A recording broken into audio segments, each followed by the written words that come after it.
This man is our main character, a lecturer at a prestigious magic academy, and on his very first day teaching, he showed his students a way to cast spells 3 times faster, finishing the incantation in under half a second. The entire campus was instantly shaken because he wasn't just an ordinary teacher. He came from the military, had fought through countless life-and-death battles to survive, and his master was the world's only immortal vampire. For most people, mastering 5 elements already makes them formidable, yet he is proficient in more than 10 elements, and without any further rambling, let's begin. I lost my father when I was still young, and by the time my brave little sister and I were nearly grown, my mother told me, "My son, you should become a shaman. In other words, a spirit medium, and you are qualified to become one, because the beings that have always protected you are still watching over you, and if you refuse to follow that path, brutal wrath will fall upon you in the not-too-distant future." And with that, my mother kept forcing her beliefs onto me, handing me talismans and sacred texts. There were drawings, paintings, and even bizarre formations, but I chose my own fate, so I never once accepted any of it. As an act of defiance, I threw myself into studying and research even more than before, and after 10 years, once I'd become an independent man making my way in society, I died in a plane accident, nothing more and nothing less.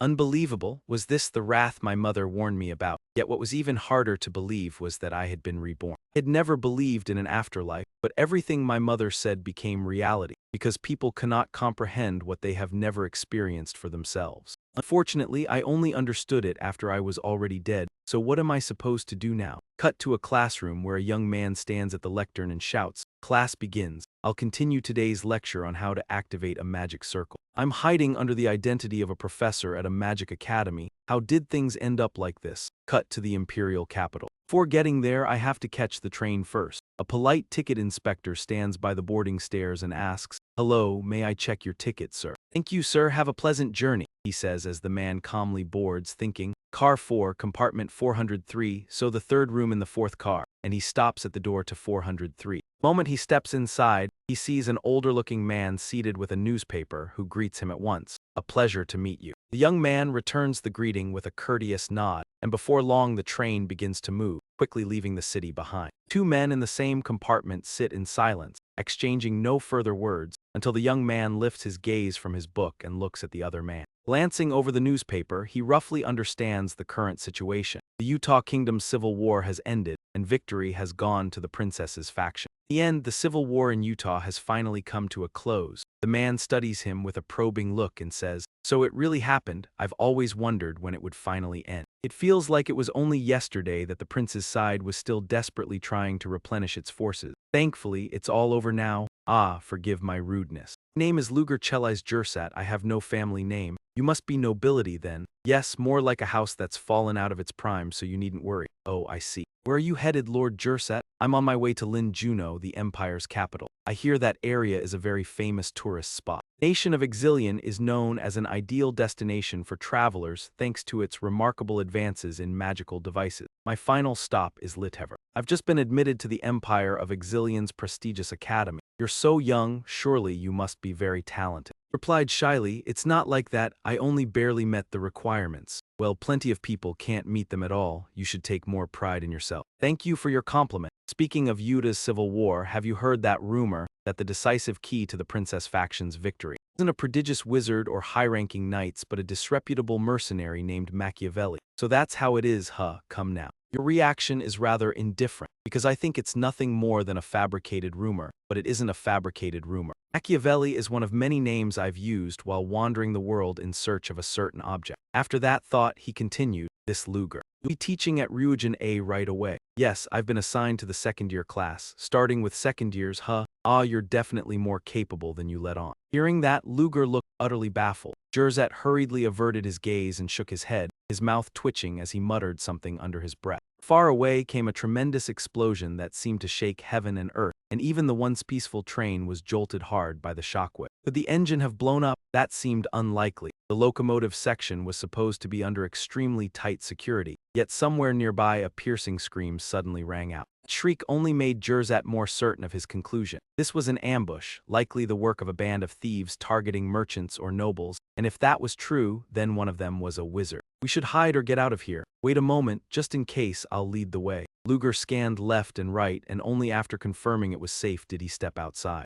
Think we're the only ones in car 4. Do you think the other passengers are holding out in their compartments? Each compartment has its own defensive spell, so that wouldn't really be possible. Even the outside of the train is protected by similar magic, which means the compartment isn't safe anymore. So does that mean what was said about the trouble in car 3 is true? Right next to us, why do you think they still haven't come here? If I were a robber, I'd hit car 1 first because the wealthy buy first-class tickets, so we've been fairly lucky. We should use this time to run to the rear cars and hold out until the guards in front arrive. But just then, a bandit suddenly swung in through the window. By habit, Luger positioned himself to shield Jerzat from behind. The robber stared at the two of them as if they'd wronged him somehow, and he didn't look quite right. Then he drew his knife and charged at Luger, attacking with sorcery. Luger stayed utterly calm, cast his skill, and struck the robber, leaving that man numbed by a sphere of lightning for a while, unable to do anything. Did you finish him off after that? Shook your head and replied, not at all, I only paralyzed him temporarily. Seeing you about to move closer to the robber, Jila stepped up to stop you, and you said it was fine. You only wanted to question him a little. You pinned him down with your foot, thrust the baton at his face, and roared, speak, what is your purpose? And the robber stayed silent for a long time. After that he started to snicker and you snapped, I didn't tell you to laugh, answer me. The robber gritted out, filthy scum like you deserve what you get. The moment he said it, he tore open his coat to show the bomb strapped to his body,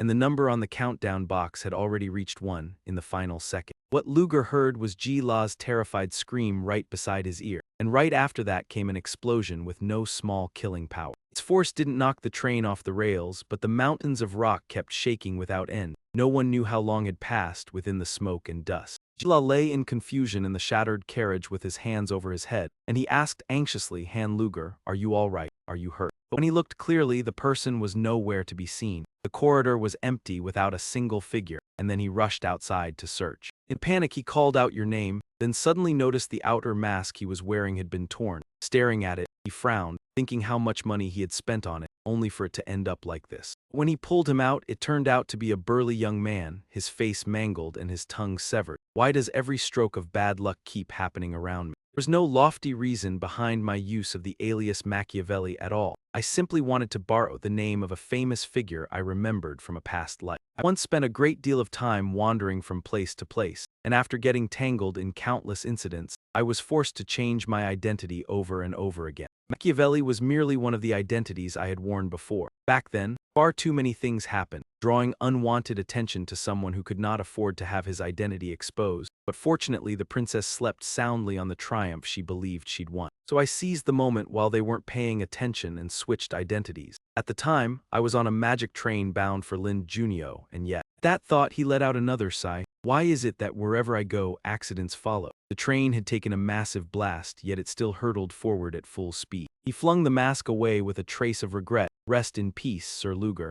I truly never thought an accident like this could happen. Especially not on a day like this. Who could have known that man would set off a bomb after being electrocuted? Ordinary thieves wouldn't do something like that. What an astonishing way of thinking, trying to go down in a blaze together. Perhaps their real target wasn't money at all, but this train itself. Train security rushed everywhere asking after people, and when he saw him, he anxiously asked if he was hurt, yet as he took in what lay before his eyes, he hesitated. He glanced at the security guard and said, an armed thief just attacked us. Looks like they're targeting car number 1, so we'd better not go downstairs. I was about to evacuate the other passengers as well, and as for you, sir, you should hurry. Before he could finish, the guard was seized by the throat and slammed to the floor. What are you doing? Why all of a sudden? His face dark as soot, he said. You think acting this clumsily will work on me. Yet that thief seemed to have been lying in wait for a long time, and pulling off an express train attack in these layered mountains was one thing. Breaking the train's protective magic was another, something that took real time and effort unless someone on board did it. Anne stared at him, flustered and uneasy, but in the next instant his expression changed. He slipped a small knife from his sleeve, and he wasn't exactly an easy target either. He locked the man's neck in place while pressing the blade to his wrist and warned,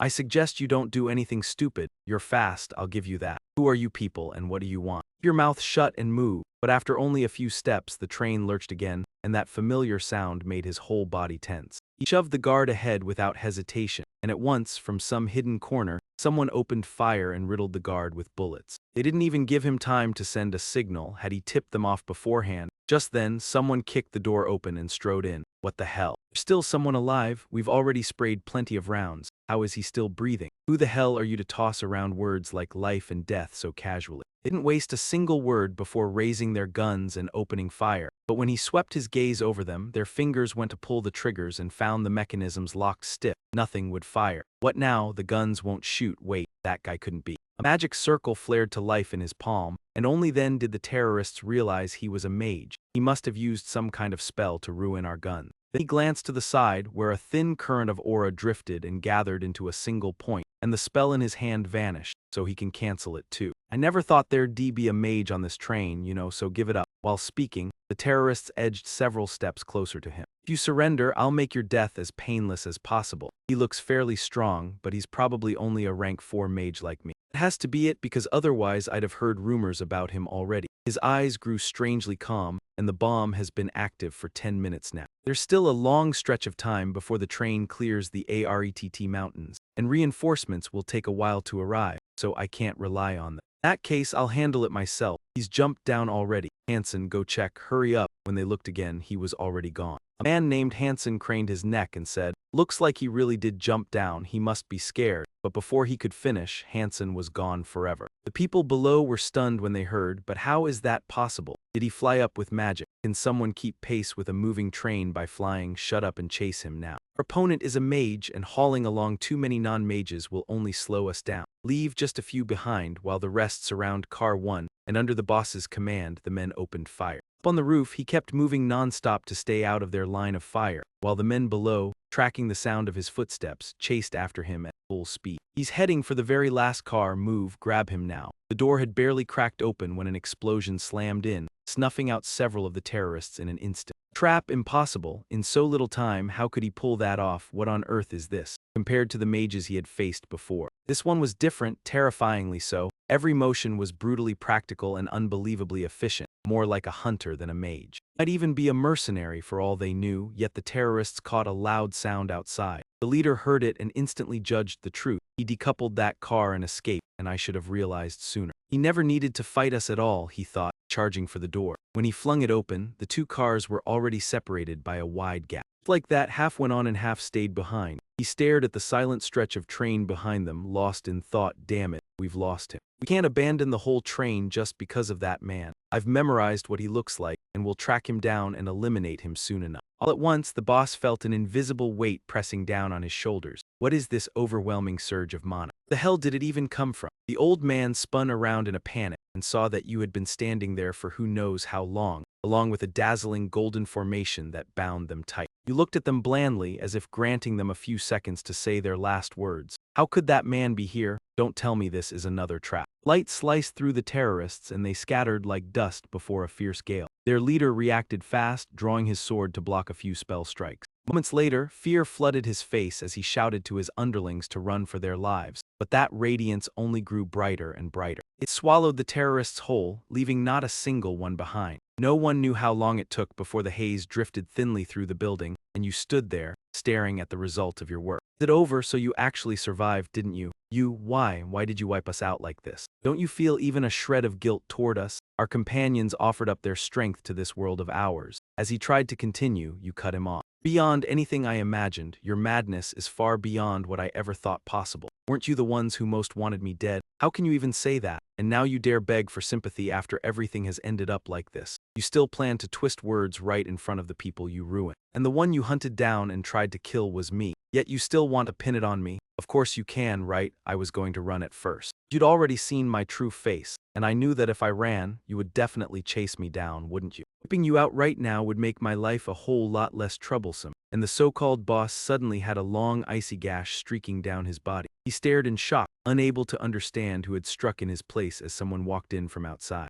A young woman with an extraordinary presence stepped in, bringing a wave of biting cold with her, and she asked anxiously if he was all right and whether he had been frightened. But now you can rest easy, because I am the captain of the Silvermane Knights, here to protect everyone, and from another carriage came several sharp gunshots. Damn it, how did they arrive so fast? Unbelievable that they used flight magic in weather like this. The Silvermane Knights dealt with the hail of bullets with ease. Then that man drew his hands back to gather power and charged forward, swiftly cutting through the terrorists in a single sweep. Seeing their own helplessness, they could only break down in tears, and with one chilling flash the ringleader of this area's terrorists was completely brought down. Night swept past the remaining men, and the moment their eyes met the whole group was seized by terror. Then came the shrill screams of the terrorists, pitiful to hear, but whatever. Carriage 2 has been cleared, carriage 1 as well, we've secured the passengers. Deputy Captain requesting permission to report, all carriages have been handled. Well done, escort the passengers safely to the next stop. Before long the train reached Litover station, and he quietly gazed outside, lost in his thoughts, when the deputy captain of the Knights approached and asked if he was all right. Those terrorists didn't injure you, did they? Thanks to the Knights' help I'm fine, I was just thinking for a moment. I'm relieved to hear that.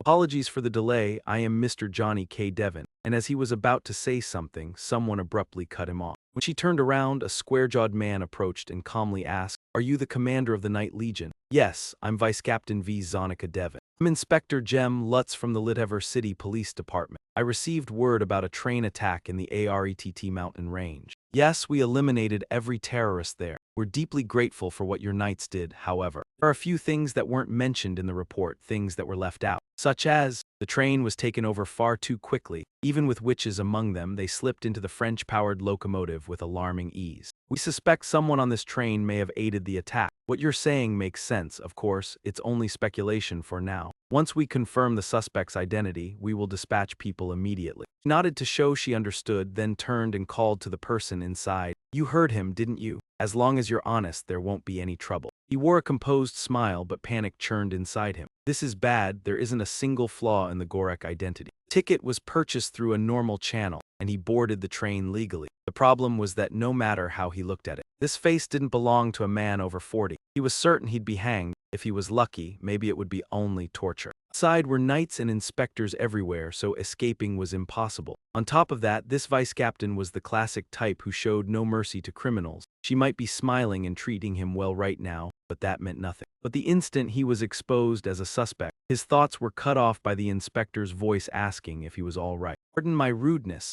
I took quite a while to retrieve another passenger list on the train. I'm only verifying your identity, so there's no need to worry. If you still have your ticket, would you mind showing it to me? It's cabin 403 and it seems there's no issue. Let's see, it lists a young man of about 20 named Luger Chelsea and a man of about 40 named Jerzet. Where is the other one?" He carefully answered in vague terms, saying the gentleman had the misfortune of being caught in an explosion when the train was attacked, right as it crossed the ARETT range. The gentleman unfortunately fell into the ravine. "Oh, is that so?" He tensely swallowed and Deputy Captain V. Johnny K. spoke up. "Please wait a moment. This man can't possibly be the suspect. That day he fought the terrorists before the night order arrived. Why would he do that if he were an accomplice? He fought them, did he? Ah, I see. Then that's what happened. My apologies, Mr. Luger." Hearing that, he was genuinely startled by the other side's behavior. "What is this? You've just been admitted to the Susan Academy." After that, the two of them acted as if they'd uncovered something momentous, looking at him with bright, sparkling eyes. Cornered with no retreat, he seized the escape they offered and began to perform. "That's right, just as the two of you said, I'm the newly appointed professor, Luger Chelsea," and after finishing the necessary formality,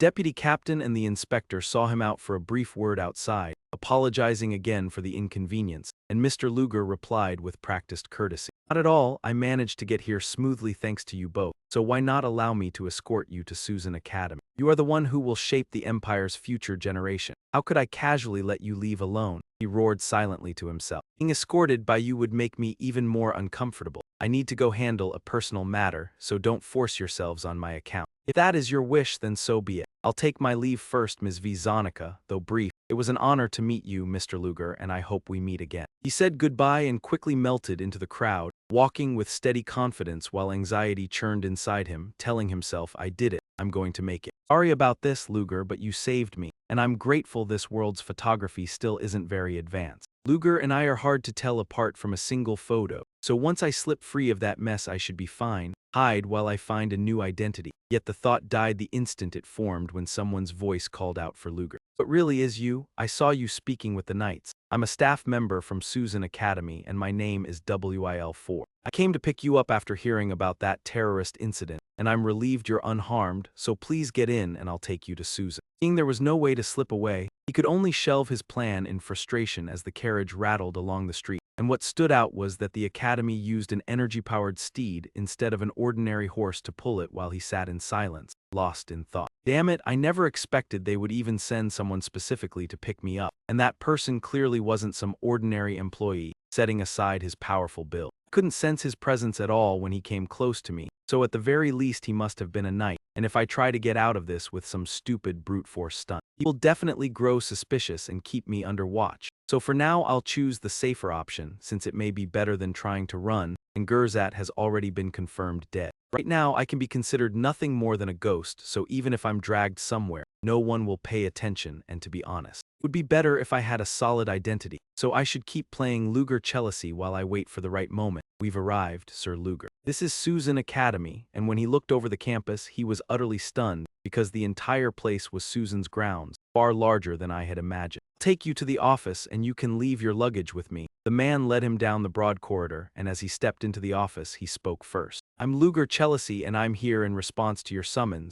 The woman seated at the desk studied him intently, and the corner of her mouth curved up unconsciously. I've been waiting for this day, Luger. I am the headmistress of Susan Academy, Alyssa Willow. Are you all right? I heard you were caught up in an assassination attempt. It's not that serious. I was saved by a knight at the most critical moment. That's truly good news. Our academy would have been disgraced if the newest professor ended up injured. To be blunt, with someone that obsessed over reputation, her head can't be in a clear place anymore. But what matters is I'd already been sensing something strange for a while. Am I just imagining it? Has Luger met this professor before? Did she realize I'm not him? As if she'd guessed something, Alyssa smiled as she spoke. This is the first time I've met you in person, but you really are quite handsome. Thanks for the compliment. You don't have to be polite like that. There's no need. Once the school year begins, the students will be buzzing about it. All right, first, take this. I already informed you beforehand. Still, being thorough won't hurt. The contract runs for 2 years and your salary is written in it, and we will provide lodging in. He studied the contract in silence, so this is the agreement, huh? I plan to leave as soon as possible anyway, so it doesn't really matter. But the moment he saw all those zeros on the page, his whole body went rigid.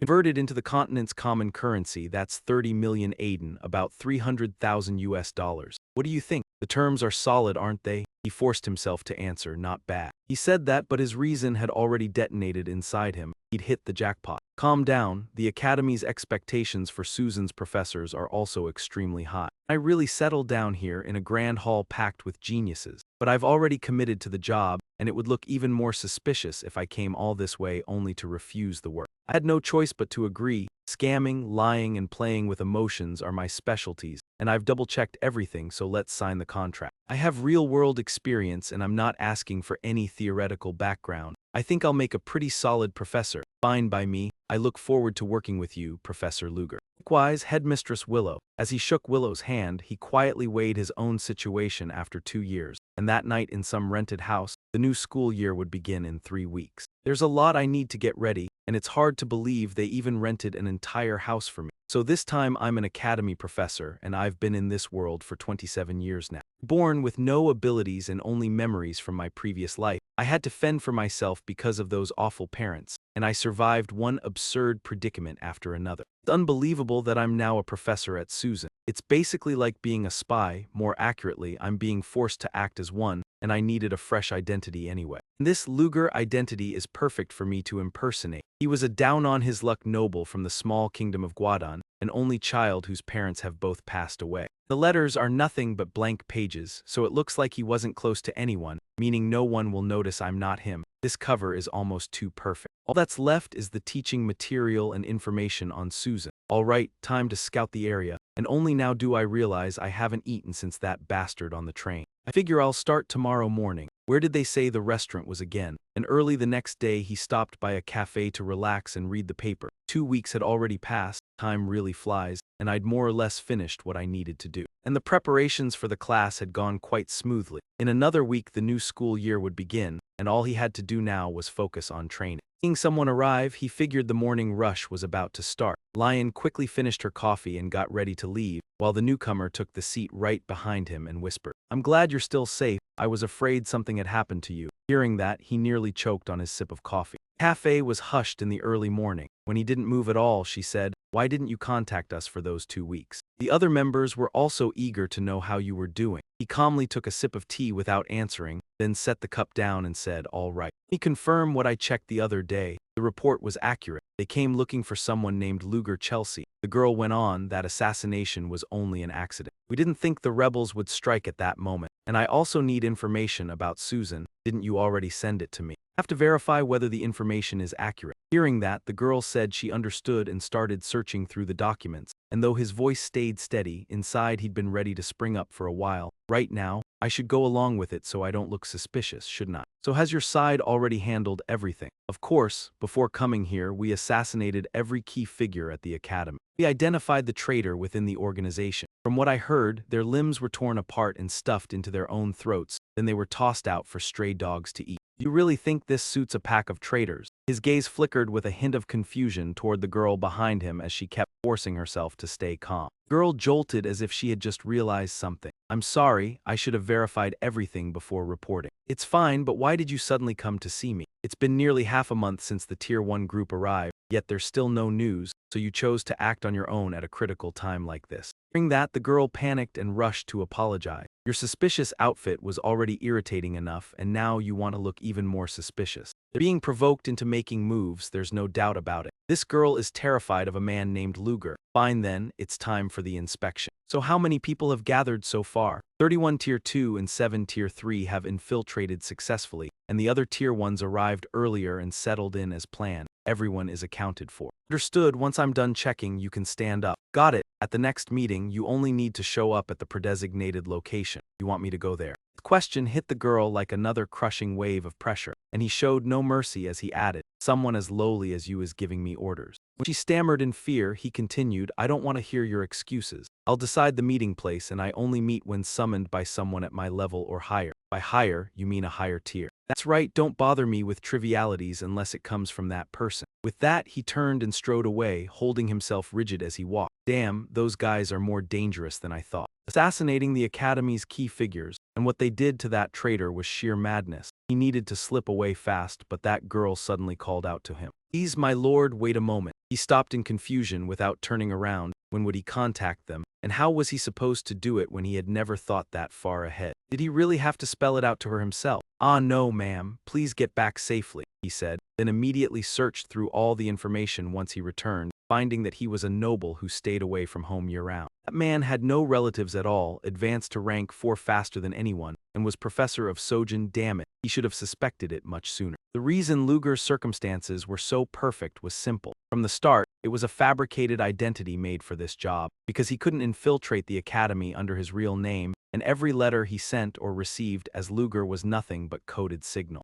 This was beyond damnable. Staring up at the ceiling, he mulled it over for a long time. He was finished, and he couldn't believe the rushed path he'd chosen had led him straight to something like a nuclear bomb. Then he opened his books again and kept researching with the clues he had. Was that man sending and receiving codes in the Black Turtle tongue? He'd been suspicious because the kid was so sloppy, but the real problem was this. A rank 1 had infiltrated Sojin Academy as a professor and even been promoted by the school. The next steps would be sent depending on how things developed. Sojin wasn't the only thing he needed to worry about, and the more he thought, the worse his headache became. No matter how he looked at it, it was still hard to believe. How could some top-tier secret society get tangled in an assassination on a ship and end up dead for it? He was a senior figure in an organization that planted countless spies inside Sojin. A man like that should have been the one to survive. There's no point in criticizing someone who is already dead, and in any case, there is now one more thing that must never be allowed to learn about me. Sojin Academy and the secret society. Might be better if I contact them today, according to the girl I met earlier. The secret society has 4 ranks, rank 0, rank 1, rank 2, and rank 3, and I have no idea what rank even is. But it is enough to know that it exists. What matters most now is who the other rank 1 is. If that man is Luger's friend, he will quickly realize I am a fake. Now, my top priority is not getting caught, and the ideal scene in my mind is Soren wiping them out for me, because Soren is extremely powerful. All it takes is for those people to make a move. No matter how strong the secret society is, it cannot destroy them, of course. I should provide information of equal value so I do not get trapped between both sides. Just thinking about the tightrope I must walk to placate 2 forces at once gives me a headache, but it should be fine. These 2 years will not allow any relaxation. Blue skies and white clouds, fresh air filling the Sojin campus. Sojin students began their school day, and in the classroom, the trainees had already arrived. Prepared their materials for the new lecture. Have you heard? The Talisman Theory and Elemental Decoding class has a new professor. Class 2 has a new professor. Then they must be amazing. I do not think it was part of the plan because the previous professor resigned out of the blue. I mean, the professor was protested by students, right in front of other students. Laura, they're talking about that guy. Oh my God, what did I do for them to act like this just because I'm a student? I only wanted to show the professor that their magical technique was wrong. But do you know what? His background is incredibly impressive. I heard he wrote a lot back when he served as an army officer. So doesn't that make him a good man?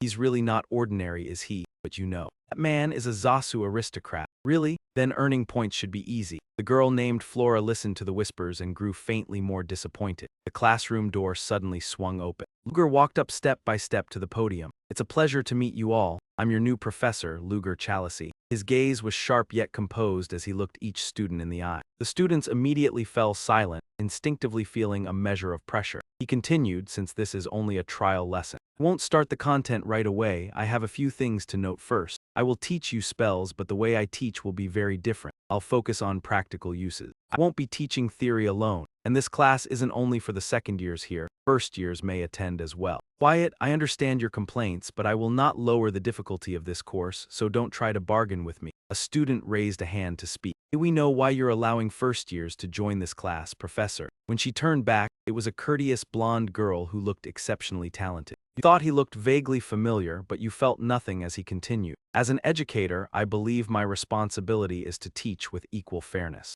Even if it means combining different academic years, I understand my class differs from the current standard. Please explain more clearly, sir. I still find it very hard to grasp. If I told you in advance, where would the fun be? If you're curious, come to my next class. However, I must warn you, if you think my class is an easy way to earn points. Just because I'm a new professor, I'll make you regret it. As an educator, he widened his eyes. Deep down, he quietly wished the trainees would not show up to his class. Of course, he had prepared every session, but the fewer students he taught, the better. If second years have to study in the same class as first years, they'll feel slighted, won't they? And besides, who would still want to take his class after he'd already said it was difficult? I've said what I needed to say. Any questions? The students stared at him in confusion, while Tao Liu swallowed hard, wondering if it was because the teacher had come from the military. That man's presence was truly imposing. They said he was the youngest to reach rank 4, didn't they? They were curious about so many things. They couldn't bring themselves to ask a single question. Flora watched the new professor with interest, and after a long silence he spoke up. If there are no questions, then this trial lecture ends here.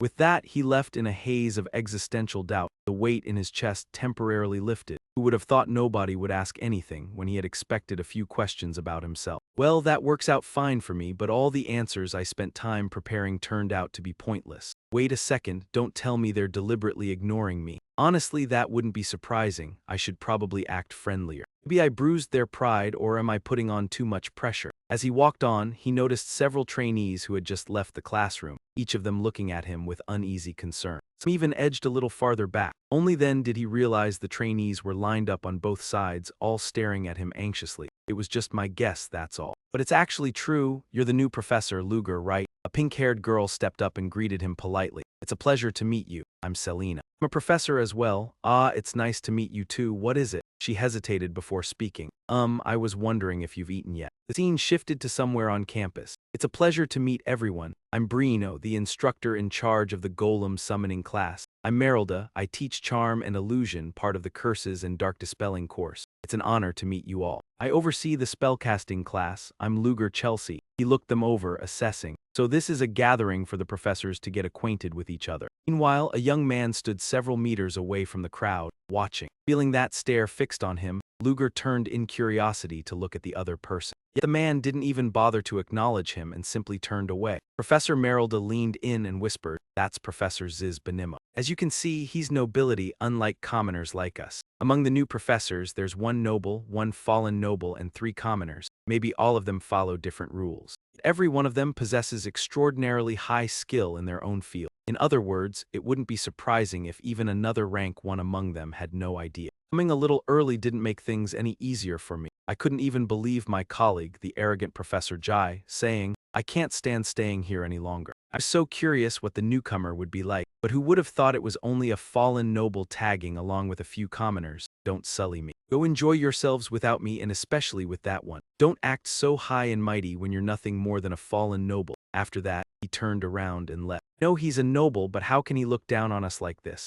Please don't mind him, Professor Luger, I'm fine. If he refuses to eat with us, then let's just go eat without him. The other teachers agreed as well and headed together to the dining hall. For now, I should feel satisfied that I don't have to eat alone, and soon the day was about to end again. Somewhere a formation array flared into view, and that night the discussions and gossip about Luger began. Have you heard anything about the new professor named Luger? Healy C. They say he's the youngest person to reach rank 4, and he even has military experience. I also heard he played a part in the hunt for that mysterious creature. People also claim he wrote his own name onto the magic tower as a free mage. Could that really be true? The short-haired girl pondered for a long while and told herself she couldn't ruin a rank 1 lord's class. I need to draw in as many trainees as possible to attend his lesson. And before long, the news had already spread to the other trainees. Some people were frightened, but they were just as curious. The next morning he went to class as scheduled, and today was the very first real lesson. How many could possibly still be left? After all, I warned everyone plainly that my class is basically hell, so nobody would want to join, right? If anyone does show up, it must be because they have no other choice, which means the other classes are already full. At most, there should be only 30 students. Inside the classroom, the students were chattering excitedly. You saw that post too, didn't you? And it seemed that post had packed the lecture hall to the brim, leaving him genuinely stunned at how many had come. Every seat was taken, and there were even more male students than anything else. Wasn't it uncomfortable to study in the same class as upper-year students? It felt like someone was pulling strings behind the scenes to trick me. No, it's more likely I simply underestimated the students. After all, Soren gathers the top students across these 6 halls, so I should have been provoking their competitive instincts from the start. At this point, there was no other option. He said sternly, since there are students attending for the first time today, we'll introduce things again. I am Luger Chelsea, and I teach an overview of the spellcasting process. I will do my utmost to instruct you with everything I have. Student, I have a question. When you say overview, do you mean all 4 primary disciplines, sir? He glanced at the student who spoke, and the boy instantly froze as if turned to stone. He said, questions are only allowed when I permit them, and I'll let it slide this time since it's your first offense. Starting now, anyone who interrupts the lesson or challenges me in my role as your professor will lose points, of course. There will also be chances to earn points, so work hard, all of you. Since you asked, I'll answer. That's right, I will teach all 4 primary disciplines. The 4 core elements are release, elemental control, telepathy, and reinforcement. Those are the corresponding names, and normally mastering even 2 disciplines is difficult. Yet he plans to teach all 4 despite being a brand new professor. It felt like blatant exaggeration as the girl named Flora fell silent in suspicion, and Luger tapped his chopsticks against the board and said, since today is the first lesson, I'll show you something to spark your interest. This is a fire element talisman of the flame oscillation tier. It uses release as its base to burn, oxidize, condense, expand, diffuse, and accelerate. So these 7 components will be unified in sequence to form the technique. What I'm going to show you is a way to cast the talisman 3 times faster, and the students hearing that started doubting their entire existence. Flora, do you think he's telling the truth? Not sure, I don't think it's possible unless the talisman's basic structure has been altered. There are methods like rune plates that store talismans as written script or replaying them from memory, but each has its own limitation. If he's thinking of one of those 2 approaches, then you're going to be very disappointed, Professor. And Luger sensed that skepticism as well and said, looks like you have a lot of questions. I'll only answer a few, and with permission granted to ask, the students hurriedly fought to be first with their questions.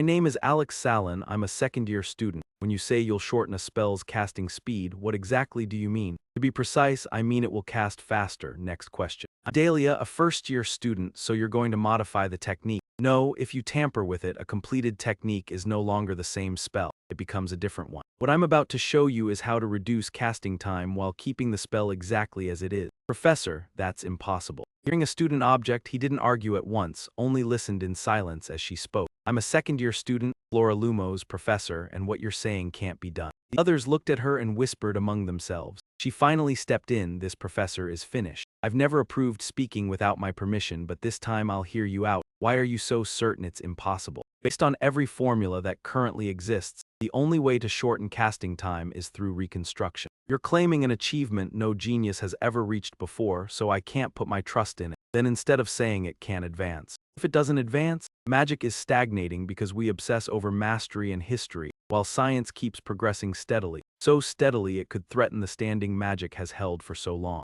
I'm not saying science is superior to magic. I'm saying magic still has room to grow, so your conclusion is mistaken. Because no one has ever tried to improve it, I'll be the first. Being challenged for the first time, Flora grew flustered. What the hell is happening here? Is he so arrogantly shameless that he doesn't even know embarrassment? Explaining alone won't make you truly grasp it, so I'll show you directly. Name is Flora, right? Do you know the average casting time for Fireflash? It depends on the one chanting the spell. For a third rank witch, it's 10 seconds, but higher ranks can cut it down to 5. Correct, but I'm not relying on rank boosting methods. I mean other approaches that suit each student's abilities in this class. So the fastest case would be 5 seconds, though you might manage a little quicker than that. You're certainly confident. Would you step up and demonstrate it in person? Laura accepted without hesitation. She walked to the platform and began casting. A ring of fire formed swiftly at the tip of her wand, followed by a massive magic array. The students watched, and even though they expected it, they were still stunned. As the Lumos family's daughter, she really was astonishingly fast. Standing beside her, he timed it.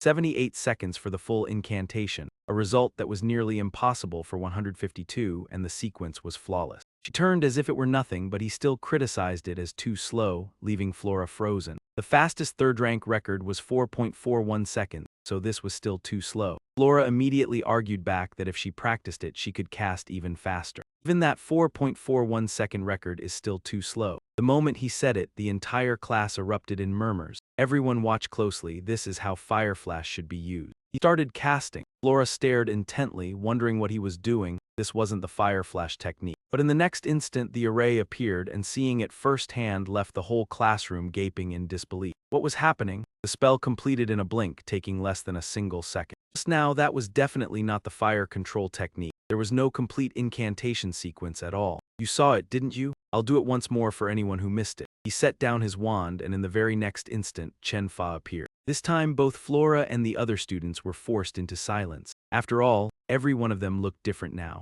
The fire control I just cast took only 0.24 seconds. That was a massive gap compared to the standing record. Even so, you could tell something was off, because the first time I only chanted once. The technique I used wasn't fire control, yet the final result was still the fire control spell. More precisely, I used a spell bridge to cast another spell. The students exchanged uneasy looks. They simply couldn't digest this scorching new knowledge of his. Luger continued to explain, so the moment I paid the cost, the product appeared immediately. A one-of-a-kind blueprint, that's how you can understand it. Using the wizard as biological hardware, consuming data called mana, and obeying a program called a technique. It activates software known as magic, and I call it source code. Source code? I've never heard of that kind of magic before. What in the world is he talking about? Your question has been answered now, hasn't it, Flora Lumos? Flora reluctantly admitted it. You barged into my lecture at will without my permission because you couldn't overcome your own prejudice. Admit your mistake. Flora had no rebuttal and obediently confessed. At that moment he said sternly, your actions are an undeniable challenge to authority, so Flora Lumos, I will dock you 10 points. The entire classroom erupted into bewildered discussion,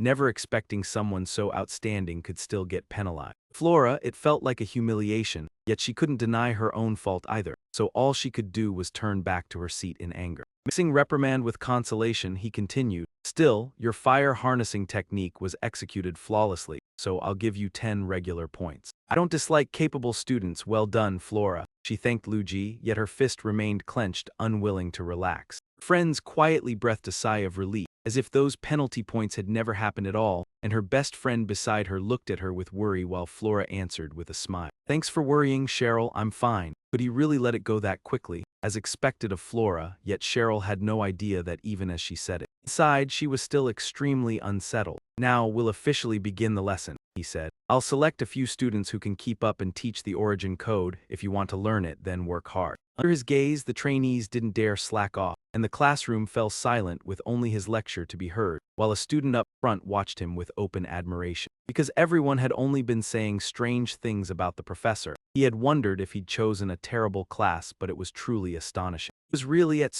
Ren. Before long, the lesson ended. He told the class to go home and review on their own before leaving, and as the students got up from their seats, that trainee was still excitedly exclaiming that he never imagined he'd be able to witness the origin code. You admire them just because you saw something that trivial? You're basically admitting you're idiots. That's why ordinary people can't accomplish anything. said the bespectacled boy as he looked at the blonde who had just spoken. The bespectacled man glanced around, realized the remark was aimed at him, then scratched his head and said awkwardly, are you talking to me? Blonde youth snapped in fury, are you mocking me? Of course not, how would I dare? And you actually ignored Divan, the eldest son of Baron Felio. If you mean Baron Felio's house, isn't it posted on the Empire's farthest frontier? Oh, so Sauron even has newborns these days. It was still better than taking in a brainless brat from some childish baron's family, and Jevon could only see, unable to argue back. Enraged, the young man moved as if to throw hands, yelling, you dare look down on a noble, I'll make you pay for this, as Javan glared menacingly. The other youth's face hardened as he said, then do it. What are you hesitating for? Try it and you'll see what happens if you attack us. Even if you are a noble, getting away clean in Sauron isn't as easy as you think. Weren't you already being watched before you even arrive? And when you start shouting, at least look around. Can't you see there are other people here? He swept a resentful glance across the room. No choice, he tossed out a couple of threats and left. Once he was gone, the bespectacled boy finally exhaled in relief and said, thanks for helping, I'm Aiden. I'm Leo. No need to thank me. I just can't stand him picking fights everywhere under the name of nobility, he added, then asked, you're really kind, did you hear what I just said? Before waving it off, whatever, I'm going. Seeing that, Aiden hurried to follow Leo, talking without even glancing back. You know where I'm trying to go, right? What you're holding is an alchemy textbook, isn't it? My next class is alchemy too. Leo didn't answer directly and only sighed for a long time before saying, do as you like. It'd be even better if you stopped giving off those kinds of signals, Aiden asked blankly, and Leo replied, backward and ordinary, signals that you're not allowed to study magic. Saying it nicely, is that really true? I don't know much about that kind of thing. You should also be aware of what's been happening around Sauron, especially starting from second year. There are plenty of students with outstanding achievements. The first is Flora Lumos in second year. She's the one who went up to the lectern during class, right? Yeah, I heard her personality is awful, so it's best to keep your distance. There are rumors the professor who used legal magic before quit because of her. Next is the imperial bloodline of the Exilian Empire, the third princess, Eledin von Exilian. Nothing good comes from commoners like us getting involved with a high-ranking noble. Ah, she's in this class too, isn't she? I think I saw her somewhere on campus, exactly. And lastly, the leader of the largest noble faction in second year, Juden von Buck. Von Buck, you mean one of the three ducal houses? Yes, they look down on commoners like us as vermin, so it's best not to have anything to do with them. Luckily, it looks like that man doesn't come to this class. That said, the idiot from earlier is also from that noble faction. So that means I've been marked by their side now, right? Well, there's nothing I can do about it. Anyone else, I can't tell if you're brave or just reckless. There are still a few more, I'll tell you on the way. Perfect. You want to have a meal together? Why would I do that? The two young men walked off, unaware that someone had heard every word of their conversation. Uger sank into his own thoughts. That went better than I expected. I honestly didn't expect much. The basic era of this world is roughly the 19th century on Earth, even taking the power of magic into account. Even so, it still falls far short of the explosive progress of 21st century science. That's why, while creating the origin runes, I intertwined science and magic. The truth is, I never imagined the response would be this intense. The first time they saw what I'd made, the divine being only said that much, so I didn't expect anything more. It can cast magic quickly and precisely. But its ultimate limit is Tier 3, and the creation process is unbelievably complicated. I can't keep relying on the origin runes, not if I don't want to be discovered. Need to prepare much more. This is my office, Hada. The moment he opened the door and stepped in, he found someone already inside, and Alyssa greeted him first with a smile. Hello, Professor Luger. So how is it? The interior is pretty nice, isn't it? Faced with this unusual person, he had no idea how to respond for a moment. Soren provides each professor with a private space. You can do anything you want here. Is that so? Then what brings you here? Did I come somewhere I wasn't supposed to? Oh no, I was just a little curious. And to be honest, I'm feeling a bit of pressure. Because Professor Luger is an invaluable speaker at Soren, and as the headmaster, of course I have to pay special attention to you. As she spoke, she studied him intently, and for some reason whenever their eyes met his skin felt oddly ticklish. She pouted and said, but your reaction is a little cold. I was waiting for you to look that surprised. I'm sorry to say it, but I'm already shocked enough. Seeing a ghost at midnight wouldn't top this. I just opened the door, so why are you here? To be honest, the other newly hired professors were all startled too, and you were the last one. Do you show up at the professor's offices as well? Why was I the last unless she had noticed something? Even if it's a secret society, someone could still become headmaster. Could easily catch the tiniest shifts inside Soren, so was she suspecting me? No, but this is truly unfair. I'm not part of any secret society, yet I'm handling duties tied to it, and I heard you even allow new students to join the class. Yes, I don't plan to draw a strict line between the years. I'm not here to nitpick, and in fact I agree with your approach. There are a few remarkably gifted first years, and one student even uses an uncommon kind of magic. Is that so? Because I only looked over the attendance forms. In any case, since the princess is also attending, please be careful to avoid any trouble that might arise, and you don't need to give the girl special attention. But if anything complicated happens, it will be extremely difficult. I'm placing great expectations on you, Professor Luger, in any case. Glad you've wrapped up the early spring session. The students' evaluations weren't bad, so my worries have eased as well. With that, he extended an invitation. You should have a cup of tea before you leave. And of course, she agreed happily. I appreciate your kindness, but I still have a mountain of work to deal with. Please indulge me a little more. After saying that, she gently closed the door. How was it, Mr. Luger? Can he be trusted? To be honest, I'm not entirely sure. Watching the person under the greatest suspicion, yet we still can't draw a conclusion. Is that so? If Headmaster Dixon investigates, I believe there will be progress quickly. That's right, even after meeting my bewitching demon eyes twice. I was surprised he wasn't affected by them at all. If he were only at Tier 4, he definitely wouldn't have been able to avoid it. No reaction at all after looking into Vacania twice, meaning he resisted them by sheer willpower. An interesting man. The train terrorism case was carried out by a group that has been hiding within Soren lately. I can't afford to overlook even the smallest detail. What if that attack was only a smokescreen, and the man named Luger changed during the chaos? What do you think about that, Vinford?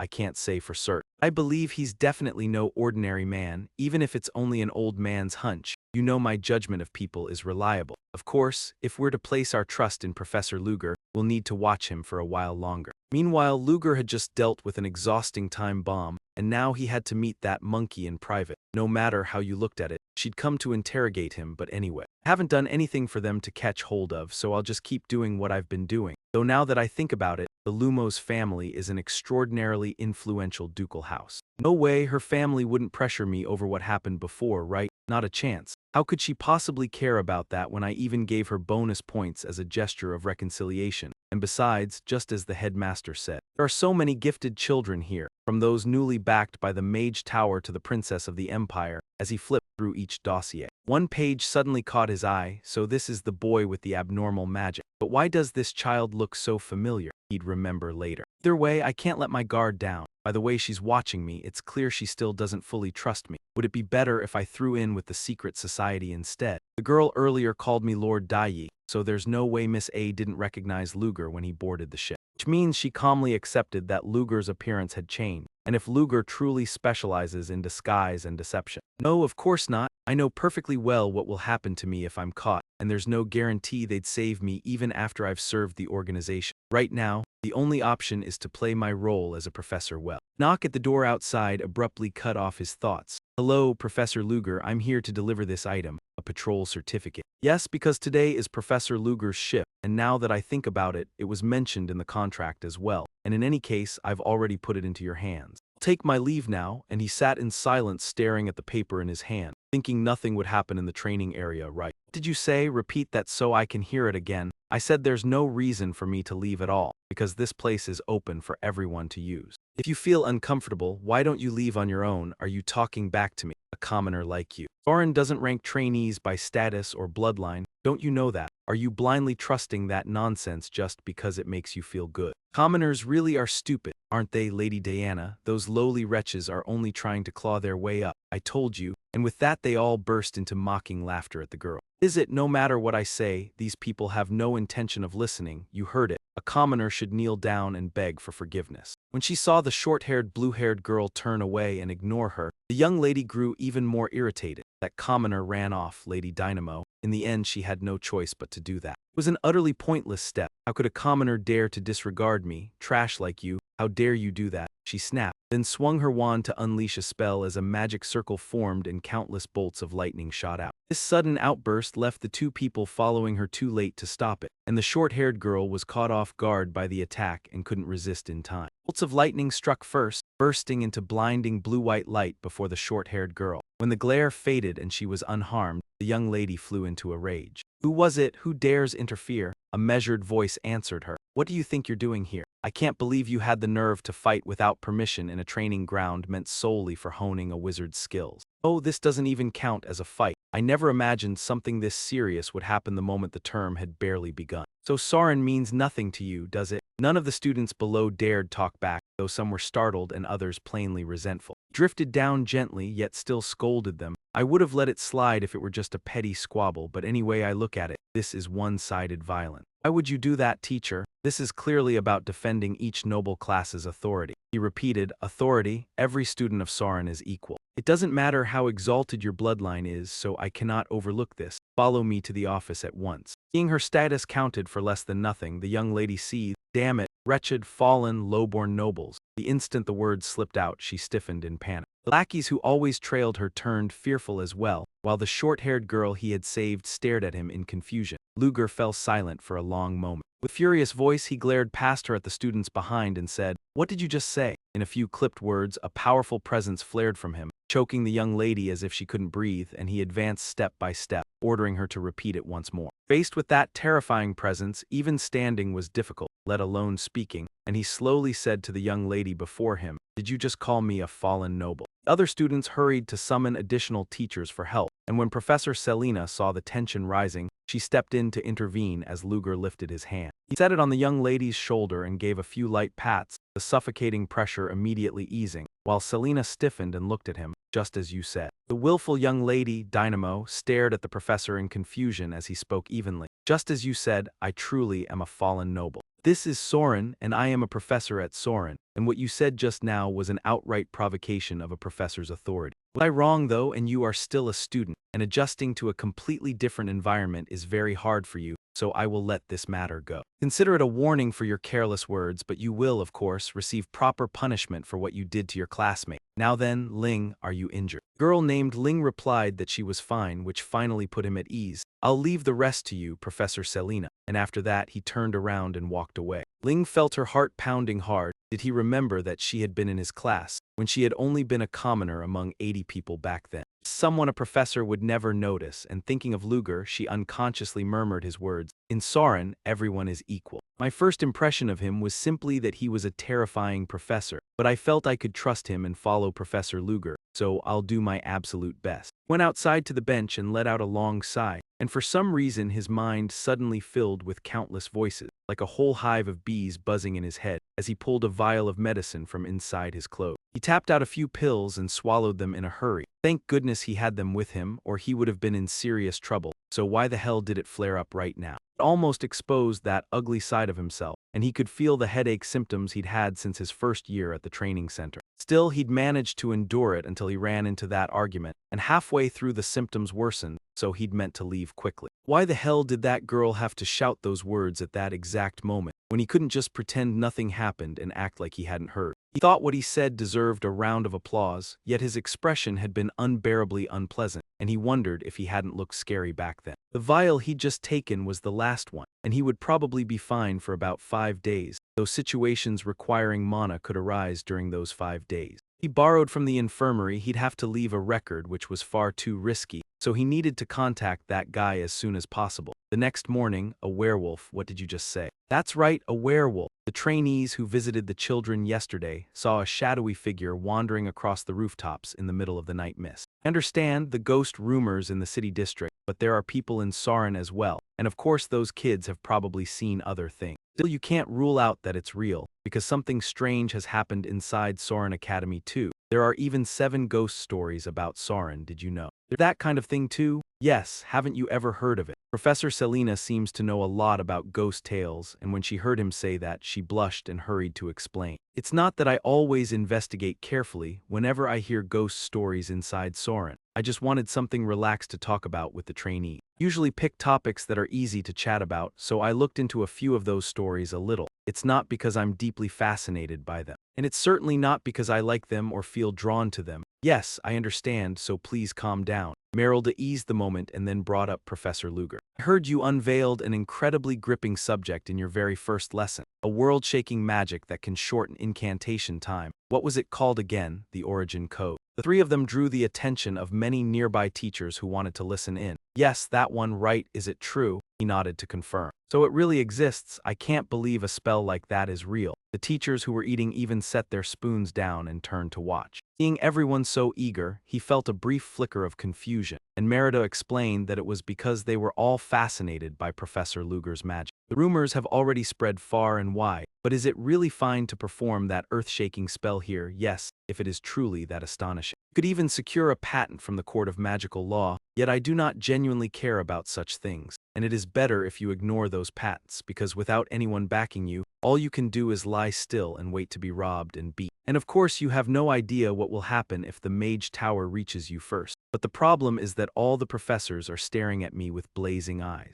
That man is Zidbanimini, and that look could bury someone in the grave. So his thoughts circle back to the werewolf story, because that night was a full moon night. You stood by the roadside as if waiting for someone. Were you wandering around instead? Because Luger had no clue what you were searching for. From behind, it stared at you without blinking. Then once it locked onto its prey, the werewolf lunged to attack. But as it pounced, Luger calmly slipped to the side and moved with effortless ease. He greeted him with a kick that slammed him into the wall as a meeting gift, utterly unhurried, and not even putting his hands into his trouser pockets. And I was wondering why you came so late, only to find you were waiting just to pull this little scare. Seriously, if you just freeze up and act shocked, do you think you'll survive? Anyway, it's been a long time, big brother. Yes, Luger smiled back. It's been a long time, Han. You're still causing trouble just like before. So what is it this time? Hell, I enjoy this. Did you think I asked for it? How was I supposed to know some strange woman would hug a dog and chase me with it? You were just born with a twisted sense of humor. Don't laugh just because it isn't happening to you.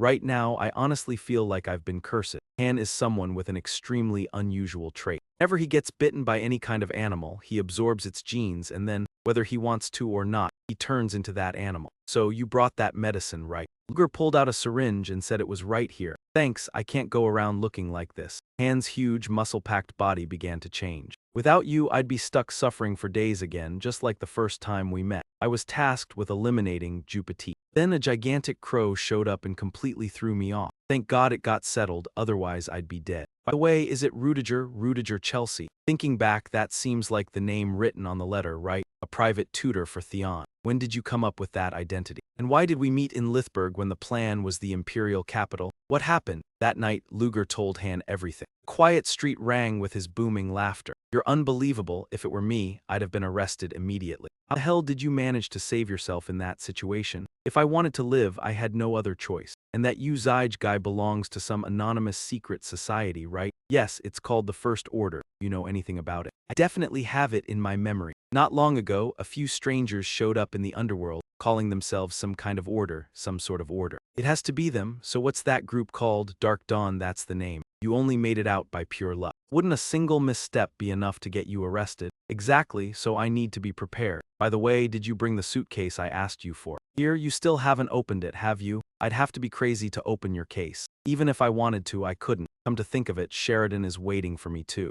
No one thought something like this would happen. Either way, both of us depend on the medicine. More importantly, we could meet right away because you arrived 2 days ago, so why did you write in the letter that we had to wait? What are you talking about? What do you mean? The day before yesterday. Rumors about a werewolf already started spreading then. Come on, I only just got to Lethabeck today. Why would I have been wandering around for 2 days? After that, the two of them fell silent for a long while. Just then, they heard a strange sound. Brother, that thing? Luger nodded. It's the real deal, a werewolf. Look, its mouth still has the genuine limited edition mark on it. I don't think it's noticed us. We need to get out of here fast. No, if we move, it will notice. I suspect it's hunting the nearest prey. He looked up and saw Lion watching the silver tag on the werewolf's neck. And I need to check it, okay? You want to catch that werewolf, right? Something is glowing on its neck. Someone must have left it there on purpose. Who would do that? That's exactly why we have to inspect it. It's been a long time since I've seen you use that. The last time was when you were still an energetic rookie hunter. Back then you even had a nickname, didn't you? What was it again? Van Azeham? Van Helsing? The werewolf sensed someone approaching, spun around, and saw Luger closing in. The werewolf bared its fangs, drool dripping as it sprang and landed right in front of Luger. It snarled at him, and just as he expected, a metal collar circled its neck. There were plenty of things he was curious about, but he'd sort them out one by one after he got hold of that monster. When it attacked, he calmly eased back. Then he cast a spell beneath his feet. The beast kept coming while he smoothly chanted and dodged, and before long he was forced back against the wall. Seeing that, the werewolf rushed in, thrilled. Luger stayed unhurried and unafraid,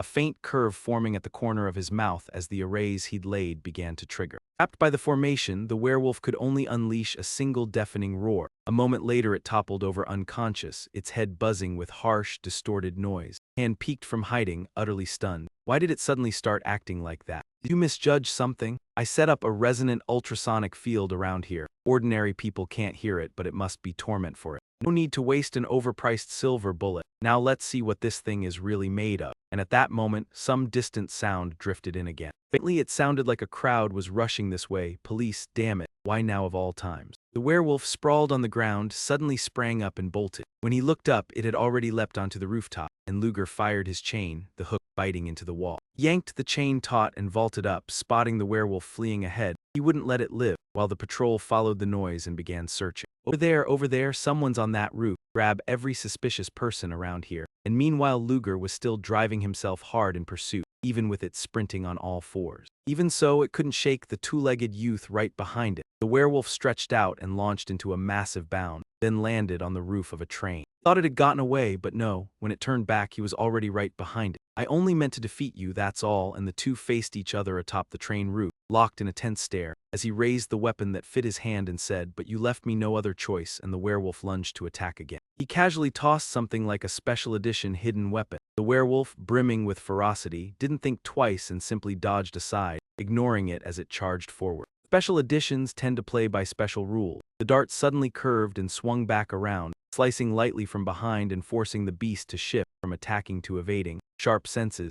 You know, I meant to finish you with that last strike. As he spoke, he began channeling his power to ready the next assault, but the moment the spell-formed strike reached it, the werewolf knocked the blow aside in one fierce swat. Seeing the other side was resistant to magic, he spun the staff in his hand, shifting his stance, then sent a spell streaking past the werewolf's back. Luger hit him with one surprise after another, using hidden weapons to carve open an assault, then charging in at the same time to strike. The werewolf tried to block the frontal attack while dodging his hidden weapons, but in a brief moment of carelessness, Ludiger's dart shaved off a patch of fur. Ludiger seized the chance and sprang upward, pouring his strength into a downward blow to the creature's head, only for the werewolf to bare its fangs and clamp down on his staff. He thought it was over, but the staff was actually a special sword. He twisted like he was performing a death dance and slashed straight at the weakness he'd pinpointed. Everything happened so fast before the werewolf's eyes that he couldn't react, and it ended with a razor-sharp strike and a clean, precise gash. Werewolf collapsed and was gone for good, while elsewhere on a deserted night road, Han hugged Ludigel's suitcase as he ran, his face full of resentment. I almost got caught. He said he was going to hunt a werewolf, but how long was that supposed to take anyway, when suddenly something dropped right in front of him mid-run. He looked closer, it was the werewolf's severed head, and at the same moment Ludiger landed in front of Han, startling him into a yelp. Please give some warning before you just show up. I nearly dropped the suitcase. And is that the werewolf from earlier or what? Don't tell me you're planning to leave it like this. I've already dug up information about it and Lynn doesn't need it anymore. So why are you still carrying it around? I told you because I wanted to startle you. Do you believe that? Still hung up on me tricking you, huh? After checking, it really is a mystical creature, an artificial mystical creature, the product of some kind of experiment. I think we should keep following the plan we already set. Don't tell me you mean that plan, Ludiger said seriously. We should settle down here. This place beats the capital in a lot of ways. We don't have any option except staying here for a while in Sornia, alongside some unidentified secret organization. And don't forget the lunatics who unleashed these creatures. Since this is a big city, there'll definitely be roaming fighters too. That's exactly why it's perfect. Because those incidents will soak up everyone's attention and it'll be safer for us. Gather the key intelligence first. Bro, you're saying I'm the one doing it alone, right? That's right. I'm under suspicion right now, so I can't do anything decisive. Just collect information and report back to me. Because after this, I'll step forward. Got it. This is my specialty. Can't expect everything to go smoothly, even if I can't move right away. Need to rally allies early, just in case. Yeah, so it's over, but it's still hard to believe you can create a werewolf in this day and age. It has laboratory markings on its body. I don't think some ordinary force is behind this experiment. Anyway, it doesn't matter now. I'd already taken care of the werewolves, and I didn't want to get tangled up in that mess again. By the next morning, every media outlet was running the same headline. The unidentified killer in Lithuania was still alive and well. Last Sunday, 5 more murders occurred there, pushing the death toll past 10. Culprit's identity remained a mystery, but witnesses claimed it was a terrifying black-furred beast. The police insisted it was only a deranged murderer and announced they would track him down and arrest him soon, leaving Ludiger stunned as he read. Yet the article specifically mentioned Sunday, and he couldn't understand how that was possible when he had dealt with the werewolves on Saturday. Could there really be more than one werewolf? The orb on his desk suddenly began to glow, and the scene shifted to the conference room. Inside, the lecturers were deep in a lively preliminary debate. Selina waved Ludiger over, and the moment he appeared, they started whispering and eyeing him, some admiring, some curious, and some openly jealous. Selina murmured, "Have you heard?" They said 2 first-year students were attacked last night. Thankfully, their lives weren't in danger, but both were seriously injured. The wounds looked like animal claw marks, and when one student finally opened their eyes, they said the attacker was a horrific monster. I think the rumors all week were true. They also said there were victims in Lithuania as well. The headmaster has arrived, so please keep quiet. This is Professor Mary Jones, who teaches pharmacology. She has worked at Soren for more than 20 years. Alyssa stepped in and the room went dead silent, and I called everyone to this emergency meeting because there's something I must announce. Several unidentified assailants have appeared in Soren. 2 of our students were severely injured last night, and the perpetrators' identities remain unknown. However, witnesses claim it was a werewolf, a mystical creature, when a sharp voice suddenly spoke up in protest. That can't be true. Did I mishear? You just said mystical creature, didn't you? Do you have something to add, Professor Hugo Botta? This is Soren, a land safeguarded by the Assyrian Empire. Werewolf cannot appear in Soren. How could I believe a ghost story passed around among students? Professor Hugo, didn't I say there are already 2 victims? I heard it clearly. That's why I'm convinced it isn't a werewolf. Are both victims of noble blood? The moment he spoke, Alyssa understood what he was implying, and he dismissed any doubt before delivering his verdict. I suspect the culprit is a Soren student, and I believe that student is a commoner. Alyssa frowned in disagreement as he rose and continued. I'm asking whether it's possible this was done by a commoner student. Then why were only noble students attacked? A werewolf attacking Soren. Saying someone disguised as a werewolf would be far more believable. Ludiger sat watching, thinking to himself, I even thought the Dawn Society would be at a disadvantage. Looks like I miscalculated. Unbelievable, they're still splitting into factions when even united strength might not be enough. Is this really the reality of Soren, the most prestigious academy on the continent? In that tense atmosphere, something suddenly appeared above him. When he looked again, he saw a tiny spider model, and on closer inspection, he recognized it as a signal. He studied the tiny spider for a moment. It was as small as the life-saving cheat slip students cling to every exam, and when unfolded, the little paper was crammed full of writing. Zoomed in, the message read, 3 test subjects have escaped. Eliminate them immediately if you cannot take them alive, if the subjects are spotted. His real identity could be exposed. He paused in thought, then effortlessly destroyed the evidence without anyone noticing. He lowered his head to hide the tears he forced back. Oh heavens, why would you torment me like this? And Selina, seeing how unwell he looked, asked, Professor Ludiger, are you all right? Could this be connected to the Black Dawn Society? Judging by what they did, they likely had no warning of this accident, and he would be pleased if they suffered losses. But the problem was that his cover might be blown, and if that happened, he couldn't sit still. He had to destroy them before Soren did. If he wasn't quick, he'd be finished the moment he was captured. Back in the meeting, Alyssa spoke up. Believe whatever you want, Professor Hugo, but please complete your part. You're organizing the patrols, correct? Yes, remind the students not to wander out late at night and deduct points if you must. That is an order from me as headmaster. With that, the meeting ended and everyone went their separate ways. On the way back, Ludiger suddenly stopped and said, Stop hiding, come out.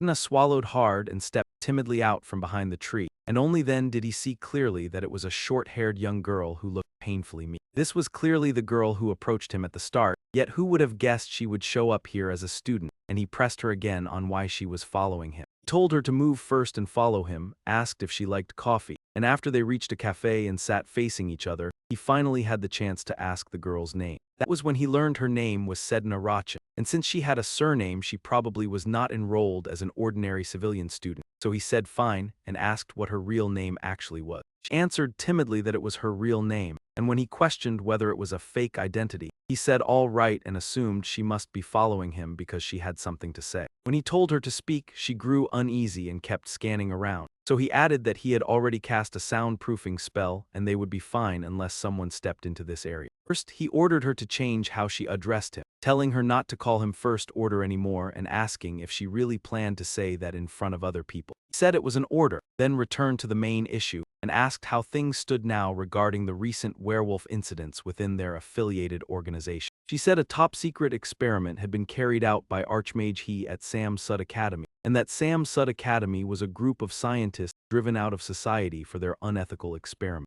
Added that she did not know what experiment they had done, but one of the test subjects escaped, and one of them happened to reach Soren through a sewer pipe, which led to victim. Hearing that, Ludiger seemed suddenly enlightened, and seeing his reaction, Sedna nervously lowered her head and apologized repeatedly. But he told her it was fine and to continue, so she drew a breath and went on with the details for him. It's their responsibility alone, so you can pin this mess on them, but first, you came here because you heard it involved Professor Ludiger. Only borrowed that name on orders from another First Order, Victor Defun. Lai Taeyong said he was just borrowing my name. I never knew it would turn into this. Since it's already happened, the best choice is to wipe them out as soon as possible. There are 3 of them, he cut her off. No, only 2 now, I've already dealt with one. As he spoke, he handed her the werewolf's pendant from the one he killed. 2 days ago, he caught one in Lidever. She contacted him without anyone noticing and even blended in as a student. So how could someone that capable still be Third Order? Don't tell me she's being ignored. Maybe it's because she's nobility. An antisocial group like that wouldn't welcome an aristocrat. They'll squeeze every last bit of value out of her and toss her aside soon.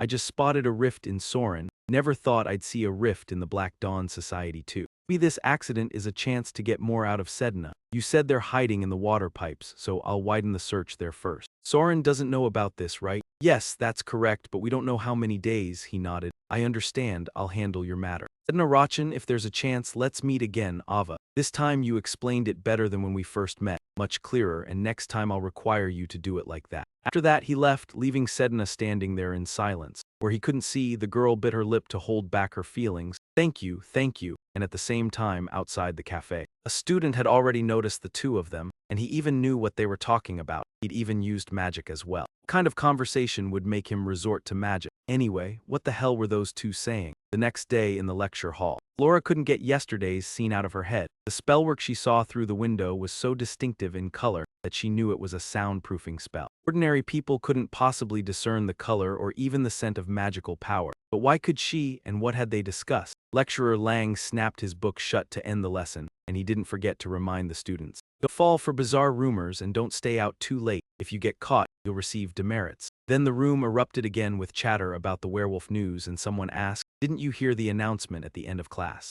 If we're caught wandering around, we'll be punished. So we just make sure we don't get caught, and the city is even offering a bounty to capture that thing. Leo, always eager for gossip, asked Aiden what he thought about the werewolf case, and Aiden replied that getting caught meant discipline, so they'd better keep their distance. I knew you'd say that, so what about you, Leo? I don't like acting on impulse. There are victims already, so we should leave it to the professors. Just then Tassie strode over and slammed the desk, and Leo looked up as Aiden greeted him with an easy smile. Hey Tassie, good morning you say, what's that supposed to mean? Listen, you lost last time, so shouldn't you stop already? It's Flora, you know, and besides. You stop sticking your nose into what's going on between me and Aiden, and just fight me again. No holding back this time. With that kind of power, I don't think I can fight. Besides, I still have morning classes, and once night falls, we're not allowed to move around because of that werewolf. Tassie scoffed, what? You're going to run away using that excuse? Are you scared already? After she said that, both Nacy and Leo stared hard at Aiden, and Aiden answered with a broad grin.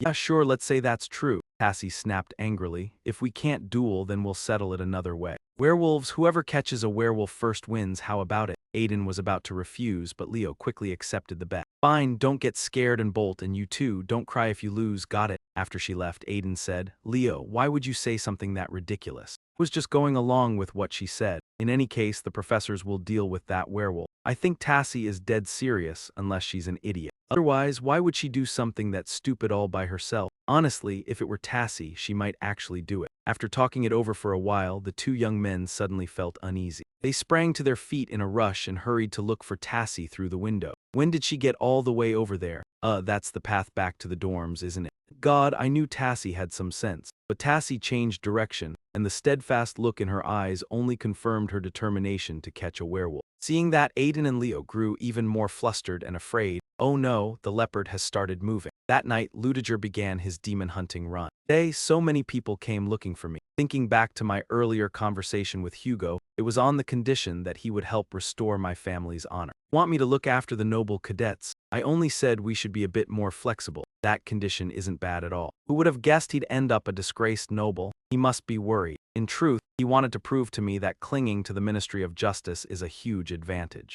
Gathered his thoughts and answered quickly. At Theon Academy, there are no royals and no nobles. I have no intention of going back on those words. If you'll excuse me, I need to resume my patrol. If I get involved with that side, your identity will be exposed, and he couldn't understand why he had to do it. He had no desire to be blacklisted by the Ministry of Justice for no reason. While walking, he suddenly sensed something, shoved aside the bushes, and found 3 cadets skulking around and eavesdropping. Weren't you told to return to the dormitory the moment classes ended? Each of you gets 5 penalty points. You're the 20th group already. I heard there was a bounty posted, but I never expected this many students to come. Threatening them with penalty points isn't working at all. If this keeps up, things could get even worse. That matter has to be dealt with before anything happens. Near the Theon wastewater plant, he stepped onto the public road and scanned the area. Edna said the werewolves travel through the sewer system. This is the only place big enough to hide a werewolf, and it looks like no one has arrived yet. Using a light spell, he spotted something noteworthy: werewolf tracks. And there were 2 of them, one large, one small, heading the same way. Only hoped the tracks wouldn't vanish midway. Following the werewolf's footprints, he slipped through a drainage outlet, and here the trail began to split. After tracking them for a short distance, only the larger prints remained, leading toward the academy. Clearly it had gone there to hunt. This side was the most dangerous right now, and it wouldn't be strange if someone got attacked at any moment. No sooner had he thought it than it happened. A scream rang out not far away. If he kept following these prints, he wouldn't make it in time, so he decided to run straight toward the scream instead. The moment he arrived, he saw the werewolf assaulting 2 students, both terrified and driven into a corner. With no other option, he had to use magic to back them up. The werewolf was caught off guard and couldn't react, and in the scramble, the 2 girls managed to escape. As for the werewolf, the blow sent it flying back, while Ludiger stood before the 2 students like an unbreakable fortress, giving them absolute security. When they recognized the newcomer as Professor Ludiger, they froze in shock. "Renee, Iron Devon Exilian," he called, and both girls tensed at hearing their names. Ludiger coolly declared that each of them would receive 5 penalty points, leaving them so stunned they couldn't close their mouths. "Wait, Professor. You should have asked whether we agreed first. What did I even do to deserve this, and why are you blaming me for screaming like that? I was trying to get the other students back. Consider yourself lucky you're still alive, and do it quickly. Instead of running your mouth, worry about yourself and at least keep this child from losing points." During that, he hesitated in brief confusion, and Renee explained she had accidentally dozed off while studying, which was why she came back so late. "Renee, I commend your attitude. But you should have understood the situation better, shouldn't you?" Seeing him turn unexpectedly gentle, Irendi was momentarily flustered. Why was the professor acting so contradictory? "Irene, take Renee back to the dorm. I'll overlook both of your mistakes. I swear, sir, I won't go telling anyone." "Are you refusing me then? In that case, I'll deduct the points anyway, won't I?" Narendi reacted at once. "Renee, Hubie, let's go." As he saw them finish settling things among themselves, the werewolf let out a polite howl and readied its attack, while the 2 students watched the clash between him and the werewolf with anxious faces. He answered with calm indifference as if it were nothing serious, and the werewolf silently sized up its surroundings. After thinking it over, it chose to cut and run. "You 2 evacuate to a safe position immediately," he said. Then he shot forward to chase the werewolf. The werewolf splayed its claws and sprinted along the wall as Ludiger fired a chain that hooked into the stone and pursued it at close range. And Renee glanced back at Ludiger's silhouette, unable to hide her admiration. For there was that magical levitation. They didn't stop until they reached the very top of the tallest tower, and after a quick setup and calculation, they lunged onto the stretched canvas together, trading blows in a steady rhythm with nimble precision despite how taut it was. After skimming across the tower's rooftop, they landed again on a lower roof. The werewolf struck first, and the moment Ludiger saw that man in his sights, he unleashed magic. When the flare of magic lit up and disrupted the werewolf's vision, he used the opening to spring behind it, and then he released yet another spell-based attack. Renee and Irondy could only stare in amazement. Was this truly a mage's battle? Meanwhile, the werewolf somehow soared right in front of Ludiger and snapped at him. He sidestepped with ease, gathered a sphere of magic, and decisively fired a point-blank strike. The werewolf took the hit and crashed onto the battlements. Seeing it still trying to toy with him, he fired another shot, and the magic chased its target, pinning into the werewolf's back like a coat of porcupine quills. The werewolf slid down along the wall and lay motionless. So exhausting, overusing magic power was clearly doing him no favors. Couldn't avoid using magic to fight with trainees watching. so he had to finish this man quickly and deal with the others as well. Just as he moved in, the werewolf suddenly lurched back to its feet, riddled with wounds. Its hand trembled as it picked up a stone, and the moment he saw that, he understood its intent. Instant it hurled the stone, he swung the staff in his hand and knocked it aside. Watching that method of attack made him suspicious. Impossible, could a werewolf really know how to use a tool? The werewolf sprang up and threw a punch that shattered the paving stones, but Ludiger swiftly dodged that devastating blow. Leapt high to survey the area below, reasoning that since the creature had been made on the basis of a wolf, it shouldn't possess any intellect at all beyond judging an opponent's strength. These things, were they really werewolves? Change, somewhere in the forest, a faint cry for a taxi echoed as Leo and Aiden searched the entire woods, shouting themselves hoarse for a taxi, yet still not seeing one anywhere. Aiden, shouldn't we call it quits? We can't find him anywhere, so Tassie's cab must have gone back on its own. What, did he seriously just vanish? If we can't find him and something happens, that's on us. Do you really believe Tassie is still out there hunting for a werewolf? I don't know about anyone else, but Tassie would. Leo let out a weary sigh. Fine, we'll keep looking for another 30 minutes. If we still can't find him by then, before he could finish, both of them froze at a piercing scream. Did you hear that? That was Tassie's voice. Both of them sprinted toward the sound, and as they ran, Aiden felt something charging straight at him. Whoever it was moving too fast to dodge, and they slammed into each other and hit the ground. Leo rushed over in panic to check. Once they got a clear look, the two young men realized it was Tassie. She blinked in confusion and asked what they were doing here. I just heard a scream, one of them said, but Tassie snapped back. What scream? That never happened. Wait, what is that sound? Tassie motioned for them to stay silent and follow her, and the three of them crept up and hid behind the bushes. Is that a werewolf? Looking closer, it was a werewolf pup, Tassie said proudly. Well, I won big, didn't I? You only spotted it, but the bet was catching it, so I'll just catch it right now. Aiden tried to speak. Tassie replied coolly. What, you don't want to lose? That's not it, he said. I think that one's hurt and can't move, which is why it's hiding under the leaves in a spot that's hard to notice. You really think it could just slip away on its own like that? Are you saying there's another werewolf lurking around here? I don't know either, but if someone helped it. As he said that, he suddenly noticed a necklace hanging beneath the young werewolf's throat. What was that? Something was on its neck, and none of the three had realized it. Behind them, the parent werewolf had already returned, and when strange breathing sounded at their backs, Leo's sharp instincts caught it first, so he hurriedly shouted to warn Aiden. He managed to save Aiden, but he himself still took some injuries from the werewolf's strike, and Leo was hit hard enough to be flung several meters away. Seeing the werewolf up close, Tassie was so terrified she didn't dare get up, forcing her trembling body to calm down. She had to stay steady and deal with the werewolf immediately. She had no choice but to do it to restore her family, yet though her resolve was fairly tough, it shattered the moment the werewolf fixed its unblinking stare on Tassie. It swung an arm to strike her. Aiden rushed in at the last second, yanking her away in a leap, and she looked at her friend in brief surprise.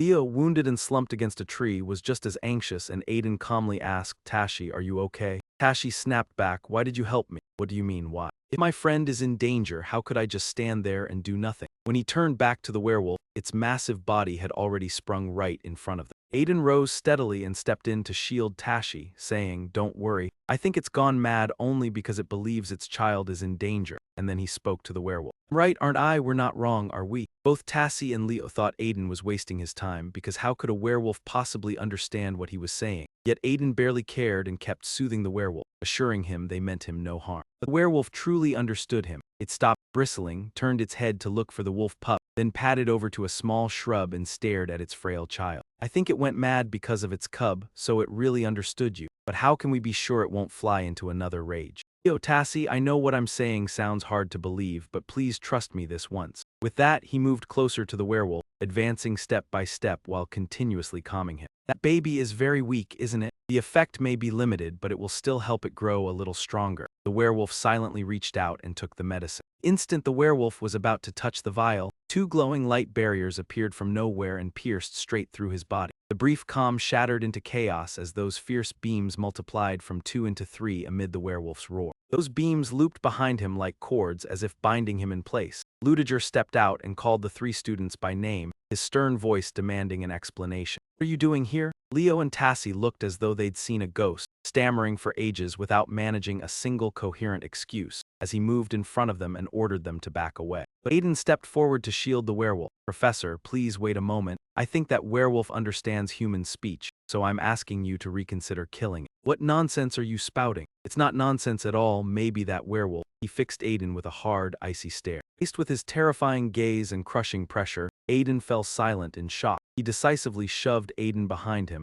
leaving Aiden bewildered about what was happening. When Aiden looked again, he had already cast fire magic, ready to burn the werewolf to ash, and the roaring flames before Aiden's eyes suddenly weighed on him in an indescribable way. Ludiger spoke first, saying he would punish them for this misconduct tomorrow, then ordered them back to the academy. The next morning, all three were summoned to the office. Leo was tense, occasionally muttering, "We're finished, really finished. With so many people around, how did Professor Ludiger end up catching us?" She sat there spiraling in her own thoughts. It was only a small violation and she hadn't started anything, but she still shouldn't have done it. As she thought, her eyes shifted toward Aiden. She was deep in thought about something when, a moment later, the headmaster strode in with an easy smile, greeting the beloved students, with Ludiger escorting behind her. Seeing the headmaster appear in person only made them more confused, and Alyssa said with a gentle smile, all right, sit down and relax, you three." If the headmaster came herself, it meant they wouldn't be getting ordinary punishment, and she asked, "Do you know why I called you here?" Looked like she wasn't planning to hand out demerit points, was she? That's right, they needed to understand just how reckless what they did last night truly was. If things had gone even slightly differently, someone would have died, so they shouldn't wear faces like the world was ending, and Professor Ludiger shouldn't be frightening students like that. This isn't something you can just brush aside so easily. It ended well, didn't it? And he already explained the situation in detail. Aiden, I heard you saved Tashin. You must understand that what you did was dangerous and wrong, so I've decided each of you will receive penalty points. But I can't condemn what you did in a crisis, so I've decided each of you will also receive 20 merit points. Professor Lutcher, you have no objections, do you? That is what you wish, then work hard from here on out. As the three troublemakers left, Aiden looked at him as if searching for something, recalling the image from the night before. Then he compared it to what he saw now and fell into thought. Only when all the students had gone did Alyssa speak. You're satisfied now, Professor Lutcher, aren't you? Never thought you'd ask me to look after those kids. Thank you. I did it because if they knew what I requested, it wouldn't exactly fit my image. Yes, I understand that. But truly, wasn't there anything strange about those werewolves? No matter how hard I tried to remember, there was nothing unusual at all. Then there's nothing we can do. In any case, I truly must thank you again. Thanks to you, there were no casualties. And I'll be looking forward to your future achievements. After speaking with the headmaster, he returned to his room and began sorting through his thoughts. That was when a letter that had been weighing on him mentioned a young werewolf. Its form looked far too much like a child. That was clearly a human body that had not fully shifted into a werewolf shape. But those people, they weren't making werewolves from wolves. They abduct people and transform them into werewolves. I have no regrets about my decision, because if I didn't eliminate them, I would be the one in danger. They hurt others too, a truth that can never be changed. That is why they became what they are. Yet when the little werewolf stepped forward and smiled as if freed, that image stayed carved deep in his mind, and he pulled the communicator from inside his clothes. He called Han and said, I have a proposal. Cut to, who would have thought we'd get bonus points instead of penalty points. Is your hand okay? It told me I just need to be more careful for a few days. Tassie noticed Aiden's expression looked utterly drained. What are you worried about, Aiden? Aiden replied, I'm not worried. But do you remember the werewolf pup from yesterday? There was a strange cord around its neck. Hearing that, Leo and Tashi were completely stunned. Aiden went on, and that's also why I stopped Professor Lutcher, in case someone is creating them artificially. Artificially, now that you mention it, I did hear a bizarre rumor. They said a few suspicious people are hiding in Soren, but wasn't that just nonsense? Not sure, but a werewolf with a cord around its neck is truly odd. Yeah, and also, let me finish what I was about to say. You mean Professor Lutcher, right? That's right, I don't want to doubt him, but the look on his face seemed a little strange. At that moment, Professor Lutcher looked as if he suddenly noticed something. So you think Professor Lutcher is trying to hide something? Not certain, but I think the professor must know something. Maybe I'm just imagining it because a professor from Soren has no reason to do that. But what if it's true? What if Professor Lutcher is actually connected to that rumor? Cassie decisively cut through your tangled, thread-like thoughts. Are you brainless or what? You're overthinking it. Don't you remember what the principal said? She said Professor Lutcher had already explained the situation in detail. If he were like you claim, then why would he do that? He was pretending and simply didn't show it. Professor Lutcher has clearly been looking after us and now you're doubting him. I think you're right, Tassie. Anyway, we don't need to worry about that. More importantly, I'm starving. Let's go eat something. You're right, it's already lunchtime. Come on, Tassie being treated by you made him awkward for a moment. Yet eating together is what friends should do. We're friends, aren't we? Aiden's words made Tassie's heart skip several beats and her face slowly flushed red. Then I'll go with you. Watching the two flirt, the third wheel could only sigh. In Lutcher's office, have you looked over the documents I sent? I have. The missing people are currently at Leith River and in areas where crowds are gathering. There's a gang of big-shot thugs coming and going around a nearby abandoned factory, so I'm sure it's there. Yeah, well done. I also dug into the information you mentioned. Heard a few workers have gone missing outside the city lately.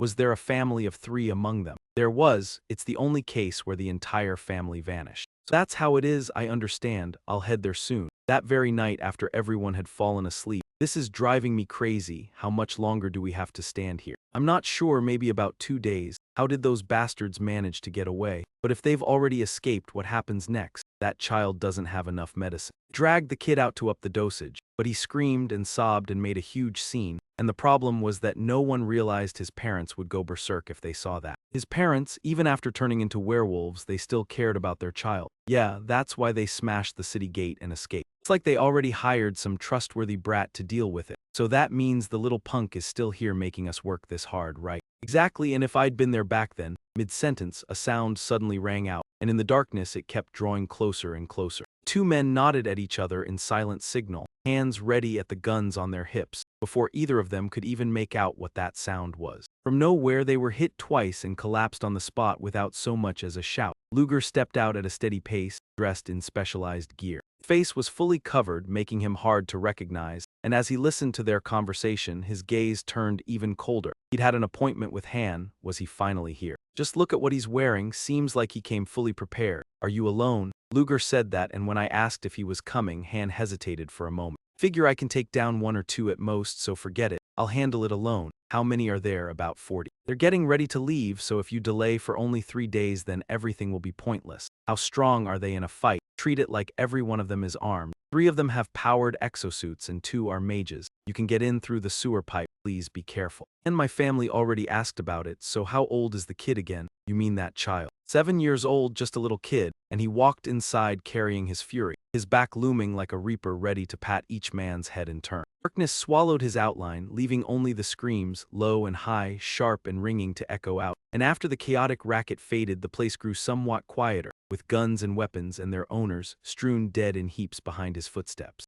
A few meters away, insects buzzed in lazy circles, and a hornet was watching, recording the scene. At headquarters, everyone was busy moving supplies, and it looked like a rat was sneaking around. Was he from security? Stop what you're doing and send someone out there to deal with it. He doesn't seem to be from security, but if that's the case, even better, because nobody will care. He dies here, right? The gate guards will go mad and spray bullets, but the more they shoot, the more they realize they're only wasting ammo because he has a magical shield. Those bullets are nothing but iron marbles in the end, and every shot gets blocked. He's a mage, so guns won't work on him. Now bring the knives over here. While they were still hunting for blades to strike him, he slipped a pistol from the edge of his coat, and the others didn't fear him at all. Instead, they mocked him like he was a jellyfish. If the bullets stopped like this, your weapons can't do a thing. But he calmly fed that man a round right between the brows. Only then did they realize it was a special firearm. No way, those were actually magic bullets. Get out of the way, my turn now. Even if you are a mage, 1 shot from this will still finish you.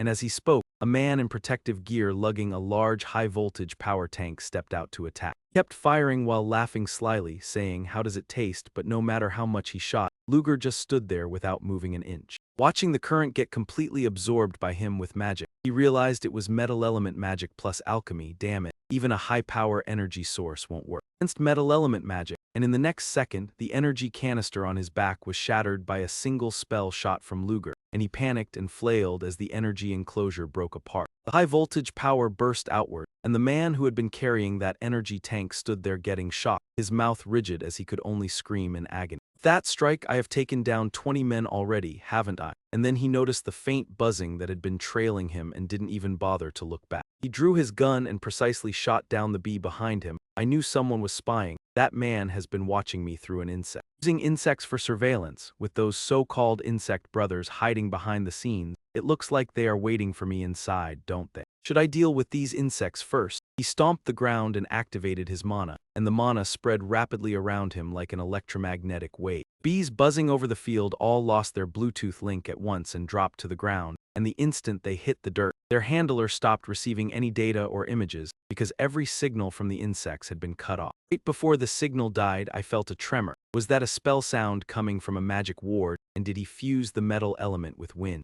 Not bad at all. Tiny insects are terrible at withstanding wind element attacks. I'll have to send out the bigger ones, Baron. Get ready. Massive, thick-muscled man stepped forward, prepared for a direct clash, while the others were already fully equipped, waiting for Luger to open the door. Judging by his route, he'll definitely come here, so give him a scorching welcome when he arrives. The door made a sound, and the entire room went silent. Without warning, the room's power went out, and the crowd panicked, fumbling for the light switch. Hey, I think that bastard is behind this. Getting no response from his brother, he looked over and saw him standing there in silence, except his head was already gone. When he looked down, the head had been mangled like a ball and rolled to his feet, and in sheer terror he jerked upright and stumbled away. Damn it, he's already inside, and the lights have only been out for a moment. I have to strike before this gets any worse. Yet the giant centipede the size of a Rolex display stand was released and instantly sliced in half, and he had already spotted Luger behind him as he charged in and smashed at him with a vicious club swing. But he dodged it, and what kind of mage fights like this up close? What sort of spellcaster is he? This is dangerous. I have to open some distance. Seeing his opponent trying to slip away, he immediately cast a spell to intercept him, and the moment he looked, he recognized it instantly. It was the infernal flame slash. Could he unleash it in such a short span of time? The infernal flame struck in waves, and as the fire engulfed his clothes, it quickly consumed him entirely. Even rolling on the ground several times didn't diminish the flames. Approaching him, Lutji watched as the others standing back didn't dare to intervene. The man controlling the insects burned down to the bone and cursed, pointing his gun at him, shouting, "Who the hell are you?" In response, the cold report of a gun silenced him. Just like that, the insect team was eliminated effortlessly. Then he glanced back at the people behind.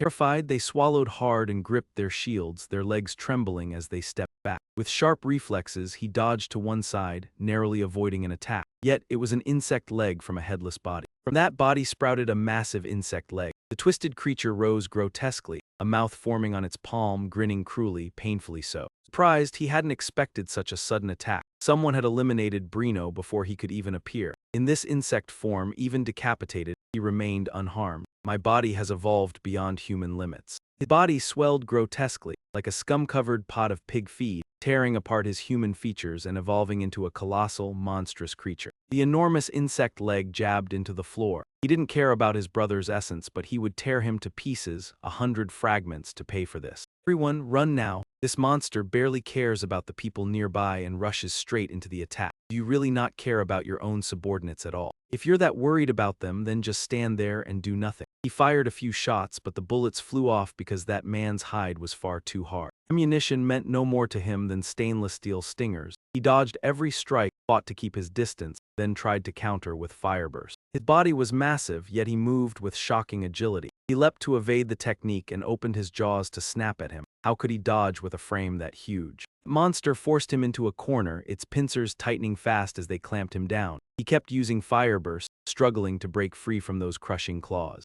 He thought activating magic right in its face would surely do the trick, but no, its face was thrust out without so much as a single scratch. Unbelievably, it was still fine after taking the spell head-on. It kept him locked in place, thrilled as it spoon-fed Luger onions one ladle at a time. If you want to roast me, then at least use 4th tier magic. After saying that, it laughed like a madman and slammed him into the stone wall again and again, savoring the joy of a victor. But when the dust and smoke cleared, Luger was gone. It looked around in panic, searching everywhere, and the moment it lifted its head, it saw a gigantic iron bar dropping down. It immediately used its powerful pincer to clamp the iron bar in two, and in a flash Luger appeared behind it. Oh wow, you're pretty fast, like a winged bug. Neither my gun nor 3rd tier magic can touch him, and he surely will not give me a chance to use 4th tier magic either. I do not want to use this. Hearing that, he grew suspicious as I gathered my mana and said I had no other choice. I wished him luck, while outside he stood in the cold sky, muttering to himself. I should have dressed warmer before coming here, but it must be about time for this battle to end, even if it has dragged on forever. Fighting 2 dark mages at once is no easy thing, yet he is not the kind of man who dies here. Then Han noticed a blinding light behind him as the base Lutcher had infiltrated throughout dazzling beams, and within moments a massive explosion shook the place. So he finally used it, did he, his so-called true magic or something like that? What kind of technique anyway, since magic is just magic? What the hell do I even mean by true magic? So you are finished already, and yes, I have dealt with everything including the test subjects. So they really cannot become human again, then it is best to send them off without pain. And this is it. The drug used to turn people into werewolves because the world has become truly terrifying. I cannot believe there was an experiment on this scale using human beings, but without someone behind it supplying money, they could never have pulled it off. And do not worry because I have already found out who was funding them. You are saying you figured it out. How could that be though? Well, not exactly, so do not bother with it. I cannot stop you anyway, so I will return to my former hideout. Lutcher stood there in silence for a long time, with countless bodies and evidence behind him, all swallowed up by flames, while elsewhere. You bring up this garbage and call it food. All you do is line your pockets with my money, and not a single one of you does your job.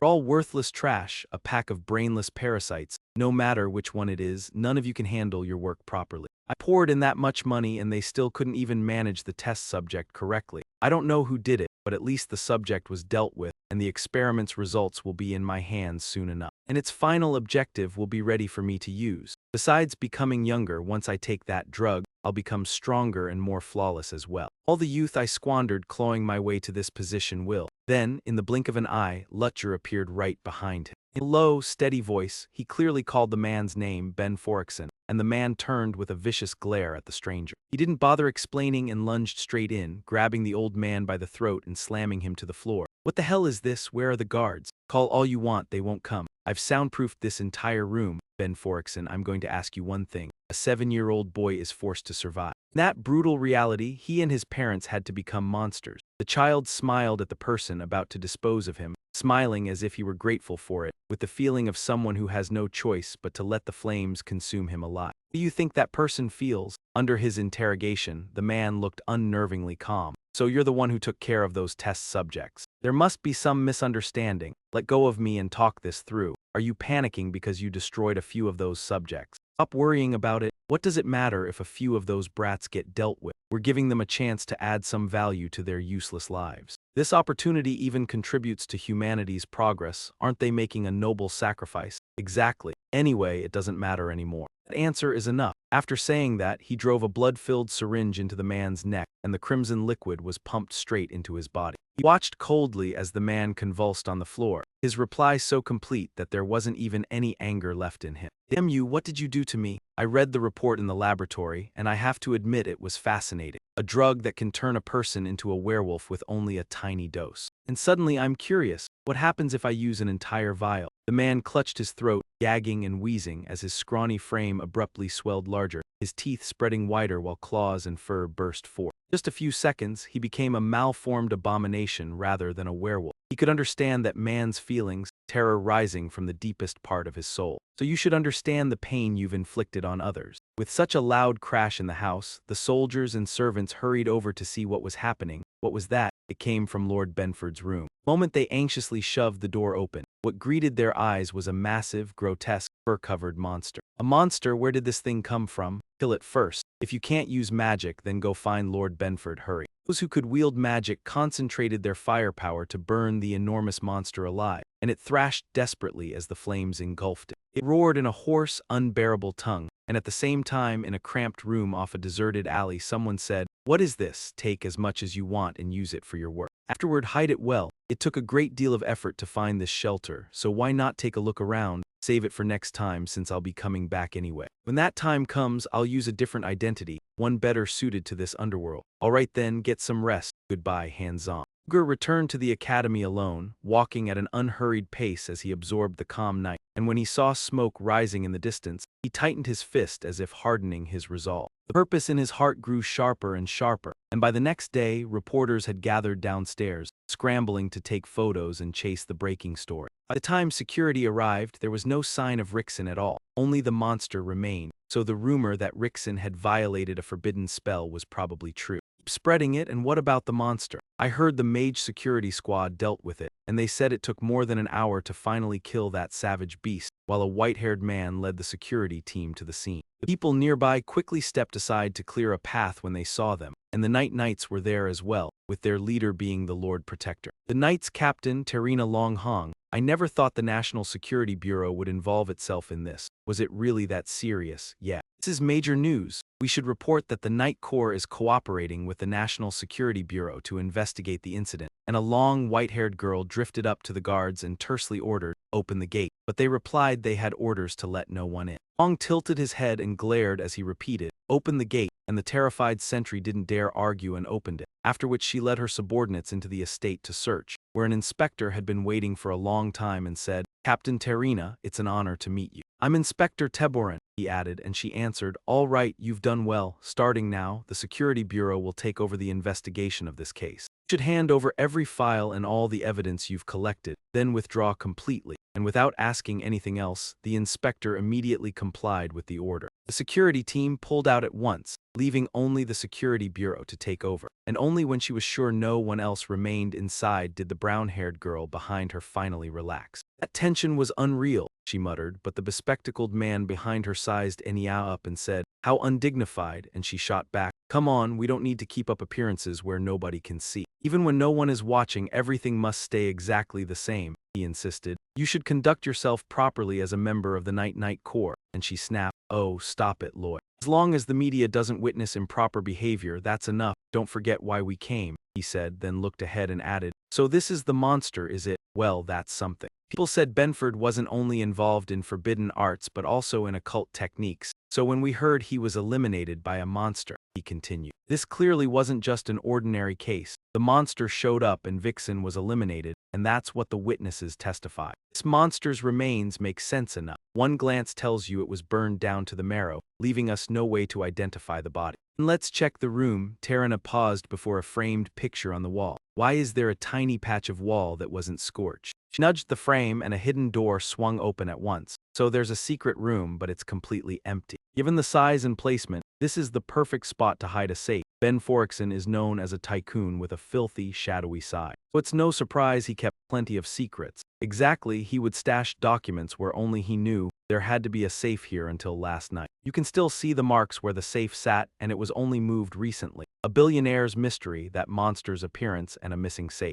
It's far more than coincidence. We can only conclude someone tampered with Benford's house, but why go to such lengths to conceal it? The only person I know with skills like that is Asin Lupin Lloyd. Who is he? She shook her head and said there was nothing. Lloyd, has anything strange happened in Lidover lately? There is one case. An abandoned factory was set on fire recently. In fact, it happened not long before last night at Benford's place. Then there may be something there. Let's go. We're heading there now, back to the office. Stabbing ache echoed through his mind, and the lingering aftershock was nothing to underestimate. Casting that spell had drained an overwhelming amount of mana. Thankfully, he had prepared the medicine beforehand. Otherwise, it would have been a disaster, and after taking the remedy, the headache was finally forced back. Even though he had burned the werewolves to ash and erased every trace, at least for now, he no longer needed to worry about them. No, there was still one person left. Aiden, the one who had blocked him to the very end while he was dealing with the werewolves. Aiden had been the closest to him at the time, and although he destroyed the evidence at once, even if only for an instant, it seemed the boy had seen something. Damn it, he never expected things to turn this bad. Who could guarantee that Aiden would not run his mouth? And if that was the case, the best approach was to handle it carefully, should he eliminate the boy outright. That thought, a murderous chill flared in his eyes, and he recalled the moment when Aiden had been trying to make peace with the werewolves. Yet as soon as he considered it, he forced himself to calm down, telling himself he could not lay a hand on his own student, because the risk was far too great. Besides, the kid was a special case being closely watched by the principal in person, and if anything suddenly happened to him, he himself would fall under the principal's scrutiny. So after thinking it over, he decided to let his brain rest for a moment, though the more he waited, the more it nagged at him. Aiden had said that since childhood he had learned a certain special kind of magic from a wandering mage. Could that really be mere coincidence? Elsewhere, Tarana's team arrived at last night's burned-out site to investigate, but everything had been wiped out, leaving almost nothing to work with. How does an abandoned factory suddenly catch fire, especially at the same time as Lenfer's substance incident, unless this place was still being operated? It only looked deserted on the surface. I think so too, because it wouldn't just ignite for no reason, unless the black mages and occultists were discovered while scouting here. So they set it ablaze to erase the place, perhaps. That sounds plausible, but we have no idea who spotted them, and we never even planned to check this site. Would they really go that far just to hide evidence from someone? Or maybe it was just coincidence or caused by several other factors. Lloyd, aside from this, has anything else unusual happened lately? Nothing else, but the wolf wraith that caused chaos a few days ago has turned up at Theon Academy. According to the report, it came in through the sewer line. Security there has always been lax, so that isn't surprising, but are the students safe? And what became of that wolf wraith? 3 students were injured. After that, the wolf wraith was dealt with by a professor there, as expected of Theon's faculty, but did they hand over the wolf wraith's hide? There isn't any hide left. Because it was burned to ash. What a coincidence, burned to ash.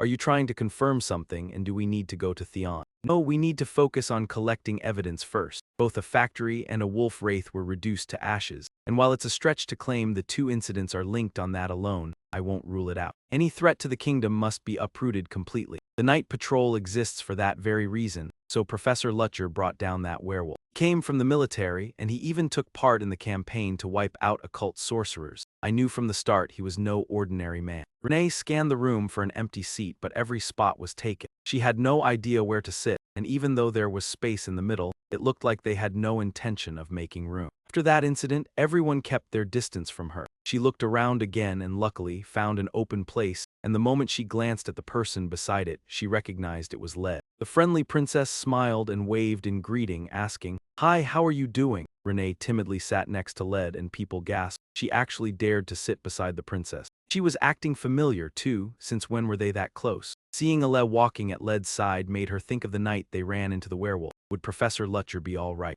"Don't worry, he's the head professor at Theon," Led said, then added, "But it's late, why are you still out here?" Renee told her everything, and when Led heard it, she was furious. "What the hell, no one woke you up? That's outrageous. I'm going to teach that librarian a lesson," Led snapped, but Renee shook her head and said it was fine because she had carelessly fallen asleep. "Why are you here at this hour, princess?" Renee asked, and Led replied that she had come out to bring the students who were still outside back into the dormitory. Renee was stunned the princess did it herself, but Led told her to just call her senior. "At Theon, everyone is equal, aren't they?" Led said, and Renee couldn't believe even the princess had to patrol, and could chat so casually with an ordinary person like her. But sitting next to the princess makes him so uneasy that one tiny slip could get him killed for real. When the classroom door suddenly flew open and Luther stepped into the lecture hall, a deep voice rang out as he announced that class was beginning, and that today he would explain manifestation traits, the basic principles, and the laws governing elemental attributes. Elemental attributes are one trait among the 4 manifestation traits, the most common and most important of them all, the very foundation of the foundation that most of them have already studied. So today he would teach them a new method, and Flora glanced at the paper with a flicker of curiosity. New method, she wondered what he was planning this time. A method that could raise their elemental power from 20% to 80%. There was really a method like that. Surely he was not lying to them, right? And then he asked, "Anthony, which elements can you use?" The student answered in a rush that he could use water, ice, and wood. So Luther told him to summon the element he felt most confident in, and the student immediately gathered a measure of elemental energy in his palm. Luther said it was passable, then quickly added so the student would not misunderstand that he meant it was nothing special, and told them to watch closely because he would only do it once. After that, he condensed elemental energy with one hand, the power rapidly forming into a huge sphere, and then a large shimmering snowflake appeared in his hand. "What is that? Really the same kind of mana? The scale is completely different." And seeing how interested they all were, he said he would explain the theory first. Laura watched with an icy expression what he was about to introduce, because elemental attributes had a long history in the field of manifestation. It was once called the foundation of every form of pure magic, and now it's part of its manifestation, the first 4 great elements. Compared to the more than 10 elements we recognize today, 4 is far too few and almost laughably simple. So does anyone know why elemental magic diversified so much? I'll give 5 points to whoever gets it right. Let's use the fire element as an example. Students eagerly raised their hands and spoke up, because fire is used to drive away darkness, and it's used to burn and clear forests. It's meant to erase humanity's instinctive fear of the dark. Nice idea. I think you'd be great at poetry and prose. All right then, Flora Lumos. To burn and dispose of other people, that's the correct answer. Burn with fire, drown in water, slice with wind, and electrocute with lightning. War and slaughter are exactly what drove magic to advance. Yet even amid flesh-cutting cold, fire became a symbol of life rather than destruction. Water turns water wheels, wind spins windmills, and electricity is used to light up the darkness. The purpose of the elements can always change with what people choose to do, fight for a better world. It's the mindset you need before studying elemental attributes. And now we'll begin the lesson. Everyone, form an elemental sphere. Joseph, focus on the flow of magic. Despite being a second-year student, the power you produce is shockingly inexperienced. Arena Caroman. Call that an attribute. It feels like a rotten leaf dropping onto the ground in late autumn, so picture a young sapling just pushing up through the soil. While everyone was casting spells, Leo noticed Aiden beside him. Aiden looked lost. He clearly had no idea how any of this worked, and Luigi spotted it too and walked over. Studied the student in front of him, brooding for a moment. Why was this kid acting like that? Was he trying to defy me because of the incident with those werewolves? With that expression, how could it possibly be what I was thinking? Aiden, you have no experience demonstrating elements, do you? He replied awkwardly. Yes, teacher, I'm very embarrassed. Once he understood the reason, he let out a quiet sigh. A weak student, the special kind who lacked even the basics. Even if he had been acknowledged as exceptional, I wasn't obligated to look after someone who couldn't even do the fundamentals. Letting him fall behind the class wouldn't be a problem. Yet when did my conscience become so easily irritated? Tell me what elemental attributes you can use. You do know that much, right? Yes, fire, water, and wind. Then try the fire element first. I'm going to teach you. I can't abandon a student from the very start. Gather your magical power. Can you manage a basic demonstration? Now imagine converting that magic into an element. Like I said, the fire element. Don't just think about it. Try to sense the qualities of flame with your senses. Aiden closed his eyes and focused. In Luigi's calm, steady voice came the guidance. Recall the brightest flame in your memory, its shape, its sound, its scent, its feel, everything. By little, a tiny spark flared inside Aiden as he remembered the fire element in a warm, cozy kitchen corner. Amid a snowstorm, the sharp bitterness of half-burnt wood and the scent of charcoal, the aroma of stew bubbling on the stove, and the sound of my two sisters arguing. And my mother's anger, my father's smile as he had just come home, the food that was never enough, and the icy wind stabbing straight through my worn-out clothes. It was a brutally cold winter, yet the fire in the stove soothed everything, that warmth feeling as real as if it were only yesterday. Lutcher's praise roused him from those happy memories. Now the flickering flame had appeared, and he stared at the fire he had created himself, overwhelmed with joy, while Lutcher watched it with a rare gentleness in his eyes and said it was quite good. The flame was not hot but comforting, bringing no destruction, only a soft, gentle sensation. He could guess what she had been thinking of, yet the other students were utterly astonished that Professor Rutger would actually praise someone. He explained that the flame in your hand is the fire element you imagine. Instead of being an ordinary element, it is your own fire, your own magic. This is your own magic, don't forget that feeling. I'm sure you all know about this by now, but the method I am teaching works this way. Use your own senses based on your personal experience. Basic knowledge is essential as the foundation for mastering elemental attributes. But thinking that fire is hot, ice is cold, even a 3-year-old knows that. A true mage must infuse something special into it. Express your element by recalling a unique thread in your life. Sense your element with all 5 senses. Some students tried it and succeeded, others eagerly followed. Flora, however, remained indifferent and barely paid attention. I already knew all that. I thought he would show me something I didn't know, probably nothing exciting anyway. Why did he go out of his way to teach that rookie in such meticulous detail, and even praise him just for performing an element? Where's the person who embarrassed me in front of the class on the first day? I just intend to do things quietly and see if he won't praise my element. Cheryl beside me looked astonished. Cultivated magic, you can use that already. If I apply my elemental magic skill here and create a water vortex activating the magic briefly, the light in her hands spiraled increasingly out of control. Cheryl grew worried. Isn't this too dangerous, Flora? Stop it now. The more Flora thought about it, the more her nerves tightened. At this rate it would explode, and she had to stop it, at least by raising a barrier so no one nearby would be hurt. The students around her sensed something was wrong and hurriedly fled, and amid the growing chaos, someone called out Flora's name. Focus, his steady hand pressed down over her spell, calming the runaway energy. Flora Lumos, don't give up, control your magic, I'll help you. And the spell orb stopped showing any sign of swelling. The spell orb had gathered an enormous amount of power, then slowly began to shrink. It was more stable now, but he warned her, stay focused, it's not over yet. If you stop here, your magic will vanish and you'll gain nothing. Are you really fine with that? He asked, staring at Flora with unwavering resolve as he waited for her answer. Flora had already made up her mind to finish this spell. She had come too far to quit now, and there were always 2 kinds of eyes fixed on me. Admiration and envy. I never paid them any attention, much less let them affect me, because the hardest thing I had to endure was that other kind of look. The look of someone who belittled me and treated me like a child, my father's razor-sharp gaze, and then my encounter with Professor Lutcher. My first impression came with 10 demerit points.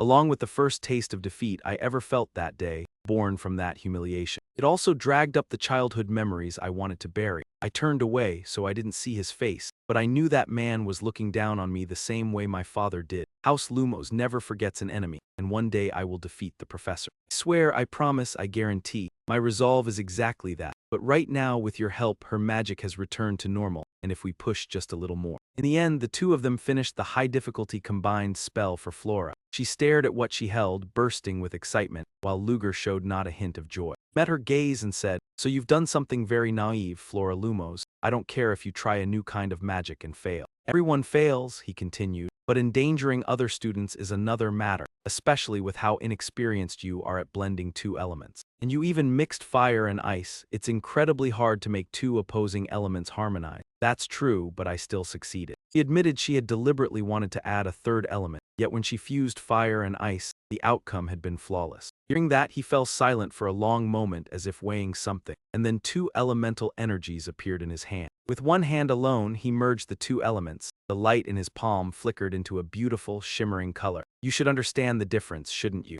Blended element is only pretty on the surface because that thing is frozen solid, but that's all it amounts to. What does this spell ultimately achieve? Is it just for decoration?" Under his criticism, Flora was powerless and couldn't find a single word to answer, and the surrounding classmates sensed the tension tightening. He cast his spell into the air, magic radiating a gentle glow, and then pure white snowflakes appeared, drifting softly down over the entire classroom. Students stared in astonishment and murmured in admiration as Flora watched and finally understood her lesson. His magic had been refined specifically to restrain fire. It let him fuse fire's spreading force with ice's chill into a single incantation, turning the elements he used into something far more useful. I was utterly defeated, and his voice softened as he called Flora's name. "I am not condemning you for flaws in your skill," and it was not a harsh scolding at all, but a gentle tone that left her completely stunned. This time she lifted her face and studied the expression before her, stern in demeanor yet carrying a calm, respectful warmth in his eye. He continued, "Your talent is truly unusual, and I have never met a mage your age with technique like yours. What I wonder about is something far more fundamental. To me, your magic is used only for show. I have no right to interfere with how you choose to use it, but at the very least, find a path beyond mere display." For her own sake, she felt the professor's rare care and warmth in the pat on her shoulder, absorbed every word, and when he finished, he told everyone to return to their seats. He stepped back to the lectern as Flora took in the new understanding, her mind working excitedly. Realizing he did not despise or belittle her, he was genuinely worried. Even her father had never looked at her with eyes like that, and as she lost herself in thought, a sudden wave of headache and dizziness struck, and Cheryl hurried over in concern to support her. "It's fine, I'm okay. I'm just a little dizzy from using too much mana, like I might pass out, but is the professor all right?" "Professor seems to have burned through even more mana than I did," and over on Luger's side he clicked his tongue with a grimace. "Good thing I took that medicine earlier, or I'd be far too lightheaded." That little girl isn't just combining elements at such a young age. She's managing to fuse 3 brutally difficult elements. Once got scolded by a teacher for showing off like that, and the memory made me press on the girl a bit too hard. Did I hurt her? Even so, I still hope she gets through it easily. My advice has never been empty words, and as he continued the lesson, he walked around checking everyone. Just as expected of Soren, they all did well, and she said this year's class has a lot of talented students. This the golden generation, and then he noticed one student. "What's wrong, Renee?" And with a quick look he grasped the problem, "So you can't fully summon your element. Basically, that element doesn't exist," he told the class, "and that's it for today. We'll replace homework with a recitation of what you learned today. And you, Renee, come with me to the professor's office." And when she was called in, both the girl herself and the princess beside her were utterly bewildered inside the professor's office. He told the girl to wait a moment while he rummaged around for a book or something, and Renee sat in the chair in extreme confusion, her mind spiraling through every possibility. "Why did he call me here? There's no way. Is this a private interview? Does he want to kick me out of class? Of course that's it. How could a student who can't even properly restore an element ever keep up with his spellcasting class? Though I really don't want to drop Professor Lutcher's lectures." She glanced at him anxiously and saw him approaching with a stack of paperwork. No way was that a class transfer request. So he truly meant to move her into another professor's class, and the moment he called her name, she blurted out in determination, "Professor Lutcher, I'll do everything I possibly can.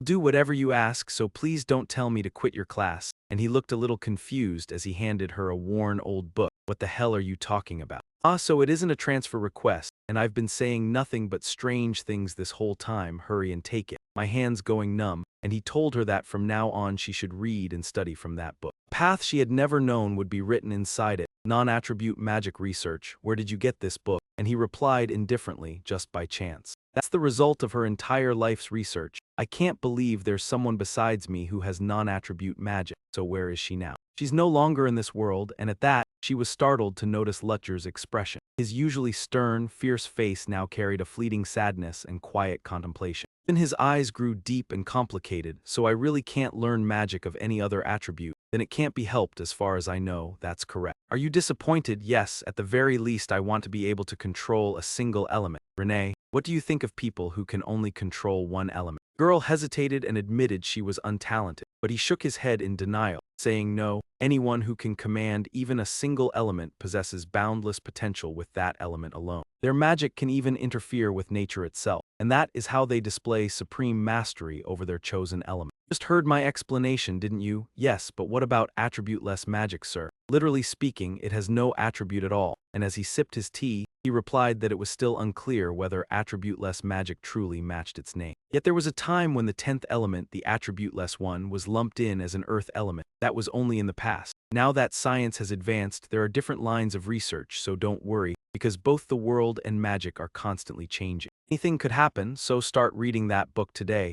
This is an individual assignment I'm giving you, and it will help you greatly once you've worked through it. He leaned back in his chair and relaxed, genuinely surprised that the girl possessed attribute-less magic. But those judging eyes, I never expected to find eyes that could distinguish good from evil here. They still have not awakened, so the girl herself has no idea yet. But I also never imagined the book she wrote would return to her hands like this. Could this be what people call fate? After the lecture in the hall ended, after receiving his guidance, Aiden diligently trained his magic, and though no one knew how long he practiced, this time he finally succeeded. He was overjoyed that the method Professor Lutcher had taught him worked so well, and at that moment, as he cast his spell, Professor Lutcher's gaze was gentle yet serious. Had I really misunderstood him? No matter what, someone who loves magic that much couldn't possibly be a bad person. And then he noticed a group of people not far away. Who are they? Those aristocratic students are gathering together. Looks like someone important is here, and now that there's downtime, another trainee has shown up. He walked over and mocked Aiden's group. Oh, and who's this, if it is Aiden, the brat who can't even manifest a single elemental attribute? You're still this arrogant, huh, kid? Leo flared up, nearly losing control of his words, but Aiden calmed him down. Leo, stay calm, let me handle this. Javan, I don't know what I did to upset you, but I'll apologize now. So next time, can you just leave us alone?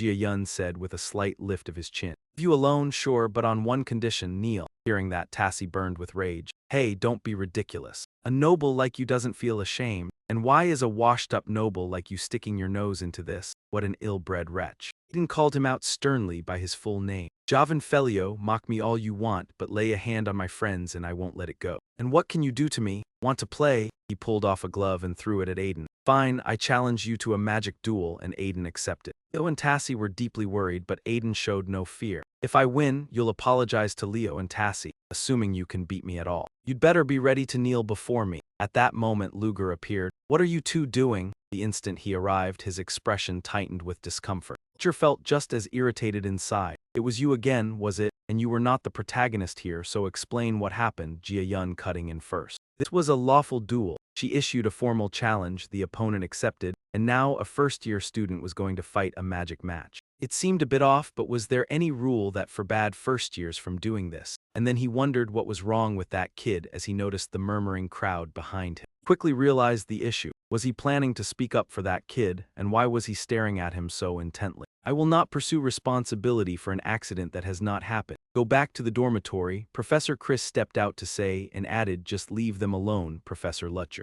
This not blatant abuse of authority. Even a professor had no right to stop students who were willingly sparring, and Lutcher had not known what that man was after. But now, he had already stepped into a pool of trouble. Even so, we cannot simply watch those students with little combat experience get hurt. If you are worried about that, why do we not join in as well? And he did not answer at once, instead asking the trainees behind him, who both nodded firmly in agreement. They all agree, I will follow your suggestion, Professor Chris, and Professor Chris clearly had no intention of letting him off, adding one more thing. Would you like to place a wager with me, Professor Lutcher? It is not mandatory, of course, though it is rather absurd to bet on a match whose outcome is already known. Lutcher answered without hesitation, fine, I accept. I did not expect you to agree so easily. And then who do you think will win, Professor Lutcher? Professor Chris will naturally put my money on Jovan Felio. I believe he's an exceptionally gifted mage. Surely you're backing Jovan as well, aren't you? How about we change the wager to how Jovan will win instead? Thanks, but no need. There's no reason for that. From the start, I plan to bet on Aiden. Fine then, I don't know where that confidence of yours comes from, but that will be the wager, Professor Crete. About staking a bit of magic research we've been working on, since the two of us were both assigned to teach spellcasting anyway. You actually teach spellcasting too. I truly had no idea. Those words made Chris's fury surge. He clenched his teeth and cursed in his mind. You think you can live in peace after insulting me like that? Even Luigi felt a hint of unease. He teaches spellcasting as well, does he? Very well, then the match will begin 3 days from now. That sounds reasonable. I'll be waiting for it. After they settled it, Chris stormed off in anger. Aiden awkwardly apologized to you, and you replied calmly, start thinking about how to win.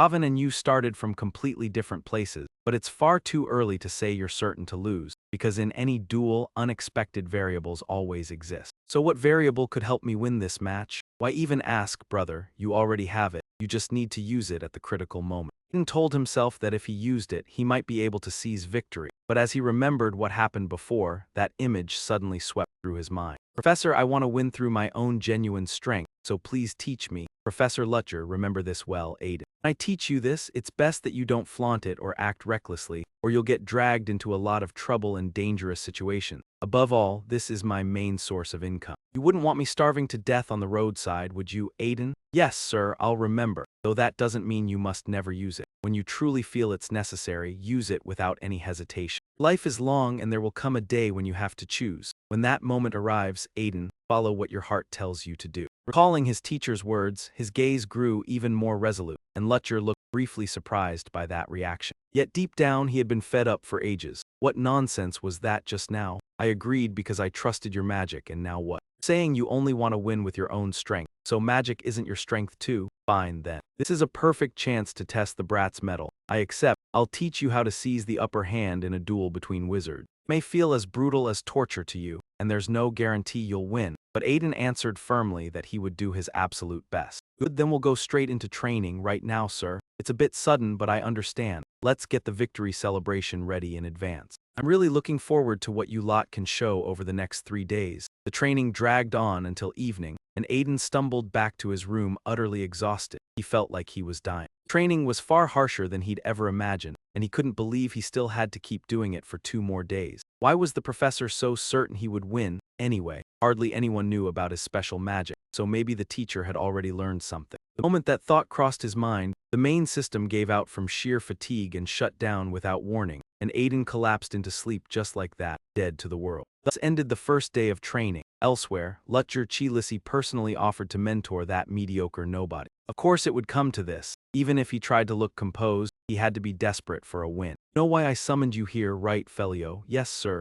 You said I absolutely must defeat that arrogant brat. Crick cut in. No, that alone isn't enough. You must make them see just how enormous the distance is between us nobles and those commoners. I don't believe you'll lose, but it's best to make sure. Chris pulled a greenish vial from the drawer and handed it to Dewey Fan. This is a mana enhancement potion. Drink it before the match. But if it's found out, I won't be stripped of my student status, will I? Special item from the Benimo family, so you won't be detected, and those lowborn bastards will absolutely use any method they can to seize victory. So we can't let them down either. The professor is right. It stings my pride a bit, but it's still better than losing to that lowborn bastard. That's right, Jevin, you've made the correct choice. Before long, the day of the match arrived and the training ground was already packed. Stands buzzed with gossip from eager cadets. Who's going to win? That noble kid has the advantage, doesn't he? After all, noble training is completely different. I heard that first year is pretty formidable too. Wasn't he involved in that shocking incident earlier? Did he really capture them? I thought Professor Lutcher was the one who did. Professor Lutcher only guided him, really. Then it looks like the other side is under Professor Chris. Professor Chris,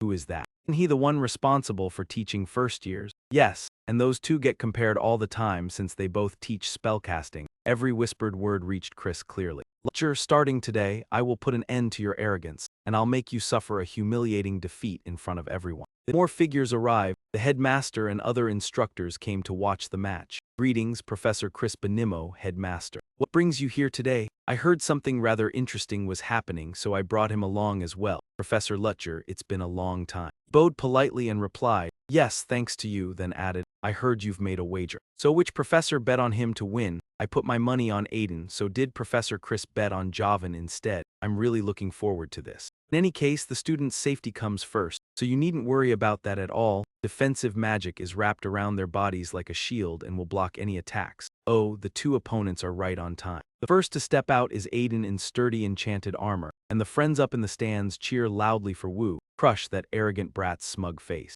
Go, Aiden. Javan strides out with confidence and waves to the stands, and his friends are just as fired up. Let's go, we believe in you. Show them the pride of a noble, and I'll check your condition briefly before we begin. Javan, remember your promise. Win first, then talk big. After a quick inspection confirmed everything was fine, the professor noticed the sword at Aiden's waist, and Aiden lifted it and said, this is my personal item that I'll be using in this match. It looks like a sword. Well, it was made in the shape of a sword, and the blade is very dull with no sharp edges at all. Only then did he approve it, and as you all know, whichever side runs out of defensive magic will lose. The match begins. Aiden strikes first with a blue flame spark, and Javan opens with a spark as well. Their chanting speed perfectly matched. After all, they're both Professor Lu Ji's students. Just as expected, he used the fire element first, and if it's Javan, it seems he'll start by using his strongest fire attribute spell. That bastard's skill has improved, and on top of that, if we're talking elemental matchups, I'm at a disadvantage, but that only matters if the power within our spells is equal.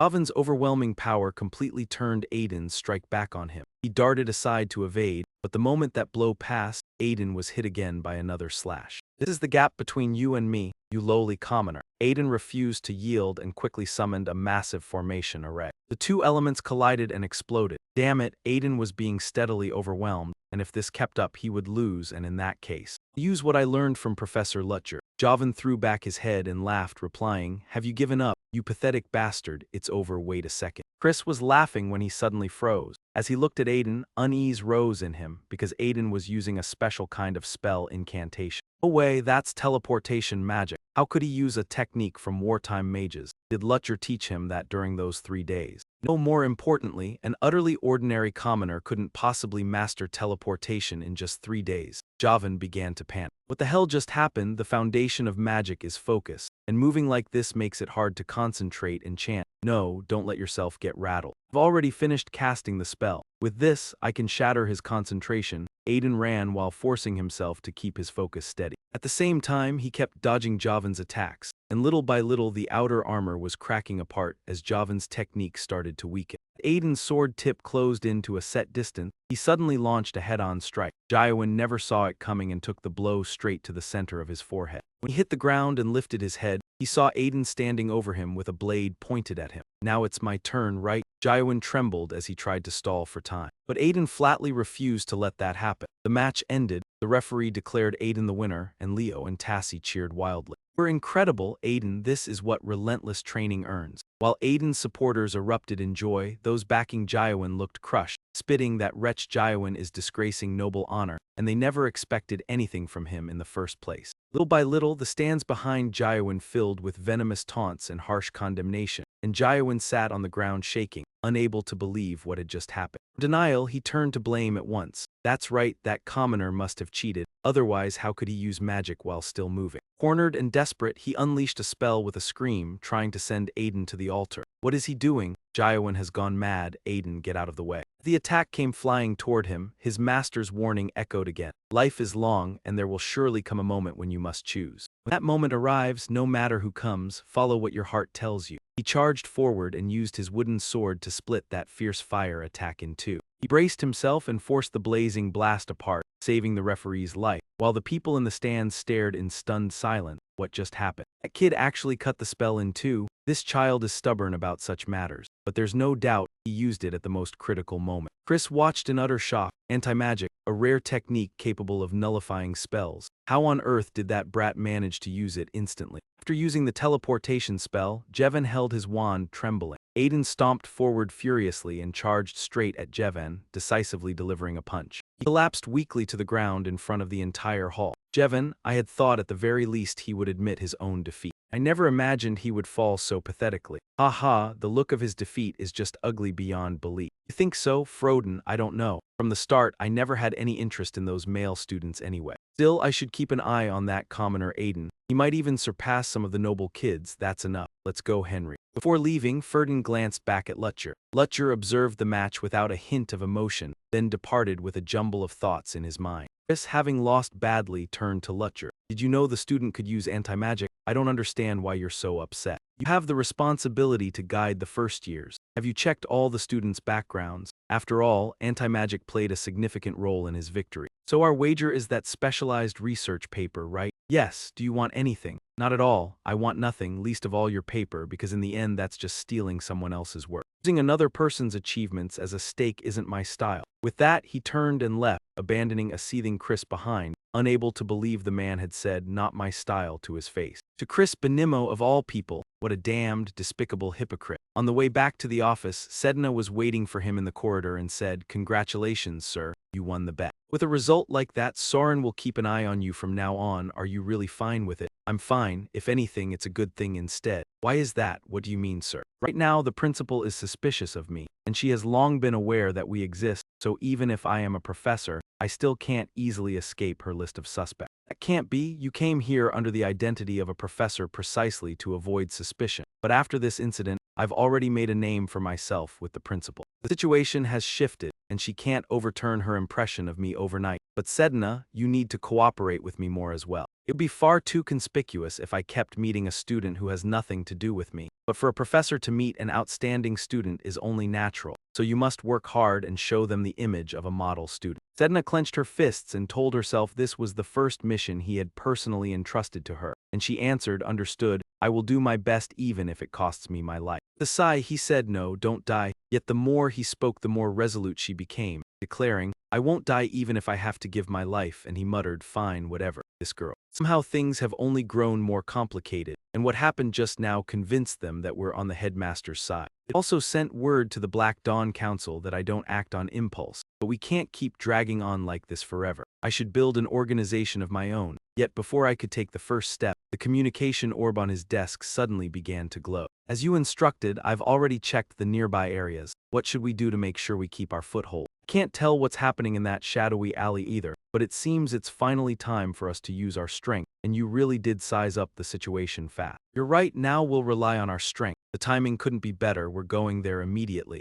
And when Hanya looked doubtful, he continued, "Don't worry since that's the case. We just need to finish it quickly." And at a certain tavern, someone was in a foul mood and itching for a fight, snapping at anyone who tried to check on him as he spoke. "Do I look fine to you, huh? That worthless bastard should have locked in our investment deal before he ever made a move. Now everything we poured into him has gone up in smoke, but we still have a little money left, so we can find another way, can't we?" "Yeah, that's right. That's why I called all of you, because next we'll be expanding the business on a massive scale. First, those bastards." Then he noticed a man striding into the tavern with confidence and barked, "What's with that guy? This place is closed, so get out." "Hey you, did you hear me? We're closed," and Luigi asked bluntly. "You're Duceli, the leader of the Red Society, aren't you?" "I don't know you. Have we met before?" "Of course not. I only know you because you're so famous." "Sorry, I forgot to introduce myself. My name is James Moriarty." "Yes, James Moriarty, the criminal advisor, the man who controls the kingdom of Delica's black alleys, but he's been hiding for years. So why would he show up here now? Maybe I should test him first." Then he laughed loudly and said, "Professor Moriarty, I've heard a great deal about you as well."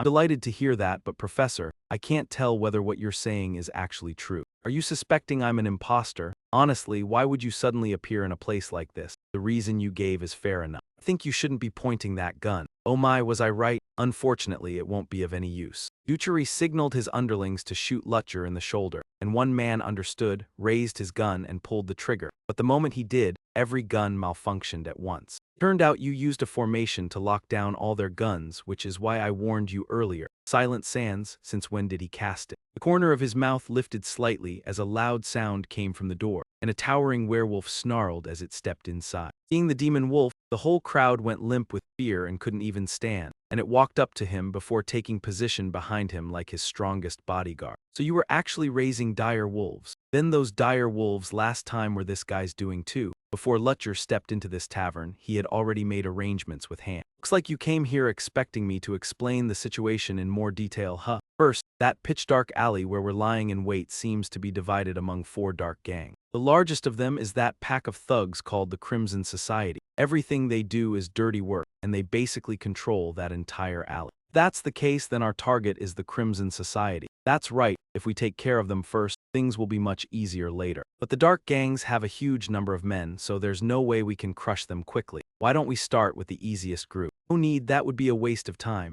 Going straight for the boss will be far faster. Once we cut off the snake's head, the rest will submit on their own. But this still isn't the right moment. Lately they've been working closely together, and that only happened after Ben Borikson died, didn't it? That's true, but wait a second. Ben Paul Rickson seems to have some connection to the Crimson Society, and a lot of events and worries revolve around Rickson. Maybe all the filthy jobs the Crimson Society handled were for him. Now that the key figure is dead, they're probably seething. If they've already joined forces, that's even more convenient because we can wipe the whole bunch out in one strike. No, wait. Not ordinary street thugs, their strength can rival mercenaries. No, amateur knights. Even so, that doesn't make them genuine knights, and it's nothing to fuss over. 7. If you say so, then that must be the case. It's not as if they're weak either. Still, there's no need to dwell on it. So, Han, I need you to do me a small favor. And for this job, Han took the form of a werewolf, forcing himself to look a bit more ferocious, then simply stood there until it was over. He can't frighten them on his own, so he needs a gigantic beast to intimidate them. And for this assignment, I'm the most suitable, sir.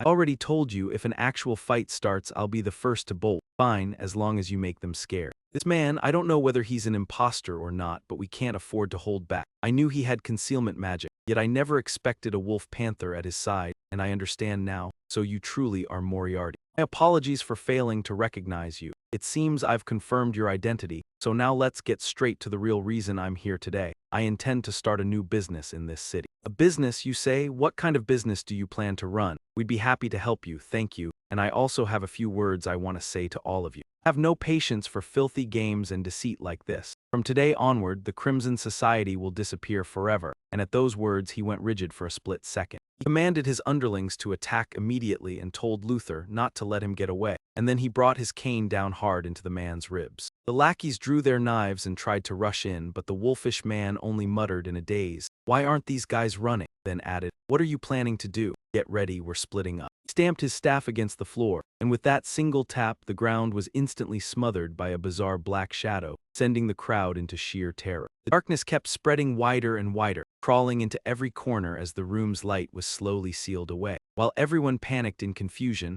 Luther calmly drew his sword little by little. The blade flared with a blinding glow and carried a chilling, eerie aura. One look made it obvious what would happen next. Third-tier magic, fool's dream. Use the power of darkness and illusions to sow fear into the enemy's heart, a curse-bearing incantation, and a complex spell woven together. Deutery was so frightened he couldn't even grasp his own place in the situation, and he kept barking orders for his men to hurry and deal with Luther amid the shrill scream. But some of them stayed clear-headed, silently watching the flow of the fight as they coated their blades with magic, and one after another, slashed apart the darkness he had spread. Deutery collapsed onto the ground, staring around in a stupor, and only then did he truly realize just how terrifyingly powerful the man before him was. The tavern packed with people, that man had already wiped out nearly everyone. He gave Deutery a gentle smile as the two who had just cut through the darkness charged in to start the fight. A controlled surge of aura sliced straight through his magic, so they had to be allied knights, and with that, he didn't believe for a second that he would lose to them. He smiled as he looked down. A glass vial had dropped to the floor and thick smoke billowed out instantly. It was probably poison, so retreat. Poisons like that will not affect us if we reinforce our bodies with magic. Yet several hidden projectiles shot out from the haze. That burly brute scoffed at how pointless it was and swatted them away, never realizing what was thrown was not only hidden weapons but poison mixed in as well. He smashed the glass vial holding the toxin. The liquid and tiny shards splattered up and clung to his skin, and the poison, like a starving creature, viciously gnawed through his flesh and even began to spread. So he used Vietnamese coriander as a decoy trap just to slip poison onto him, because he knew we could not avoid contamination through direct contact. "You bastard, where are you hiding? I will take your mangy life for sure." He had barely finished screaming before Luger dropped him with a single blow. The purple-haired man and Tujari were drowned in shock as Luger stared at them with icy indifference and cleanly ended that showy troublemaker with one sword stroke. Blood splashed into a dark crimson streak at his feet. "Are you really Professor Moriarty? I never knew the professor had combat skills like this, and why would I bother explaining anything to you? In any case, this same day next year will be your death anniversary," and he made his opponent relax his guard and reveal a weakness as long as he stayed cautious. He could win, but first he had to close the distance, and just as the man rushed in to strike, he threw out another poisoned vial. The young man was sure those petty tricks wouldn't work on him. All he had to do was throw it off track, then, mid-sprint, something suddenly yanked him back. His sword was actually stuck fast, held in place by whatever strange substance was inside that bizarre vial, and Luther raised his pistol and took careful aim. With no choice left, he abandoned the blade, thinking he could still survive this ugly matchup, only to learn he was wrong. Finished him wasn't a bullet or any kind of poison, but a black shadow, a needle-sharp darkness that pierced straight through from behind, and magic is supposed to be cast close to its user. Who would have thought it could actually be done? Luther gave him a copper candy and officially sent him onto the wheel of rebirth. After that, he coldly stepped over the corpse and faced Duchary, who went pale with terror as he drew near, the earlier screaming and cursing now gone. Luther stared at him with open excitement and said, "So why don't we continue our conversation?" When it was all settled, he didn't leave right away, staying to sip his drink. "So you've finally taken off your disguise. Ever since my nose got more sensitive, I can't stand the smell of blood," and he sounded like he was wailing miserably, didn't he? "He dead? Not yet. Now I have all the information I need, and I'm planning to hand him over to other organizations." "All right, I'm sure you'll arrange everything properly. By the way, what are you drinking?" Durgat, 38 years old. "What? Damn it, you're drinking alone. Can you even stomach that? Pour me a little. I thought you couldn't stand the stench of blood." "Come on, I want to try it too, even if it makes me sick." "Forget that. What are you planning to do with the rest of the chain society?" "Going to pick a few of them and find some people who can actually be useful to me. There are plenty of classified files and secret ledgers in the second-floor office. They'll come in handy for you." "Looks like I've got more work to do. Don't you think it's too much for just the two of us to handle?" "I already accounted for that. You should know I have a lot of contacts who can help us." "You're serious?" "I'm certain none of them are suited for this job." "Still, do you really think they'll answer your invitation? They said they'll come as soon as they finish what they're doing." "Do you hate them that much?" "Of course I do. None of them are normal." "Yeah, I know I'm not exactly one to talk. Even if I complain, we're still carrying out your plans. I remember the headmaster has her suspicions about you. If you keep hanging around like this, are you sure it's fine?" "Relax, they won't tail us. Those mages never take risks unless they're completely sure. Especially now with the headmaster under scrutiny from the opposition, she won't do anything that puts her at a disadvantage." "That makes sense, so what are you calling this organization? Giving it a name? If you want to take control of the North, you at least need a proper name. How many people do we have in total?" "Counting the two of us, probably around 10. I've got one UNOEN. Uno Owen the Nameless, is that it?" "So you're thinking of naming the group Nameless?" "Well, that's actually an idea. Nothing wrong with it. I think it works. Hey, want to share one last drink for today?" "Sure," Lutcher said with a smile as he raised his glass too, toasting the birth of the organization. But once one thing ended, another immediately came knocking, and Selina looked puzzled. "Professor Lutcher, why don't you have an assistant?" At that, he froze for a moment, blinking in blank confusion as if he didn't understand. "Right now, I still don't feel it's necessary." "But you have 80 students," she pressed. "Don't you feel exhausted?" "That's true, but it's not that hard," he replied, and she could only marvel. "You really are incredible." And so, he had honestly never known assistants were even a thing, and from the beginning to the end it had been only him, grinding away under the heaviest load. While they were on the topic, he asked around and compared with other professors. "Professor Selina, do you have assistants?" "I do, but I don't need much help, so for now I've only chosen 3, she said, only for him to ask, "Didn't you just say you don't need much help?" "So normally, do professors have as many as 10 assistants?" He wondered, then glanced toward the others, noticing that Professor Benimo's assistant lineup looked especially formidable. It seemed 3 really was on the low side, and the other professors eagerly chimed in, "You should recruit a few too. If you do everything alone, you'll suffer for it." "I think you need at least 5 assistants," one said. "And if you want, I'll help you make a list of the most promising students," another added. "I'll pitch in a bit as well." "All right, thank you everyone," he said, and back in his office he found himself thinking seriously about hiring assistants, who would earn bonus points and receive additional private supplementary classes. There's no cap on points, and the new professor could even claim at least 6 assistants. Instead of graduating, some chose to keep studying magic under the professor's guidance. Basically, it was a 21st century school. Sure, having someone handle the little errands would be nice, but the problem was who to pick. Oh right, he already had a list, didn't he? In any case, it wasn't urgent. He flipped through the list and one name immediately caught his eye. Then he headed to class, but after walking a bit, he found himself at a loss for words. You have something to say? Come out and say it, said Na. The girl flustered and apologized, saying she saw the professor pass by, so she only. No one tails a professor like that in secret. Didn't she have anything better to do? Thinking that, an idea suddenly struck him. Right then, since I have something to ask you anyway, do you have classes on Tuesday and Thursday from 10 in the morning until midnight? Isn't that your teaching slot, Professor? I'm free at that time. What is it you need from me, Professor? Hearing that, the corner of his mouth lifted. Good, then be my assistant. She agreed without a second thought, but when her mind finally processed it, her whole body went rigid. All she managed was a stunned huh, and the shock made her words tumble out in a mess. Assistant, Pro Professor, what are you even saying? If you become my assistant, you'll be able to approach me more naturally. But you have nothing to do with me, Professor, and you'll be suspected as well. Don't worry, your name was on the list we received, so picking you makes perfect sense. Still, if you don't want to, I won't force you. Hearing that, the girl quickly said, Of course not, so you agree, right? Good, within 2 days, bring me your assistant registration file. Nice, the first assistant isn't a bad choice at all. If I keep her close, it'll be easier to learn more, little by little, about the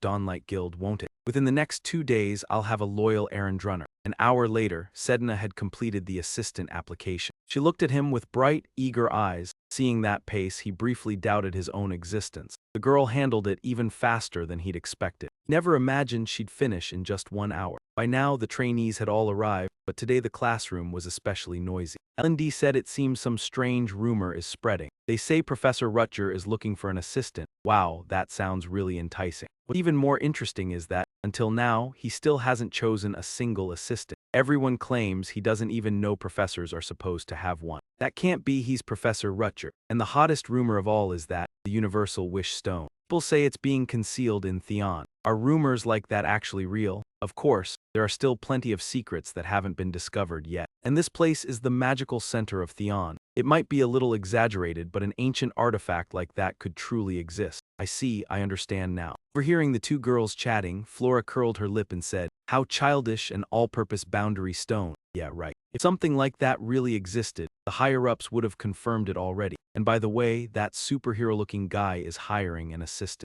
An assistant is someone the professor acknowledges, so of course they need matching skill. A student like me would surely be considered if I applied in person, she thought, but that confidence vanished the moment she heard the professor was about to arrive. Yet the one who walked in was Lu Ji, but an unfamiliar girl carrying a stack of documents and standing at the teacher's desk, leaving Flora quietly more disappointed. He's already chosen an assistant. A moment later, he pushed the door open and stepped in. Well done, Sedna, you're free to go. Then he glanced at the students' stunned faces and wondered, why are they looking at me like that? Before saying, everyone focus, class is starting. Blink of an eye, the lesson ended, and as he left the room, he warned them, what you learned today will be tested, so make sure you review it. A student suddenly spoke up, Professor Lu Ji, I have a question. What do you want to ask Julia? She blurted in disbelief. Wait, you remember my name? It's recorded in my files. He was the top entrant, and word was that the magic tower even backed her, so he gave a small nod, allowing her to continue. My family background isn't really important. How did you manage to recruit an assistant? As soon as he heard that, his gaze turned razor-sharp. With a hint of weariness still clinging to her, she thought, I knew it. He was going to say that. I chose her myself. Do you have any conditions, like requiring the highest level of magic, for example, or someone so famous that everyone remembers their name? Ah, so it wasn't merely idle curiosity. When choosing an assistant, there's only one thing I care about, personality. If you have a good character, you're welcome here and you'll get an interview. But after you asked that question, I don't think you need an interview anymore. Because it seems you aren't the right person to be my assistant. If there are no further questions, I'll be on my way.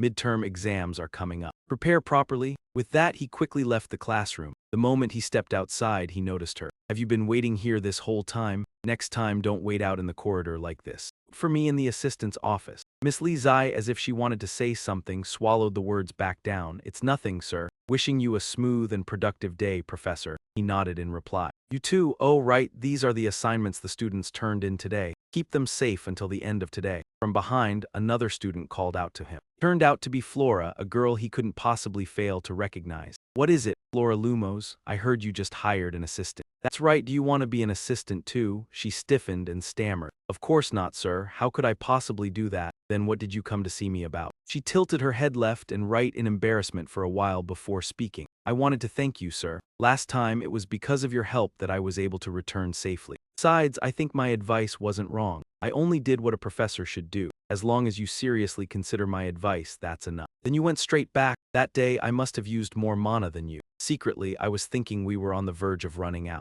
I still insisted I was completely fine. Professor, how many elements can you master? I only saw you use 5 in class. Those are all the elements I can use. Actually, I could master all 10, but that wouldn't be particularly advantageous. On the contrary, a mage who focuses on a single element avoids the downside of multi-element practice. None of the elements become exceptionally strong. For instance, if this one spreads, I'd be forced into a difficult position. So I just said 5. If you have no further questions, then I'll be going. Seeing him about to leave, Flora hurried to stop him. If you haven't changed your mind, you're welcome to register as my assistant anytime. You could absolutely serve as my assistant. After saying this, he left and Flora didn't add a word. She bowed her head and muttered, how frustrating. Then he went to the principal's office. Did you call me for something, principal? Hello, Professor Lutger. Have you heard the recent rumors? That inside the On sector, the universal stone has disappeared. I've heard it too. I think it's just nonsense spread by the student. Alyssa denied it, saying no. The wish stone that can truly grant people wishes really does exist. A mysterious object with unmatched power. It has existed for a very long time. A holy artifact, exactly, a holy artifact of unknown origin. Its power is estimated to be 100 times greater than a holy relic a grand mage could produce. A holy artifact like that actually exists in this world. Yes, we seized it quite a while ago, but that is top secret information. If rumors have spread, it means the details have already leaked out. Someone has revealed the secret and we must move quickly, though there is another possibility. Because the wish stone's power is terrifying, the area where it is stored follows extremely strict security procedures. The information may have slipped out when the storage facility relaxed its guard during the transfer process, but this rumor is highly unusual. I'm considering assigning you to investigate it for me. Hearing that, he immediately grasped the situation. From the outside, it looked like the headmaster trusted him with the task, but she was not the kind of person who would trust him just because they were on the same side. More likely, she wanted to use this investigation as a chance to dig into his background instead. Let me know if you have any questions at all. Also, please assist us during the transport of that holy artifact. Understood. Will any other professors be involved as well? Alyssa nodded and said there would be, but they had all been dispatched to different areas so he would not run into them. I understand. Still some time before the stone gets transported, so for now you should just carry on as usual, and tonight you'll stay in your office. The leak came from Theon. Could it be the break order? But then there's been no response at all from Sedna, and I'm not sure it's some other first-time deal. Or maybe there's another motive, but the incident will happen soon enough. On top of that, it seems I may have found a sacred relic here as well. I've been switching identities while traveling across different lands for a long time, sometimes a mercenary, other times a seasoned criminal, and every so often, a merchant too. There's only one reason I've wandered the world under so many different faces. It was to find the remaining fragments of this sacred relic. I came here after hearing the Empire had won, but I didn't expect Theon to have one as well. Of course, it's a different type from the relic I'm seeking. What if I could use the Omnistone to pinpoint the one I'm looking for? Just as I was lost in thought, the communicator lit up. Hearing it ring, Han immediately reported, "Boss, I've already cleaned up the scene. Maybe because you're with the Crimson Society." So the other 3 groups are staying completely still, but the piranhas, the ones trying to seize that group, have gone completely berserk. Boss, I might need you to pull out. Are you free? You replied that in about a week you should be. Did something happen over there? There's a sacred relic in Theon. Oh, what a. You've gotten yourself into more trouble than I have. What kind of school even has a sacred relic like that? I bet the headmaster has some secret basement tucked away somewhere. Hey, stop talking nonsense. Can I joke around even a little? Anyway, I'm off on a date. All right, do your best. We have to act as soon as we get the chance. Hurry up, right now we still have to stay put because of the headmaster's orders. Can an omnipotent stone really grant wishes? This might be an opportunity. A sacred relic isn't something you can find easily. Even someone who's roamed everywhere like me has only managed to locate 3 pieces so far. Judging by the shape and size, there should be about 4 fragments left. Once all 7 pieces are found, a complete sacred relic of my own will be finished. If I can do it, if I can really pull that off. Before he could go on, he wearily slumped over his desk. Do you require anything else, princess? No, you may go inside. I'm exhausted, can't they leave me alone for even an hour? Still, with a position like this, I suppose I have no choice. I just want to live an ordinary life like the other students. Suddenly, there came a knock at the door and the person outside said, Princess, someone has submitted a request for you. Please forgive your servant for coming so late, Princess Irene. This is urgent. It's all right, but what is it, Tarana? I heard there have been werewolves in Theon recently. Was that true? Yes, one of the professors already dealt with it, and I am investigating a matter connected to it. I was ordered to keep this secret, so please understand. In any case, I plan to meet that professor. So do you happen to know who it is, after I share a few details? Tarana learned that the person was a new professor named Ludger Jensi, and Irene nodded, saying he hoped the investigation would soon bear results. Oh, princess, the crown princess said she has been waiting for you to get in touch, and asked me to pass on that you have not contacted her lately, which has made her very sad. Understood, I know, then I will take my leave. After finishing the talk with Tarana, she let out a long sigh. That is right, I can ask how she has been. Speaking to me through Tarana is also her way of showing she cares about me, and it is so irritating. On Tarana's side, what is going on, the new professor has already handled it. I need to meet that person as soon as possible. And yeah, how far has the factory investigation progressed? I have analyzed a few scraps of paper that were not burned. It seems someone is researching or developing something, but the specifics are still unknown. It is not that there are no leads, but we cannot proceed. Is there anything else? Yes, there is one more matter. The Scarlet Society, an underworld syndicate, vanished overnight in Lee C. Ben. The Scarlet Society, you say, is it connected to this case? No, but we should still keep an eye on it. Oh, it is fine, there is no need to overthink it. Focus on your investigation, gather a bit more intelligence in Lee C. Ben, and then we will head to Theon. Over the past few days, more and more rumors have been spreading, and the trainees have been acting in their own ways because of the werewolf incident. At this rate, trouble would reach him soon enough, and he noticed the trainees' mood as well. No excitement at all, only fatigue and boredom. He set the book down on the desk and looked toward the trainees. It seemed they were all tired of it, so he said he would show them something interesting. The moment they heard the word interesting, the trainees jolted awake and leaned in to listen, and he began by saying that mages always cast magic with themselves as the center, because mana is drawn from incantations, he added, then aimed at a trainee who was dozing and tossed a flame his way, making the drowsy young man panic the instant he saw the fire. You touch it just a little, you can do it too, he said, explaining that magic manifests outward with the incantation as its core. Yet in practice, there is a tiny gap in the middle. Usually it tops out at about 1 meter at most, but if you are willing to spend more mana, you can extend it much farther. I call it the coordinate imprinting spell formula. And when Flora heard that, curiosity lit up in her. Coordinate imprinting spell formula, she had never heard of it before. Where in the world did he learn that kind of spellcraft, she wondered, and he said it might interest them, though it was only a small adjustment to how magic was used. It was born from inspiration drawn from a mage, and he said he was not showing it because he wanted to teach it to them, prompting someone to blurt out, "So you are not going to teach us? Then why show it off just to make them curious? You asked because I want you all to understand one thing. All magic grows from a solid foundation. Only after that can a perfected construct follow. If you want to wield truly flawless magic, you must learn it step by step, one stage at a time. So if you start to feel bored or think I'm stating the obvious, focus on learning first, for the sake of the future version of yourself. Class is over for today. If anyone wants to learn more about this magic, come to my office. I'll be glad to see you." When he returned to his office, he found Sedna already waiting. The moment she saw him, she hurried over to greet him, and at the same time the communication device suddenly lit up. He told her to wait outside for a moment and rushed in,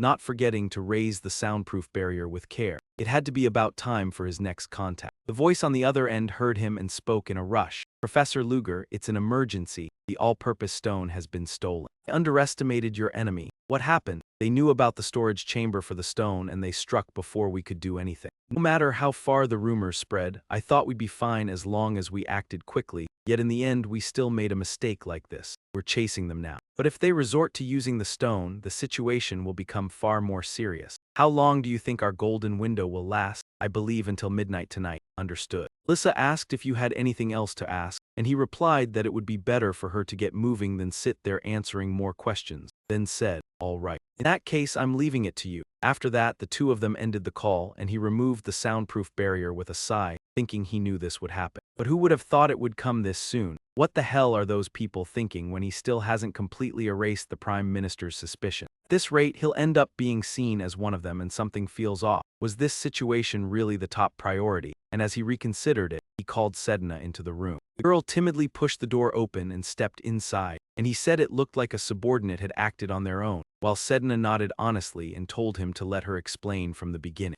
Exactly what happened, he asked, and according to the investigation, it started when a third-order member went asking for information, and while digging into Theon, found documents related to the Omni Stone. Somehow, rumors about the stone spread among the students, and because he read that information, he fully believed what was being passed around. After that, he learned of the stone's existence and its location, and he quickly informed a second-order member. But that person didn't report it and instead took matters into their own hands. His name is Demise. He has close ties to the government and handles matters involving them. And with something this important, he should have reported to the First Order. Did he really think I wouldn't find out, and why do you think he did it? This is only my guess, but I think he wanted to become a First Order member, since the Order is said to have only 7 seats. The top ranking can change at any time, and Demise's talent still cannot satisfy his greed, so this time he may be aiming for something far greater. Understand, so what is the situation right now? Professor, do you intend to act personally? Yes, they have already gone after him, and if we are not careful, our identities will be exposed. They are currently on the run after stealing the stone, along with dozens of accomplices, and I only know they fled towards Silentwood Forest, so I should leave as well. So what should I do? You do not need to do anything. That information alone is more than enough. Well done, Sedna. I will leave the rest for you to handle. Sedna received his praise. Happiness flickered in her eyes. Her eye corners could not help but moisten. Thank you. And she stepped out of the professor's office. He pondered in confusion, thinking he had only said a few words, so why would she look like that? And he had even suspected some kind of fanatical loyalty. But it seemed that was not the case, and what mattered most now was this. He murmured, Athen or Tunis, as black shadows appeared at his feet and spun around him. Pulses grew denser and denser, and before long they swallowed him whole and shifted him in an instant to some coordinate, while the chant echoed again. He teleported outside the Athenotunus Academy. An Athenotunus was a summoning-type spell known as Arcane Path, consuming an enormous amount of mana. Yet it can completely conceal the user's presence so no one can locate them. That is the theory, but with Flora, there is a small exception. The girl seemed to sense a trace of magic. She spun around at once to search, and Cheryl, seeing that, anxiously asked, Flora, what is it?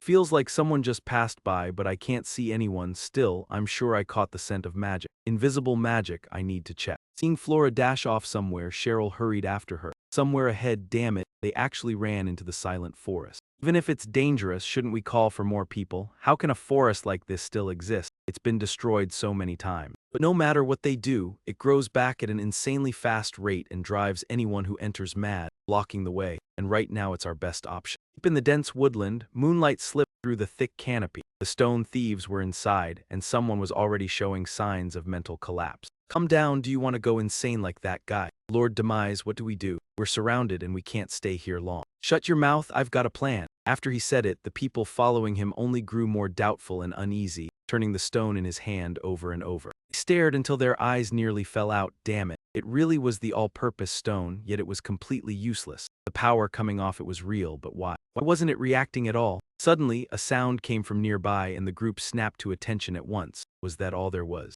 I heard there were at least 10 of you. Did the rest get captured or left behind? The moment they saw the owner of that voice, their barefoot bodies shook uncontrollably. For John Doe, second rank Demise, why do you think I came here in person? He knows everything already. How could I be unlucky enough to run into that cold-blooded butcher? I'm dead for sure. The stone in his hand trembled in waves as he collapsed to his knees, raising it with both hands toward you. I offer it to you, my lord. Studied the stone held out before you for a brief moment. Well done. In that case, farewell. Your hand closed around the stone. You used the one needle shadow to finish them all without a trace of mercy. And before he finally faded, the old man quivered as he asked why. As he lay dying, he only saw the stone taken away and received no answer. You stared coldly at the stone in your hand. Why? Telling you would only waste my time. So this is the omnipotent stone, but as you looked deeper into the stone in your palm, you became even more certain it wasn't any sacred relic at all. A formidable demonic power slept within it, but that was all. The headmaster said, halfway through, you suddenly realized something and lifted your gaze to see a formation array overhead. It gathered and shone with violet light, then plunged from the high sky straight toward Luger, cleaving the pitch-black night apart and detonating in a massive blast.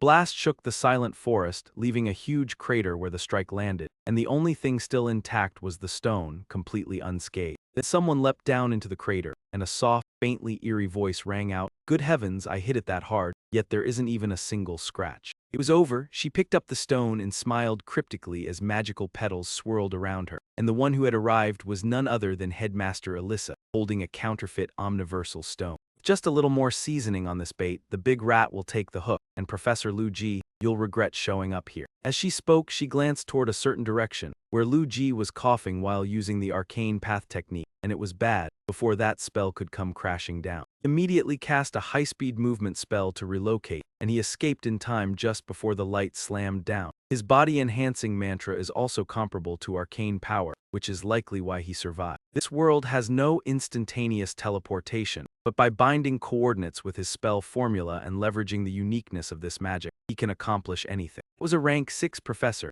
Alyssa Willow's power, and she told him to do it, but why would she come here alone, and besides, the omniversal stone was fake as well. Could it be she had discovered his identity and lured him into a trap? And at that very moment his headache flared up violently again. Instantaneous teleport had drained his arcane power dry, so he hurriedly pulled out a vial of medicine and swallowed it at once to suppress the raging headache. After forcing the pain under control, his brain started working again. There was no way she would choose something that complicated, so from the very beginning, she had acted alone. She even kept it from her partners to maximize the outcome, someone truly extraordinary, when he suddenly caught the sound of movement. On high alert, he pressed the staff to the throat of the newcomer, then turned and realized it was Flora. She stared at him blankly, and he was just as stunned. "Why are you here? Don't you know this forest is off limits?" With no excuse, she shoved the explanation onto him instead. "Then why did the professor come here?" "I should be the one asking you, Professor. And what was that terrifyingly powerful magic just now? That isn't your concern.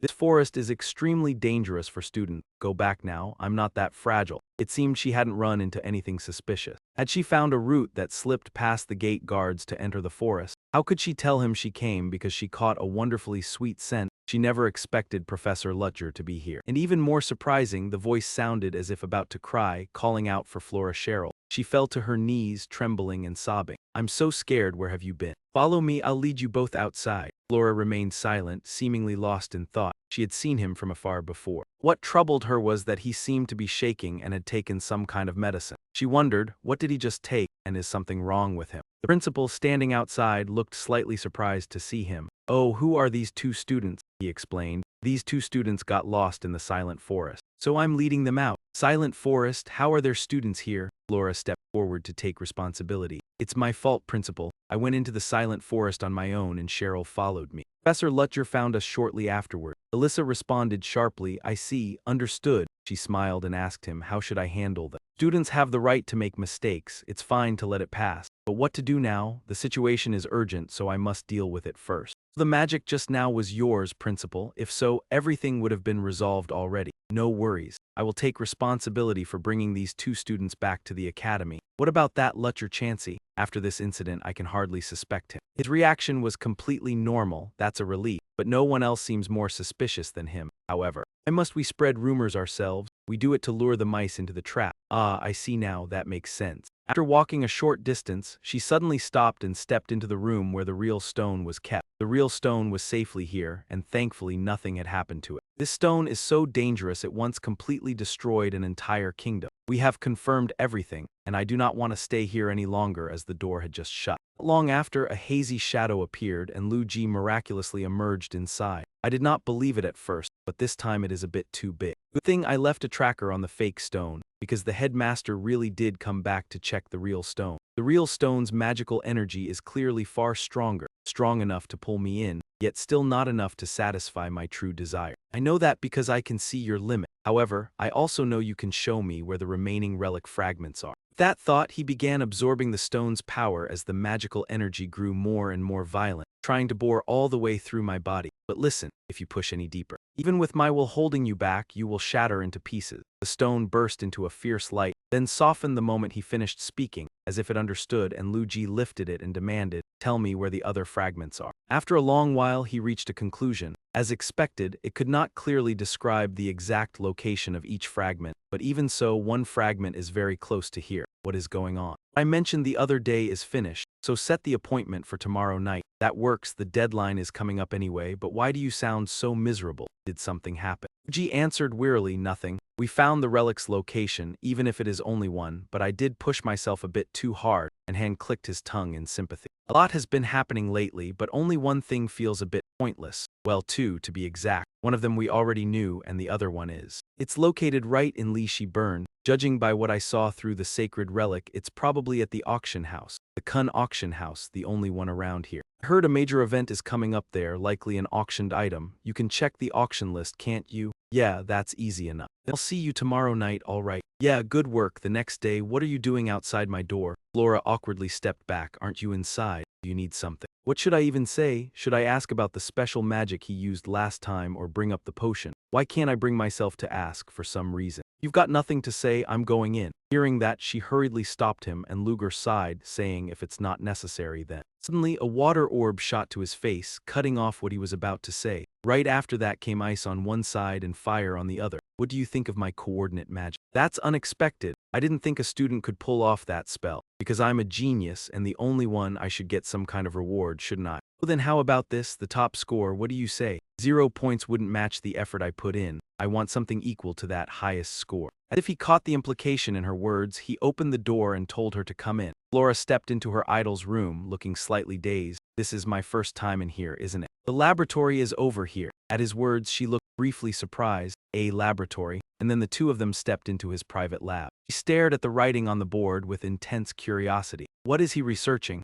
I've never seen symbols like these before, but they don't look like random scribble." "To be honest, I didn't expect you to pull it off either," he said. "So I was torn about what to reward you with. As you know, assigning coordinates is a mathematical formula. You have to control mana and express a formula at the same time." She nodded along for appearances, thinking to herself, "But I only copied what I could see." He continued, "Since you understood it and managed to do it, I'll show you this." With that, he took up his wand and traced some kind of spell pattern through the air. Flora watched with eyes wide in astonishment. What he had just drawn, ice magic, was topological geometry, the kind people only ever vaguely hear about continuity and the neighboring relationships of surfaces. Flora felt as if she'd been struck senseless, her head like it was about to split in two. What was this feeling supposed to be? She didn't know when it happened, but she had passed out. When she came to in a daze, she found herself lying on a chair in his office. He had even thoughtfully draped his own coat over her. The moment she woke, she asked how long she had been out, and he answered while looking over documents that it hadn't even been half an hour. "What kind of magic did you use just now?" he replied. "Chai Keng, I call it that. I saw it once before, so I figured out a way to create it myself. It was only for experimentation. Only to experiment. Are your eyes and nose all right?" Hearing that, she was taken aback. Why would he ask her that?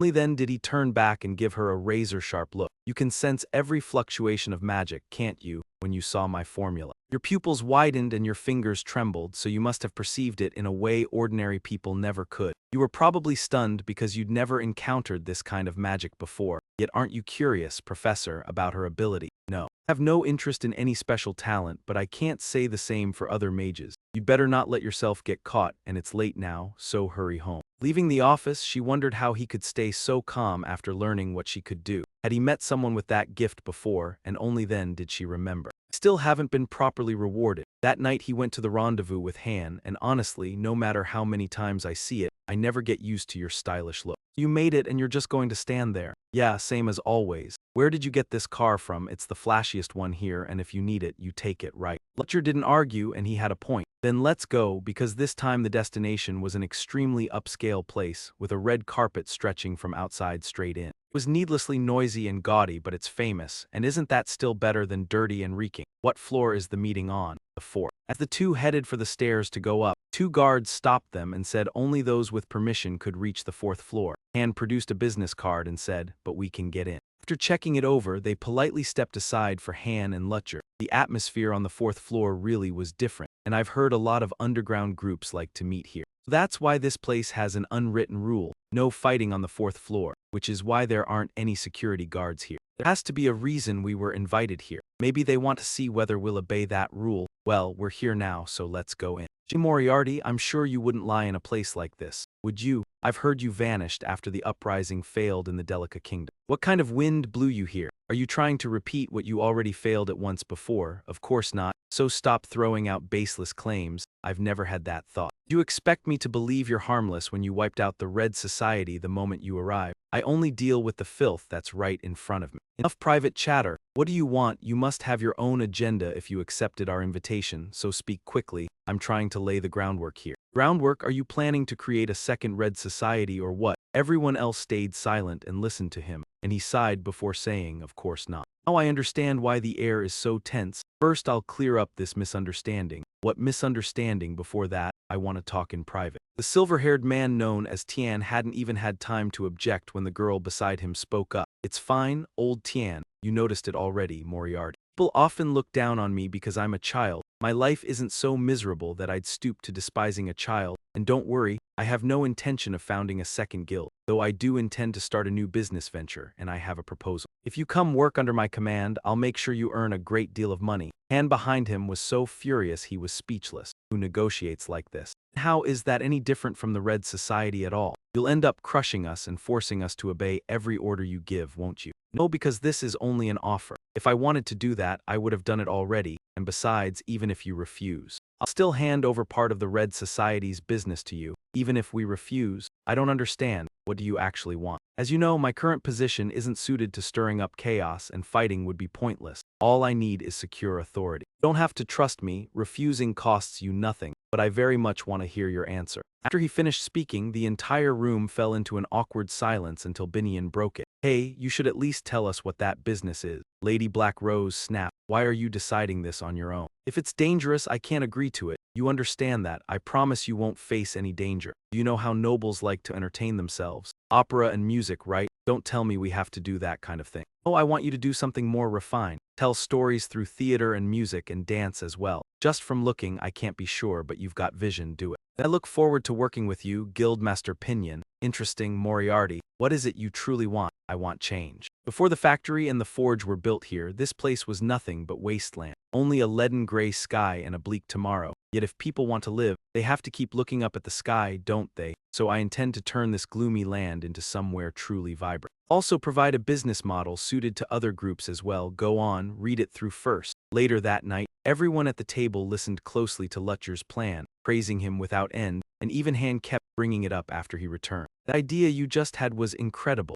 You actually got all three organizations to agree. I only borrowed inspiration from someone else anyway, but still, what is it you want now? As he spoke, he glanced back over his shoulder. Don't you have anyone escorting you? Lady Black Rose says she wants to speak with you alone, and he understood and gestured for Han to go on ahead. It's only the two of them remained. Lady Black Rose finally spoke. What you proposed just now, do you truly believe it will work well? Don't you think it will? The current clothing market is controlled by nobles and wealthy merchants. I don't know whether there's still any chance for me at all. My potential customers aren't there. Convenient, ready-made clothes that can be worn every day. If people start focusing on those garments, then those highborn elites won't be the majority anymore. But we won't be able to avoid their sabotage. Then we'll have to defeat them. We can't keep hiding in the shadows forever. You don't need to worry about the girls anymore. If you accept my offer, I'll protect them, and once the business begins, you'll even be able to weave your magic into the clothing as well. She was utterly stunned to hear that. How did you know? A mage can recognize another mage, even if it's nothing special. But since I have agreed to work with you, I cannot keep hiding forever. After saying that, she removed her veil and willingly revealed her face to show her trust. Burn from magic, right? Yes, it was caused by an extreme-minded mage, the one who taught me magic. Because we arrived too late, even the disciples of the healer Lumency had to give up. I have already shown you my ugly face, so I will take my leave. Suddenly he caught her wrist and told her to wait a moment, saying that since you trusted me and showed me your face, it would only be fair for me to show you something as well. Then he used magic on the burn beneath her eye,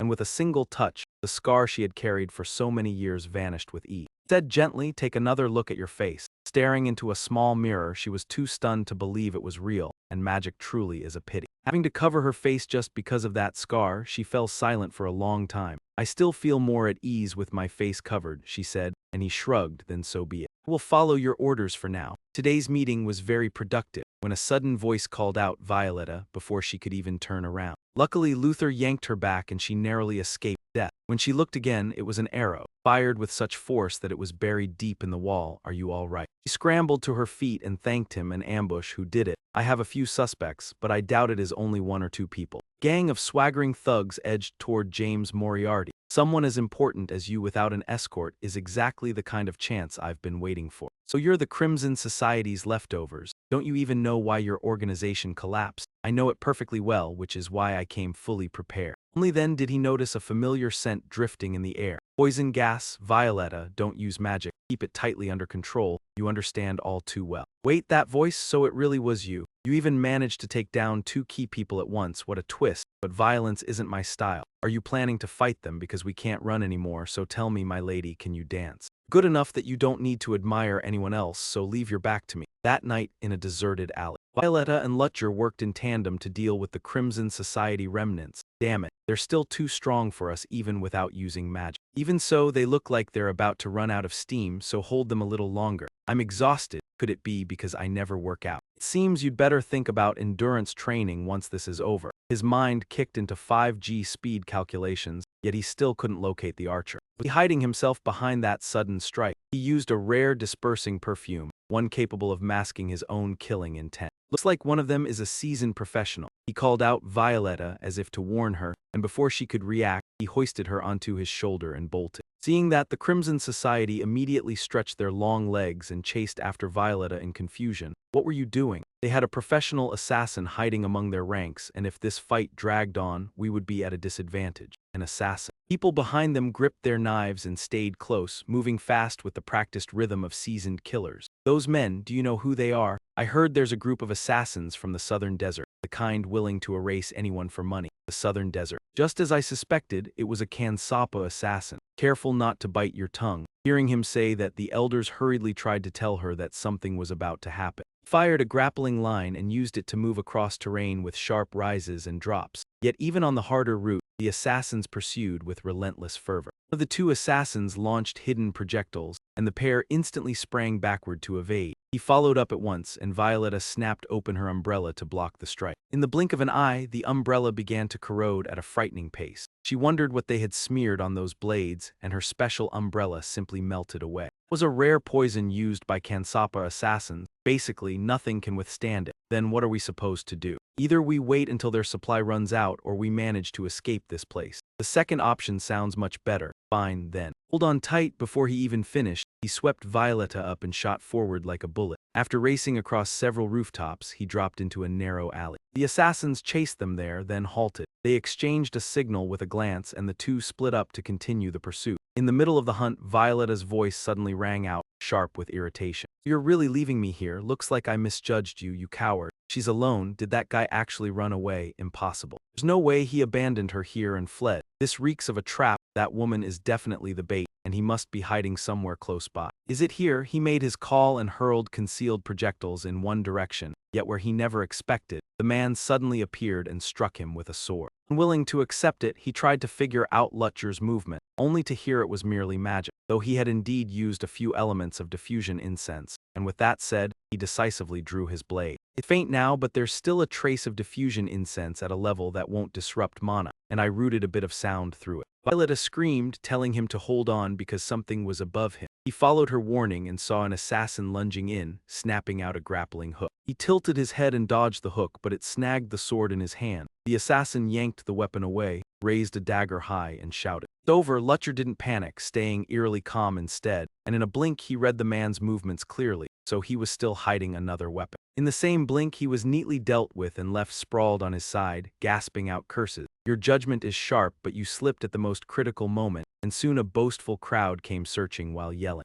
Heard something over there. Catch them, they're dead if they get away. Looks like the diffusion incense has fully dispersed. I can leave the rest to you, can't I? Honestly, it's not that hard. The moment that furious bunch charged in, a dazzling burst of magic greeted them, then screams tore through the quiet night. Looks like that's everything. I didn't expect them to regroup for a surprise attack after their team got scattered like that. Someone must have given them orders. Who else could have been giving orders? Probably the one who paid those assassins. I already eliminated Ben Forexon, so it can't have been him. Wait, you took out Ben Forexon? You did? Yes, it looked like he was up to something shady while providing funds to Duokai. Even did things that trampled on human dignity. I refuse to stand on the same side as someone like that. Speaking of Duokai, I'll hand over his new recruits to you. You've been through enough, so do whatever you want with them. In return, you want us to find out who caused this, right? I meant to ask in a different way, but it looks like things are about to get pretty busy. We also have to manage the business you suggested earlier. You can't handle it. You're bruising my pride, you know.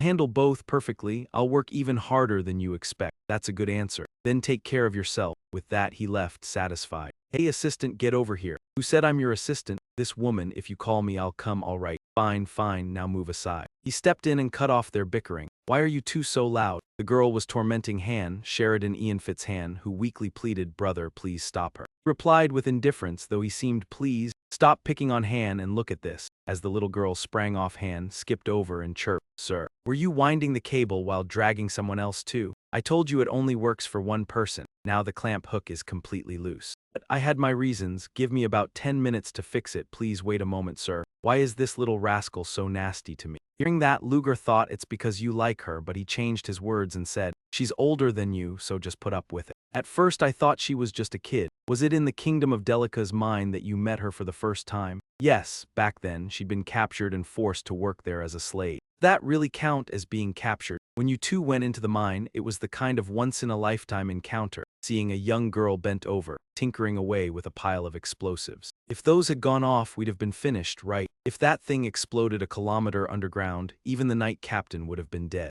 The way, I remembered something. I saw some strangers come looking for her earlier. I dealt with them. They were from the Red Society, and he's the one behind it. Can you investigate? Checking those beasts at the auction already wore me out, Sheridan called out. Hey, assistant, get over here already. And he gestured for them to come to him. Don't let her get her hands on that gunpowder. 10 minutes for us, but it'll take them 30. While that happens, I'll rest a bit, Luger noted quietly. So fast and so light that I couldn't even catch the sound of their footsteps. A group moving together that quietly at this hour could it be? One leading that late-night patrol sensed someone watching and immediately swept his gaze around. Luoyi asked, puzzled, what is it, Captain? No, it's nothing, he said, and they hurried off. Luger nearly jumped out of his skin as well. Looks like she still hasn't noticed me. Thought they might be knights, but that silver hair, Tarana Lior, the night patrol knight's warden. Why would she be here, Ben? I heard she's responsible for cleaning up Ben Forexon's people. Does she think that case is connected to what just happened? Good thing I'd already used up all the evidence back then.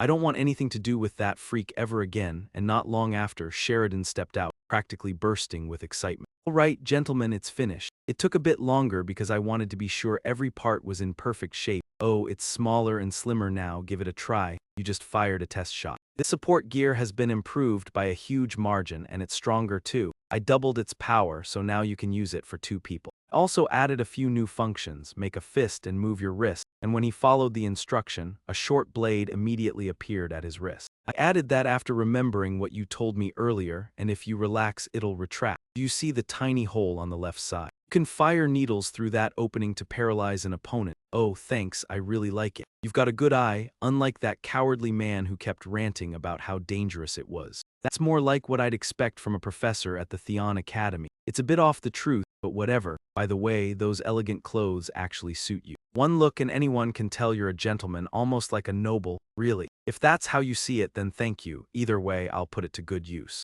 Getting off already? It's just a walk, and I want to ask you something. Scene change. We came because we heard there was a fight, and these injuries were inflicted by magic. There be some faction clash here. I recognize someone among them. He's from the Crimson Society, and there are 2 more bodies over on this side as well. Harana picked up the concealed weapon to examine it. It reeks of sourness. This is a toxin the Kansaba assassins often use, meaning the assassin organization from the Fatima dynasty. It'd be a dispute between the Crimson Society and Kansaba. No, they wouldn't come to blows over poison. They might even be on the same side. In any case, he was killed with a single strike, and this one looks like he was pinned from behind. For an assassin to get dragged into close combat is odd. They probably assumed the other party was a mage who couldn't handle it, and that bad read is what got them killed. An archer dealt with these assassins. Mage who's deadly with spear and blade, and the one who erased the Crimson Society. Crimson Society. Why do you think that? A shattered group trying to hire Kansaba again has to be driven by a deep grudge, and come to think of it, Benford's funds were once rooted to the Crimson Society.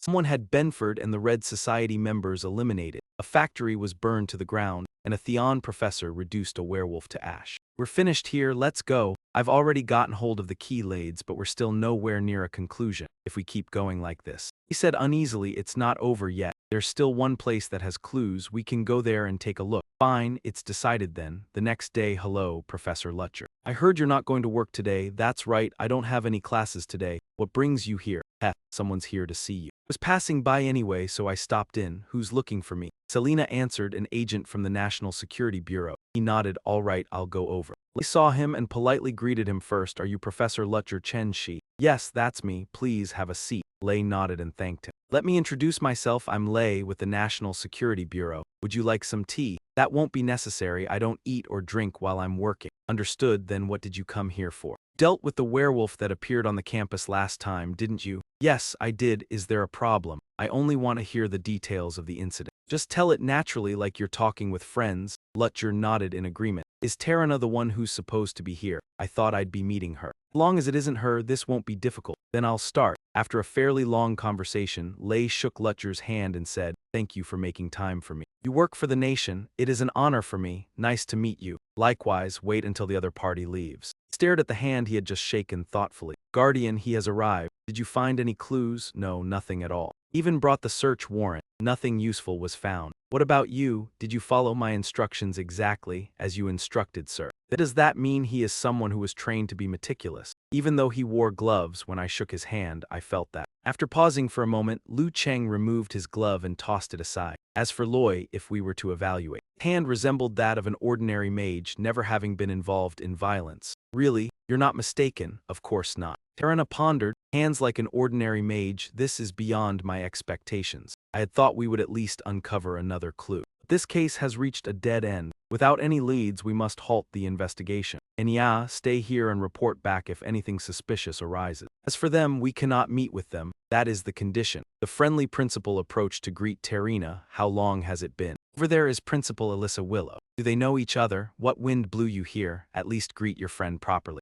After you blocked the meeting between me and Professor Lutcher, you've been fussing over me as if you had some ulterior motive. There's no need for that. Go bullying a useful newcomer like him. I'm watching this one closely, Tarana, so how could I ever believe you'd leave him alone? I can see it plainly. You think I ruin people, don't you? Good grief, I'm leaving, and no, you don't need to see me off, Alyssa. Already? At least stay for a sip of tea before you go. Lutcher watched from his office as the headmaster summoned a warden. I'm not sure whether they're connected, but thanks to her I avoided being interrogated, and I can't afford to let my guard down around Lei. Still, every little move he makes gives me valuable clues. First he checked whether the bookshelf was dusty, and it was spotless and neatly arranged. That tells me he hates filth, and when someone like that offers a handshake while keeping his hands and feet controlled, it means he's trying to confirm something through that handshake. You added an extra layer of Sedna's synthetic skin just to be safe. Luckily it wasn't for nothing. Nice try, but I was still one step ahead. Now should I rest for a bit and get ready for the test? A week slipped by in a flash, and lately everyone has been moving far more cautiously, probably because the warden has been visiting Theon often. Cautiously? What do you mean? Everyone's avoiding contact with that man, and even the private meeting spot has been moved outside Theon's area. I see. Is there anything even stranger? Oh, that reminds me, 2 days ago, 3 of the third-tier group were arrested, and since it wasn't very important, I didn't report it to you. Even the upper tiers aren't foolish enough to get caught by the guards. I heard it involved students from Theon Academy, 2 boys and 1 girl from your class. For my class, you say? I think I know Aiden, Leo, and Tashi, right? Sedna confirmed, yes, exactly. They caught someone on the outskirts, didn't they? It seems they were out on a mission. He questioned it again, and Sedna answered, yes, but low-ranked trainees carry mission certificates. They take jobs like that to earn money for tuition, and none of those 3 come from any wealthy clan. Even so, I never expected them to be able to apprehend a third-tier group. I've been keeping an eye on them, but this is still beyond what I anticipated. How should I deal with those trainees? He replied coldly, leave it alone. We don't need losers defeated by ordinary trainees. Yes, you're right, Professor. Besides that, is there anything else? Nothing other than that I agree we should lie low for a while. Is that so? Fine then, let's go. Scene change. Today marks the beginning of the examination period, and I'm sure you've all studied hard. As I said before, I will teach primal spellcraft. To the 5 most diligent trainees, of course. Naturally, I won't teach it all at once. I'll divide it into 4 stages, teaching once each examination. If I discover cheating or anyone holding an unfair advantage, I promise there will be proper punishment. Now then, if you've all seen it, it's time for the end.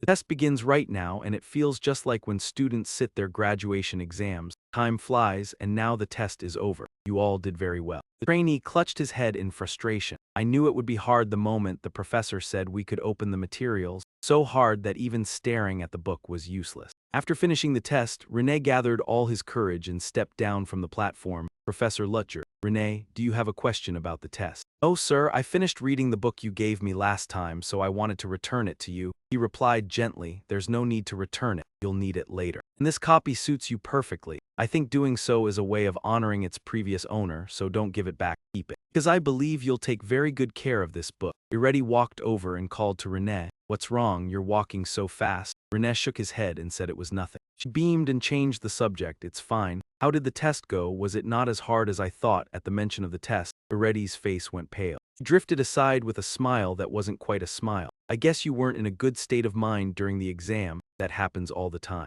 I had too many things on my mind, so I couldn't study properly, and no matter how many times I look back, I still can't believe it. That Professor Lutcher wrote questions like this. You need a solid foundation and a grasp of the basics, plus the preset level of difficulty, and it's a trick question. He's a rigid man, so I never expected much, but I was still surprised, and I wondered how he compared to Armor Chris Benimo. Since they're both manifestation analysts, I'm sure the two exams fall in roughly the same field. Hey, that kind of comparison is pretty rude. He's the type to toss extra technical terms into an exam just to show off. Professor Chris must have said the same already, and I'm dying to see what his face looks like right now as Chris Benimo grabs the paper and crushes it. He hurls the crumpled test so it slaps onto the door. I'd been wondering why the principal suddenly came here. Was it really just to record Professor Lutcher's questions? Professor Chris, you teach manifestation studies too, don't you? I brought this because it might help you when you put together your next exam. And just thinking about being compared to some familiar noble brat makes his blood boil.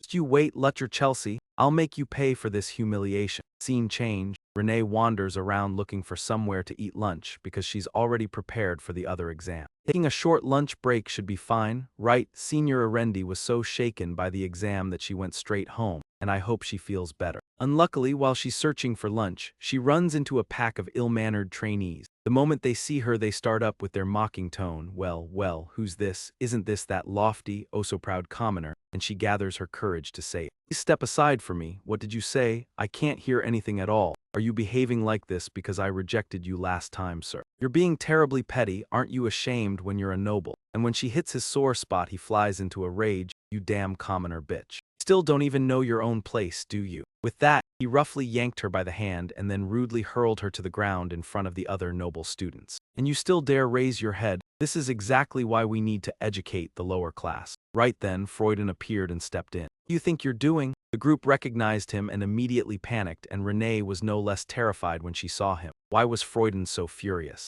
The one rumored to be brutally ruthless and to treat commoners like trash was standing here, of all times, right now. The blonde-haired man saw Freuden and forced out a smile as he spoke. I was only teaching an insolent common girl a lesson, that's all. As a noble. Teaching, you say? So you mean you're banding together to bully a commoner? That's not true, my lord. This filthy commoner dared to disrespect a noble. Freuden cut him off coldly. Silence. Instant the word fell, an unseen pressure slammed the blonde-haired man flat against the ground. Freuden's stare was full of contempt. You're worthless trash, smearing the name of nobility. Don't you crawl into a trash bin instead of parading that face around? How long do I have to watch garbage like you strut about and ruin everything? And you, are you furious because you got educated out of nowhere? Get out of here, I won't repeat myself. Hearing that, the others bolted in a frantic scramble to escape. René said awkwardly, thank you for helping me. He looked back at her, he seemed to realize something, then shook his head as if nothing had happened. Oh right, wasn't that your lunch? But it's not like it's still edible now. No, it's fine, I just need to brush off a little dirt. The food fell on the ground. If you don't mind, could you eat with me? Hearing his suggestion only left her more flustered, and the two of them moved to another spot with picture-perfect scenery. Where's this place? It's my first time seeing it since I've been in Theon. Oh, this is my private spot. My own guards don't even know about it. You can come back another time as long as you keep it secret from the students. Of course, I won't tell anyone, but was that really your lunch, senior? I got a bit carried away cooking, so I made too much. Wow, you cooked all of that yourself. You're surprisingly capable at home, huh?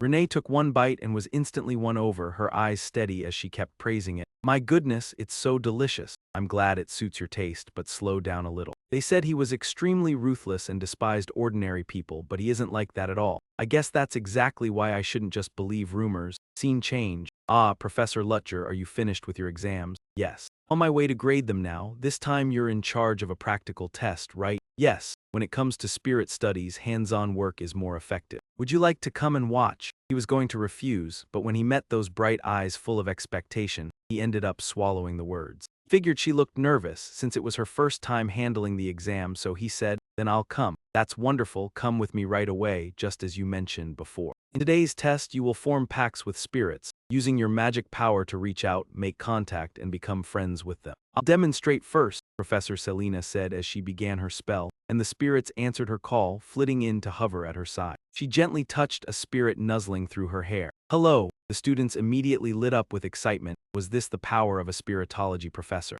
"Everyone see that clearly. It's not difficult, just do exactly what I did. Now begin." The students split up and started summoning their own spirits. "Professor Lutcher, would you like to try? It isn't hard." "No, thank you. I'm not the sort they're fond of." "That can't be true, spirits are very kind. Look, see for yourself." As she moved to present her spirit, something felt wrong. The once gentle creature began to tremble in front of him, and she realized they were shaking with fear. Did not even dare approach Professor Lutcher. "Didn't I tell you, spirits don't like me?" Yet something about him was different, and a distant voice murmured, "My son, you meet the standards to become a shaman. The holy spirits are protecting you." "What is happening?" "Sometimes they show no interest, but being scared like this is too much." He spoke softly. "My situation is a bit unusual, but only low-ranked spirits are wary of me." It was true, mid-ranked spirits remained perfectly calm. Even so, it was unfortunate. "It would be much better if you could be close with them too, Professor Lutcher." "Well, there are all kinds of people in this world. Right, and remember, you're in charge of an assessment. Is it really acceptable to leave everything to your assistants like this?" "No, I completely forgot. I'll get back to work right away." With that, she hurried back to the trainees, and only then did he let out a quiet sigh of relief. "Thank goodness I still have enough magical power. If even the mid-tier spirits start reacting, Selena will definitely grow suspicious. Those spirits' fear isn't me, but that thing behind me. Since they're the weakest ones, they're the only ones who can sense that strange power." How ironic. He sensed someone nearby, hiding among the trees, and the energy felt like a fire spirit, and a fairly high-ranked one at that. Nobody else noticed, not even Professor Selena, who's extremely sensitive to spirit, showing no reaction at all. A presence that even a spiritology professor who can command mid-tier spirits can't detect means this isn't a natural spirit at all. It's an artificial spirit being controlled by someone. If they're bold enough to tell me this openly, there's only one conclusion. Another spy is hiding in Theon. Why would they appear now? They're only watching me and doing nothing. Has my identity been exposed? No, that's impossible. If it were, they wouldn't just stand there. Are they trying to send me some kind of signal? So he casually remarked that today seemed a little hot. Temperature around them actually rose. They were responding to his words.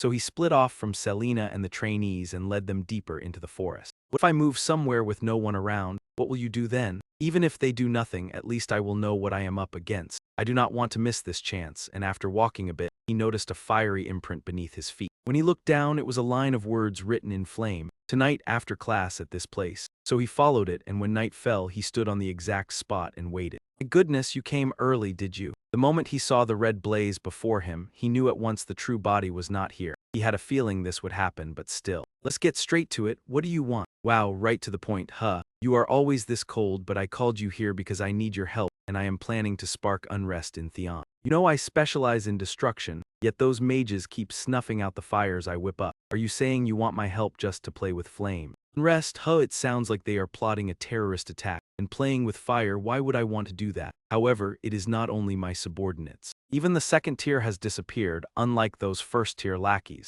You work with no one, and with your abilities, you could easily conceal your identity and help me. Of course, I am not asking you to work for nothing. If you are willing to help, I will repay you in full, like a promise and a pact." "So who is this contract signed by?" "Naturally, by John Zwei and Esme Zanda, though those are not their real names. They must be aliases just like mine, so will you accept this offer?" He fell silent for a moment before answering, "I refuse. In the current situation, there is nothing I can do." "What? Wait, I have already told you everything. Are you serious? Do not tell me you are just using laziness as an excuse." "Normally that would be true, but things are different now. The headmaster is still suspicious of me, so I can't make any rash decision." If that's all you came to say, then we're done here. Regarding Lutcher, you've already gathered enough, so move along. Admezanda suddenly spoke up to stop him. Think it through. I've heard some interesting things lately, and I heard you have an assistant, don't you? So the great, all-powerful Don Do has an assistant, and what's more, it's a mere two-star officer. Don't you find that suspicious? Don't tell me you're plotting something behind their backs. You talk like you know me so well, for someone who came to me asking for help. Didn't just jump to conclusions. You even doubted me. Just because I infiltrated Theon and haven't done much yet, you think you can look down on me now. What the hell is that supposed to mean? You're the one acting strange. I can't be the only one without an assistant when every other professor has one. I figured it was best to pick someone from the organization, and I don't need to justify myself to you. The flames lingered over your shoulders and hair. Seeing he couldn't get the upper hand, he immediately softened. I'm joking. That was a joke. Are you always this serious? I don't care whether you suspect me or not. I'll let it slide this time, but don't ever question my loyalty to level 0 again. If it happens, one of us will pay the price. All right, I'm sorry. There's nothing left to say, so I'm leaving. The moment he finished speaking, the other party vanished without a trace until there was nothing of him left at all. With lingering soreness, he leaned against a tree, because holding on for so long had drained his body far more than he'd expected. Luckily, he'd studied the temperament of that man, John Deal, beforehand, otherwise he would have been dead on the spot. Thinking it over, the voice behind the flames belonged to a young woman. If it was a young woman, and an element wielder capable of commanding spirits with that level of mastery, then the most suspicious ones were the elemental professors. Narrowing the suspects meant looking at everyone, including students who could control fire spirits. Come to think of it, Lai the Bon was holding a welcome event for new mages, and everyone sponsoring Theon would be attending. All professors were required to be there. If it really was a professor, they would show up at that welcome event. That would be his chance.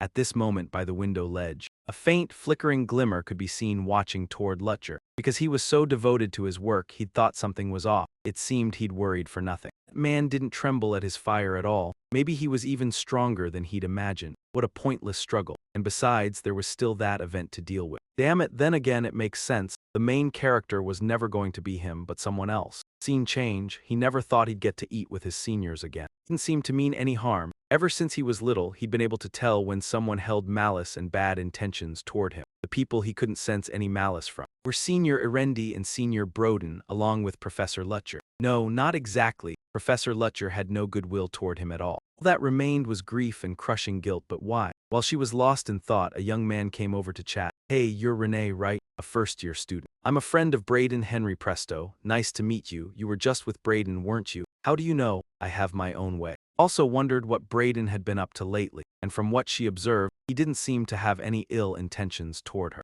Yet she could also sense that the man in front of her was dangerous by nature. What did I do wrong? You don't need to be on guard like that. Here, I'll show you a few good things. Consider it a friendly gesture. Actually, I have a part-time job that pays pretty well and it's safe. I'm sure you know most students at Theon are commoners and don't have money. Why tell you this? I only just met you. If I'm honest, maybe it's curiosity. He's stunned to see Braden spending time with a commoner girl like her. Is that really so surprising? I just thought he was a good person. Hearing her judge his friend that way, Henry laughed wildly. A good person? Croydon? Right. He is a good person, at least that's what I've come to think after being his friend for so long. Anyway, seeing the two of you together made me curious. You can decide whether to accept after you hear the details, so what do you say? That night in the Grand Hall, the nobles' playground of indulgence, it looked like every key figure of the party had already arrived. I've heard every new professor who's arrived is exceptional, so that must be the man from the rumors, Professor Lutcher Cheesy. At the banquet, laughter rippled through the room. Oh, the banner-slaying Baron Benny Moore. The rumors weren't wrong, you truly look striking. Ah, thank you, Professor Merida, is it? I'm Member of Parliament Xylee, and the professor watched from the side, thinking to himself.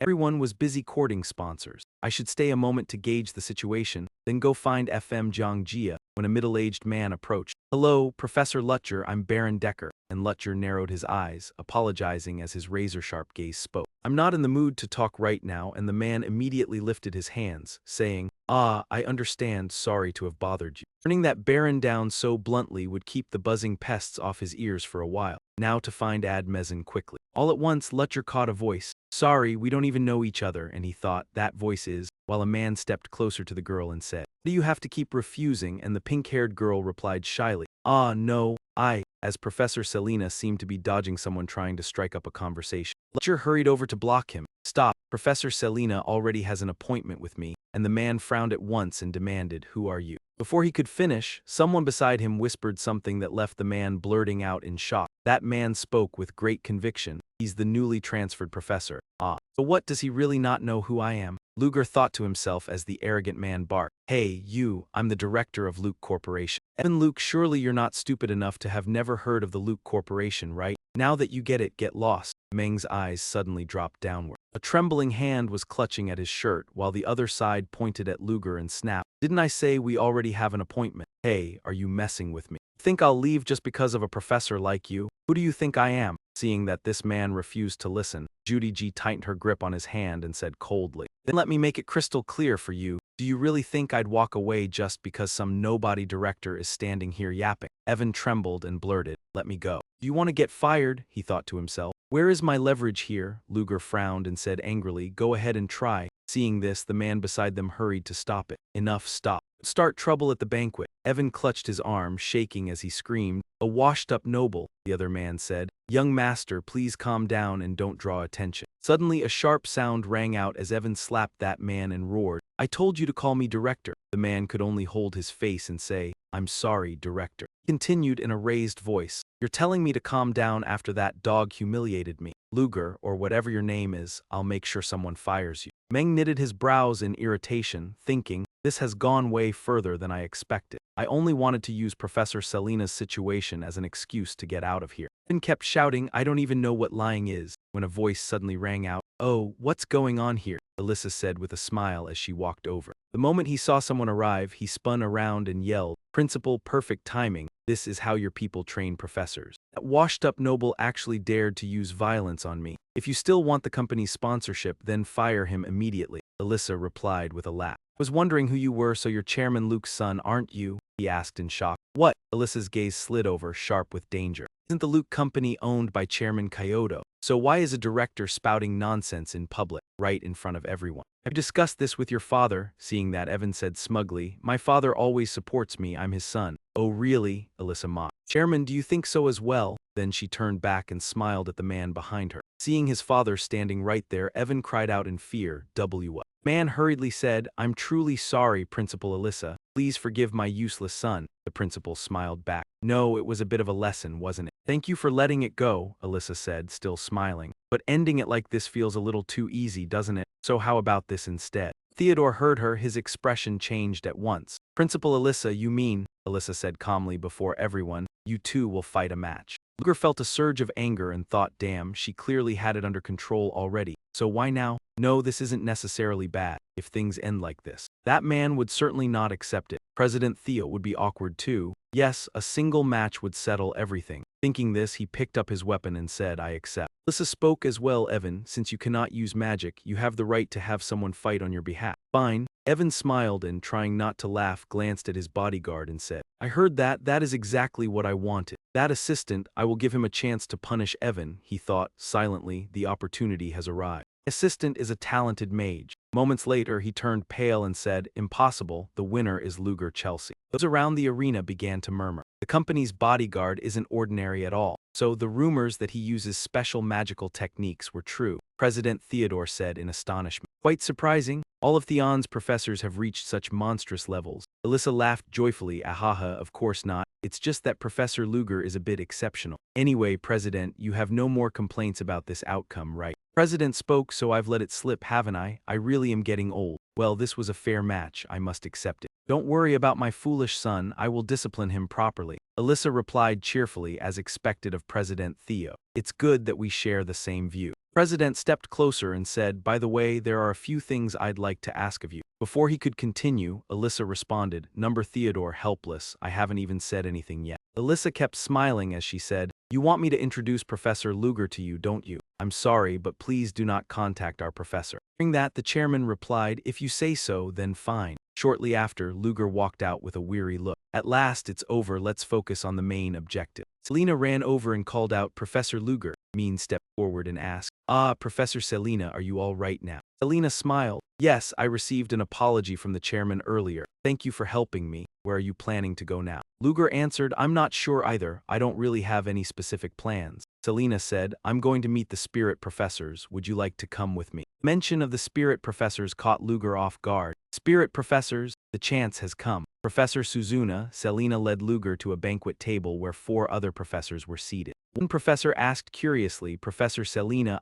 this is..." A professor with blue hair and long arms spoke up. "This is Professor Luger. I heard that even though he's only a new professor, he's already been entrusted with year 2. Min thought to himself, no one seems strange at all. Luger spoke up in greeting. "Honestly, year 2 is a bit too much for me. Don't be modest." After chatting for a while, Luger thought, damn it, I didn't gather anything at all. I watched those 3 professors carefully, but none of them showed anything unusual. From the last conversation, Emeranda must be someone difficult and aggressive. She wasn't the kind of person who could stay calm in a situation like that, so could she really be a professor? No, he still didn't have enough information and needed to consider every possibility. And then he suddenly felt a bit thirsty and went to ask a waiter for a glass of water. Out of nowhere, he heard someone call Professor Luger, and when he turned to look at the waiter, he realized it was Renee, so he said in surprise, "Renee, why are you here?" She hesitated and said, It's because a senior recommended me to come here for a part-time job, and if you look closely, you can even spot a few of my classmates."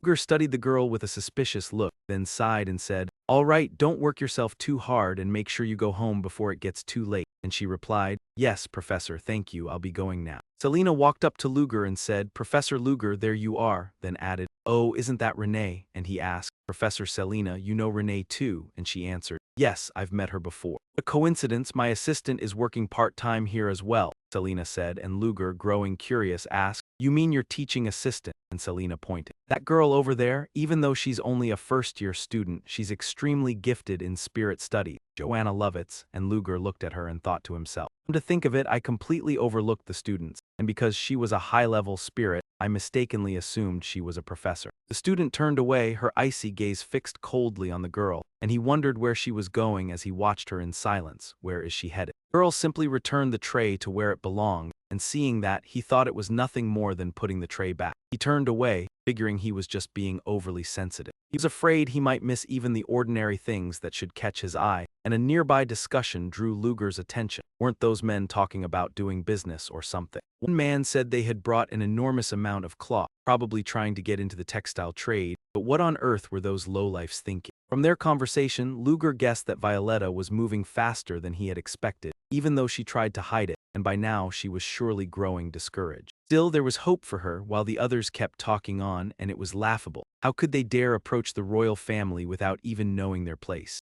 Go through with that petty deal too. Why get angry when it was obvious they would never achieve their goal? Better to drink and enjoy the show. Hearing that, Luger could only sigh to himself, fools, because whatever they did would stir up a great wave, and that would reshape the future. He would realize it soon, they and everyone else. And then Luger suddenly felt lightheaded as the glass in his hand slipped and shattered on the floor. Selina anxiously asked, "Professor Luger, are you all right?" And clutching his head as the dizziness hit, he said he was fine, only that the floor was spinning a little. He said he would step out for some fresh air, and Chris suddenly noticed what Luger was doing as he went into the corridor, his mind reeling and his head whirling. The voices kept calling nonstop, "Choose us, take our power, you are the chosen one," and Luger roared, "Enough, shut up." Then he took out 3 pills and swallowed them, and after a short moment, Luger gradually calmed down. "Because I was focused on ending the fight as fast as possible, I used far too much power. It was truly reckless, and only after ending up like this did I finally realize it." Thinking that, he turned and left, but unfortunately Chris had seen what Luger just did. He thought about the pills, then followed Luger back inside, and suddenly he heard a scream. "Help," he asked in confusion, "what is it?" Inside, flames were surging upward and everyone shouted, "There's a monster, run." Seeing that scene, Luger was baffled. What's going on? A monster was howling and spewing fire in every direction, and that monster was Esmeralda. It roared and blasted out a long stream of flames. Some guards rushed in to block the fire, and they slashed once, then frowned and said, "Where did that monster come from?" Everyone put out the fire, evacuate the guests first. A few professors stepped forward to guide people to safety. Everyone this way, one guest also recognized it. "Is that a spirit?" "That's Angela Anderson's spirit, a 5th-year professor of animism theory. And there's a water spirit, Professor Villarano, dentist, 4th-year professor of animism theory. The spirits worked with the guards to attack the monster. Everyone, all out attack. Damn it, it's not working at all. Watch out, something's falling from the ceiling. A guard swung his sword at the thing dropping down, but then the flame spread along the blade and caught his body. The others noticed and shouted for everyone not to let the flames touch them, warning that anything the fire reached had to be abandoned, because it was no ordinary blaze. It was like seething lava, and as Luger sensed it from the side, he realized it was no longer merely a high-tier spirit, it was the highest-ranked spirit of all. It was at rank level 6, already close to level 7, and he thought to himself, wait, why does this spirit have a human shape? Normally they should take natural forms like beasts or plants, so something was clearly wrong, and only now did he truly notice that bastard. It had no midsection, meaning it was transforming through a catalyst, and the advantage of catalyst casting was that it could conceal the caster's identity. Judging by where the spirit appeared, the catalyst was probably the silver tray placed in the middle of the table, and just as he suspected, Joanna's note had been written as Esmeralda. He couldn't chase her now, he would deal with it later, and for the moment he had to handle this. Luger's gaze froze as it slid to the side. There, someone was trapped beneath the rubble, and from the look of her it was Renee, who tried to pull her foot free but couldn't, thinking in panic that she was stuck. What is that? I need to get out of here fast, but my foot. Right then, the jetting flame in front of her surged straight toward Renee. Squeezed her eyes shut in terror, and at that instant Luger used supreme magic to teleport her out of the flame's path, asking, Renee, are you all right? Overwhelmed, she cried, Professor Luger, then looked toward the spot where she had been trapped and wondered, since when did we? Until Luger cut in, saying her foot was injured but not serious and that he would treat it right away. Renee stared at the scene before her, wondering why it felt so familiar, then suddenly asked, Professor, what's going on? We met somewhere before. The question made Luger freeze, then he turned and said, What are you talking about? You must be mistaken. Renee stammered, and no, it's just that I feel. Before she could finish, Ming cut in. Your wound is treated, this place is far too dangerous. Leave now, Renee hesitated. Then what about you, Professor? He replied. I still have something to do, go on ahead. Renee stood up, left, and said, Yes, thank you for saving me. Meng watched the girl go, then silently faced the monster and thought, Athens Nocturne. In the blink of an eye, Luger appeared beside the monster and it noticed him at once. Meng frowned and said, The commemoration ends here, as a spear of water shot out. Voice rang out, Bite it, Ventus 1. A water tiger lunged forward and sank its fangs into the monster, while the water spirit formed another strike. It slammed straight into the monster, making it roar in pain. Everyone shouted, We did it. One of its arms is broken. Keep this up and we'll win. No, that blow didn't deal as much damage as I thought, and after only a single strike, Anxelin's body has already started to break apart. Monster's destroyed arm regenerated, and realizing something was wrong, Professor Viano thought it healed already. Then shouted, Professor Angela, pull Ventus 1 back now. After the two elementals were retrieved, Professor Viano thought, with our current strength, we can't bring that thing down, and just then the headmaster stepped outside. Oh, are they targeting that? A shadow darted in, it was Luger protecting them, and Professor Luger instantly unleashed ice magic to strike the monster. It raised an arm to block the blow, and Viano thought in shock, what is this? Those elementals are moving strangely, like they're trying to protect something. Something slowly emerged behind the surging magma flow, and Viano frowned and shouted, So that's it. Angela summoned that through a broker, and Angela asked doubtfully, a broker. Luger stared at the monster and thought, I'm out of strength. After being drained earlier, I can't cast any grand spells now But this should end here if ice magic will do it. Then the monster reached out to attack Mayan, yet he struck first and said calmly, It's over. Something was frozen solid and then shattered. The monster screamed in fury, and Viano blurted out, he did it. But right after that, a terrifying voice rang out, Humans. Viano jolted in fear as it continued, You hateful bastards, one day for sure. All of you will be burned to ash. Luger replied coldly, Go ahead and try if you can, and the monster began to fade, still forcing out a howl. I will definitely see you burning. Black smoke spread outward and Luger stood there in silence, looking utterly unshaken. Then Mayan spoke privately with Viano. You mean the lower part still hasn't taken shape yet? Luger said, That's right, and after carefully examining the blurred area, I found it was linked to an intermediary conduit. Viano added, You even managed to uncover that too. Ming denied it. Anyone in my position would have spotted that. Viano replied, No, I didn't notice it at all. More than that, because my field is spiritology, I didn't think that far ahead. Spirit contracts are designed to be fair to both sides. That's why forced summoning, the thing spirits despise the most, is almost never used, and I've never once heard of a spirit that hates humans. Luger asked, Aren't spirits usually not like that? Viano shook his head because spirits represent nature, they don't possess consciousness like humans do. Just the thought that such a spirit exists, along with the incomplete echo too. Still, thanks to Professor Luger, we at least kept the damage to a minimum, especially with the spell you used at the very end of the fight. It had to be spatial leap, right? Viano continued in surprise. You don't need to feel self-conscious about it. Because I've lived far too long and seen far too much, I can recognize a great many things, Luger said. That's right, this spell is made by placing mana at a precise coordinate, and then bringing it into manifestation, Viano said. Oh, setting coordinates, can that really be done? It was a bit difficult at first, but once you mastered it, anyone could use it, Viano thought to himself. No matter how accustomed ordinary people became to this spell, they still could not wield it with ease unless they possessed a gift for sensing spatial awareness, or else. Viano spoke up, are you alright? I mean when you cast magic while you're not in a good state.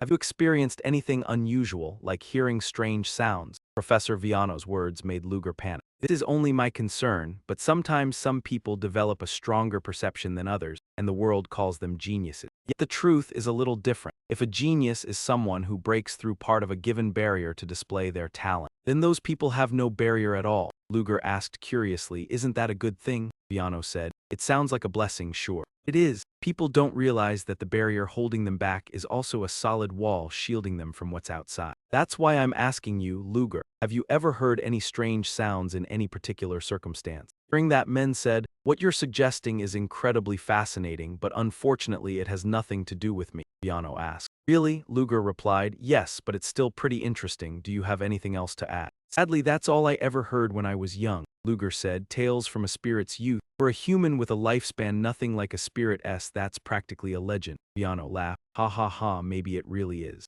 Viano thought to himself, he looked so extraordinary that I assumed he was something else, but I guess I was wrong, just an ordinary human. No normal person could ever deal with that while staying sane. Suddenly, Luger spoke up, is there anything besides that? Viano turned back, confused, huh? And Luger continued, you said they can hear voices from the outside world, so is there anything else? As far as I know, it is only the voices, and ordinary people cannot take them in. But even if they could, then what? Then there would likely be a next stage, symptoms getting worse, and I think they might start seeing things. And this is only a possibility, but if it goes any further, this is what they will face. They may be able to personally make contact with those beings, with the gods. A few days later, news spread about the terrorist attack on the banquet hall, and while reading the paper, Luger thought, the damage is enormous. Most of the victims were upper class too. If that was Esmeralda's goal, then she has already succeeded halfway, and that also works in our favor. Because we have identified Esmeralda's true identity as well, should I leak her information to our side? Oh, this is Esmeralda's first move. If her identity is exposed right away, Pingaming will suspect me since I was the one who took down that spirit, so it is not time yet. Keep watching and wait for a better opening. Luger spotted a noteworthy note. This man is Evan Liu, the one running the Kun auction house, right? Reinforcing auction security because of what happened yesterday.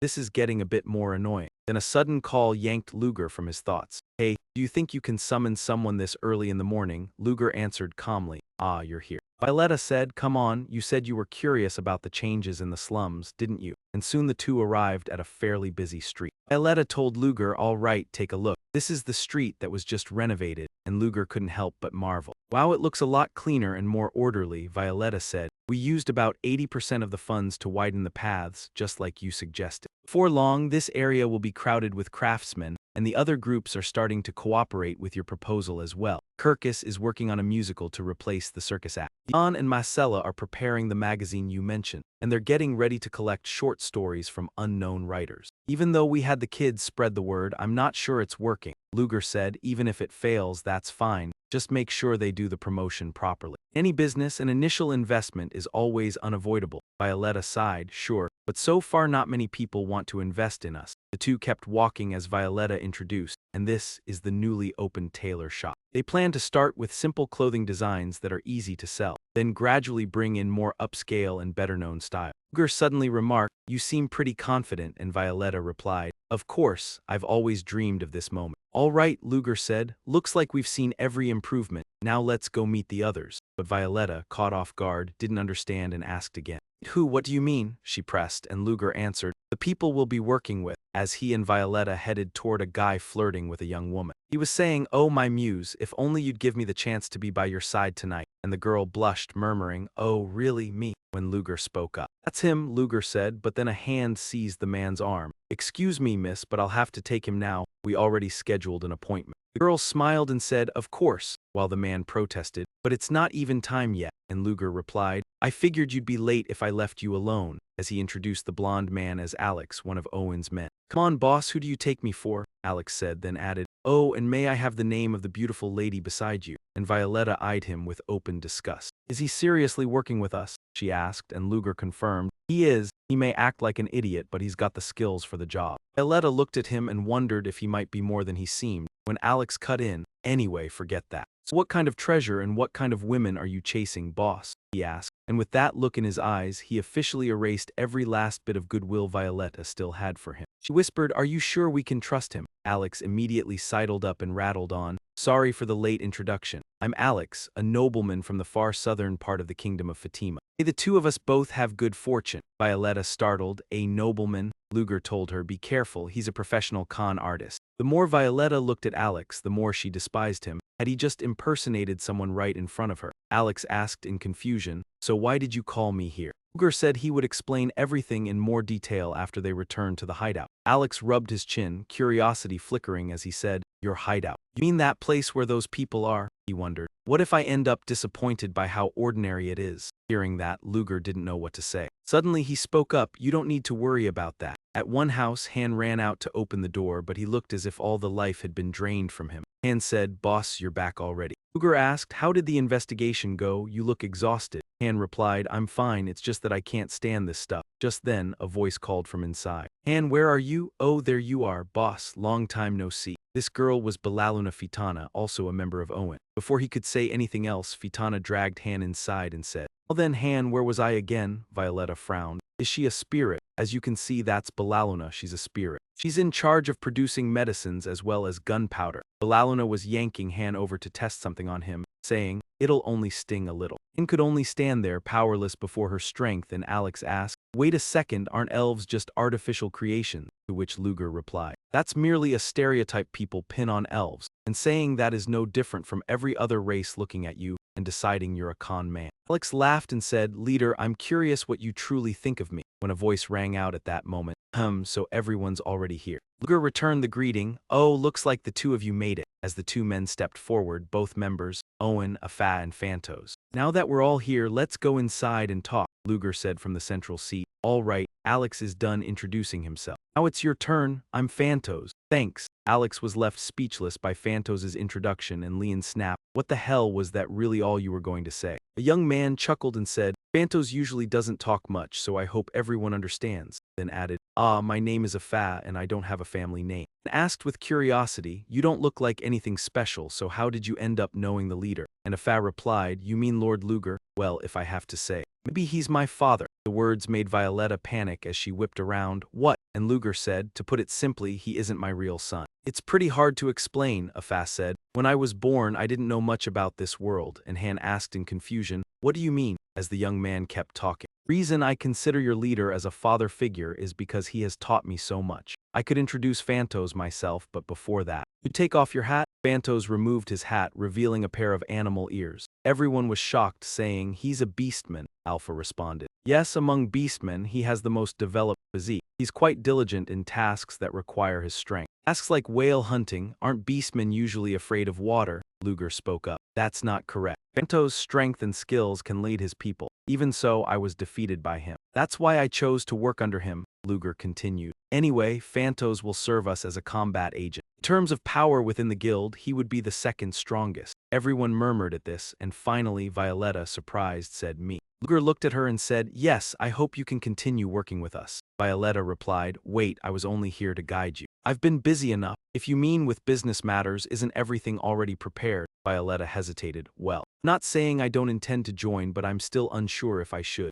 Everyone has their own strength, and as for me, Luger suddenly cut her off. Violetta, if I'd believed you lacked the skills to join us, I would never have brought you here in the first place. There's only one reason I brought you here and introduced you to everyone. I'm convinced you have more than enough ability to work with us. Luger studied her with a grave expression and said, I want your answer from your own lips. Will you work with us? She lowered her head in silent thought, then lifted her hand. She shook Luger's hand and said, all right, good luck to both of us. Meng replied with delight, good, thank you, and just like that, they finally had the full team they needed. Luger narrowed his eyes and thought to himself, I picked the finest people I know, and everyone here is even better than I expected. Now, before we begin the meeting, let me introduce our first target, Meng said with a smile, continuing, over the next few days. We'll hit the location where the Kun's auction is about to take place. Violetta blurted in alarm. What? Luger answered. That's right, there's something there I want. While we're taking it, I figure we can grab a few extra gifts along the escape route. Alex suddenly spoke up. Boss, wait a second.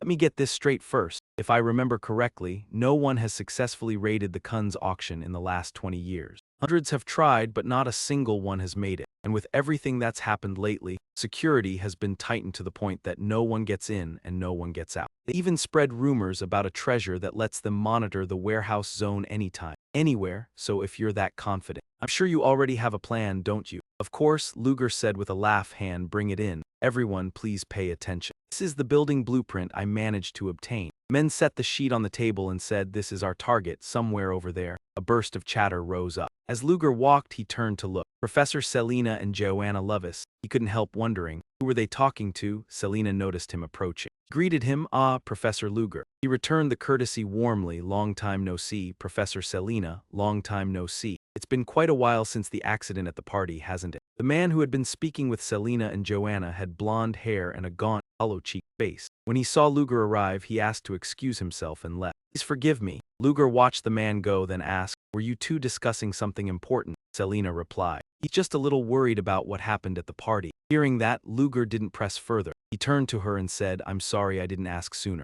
How have you been lately? Selina answered, I'm fine. Truly, nothing can happen without ending up in your hands, can it, Professor Luger? She turned toward Joanna and added gently, thanks to him, every student stayed safe. Has my assistant expressed her gratitude to you yet? Luger couldn't help thinking as he watched her that Esmeralda's act of knowing nothing might actually be the wiser choice, as Selina went on speaking. Please forgive me, Professor, if I could have been of any help back then. Selina began, but Luger cut her off at once. You evacuated everyone and did the best you possibly could, he said, while she clasped her hands together in self-reproach, replying, no, that was simply all I was able to do. I lacked the skills I should have, she admitted, and Luger found himself thinking, so she worries about things like that, and immediately tried to comfort her. Professor Selina. Unlike you, I don't know how to greet everyone with such a bright, friendly smile, he said, leaving Selina openly taken aback as she continued. Your attitude was what kept everyone calm while they were being evacuated, and you fulfilled the role you were responsible for extremely well. Selina murmured under her breath about being bright and friendly, then lowered her head and answered with a deeply saddened expression. I don't even know, do I really deserve to hear words like that? Luger couldn't quite make sense of what she meant when she suddenly blurted out in alarm. Oh, have classes already started? I'm sorry for taking up your time, Selina said, waving goodbye before leaving with Joanna. Thank you for listening to all my complaints. Next time I'll treat you to a meal, she called, and Luger quietly watched the two of them walk away. All of a sudden, Serena popped out from behind him, staring daggers as she spoke in an openly hostile tone, and it made me feel a little uneasy. How could she dare air her own petty grievances and force you to listen to them? Luger turned around and said, you should learn to handle situations like this more naturally. Being reprimanded, Serena stammered, I understand, Professor Luger, and Luger continued. That aside for now, can you investigate this person for me? Hearing that, Serena flared with determination and shouted, yes, leave it to me, sir. I'll even dig up his ancestors and every distant relative if you need it. Luger said, that won't be necessary, and then he went on. I need you to look into Joanna Lovitz. Serena accepted at once. Yes, I'll start immediately. Meanwhile, at the auction venue, Evan kept checking his watch as he grumbled, I heard they're on their way, so when are they finally going to get here? Even the bodyguard beside him was sweating. The guard suggested, sir, why don't you wait inside? Evan spun around and scolded him to his face, fine, and let them show up in that window and make us look ridiculous. Grinding his teeth, he added that this was a great chance for the corporation, since they could roll out Lotus and drive the business forward. On top of that, it might be my only chance to win back my father's trust. Just then, a car pulled up and Evan blurted out, they're here. When the person stepped out of the car, Evan immediately greeted him, welcome, sir. I'm the manager of this auction house. My name is Evan Liu. The visitor replied with an equally cheerful smile. Oh, it's a pleasure to meet you, sir. I am. Before he could finish, Evan cut in quickly. I've already heard all about you, Lord Aguramusa. Alex, playing the Lord, gave a warm smile. Aha, it's truly an honor to hear that someone like me, cast aside by my own family, is still welcome here. Evan cheerfully led the way. Now then, please follow me inside. We'll make sure you receive the very best service. Yusa replied, no need to be so formal. He patted Evan's shoulder and said, "Looks like I'm about your age anyway, so why don't we be friends?" Evan answered with a hint of unease, "Are you certain?" Then he added, "In that case, please come in first." The moment they entered, Musa asked, "Oh right, since it's still on my mind. I ask you for a favor." Evan turned back and asked, "A favor?" The bodyguard following Musa produced a suitcase and Musa explained, "On the way here, I was entrusted with a very valuable item, but I still haven't found a suitable place to keep it." Curious, Evan asked, "What is it, sir?" Musa answered as well, "At present, my household is still using enchanted water to produce high-quality magic stones." Hearing that, Evan couldn't help but panic inwardly. "The magic stone business," Musa went on. "This is the blueprint for that venture. I can't exactly keep it hanging at my side, can I?" Evan chuckled, "Haha, you're absolutely right." Musa asked, "In that case, do you happen to know somewhere suitable to store it?" Evan, delighted, said, "Of course, sir, there's a perfect place for it down in the basement." Then he turned and led the way. "Here, let me show you," Musa said with a smile. "Is that so? I truly appreciate it." Musa's jade in his hand glowed, and about an hour earlier on the carriage Musa rode in, the chatter inside had been lively. "Never imagined you could craft a southern noble's outfit so flawlessly. I'm impressed, Violetta, aren't you?" Someone replied that it was good, and said they hoped he remembered which role he had to play. Alex laughed and said of course, even if he didn't hold much power, though his father did have business in the magic stone trade on the market. "So I'm a young, handsome, influential noble, right?" Luger answered flatly, "I'll pretend I didn't hear that last part." Then he turned and asked Phantos, "Can you carry out your part properly? All you need to do is stay quiet and pose as his bodyguard." Phantos replied that if it was an order, then he would, and Luger rested his chin on his hand as he spoke. Recently, the consortium had been trying to expand into the market for magic tools as well as artifacts, and this led to its search for a supply of magic water since it plays a vital role in creating magic tools. Alex, sitting beside him, gave a soft laugh and asked, "That's why you picked this identity for me to disguise myself as?" Luger went on, "That's right, you'll use this chance to build connections with Evan." Then Luger handed Alex an earpiece and told him, "We're almost there, put this on your wrist before you go out." Alex asked curiously, "Yeah, what is this?" Luger explained it was a portable communication device Siri had made, and returning to the present, Alex had entered the auction house and murmured into the earpiece, "This is Vigo, I'm en route to the target site and Melvin Luger has acknowledged. Copy." Evan seemed to catch Musa murmuring something and turned back to ask, "Did you say, sir?" Alex replied evenly, "Oh, nothing, I was just admiring your interior decor," and Evan laughed with delight. "Aha, I knew you'd enjoy these," Evan said. "Now we just need to take this downstairs," as he pulled out the key. Alex stared at the key and couldn't help thinking the elevator entrance could be unlocked by a single key, and just as Han had said, it was guarded by two knights armed to the teeth. Alex recalled the strategy meeting, when Luger pointed at the map and said the basement of the CUSIN facility was our target. It wouldn't be easy, everything was stored 30 meters underground, and on top of that, they had a relic that let them track every movement, but that didn't make it impossible. "Alex, Phantos, I need you to get eyes on the storage area." And later in the auction hall lobby, Alex reported the reconnaissance had gone smoothly.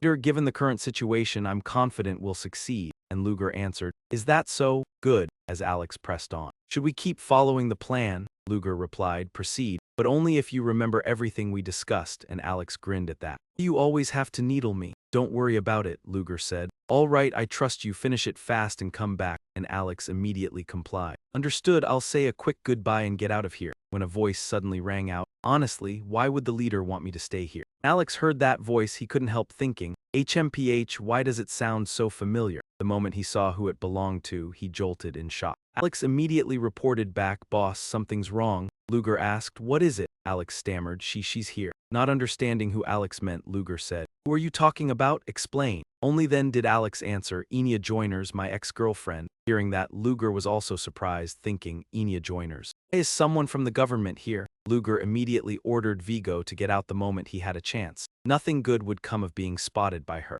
especially not when it was him. Watching from his side, Alex replied, "I understand, I'll leave as soon as I get an opening." He stared at Enyaz retreating back, lost in thought. It was still the same as ever. Enyaz greeted Evan and prepared to leave. "My friend, I have to go now." Seeing the honored guest depart, Evan asked, "You're leaving already, sir?" He said, "Oh, and about the business we still haven't finished," Alex replied. "I'd rather discuss that another time, somewhere more private." Night fell and Alex had returned as well. He asked, "Hey, has Bella Luna still not come back?" Luger said, "It's fine, she's analyzing something I gave her." Then he turned and said, "Luger, explain it to me in detail, Alex." Alex began to explain, "The auction site's overall layout is quite similar to the map you showed us. More importantly, the storage area for the auction items is divided into 3 rooms. Depending on importance, the most valuable pieces are placed in the highest numbered rooms, and the auction runs for 3 days. Each day, the items from each room are brought out for auction, starting with the lots from the first room. After hearing that, Han remarked that after investigating, it seems the item we're looking for is in the 3rd room. Sheridan excitedly chimed in, then we should focus on the 3rd day's auction, right? But Luger said, no, our plan will go down on the 2nd day. Sheridan asked in confusion, why is that? Alex explained at once, on the 3rd day security will be tightened. On the 1st day the auction will draw too much attention. The right timing is the 2nd day. Then he turned to Sheridan and asked, how is what I requested coming along? She replied, it's almost finished, I'll complete it within the next 3 days. Alex immediately followed up by asking, Violetta, can you find a construction or interior structure specialist? I'll try to ask around, okay? Violetta continued, more importantly, I heard an intelligence agency Casey officer has gotten involved. The intelligence agency's Casey unit is well known for being sharp and fast. Will it be all right? Alex said, it's only a low-ranking Casey officer. There's nothing to worry about. Violetta shot back, how do you know there's only one? When we put our plan into action, there could be more. Alex replied, now that you mention it. I think I've met that Casey officer before.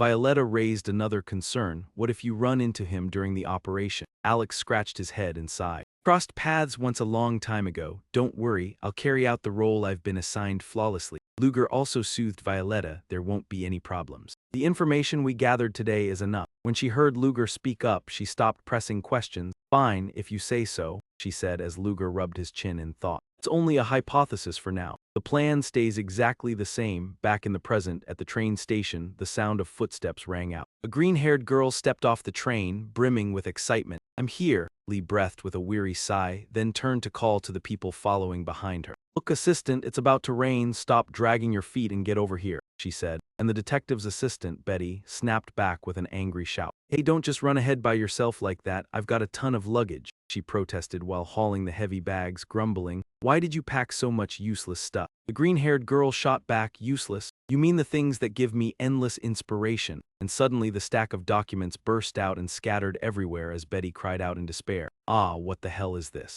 Even carries around case files from 5 years ago, Betty yelled, but the green-haired girl only smiled. Every single one matters, Betty, and besides, shouldn't you be moving faster? She added, and as Betty hurriedly gathered the papers, she asked in confusion, why? The green-haired girl replied without hesitation. Why? Because I told you it's going to rain, did I? Only then did Betty remember and ask, that's a big problem, so when will it start raining? The green-haired girl began to calculate. Taking humidity, precipitation, and countless other variables into account, she lifted her hand in front of Betty and said, 5 minutes from now. If we hurry, we'll be fine. The count kept dropping, 4, then 3, 2, then 1. It was not 5 minutes at all, it was 5 seconds. And when those 5 seconds were up, the rain came crashing down, making Betty shriek, Casey, it's raining. She simply opened her umbrella and said calmly, I knew it, while Betty freaked out. We have to find somewhere to hide, every document will get soaked. Betty hurriedly scooped up the pile of paperwork. Wait, these can't get wet, you know how I am, as Casey was about to answer.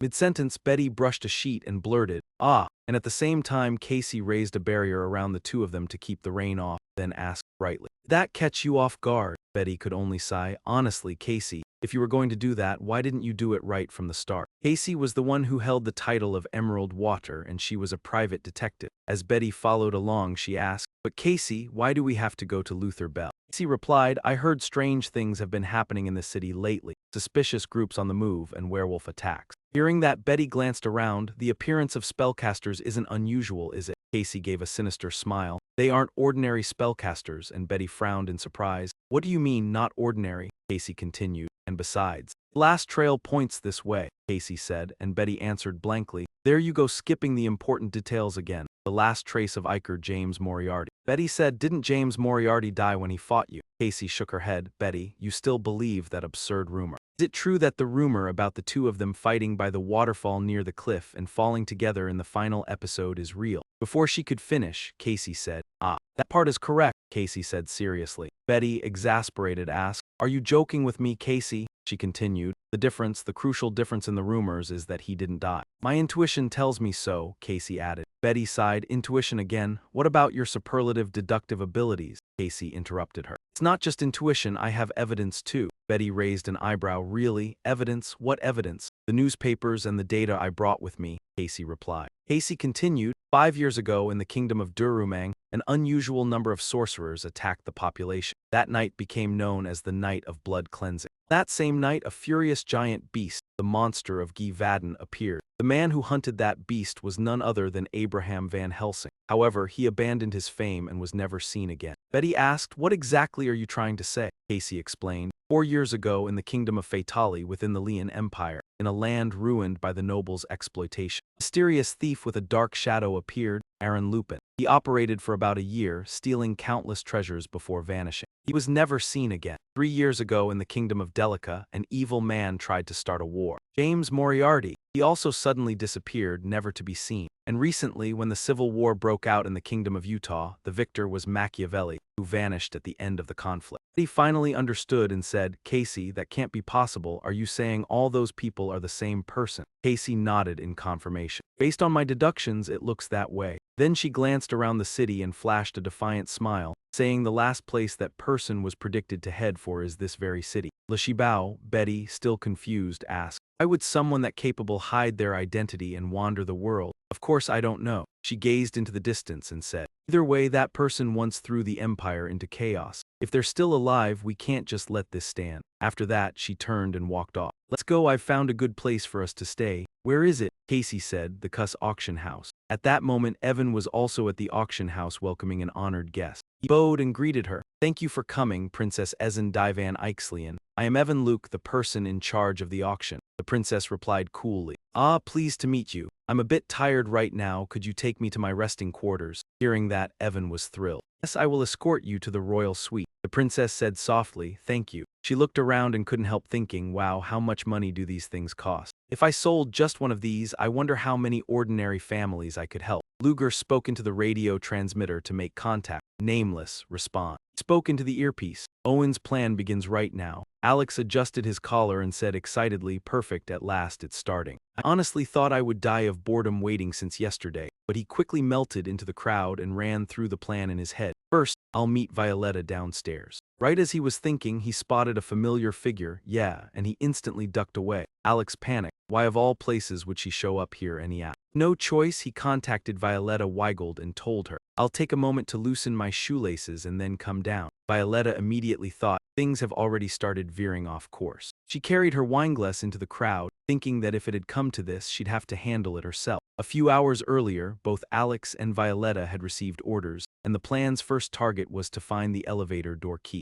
Alex, Violetta, I'm assigning this to you too. At the party, a man overheard the chatter and asked, is that beautiful woman over there a staff member? Violetta pretended to be tipsy and said, I think I've had a bit too much. Could you support me back to my room? Once he led her there, Violetta said, thank you for helping me. The man still tried to act like a gentleman, saying, of course, I can't very well ignore a guest who's come to visit the auction floor. You're drunk and forgot your room number, so you can stay in my room for a while. Violetta kept up the act on the bed and said, oh my, you're far too kind, sir. He locked the door and said in a gentle tone, you need to sober up before you can find your own room. Yes, so you can sober up properly. The man started taking off his jacket, wearing a thoroughly lecherous grin, and said, how about we have a little fun? Violetta said, oh my, I really do love fun activities. In that instant, she seized the man's hand, yanked him along, then slammed him down onto the floor, calmly asking if he was having fun now, as Violetta thought to herself. She could not help thinking that she never expected to drop him with a single move, and it was fortunate she had learned magical body reinforcement from the captain. She unlocked it and began her search, focusing on finding the key, while everyone else was attending the auction. Auctioneer called out loudly, ladies and gentlemen, thank you for once again visiting the Cusan auction floor, and without keeping you waiting any longer, let us admire the first lot of day 2, the jewelry rumored to be a mermaid's tear, as staff carried in a stunning, glittering blue gem and the host declared, mermaid's tear. Crowd below gasped in admiration, it is truly beautiful, and as the starting price was announced at 1 million dina, bids quickly rang out, 50 million, 200 million. Elsewhere, Princess Ezen stared at the gem and wondered if it was really a mermaid's tear, thinking how extravagant it was, when a voice suddenly spoke up. May look lovely, but it is a fake. and Elenin turned in surprise to see that the person beside her was Casey, who said it with a bright smile. "You do not seem very interested in the auction, Princess Agendi," Casey said, and the princess asked warily if they had met before, to which Casey answered with simple innocence, "Oh, this is our first meeting," and that only deepened Elenin's suspicion as she pressed on about how Casey could know, while Casey displayed her gift for deduction. "I told you earlier you're giving off a bored air, and in a place like this, hardly anyone lets that bored expression show. You realize the hair at the back of your head is slightly flattened." Hearing that, Elenin immediately checked her hair as Casey continued. "You just took a break in a room, didn't you? The scent of the room deodorizer is still clinging to you, yet you're not wearing any perfume. Noble, someone who has to care how other nobles see them, wouldn't do that if they truly meant to ignore everyone else's opinion. In a place like this, you must be of the royal family, and there were rumors you would attend this auction, Princess." Princess said, "You're sitting in the VIP seats, so you can't be some nobody, can you?" Casey smiled and said he had forgotten to introduce himself. She handed the princess a business card and said, "My name is Casey Selmore, a detective," and the moment she heard it, Ezen recognized it at once. "That name, could you be the famed private investigator, the water element mage honored with the title sixfold Jade Water?" Casey replied modestly, "Oh my, for the princess to know me is truly my honor," and Ezen asked, "What are you doing here?" Casey answered frankly, "When I arrived in Lechu Bio, I was invited to come here. And besides, at major events like this, something always happens." Seeing the princess still puzzled, Casey told her to take it as his detective intuition, while Luger walked on thinking that things had already veered a little off course from the very beginning. But Violetta was doing everything she could to finish the mission, and just as I was about to regroup with the others, someone recognized Luger and a voice rang out. "My, who do we have here?" It turned out the newcomer was Evan, and he spoke with arrogant contempt, saying, "We meet again, Tinker. It's been quite a while since that engagement banquet, hasn't it?" Rodiger sneered as Luger shot him a glare, but he kept talking anyway. "I have no idea what you're doing here. Still, running into you is a real stroke of luck," Evan Luke said as he stepped closer and asked Luger, "So how are you enjoying the match?" And Luger answered with measured politeness, "Yes, it was worth the trouble to come all this way." And hearing that only made Evan puff himself up. Well, as they say, your mindset shapes what you're able to see. Luger couldn't be bothered and merely replied out of courtesy, "Yes, that's right," then tried to excuse himself. But Evan still wouldn't let him go and ordered his guards, "It looks like you came alone. Allow me to escort you," and he instructed the guards, "This is an important guest. Treat him well," and the guards acknowledged yes, leaving Luger thinking to himself, "Is he deliberately keeping an eye on me?" It seemed his real aim was to flaunt his authority, and if things stayed like this I wouldn't be able to act freely, so he notified everyone, codename Nameless Reporting. "At present, I can't take action. Wait for reinforcements," and Han panicked when he heard it, "I can't act. Damn it, reinforcements means me," and a teammate beside him told him, "Han, I think you need to go." He replied at once, "I know, but this device has to be up and running before I can move, and for now don't use my name, just call me Big Brother." Hearing that, the boy laughed and said, "Jeej, can you just call me a motherfucker too?" Han could only sigh helplessly and reply, "Even if you hadn't said it, I was going to call you that anyway." He stared at the device, lost in thought. They were going to be delayed far longer than expected, and since that was the case, they had no choice but to act on Plan A3.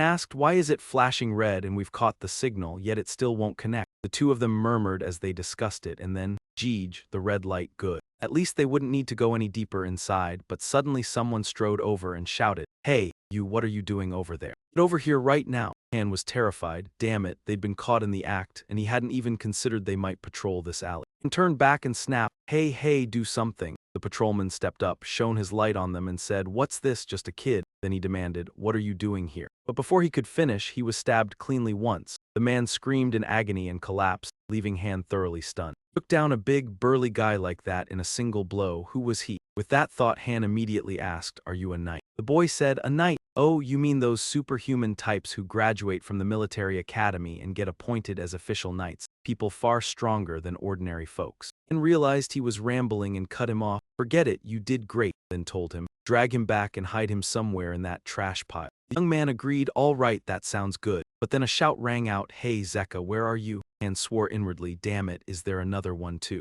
Alpha yelled, "Hey, wait, I'm right here," and grew even more startled at the voice, thinking, the same knight from earlier, and another knight demanded an answer. "What are you doing in that alley?" Alpha calmly replied, "Don't come over here yet, let me finish dealing with my grief. I'll be right out," then added, "Hold on, I already checked. It doesn't look like there's anything strange here." The other knight clicked his tongue, That's disgusting, hurry over here," while Alpha's eyes gleamed as he looked toward Han. "So it sounds exactly the same, doesn't it?" Alpha said, while Han broke into a cold sweat. Who the hell are you really? Though he quickly added his instruction. Anyway, switch the device on using the signal and let's go in. And Alpha cheerfully replied, sure. While over with Alex, he spoke wearily. Ooh, I finally pulled it off. I never thought Anya would be here. Alex trudged along thinking he had to hurry, meet Violetta, and get the key as well. Just then, Violetta ran up and crashed into him. Alex blurted, oh my god, are you okay? Violetta answered, yes, I slipped, then said, thank you for catching me, as she placed the key into Alex's hand and he replied, don't worry. After that, the two brushed past each other and went their separate ways, and Alex ran a hand through his hair. Google report. I've got the key and now I'm heading straight to the elevator.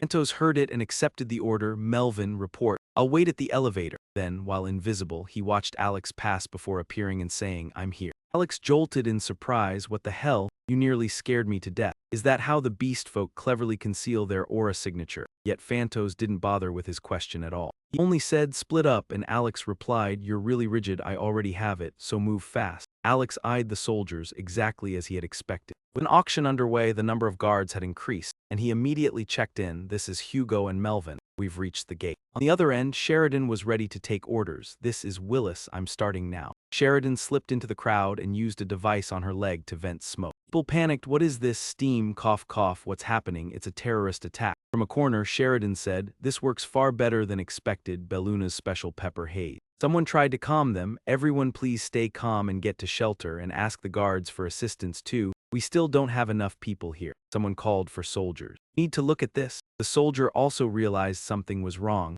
A chemical terror strike, damn it. The two of us will stay behind and secure the elevator, the rest of you. Oh, Alex, standing nearby, understood as well and said, so it's begun, can you handle those two, let's move. Santos answered, fine. The two of them reached the elevator door, and the two soldiers spotted the strangers and shouted, get lost, this is a restricted zone. Alex played confused, raised both hands and said, wait, it was chaos out there earlier, so we got separated while trying to find shelter. Ah, come to think of it, you probably have no idea who I am, do you? Last time I came here with my friend Evan. Two soldiers heard the name, they started to relax their guard, and Alex went on. That's right, now that I look closely, I recognize you. Last time you were here too. Right, do you know where Evan is? One soldier stammered, well first, don't come any closer and stay exactly where you are. But in the next instant, Santos lunged forward and punched both men straight into the wall, and Alex blurted in shock, what the hell is this? You didn't kill him, did you? Santos only said coldly, I avoided his pressure point. And when Alex saw the two soldiers lying there, he thought, damn, one punch and the armor is dented. Did the boss even find someone like this? Once it was over, Alex reported to Hugo and Melvin, we've dealt with the gate guards. Hearing that, Han updated the situation as Kafka and Duma said, we're on our way, and Han pressed the device's red button. He and Alpha disguised themselves as servants and slipped inside. Good, now let's go in. And Alpha answered, all right, at the auction hall, the host announced. And now the next auction item will open at 500,000 Dina, while the crowd below shouted 5 million, then 10 million. At the auction, Luger glanced at the bodyguard still watching him and thought, he's still shadowing me. It'll be hard to move freely like this, according to the radio contact. Everything still seemed to be going smoothly until Luger suddenly noticed someone. Wait, was that Casey Siam? He flashed back to what happened years ago. By waterfall, he shouted, have you lost your mind, Casey Siam? If you keep this up, you're going to get yourself killed. Casey clung to him as he plunged toward the falls and said, I don't care, even if I can't defeat you right now, I'll gladly pay with my life as long as I can wipe you out. So you're challenging me? Fine, come on then. James Moriarty seemed to sense her attention. He thought to himself, is she looking at me? Damn it. What the hell is that woman doing here? I'm disguised, so there's no way she should be able to recognize me. But that bitch was absurdly talented, so much so that she'd earned the title Azure Jade. If she interfered with our operation, it would mean weeks of work going straight down the drain. He forced himself to stay calm.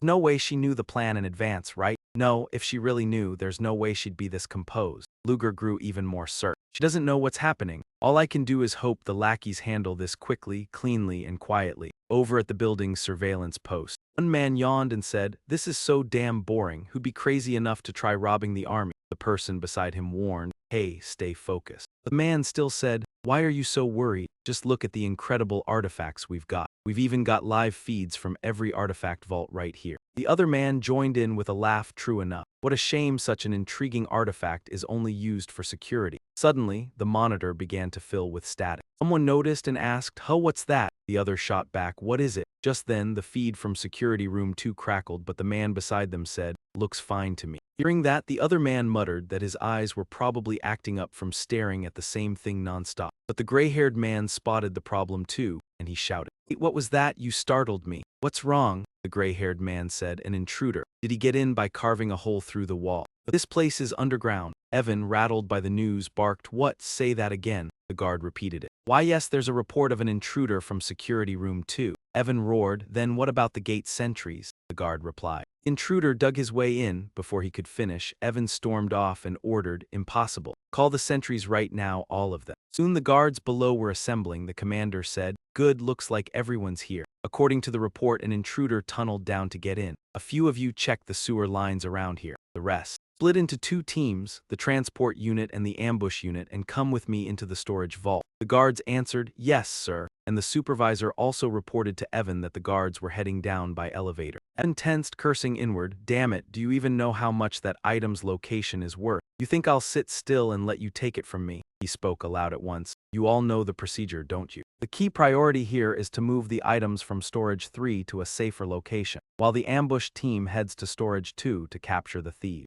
Bodyguards acted at once upon receiving the order. "Yes, sir." The transfer squad moved the goods to storage 3 immediately. "Ambush team, follow me to storage 2 and hunt down the thieves." Ambush team to command, "We're opening the door to storage 2 now." Command acknowledged from this side as well. Command to the ambush team, "The enemy is still inside the storage." Evan urged them anxiously, "Get in there, move now." The soldiers burst through the entrance and shouted, "Don't move." They never expected the room to be completely empty. When Evan got the report, he barked, "No one inside. What the hell are you saying?" The soldiers answered back, "There are no signs of any intrusion, and every item is still intact." Evan couldn't believe it as he stared at the screen. "It still shows 4 intruders taking gold, so what the hell am I looking at? You must have gone into the wrong room." Then the display suddenly shifted. Everyone in the observation room was stunned. The feed changed. "Was it a fake monitor?" the soldiers asked. "So what are we supposed to do now? Should we move the items in storage 3 back to where they were?" Evan could only answer, "No, leave them there, it's safer." The other side confirmed the order. "Understood, sir. We'll take them along with the transfer team that's in the elevator right now,"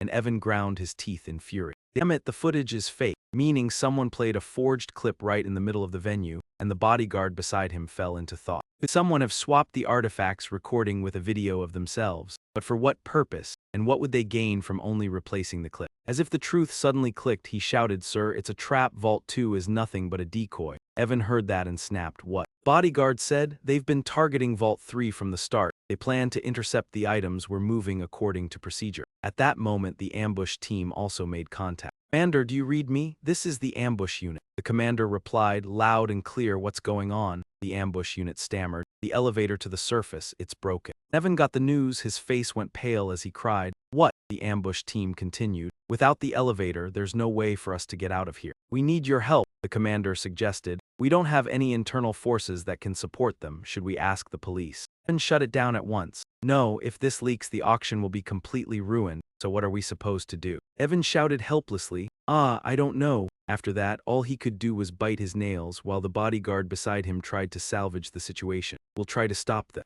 Every member of the security team, everyone answered, "Yes, sir." But when the bodyguard opened the door, it was already locked, and he froze in confusion. "Why won't the door open? Damn it, what's happening?" Outside, Sheridan had already locked the door. She smirked inwardly. They had all gathered in one place, practically inviting a trap. She walked while thinking, "The new leader's plan is brilliant. At first, when I heard about the artifact storage, I didn't know what to do. Back when Luger asked her, 'Sheridan, could you handle a few tasks?' I was planning to swap the images projected in the storage room with an artifact. I need a transmission infiltration device." Now she contacted the team, "Sir, this is Gels." The mission succeeded. All 4 members completed retrieving the items 30 minutes ago. Han and Afa took out 2 guards and put on the uniforms. Afa asked, "How's it look?" Han, wearing the guard uniform, replied, It fits, but why is the waist so tight? It's uncomfortable." Alex then explained, Phantos had damaged the armor. Both we and it tried to repair it but couldn't fully fix it." Han instinctively glanced at Phantos' hand and stammered. "Yeah, I think it's fine as it is," he told Alex and Phantos.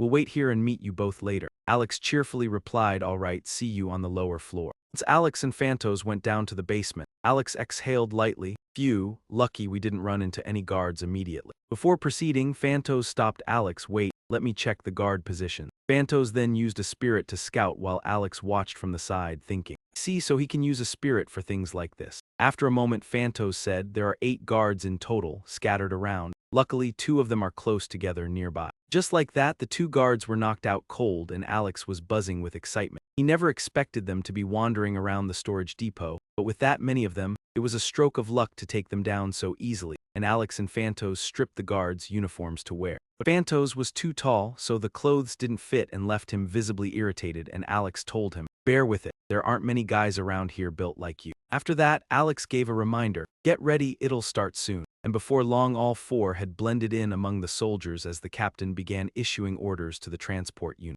Deliver the supplies to Storage Bay 3. Assault unit, follow me to Storage Bay 2 to eliminate the intruders. The troops grumbled, watching him drag his men off to steal the glory again. But he did it because chances to make himself stand out in gusto were rare. "Just take your assignment seriously," someone said. "Yeah, and if you're sloppy you'll get written up," and the 4 of them moved out with the transport group. The transport unit reported, "We've successfully loaded the supplies into the elevator," and the assault unit told them, "Act normal and move the supplies to a secure location." And at that moment the 4 exchanged a quick look and signaled each other. We begin, and a plume of smoke rose as screams erupted everywhere. "Ah, what's going on?" And just like that, everyone inside the elevator was knocked unconscious and Alex spoke up. "All right," as the final step, an arrow shot into the elevator cable and Han immediately asked, "Huh, what did you just do?" Alex replied cheerfully, "I tampered with the elevator a bit so the ones who went down can't come back up," and then urged, "Now hurry and get outside." At rally point the whole team murmured among themselves, "Okay, everything's been loaded, everyone get to the rear, we're heading up," and Han said, "Right, I'll head back on my own later. The plan has changed, so I need the leader to double-check a few things." Sheridan understood at once, meaning the items Nari has been searching for, yes.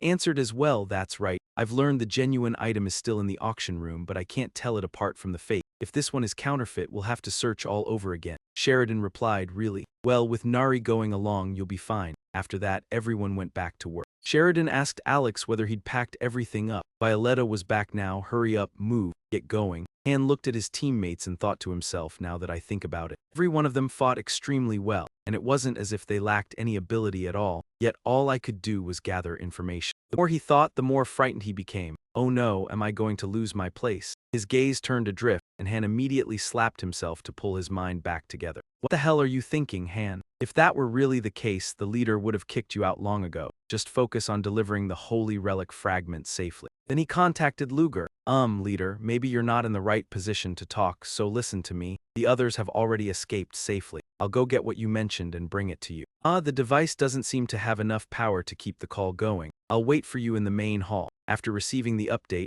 Luger watched and weighed things over. All right, everyone has gotten out safely. He also looked up toward where Evan's guards were stationed, and seeing that group made him feel at ease right away. Looks like those guys have finally figured out what's going on, so I should leave and meet Han outside. Meanwhile, Han was carefully scanning his surroundings. He picked up the bag and headed to Luger, noticing the area seemed empty. Was it because the child's sleeping powder had been sprayed, when he suddenly spotted a few people standing in the distance? "Oh, why are those guys just standing there like that? Something feels off." And just as he suspected, one of them aimed a spellbinding gun straight at him. He couldn't hide his surprise, and at that very moment a massive explosion rocked the auction hall. Luger stared in shock and explosion, as a squad in fully covered gear stormed in shouting, "Nobody move, I'll kill anyone who so much as twitches," sending the bidders into panic. "Who are you people? Do you even know where this is?" someone demanded, but the black-clad men ignored it and coldly repeated, "I said stay still." Instantly fired a spell at the man who spoke up, and everyone screamed in terror, crying out, "Guards, where are the guards? Make way, the noble's safety comes first," someone shouted, but the black-clad men began casting one after another with their wands, and the leader sneered, "Fine, just kill them all. Then we'll strip every last bit of wealth off their corpses," they said, and Luger never expected this. Was it a robbery, and how did they even get into the auction hall? "Damn it, it's because of us." A man in a brown coat suddenly sprinted toward him while cursing the greedy nobles, then yanked his coat open to reveal a belt of bombs strapped underneath. He roared, "Die!" and Mayan realized it was a Liberation Army suicide bomber. There was no doubt, using the exact same method they had used before. They weren't mere thieves at all. The Liberation Army had targeted this place too, and Luger raised his staff and unleashed a surge of magic that blasted through the man. Bomb's blast rattled him hard, and he thought grimly that he'd almost been killed. The whole building had to be suffering the shockwave too, leaving Luger utterly baffled. How could that bomb have gone off? Was it some kind of homemade explosive? He had destroyed every last bit of that back when he operated under the name Moriarty, so how could it still? As he was still thinking, a scream split the air. A man lay on the floor with foam spilling from his mouth, and the crowd panicked, shouting that it was a curse, no, a forbidden technique. Hearing that, even Luger couldn't stay calm. Bandits, the Liberation Army, and now forbidden arts too. Damn it, was Han safe. Elsewhere, the princess was running as well, thinking she'd barely escape. Bandits in Guz. What in the world was happening, and was Casey all right? Shout rang out at once. Someone had found the princess. The Liberation Army from earlier had spotted her, calling for their comrades as they yelled for everyone to seize her. They vowed to show the nobles the might of the Liberation Army, and Ezen was consumed with regret, knowing he never should have come here. He should have stayed home and rested, yet the Liberation Army charged at her, screaming for her to die, until a voice cut in coldly, saying they were far too arrogant. Then countless bubbles drifted toward them. What was this? And they were sealed inside the mass of bubbles, able only to shriek in terror. Bubbles, I can't burst them, and even the bombs won't work. One of them shouted that the bombs were useless, there was no way. Those are special explosives that can neutralize magic, Casey said with a laugh. So what if they are rare, they are still just explosives, right? All we have to do is soak them and it is done. Betty also took down 2 of Casey's men, and she said with a smile, this side is cleared. Great job, Betty, Casey replied. I have finished over here too. Just then someone rushed in shouting, Princess, are you all right? The newcomer said, Ah, you were with Tarana back then, I am honored you remember me. I am in from the night patrol nights, and Casey clapped and said, all right, looks like we are done here. Let's work together and get out of this place, and could not help wondering where these people even came from. How'd they get past Cush's guards? Now that you mention it, I do not see any guards around here. For some reason the guards went down to the lower floor. And then all kinds of people jumped in here to stir up trouble. This place is too dangerous. We will talk after we get outside. Suddenly Casey's attention snapped to a noise and everyone panicked. No, the building is coming down, Han asked Luger, guild master. Why did you accept a coward like me? Luger shot back in surprise. Why would you ask that? Han said, because you know I am a man who clings to life and fears death. I always run away and leave you to fight alone, even though I have an ability no one else has. Luger said, I accepted the cowardly part of you. Han asked, did I hear that wrong? Luger said, I know your power very well and how dangerous it can be. And the responsibility that comes with it. You are only afraid your power will end up hurting other people. Am I right? Han fell silent, then suddenly said, I had no parents. I grew up in an orphanage, never got along with the other kids, but I was close to one girl. She was like an older sister to me, smart and sweet, and beside her I felt like nothing. Then one day, she brought home a tiny black puppy, unbelievably cute, and when I reached for it, it lightly bit me, and before Han could finish, Luger cut in. And you do not need to go on. Han clenched his fists. My first transformation, the first time in my life I killed someone, and Han could not stop thinking and tormenting himself. If that dog had not bitten my hand, if I had known my condition back then, no, I never should have accepted that girl's kindness in the first place. Luger tried to comfort him. Han, someday you will have to face the reality you have been denying. Luger handed him something, and it made Han cry out in shock. Chief, that is, what is this? What kind of demon was it made from? Luger warned Han, when that moment comes.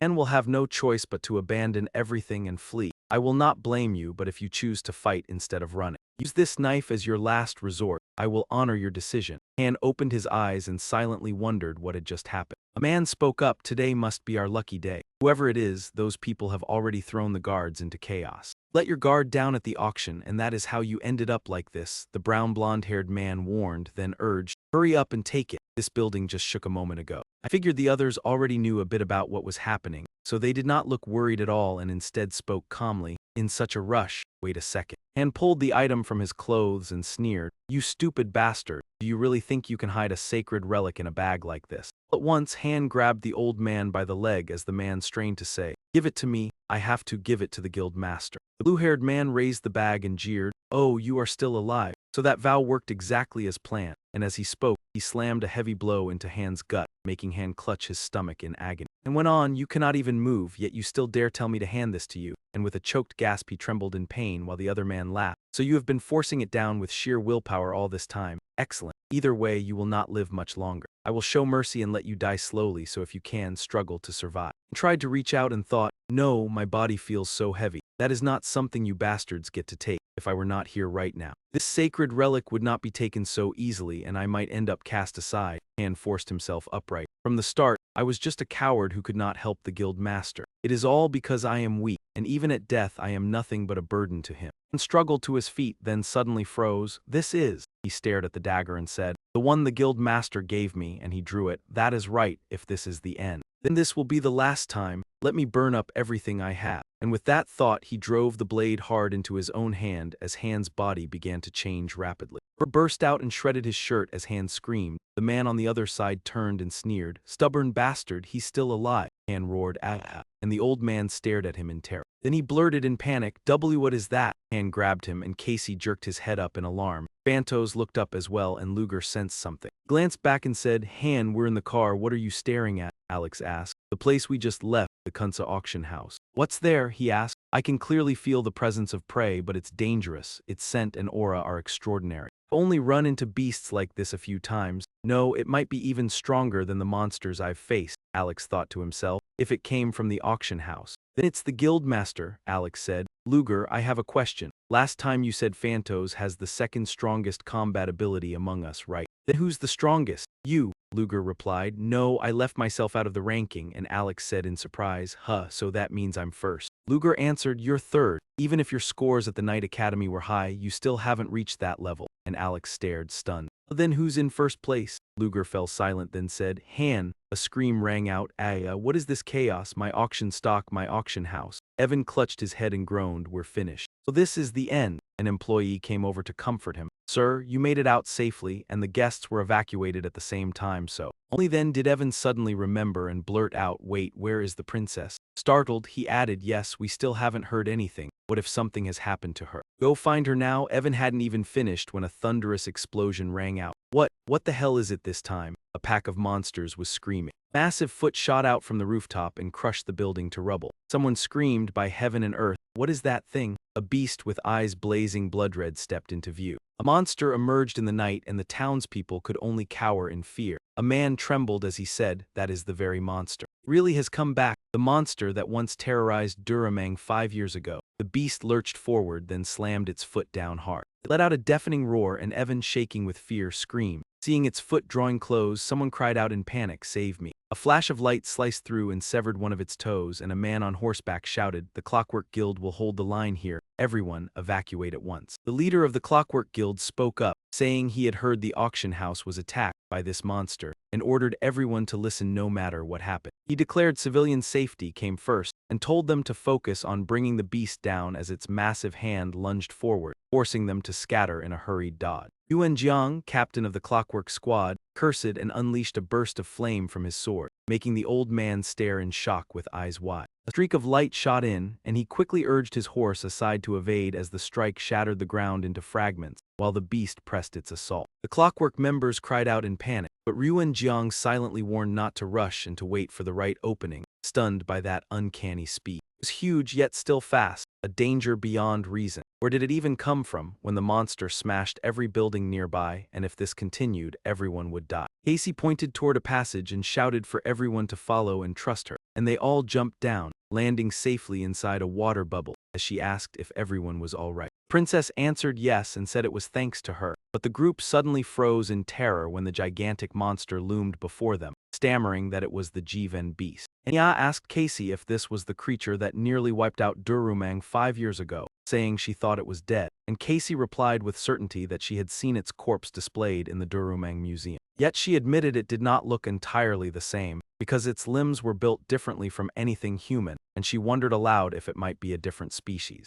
Also couldn't rule out the possibility that the star-devouring beast Abraham Van Hng had destroyed had reappeared in Lashibayo. And the last traces of James Moriarty were also found in Lashibayo. Casey Gaumai thought, exactly. There's no way that's a coincidence, and it only further strengthens my theory that those two are actually the same person. He's definitely here as well. Moriarty, what are you doing here? Casey's eyes suddenly turned razor-sharp, enough thinking what matters now. Taking this monster down first. She summoned water pillars that blasted up from the ground and bound the beast, and someone asked in surprise. Someone tied the monster up, an ally? That doesn't matter, this is our chance. Charge. The beast was lashed by watery cords and thrashed to break free, and its overwhelming strength made it hard for Casey to keep fighting. Shaking, she said, "What kind of power is this?" Suddenly the monster's eyes flared bright as it began to roar and tore free of the water cords, catching Casey off guard. Was the spell just dispelled? I couldn't maintain it. Could its roar be the cause? She raised her umbrella and thought, if I lose to something like this, how could I ever be called a top talent? Water swordsman appeared and the clockwork group exclaimed happily.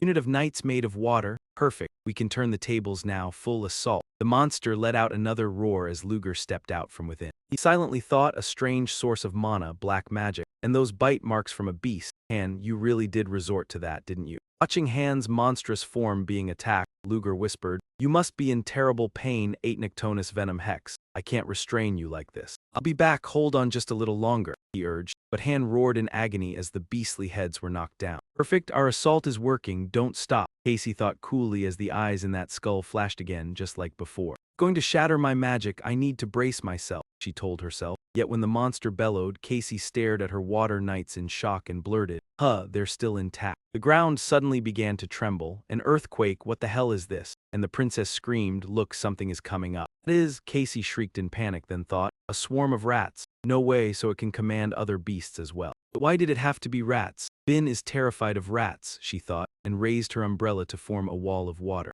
The rats vaulted over and started scrambling up the wall. Casey froze in terror as Betty screamed, Casey. Betty lunged in to strike the swarm and the singer gasped, Betty, as the princess moved in too, saying, we'll help as well, and Casey replied, thank you everyone. A thunderous rumble erupted. Something's coming, don't split up, and the rats crept toward the wolf heads before swarming onto the wolf's body. Someone recognized it and shouted, everyone, be careful, this monster can control other beasts. Where the hell did this pack come from? Man stared at the wolf standing upright in human form and blurted out in shock, what the hell is this? The severed head of that monster merged with the rats and became a mysterious creature. Captain Jing Hai said in alarm, it can replicate itself, so could it be? So the reason these mysterious creatures suddenly appeared on the Blood Knight is because of that man. He turned and roared, everyone focus on. Have to break through them before even more show up. No matter the cost, we must stop them, because if we can't hold them back, the nightmare of Gaviotin will repeat itself again. The wolf raised its hand and roared, and Casey cut it down while thinking, they regenerate far too fast. Right now, I can't possibly keep my attention on the main monster. All of a sudden a swarm of rats rushed at her feet and Betty beside her cried, since when were they here? Simply too many beasts, Casey, we need to get out of here now, Casey said anxiously. Wait, Betty, there are still too many civilians who haven't been evacuated. Han, in his monstrous form, let out another roar that brought down Casey's water cavalry unit. She knitted her brows and thought, damn it, we only let up for a moment. I have to do it again. Just then the rats lunged in and bit at her legs, and Casey screamed in terror, then thought, the civilians' safety has to come first. No matter what, I have to buy time until everyone is evacuated. Enya stepped closer and said, this has gone too far, we're going to lose, sir, you need to escape first. Casey narrowed her eyes, thinking that no matter what happened to her, it didn't really matter. But then the monster suddenly turned back, and the knights, caught off guard, blurted out in shock. It stopped moving, and the others did too. So where were they even staring, as a ribbon of smoke began rising from a rooftop? A figure walked forward, the beasts erupted into furious howls, and Casey shouted in disbelief that it was a man, as a mysterious man in a black cloak appeared. James Moriarty, the monster fixed its gaze on the newcomer, and Betty cried out, Moriarty, are you sure? While Casey answered that she was absolutely certain. A mask completely hid his face, and even with a monster right in front of him, his detached calm made Casey knit her brows in silent thought. And that terrifying aura she had felt earlier left no doubt in her mind that he truly was James Moriarty, because that man was the most frightening presence here. But could that monster realize it, as Luger, dressed in James Moriarty's black attire, spoke up, saying he had hoped the other would recognize him? And it seemed that hope was pointless, and he understood, because it was hard enough just to endure this creature's madness, but even so, he could still sense it. Han was still alive inside that body. And with that thought, he drew his sword and declared that rescuing subordinates in danger was a captain's duty. The monster roared at the sight and Luger sprang down, stopping right before its skull, then raised his blade and drove a single brutal thrust straight into its head. Casey shouted in shock as he moved at blinding speed. No, he vanished and reappeared in the same instant. Was that teleportation? After finishing, Luger leapt down and kept cutting through the beasts below, and Casey immediately thought, there is no way he can just keep killing them like this. The severed heads will keep duplicating into new arcane creatures. A monster's head fell, then slowly dissolved, and she thought to herself, they are disappearing. Is that sword made from some special material? Or is it some kind of magic? A monster's leg swung at her and Casey hurriedly blocked, but then she snapped back to reality. This was no time to stand around watching a show. Meanwhile, the monster kept launching a relentless, frenzied assault. She turned and asked, "Is everyone still all right?" "Yes, Lady Casey. If this keeps up, we are going to be wiped out. We have to get away from here. This time, we can only place our trust in him. It seems his goal is also to eliminate that monster." It stung to admit it, but she had to acknowledge. He truly has the ability. The monster lunged at Luger and he shifted out of the way, then appeared again right above its head. Aang unleashed an attack on the monster and the wolves also howled in pain. Casey's group ran while watching the situation, coughing. "What is that? Is it some kind of irritant?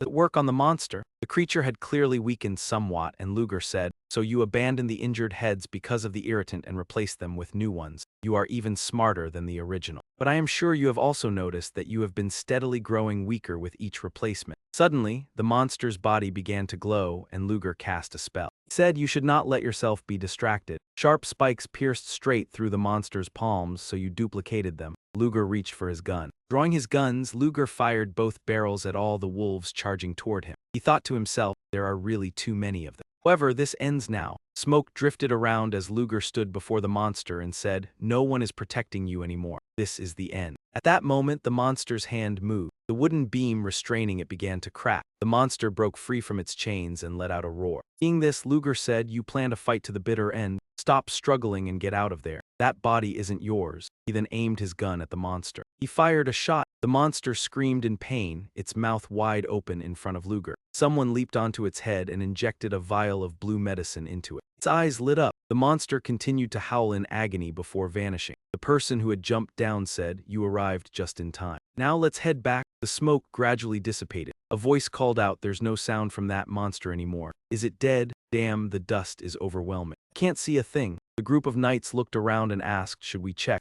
Many civilians still haven't been evacuated. "First, we need to ensure their safety before checking." "Yes, sir." The group turned to see Han back in human form lying on the ground. "Captain, is he all right?" That massive spear pierced his neck. Luger replied, "He'll be fine. His self-healing ability during transformation is remarkable." Also had to make sure Kafka was safe, so he needed to slip away before the knights arrived, but someone suddenly walked up and called out, "Stop, we've met before." "Isn't that right? It's been a long time." And Luger turned at the sound to find Casey standing before him, saying, "Jim Moriarty," as he looked at her and spoke while Casey curled her lips. "It's been ages. Have you been searching for me this whole time?" She replied, "Yes, I knew you didn't die back then." And the people around them began murmuring that it was Moriarty. Seeing that, Luger answered at once, "I'm guessing you don't value your life much. You barely know how to keep yourself in check, and you should act like you don't recognize me. It would be better for both of us." But Casey lifted her brows and said, "Do you think I'd give up that easily? You're underestimating me, Jim Moriarty. No Abraham Van Helsing or Arson, Lupin, Machiavelli, every one of them is you, isn't it? So what identity are you using in this city now? Once I realized you kept changing who you were, there was no point in hiding from it. I'll keep chasing you to the ends of the earth." Luger fell silent, then said, "You're right, I underestimated you," thinking to himself that she was sharp and unwavering. He hadn't expected her to dig so deeply into his past, and even when he ran, she still came straight after him, and if his identity was exposed. He couldn't hide anymore, everyone already knew his true face. It wouldn't be easy, but he believed he had to kill her right here, as Casey said with grim seriousness. "All the chaos across the Exilian Empire was caused by you, wasn't it? Or rather, by your organization, Moriarty of the Black Dawn Society." Hearing that, Luger was stunned. Black Dawn, why would she bring this up now? Seeing his reaction, Casey spoke again, "Dark Hearts, just look at your face right now." Luger silently guessed, "Wait, don't tell me." All at once he laughed, "Ha ha, just as I expected. My old rival, Casey Selmore, you figured everything out. I won't stop you if you want to arrest me." "But is that really okay? There are still heaps of terrorists and civilians who can't get out and return home," Casey snapped angrily. "So you're threatening the lives of those civilians now?" Luger replied. "That depends on how you solve it. I don't intend to be taken that easily, even if you catch me." "Nothing guarantees the lives of the people inside," Casey said through clenched teeth. "Coward, I've changed my mind. You're truly unbearable. But you really do have skill, so I'll use every ounce of my power like a hound ready to tear Black Dawn apart," Luger called out. "Go, Melville Dumas, get out of here," Casey shouted as she struck. "You think I'll let you leave?" He easily stopped her attack. Casey kept unleashing techniques, water lances shooting straight at Luger. He said, "You've clearly grown stronger, but it's still not enough to stop me." Betty charged in as well. "Help too, Sister Casey." but Luger's subordinate blocked Betty with ease. Betty froze in shock. He stopped her punch with just one arm. That man sent Betty flying with a kick, and Casey called out to her in alarm, but she landed safely and said, "I'm fine, it's just a little bleeding," as both sides charged in to attack. And Ya couldn't help wondering who he really was, because his defense was as solid as an elite knight's, so what then? She pulled a small metal dart from her sleeve and hurled it at the opponent, but the masked man easily blocked it, and she frowned, realizing he had stopped it with a short sword. It was as if he'd seen it coming, and she demanded, "Who are you?" while Alex behind the mask stayed silent, and a curl of blue smoke spread to trap her as she blurted, "What the hell is this?" Another masked man said the night's patrol time was almost here and they couldn't waste any more time, and Luger replied, "All right, Poppins, let's go," while Casey hurried after them and shouted, "Wait, James Moriarty, don't think this is over, I'll catch you and your organization." Hearing that, Luger laughed and said, "I'm really looking forward to it," and Casey curled her lip and replied, "See you again," when a voice rang out, "Why did you cause all this trouble?" Jim Moriarty turned away with a sigh and said, "I didn't expect this, I thought you would understand," and then he went on to ask, "Living among ordinary people, you've started to think you're one of them, haven't you?" Casey's tears fell as she said, "How can their pathetic low standards be forced onto us?" And Jim Moriarty clenched his fist and said, "This world is unbearably dull and tedious,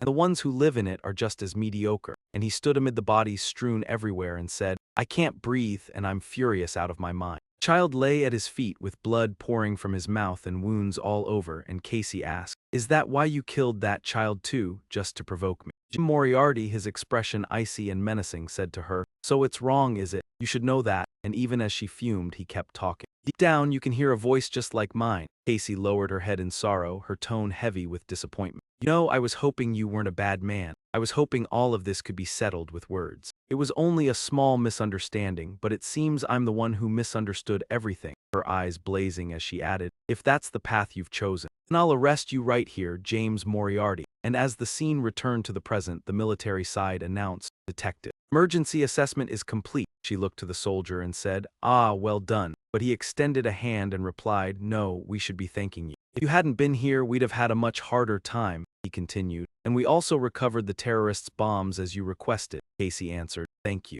Leave the analysis to me." The soldier stood at attention with his hands clasped behind his back and said, "Understood, I'll return to the crime scene. If you need anything, tell me." He rested her chin in thought. Gunpowder from that remote, quiet place wouldn't work, so who supplied something this dangerous to the Liberation Army? Liberation Army didn't have the expertise to make these, and at once a single person came to her mind as the most likely one behind it all. That was Black Dawn, an organization tied to James Moriarty. She closed her eyes and stroked her chin in thought, and after the monster vanished, his accomplice showed up. So this whole incident was ultimately an experiment orchestrated by Black Dawn. First, I need to analyze the gunpowder sample I collected. To capture them, I'll have to prepare with absolute thoroughness. She opened her eyes, resentment filling her gaze, and whispered in her mind, "Just you wait, James Moriarty. Once everything is fully in place, I will definitely catch you." Han opened his eyes and woke up, staring at the ceiling as he asked in a weary voice, "Where is this?" as someone stepped to the bedside and spoke. Awake, Han jolted in panic, shouting with a bewildered face, "Ah," as Luger, holding a book, asked, "Do you feel any pain or discomfort anywhere?" And Han stammered out, "What the hell happened, and you're saying you don't remember turning into a monster?" Clutching his head, Han muttered, "A monster, ah yeah, but I'm not dead." Luger snapped the book shut and said, "Yeah, lucky you, now give me back what you took." Han went pale with fright, thinking, and stammered, this about that. "Don't act shocked, calm down and listen." "To be honest, I was planning to take it anyway," Luger said impatiently. "Stop playing dumb and hand over what's in your right hand." Han froze and blurted, "My right hand." He looked down at his hand in surprise and wondered, why am I holding this?" as Luger sat beside the bed and explained, "Ever since you turned back into a human, you've been gripping it non-stop." Han asked in disbelief, "Really?" And Luger replied, "Of course, no matter how hard I tried to take it away. You still refused to let go, so I had to wait until you woke up." He glanced at what was in his hand and smiled, "Ha ha ha, but you know." Han placed it into Luger's hand. "Here, take it," Luger said. "Well done, Han," and men took it and left, saying, "Once you're awake, get dressed and come downstairs. I have something I need to tell everyone," Han said as he watched his retreating back, and he replied, "All right." While downstairs everyone sat around the dining table and Luger spoke with his arms folded. "Even though a few unexpected mishaps happened, everyone did their best, so this time we succeeded. Good work, everyone. Us has been destroyed, so it won't expose us. Dealing with the valuables will take a little time." And when Syrian and Luna heard that, they grew excited with joy. "Wow, we're rich," and Luger continued, Since it's all stolen goods, it'll take a bit of time, his face cold and utterly expressionless as he went on. After working together, I'm sure you've all noticed just how capable the new teammates are, the ones who will be working with you from now on. With his arms crossed and his eyes narrowed, Alex said, "That's right. To be honest, I was a little shocked that someone could turn into such an enormous monster. It was the first time I'd ever seen something like that." And with a stern face, Phantos asked, "Your swordsmanship looks very unusual. Were you once a knight?" Alex smiled and answered, "I'm just an ordinary sword trainee," and Phantos looked surprised. "An ordinary trainee? You fought evenly with a night patrol knight," and Alex gave an awkward, embarrassed smile. But more importantly, leader, who is that young lady?" Alex asked under his breath, and Casey prodded Luger, saying she controls water, so that man cannot be ordinary. She is a mage from a noble wizarding clan, as you all likely know. She is extremely gifted and has recently gained a notable reputation. Alex set a hand on the table and exclaimed, "Oh, I knew it, so you have met her before. How do you two know each other?" Meng replied, "How would I know her? I think the first time I saw her was in the kingdom of Delica, when the sky was pitch black and a sudden scream rang out, 'Someone, please help me.' Nia rushed over in alarm and asked anxiously, 'Princess, what is it?' The princess hesitated and said, 'Oh, this person isn't breathing.' And Nia moved closer to check Betty's pulse, crying, 'What, since when?' The princess said, 'I'm not sure. I thought she had only fainted.' And Nia worried, but there was no pulse and her body was ice cold. How could she suddenly be dead? Casey ran up and called out, 'Hey, Betty, she's fallen asleep again.' And the princess said in shock, 'Asleep? She isn't even breathing.' While Casey replied bluntly, 'Relax, it's already come to this. Just watch and you'll understand.' And without warning, Casey tore open the clothes on Betty's upper body. The princess blushed and screamed in flustered panic, 'Why are you taking off her clothes in a place like this?' And Enia cut in, 'Please wait a moment, princess. There's a hole on her back.' Casey turned Betty over for them to see and said, 'That's right, look closely.' And Enia asked, 'So Betty isn't human?' 'That's right, like you two can see, she's a self-operating machine, an autonomous unit.' Enia wondered aloud, 'But she looks exactly like a human being,' and Casey replied, 'That's right, she knows how to fit into society and she has emotions.' Enia said with a stunned expression, 'So she's actually a machine made to resemble a human. I've never heard anything like this before. If she were such an advanced machine, rumors would have spread everywhere long ago.' And Casey lowered his head and looked at Betty as he spoke. 'It's perfectly normal for rumors not to spread. Years ago, Betty was secretly created in the kingdom of Delica, and she was meant to be a hidden warrior.' He suddenly woke up and opened her eyes wide. Casey grinned in delight and asked, 'You're awake, Betty?' Betty shouted angrily, 'Why am I like this, Casey? I saw you sleeping and just wanted to tease you a little.' Betty yelled in fury that it was ridiculous, and Casey said they would be leaving soon, so she should go pack her things. 'And don't forget my materials, got it?' Betty huffed in anger, grabbed her things, stood up, and walked off saying she didn't know anything. Then she turned back to the other two and smiled. 'We keep going then.' The first time I met Betty was in the kingdom of Delica, when she was chasing Moriarty, and Enia looked at her and asked, 'Moriarty, you already knew who he was from the start?' 'No, I only knew he was a mathematician. His abilities were quite impressive, and out of curiosity I spoke with him a few times.' He suddenly frowned and said, 'But he irritated me to no end from our very first meeting. His tone was unbearably obnoxious, and he acted like he was number one. Anyway, after I learned he was a vicious criminal, I began hunting him down, and during that pursuit I met Betty Casey, thinking back on it now. That day I confronted him at a secret automated machinery factory, and as we faced off, a massive explosion erupted and the basement collapsed. Moriarty used the chaos to slip away, and I tried to chase him but lost his trail. At first I thought I should get out, so I searched for an exit and found her in a hidden space wedged between two shattered walls. Betty was inside a glass chamber, and it was the first time I had ever seen a successful product of an illegal project carried out in secrecy under the codename Beta. Back in the present, someone said, 'So Alpha is an automaton too?' Luger replied yes, and that was where we ended the discussion about Alpha. Alpha smiled faintly at him and said that after hearing what he told, she finally understood. At first I even thought a rare being like him truly existed, and everyone stared at Han as Han folded his arms and said, 'What is it? Why are you all looking at me like that?' Han glanced at Luger and thought, so the one who sparred with me is an automaton like me too. I already knew it the moment we met. Even though I did not know that besides me there was another child who escaped. Luger shrugged and said, 'Me too. I thought every other automaton had already been destroyed, yet she is with Casey.' Violetta studied him and asked, 'Why would the Delica Kingdom create them when no matter how you think about it they are not ordinary automatons?' Luger answered in a heavy voice, 'War.' His face darkened and his sharp eyes continued, 'Steel warriors who could be discarded at any time, that is clearly why they were mass-produced like that.' Violetta blurted out, 'What, is it not the ones who own them that want to wage war?' Luger fell silent, then said, "Anyway, that's everything I went through in the kingdom of Delica." And back to Casey, that's how I ended up meeting Betty. Not long after Betty came to, Enya and the princess froze, and as Betty gathered her things she said, "Casey, how much longer are you going to talk?" And Casey replied, "Ah, Betty, you did great." Casey smiled at the princess and said, "Betty is here, so I have to go," and the princess asked again, "Where are you going?" Casey answered that her place had collapsed, so she needed to find somewhere else. And the princess said with a smile that it was late to say it, "But thank you for saving me, detective. I will reward you personally. Whenever it suits you, come by and see me," Casey said with a grin. "Aha, I'm really looking forward to it." Then she turned to Enya and said, "Oh wait, could you pass my greetings to Terina? I plan to stay in Leatherbell for a while," and Enya replied, "So you know her, I'll deliver the message." Casey looked at them and said with a laugh, "Then goodbye for now, and if there's a chance we'll meet again later at the academy." Luger held a cup of hot tea and read the paper, thinking it was exactly as expected. The report only mentioned the monster. Sadly, any news about the Cool's auction house had been suppressed, yet Casey still trailed me all the way to Leatherbell, and it wasn't over. Even managed to uncover my false name, so I'll move fast to shut up the ones called Moriarty. And at least there's a bright side. My deduction about Black Dawn was wrong. No, maybe I was right. Just then, Serena walked in and called out to him, "Professor, I have finished sorting every single Luger ingredient." Luger looked up and said, "Well done," and the girl added that it seemed he was reading the news about what happened last night. Luger replied, "That is right, everyone is in an uproar over it. According to the Knights, the Clock Knights captured a monster," and she remarked that the Knights were unbelievably strong, weren't they? She said she thought they should revise their evaluation. Luger stroked his chin in thought and said they might truly need to do that, then asked Gao Mai what he thought. His part was completely beyond prediction, and James Moriarty had nothing to do with the Knights. Serena continued, and thinking about it now.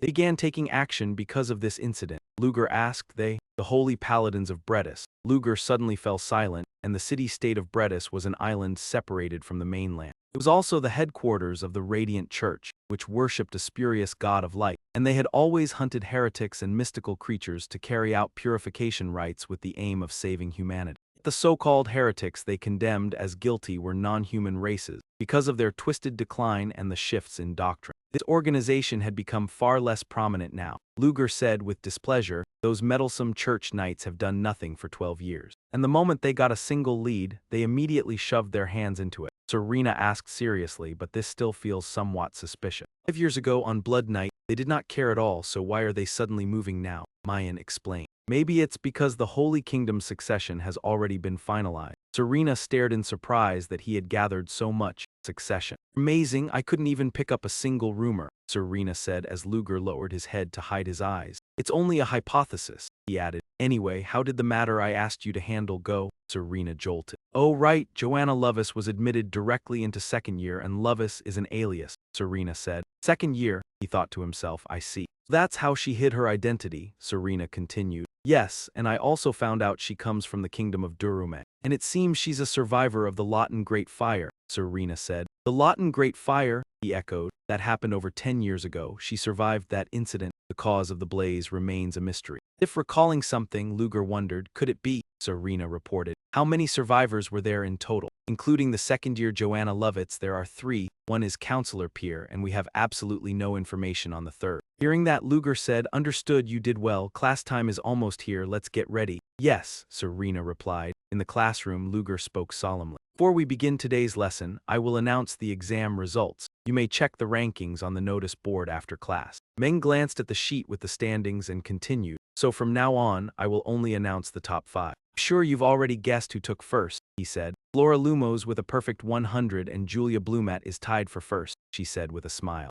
"Oh wow," the students whispered among themselves. "She actually tied for first with Flora Lumos." "Of course she did, she had backing from the Magic Tower," Luger went on. "Since there are 2 people sharing first place, there will be no second place. Third place goes to Tassie Pryor." She looked completely stunned by the result, while Aiden in the front offered his praise. "Congratulations, Tassie, this is truly impressive." Being complimented made her shy and she huffed. "So you're only noticing now that I'm impressive. I can even tutor you if you want," she added, but Aiden refused without hesitation. "No, it's fine, I can't interfere with your studies." Luger continued the announcement. "Fourth place belongs to Renee and 5th is Leo." He stayed composed, showing nothing on his face as the classroom erupted in murmurs. "No way. All 3 of the top ranks are fallen nobles and commoners," Luger stated matter-of-factly. "That concludes the top 5. You may see me after class to receive the formation. Now, take out the handouts I gave you last lesson. Today, to tell you what we'll be studying, we're covering magic circles that release mana. A student glanced at the lesson sheet, thinking it seemed fairly ordinary, while Luger began writing on the board. Magic circles have existed longer than spells, and they work even better when paired with charms or artifacts. That's why they're still in use today.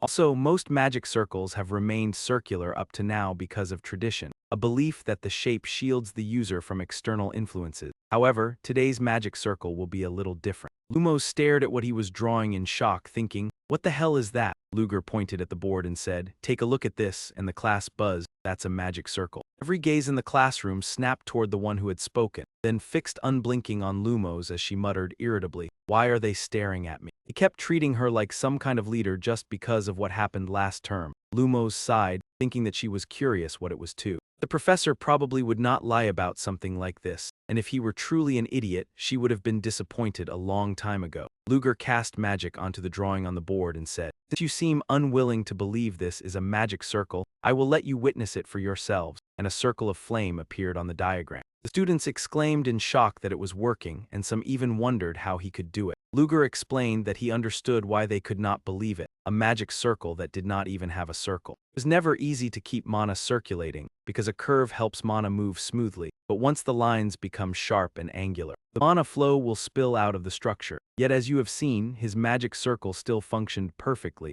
and he swept his gaze over the class and asked, "What do you think the reason is?" Two hands rose in the room. Lumos noticed Renee and thought to herself about that girl. Then Luger said, "Flora Lumos, you raised your hand first." Lumos jolted and answered, "The characters, the letters inside each square, are what support the mana flow." Men remarked that she was correct, because with them acting as a conduit for mana, a square-shaped magic circle can operate properly. He used this time was a clean-page square magic diagram, and no matter which way you read it, it remains the same. In other words, he had used a palindrome cipher board, and someone in class raised a hand to ask, I have a question. This is honestly a bit unexpected. But then, what advantage does using a magical pattern have compared to a circular one?" He answered, "Of course, it's easier to draw," a response none of them expected from the professor's position. Luger continued, explaining that a circular magical pattern only functions if it is drawn meticulously. That is why certificates exist for assistants who specialize in helping with drawing magical structures. On the other hand, a square is simply 4 evenly spaced points connected together. It's much quicker and simpler to draw than a circle. He will provide supplementary materials, and then you'll understand that a square is just one example.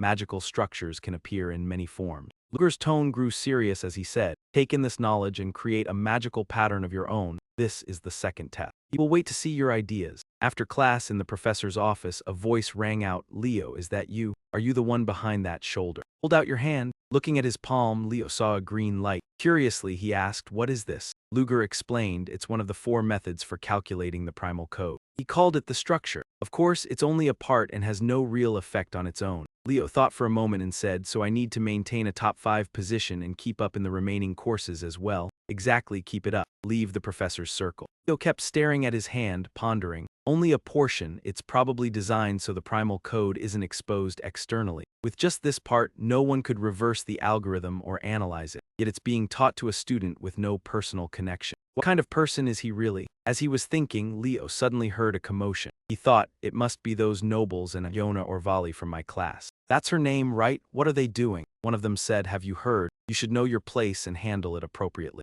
"Understand?" the girl asked coolly. "And if I don't want to, then what? If I refuse, what are you planning to do?" Her sharp gaze pinned them in place. Yona's eyes turned frightening as she said, "If I don't want to, what will you do?" Leo stared in shock, thinking, "Wait," one of them snapped angrily. "Filthy trash, you still don't get it." But before he could finish, a voice cut him off. Leo stepped up from behind and said, "That's enough, a bunch of nobles like you bullying a beastkin. Are you unaware the professors have been watching your noble clique closely? Jivan Pelio only just took a leave from school. I'm on my way to see Professor Rudiger myself, but if you don't care, go ahead and keep it up." Hearing that, the young noble clicked his tongue. "Let's go." He shot Leo a threatening glare. "Don't get cocky just because you think you're clever. You're still nothing but a nobody. You're still just a nobody. Being smart won't change a thing." Leo curled his lip in a mocking smile. "You'd better focus on yourself instead." Unable to argue back, that brute stormed off, acting arrogant with a pack of lackeys at his back. What a joke. Now only Leo and Iona remained. She slid her hands into her pockets, looked Leo over, and asked, "Why did you help me?" Leo replied casually, "Help you? You've got it wrong. Were you about to kill them?"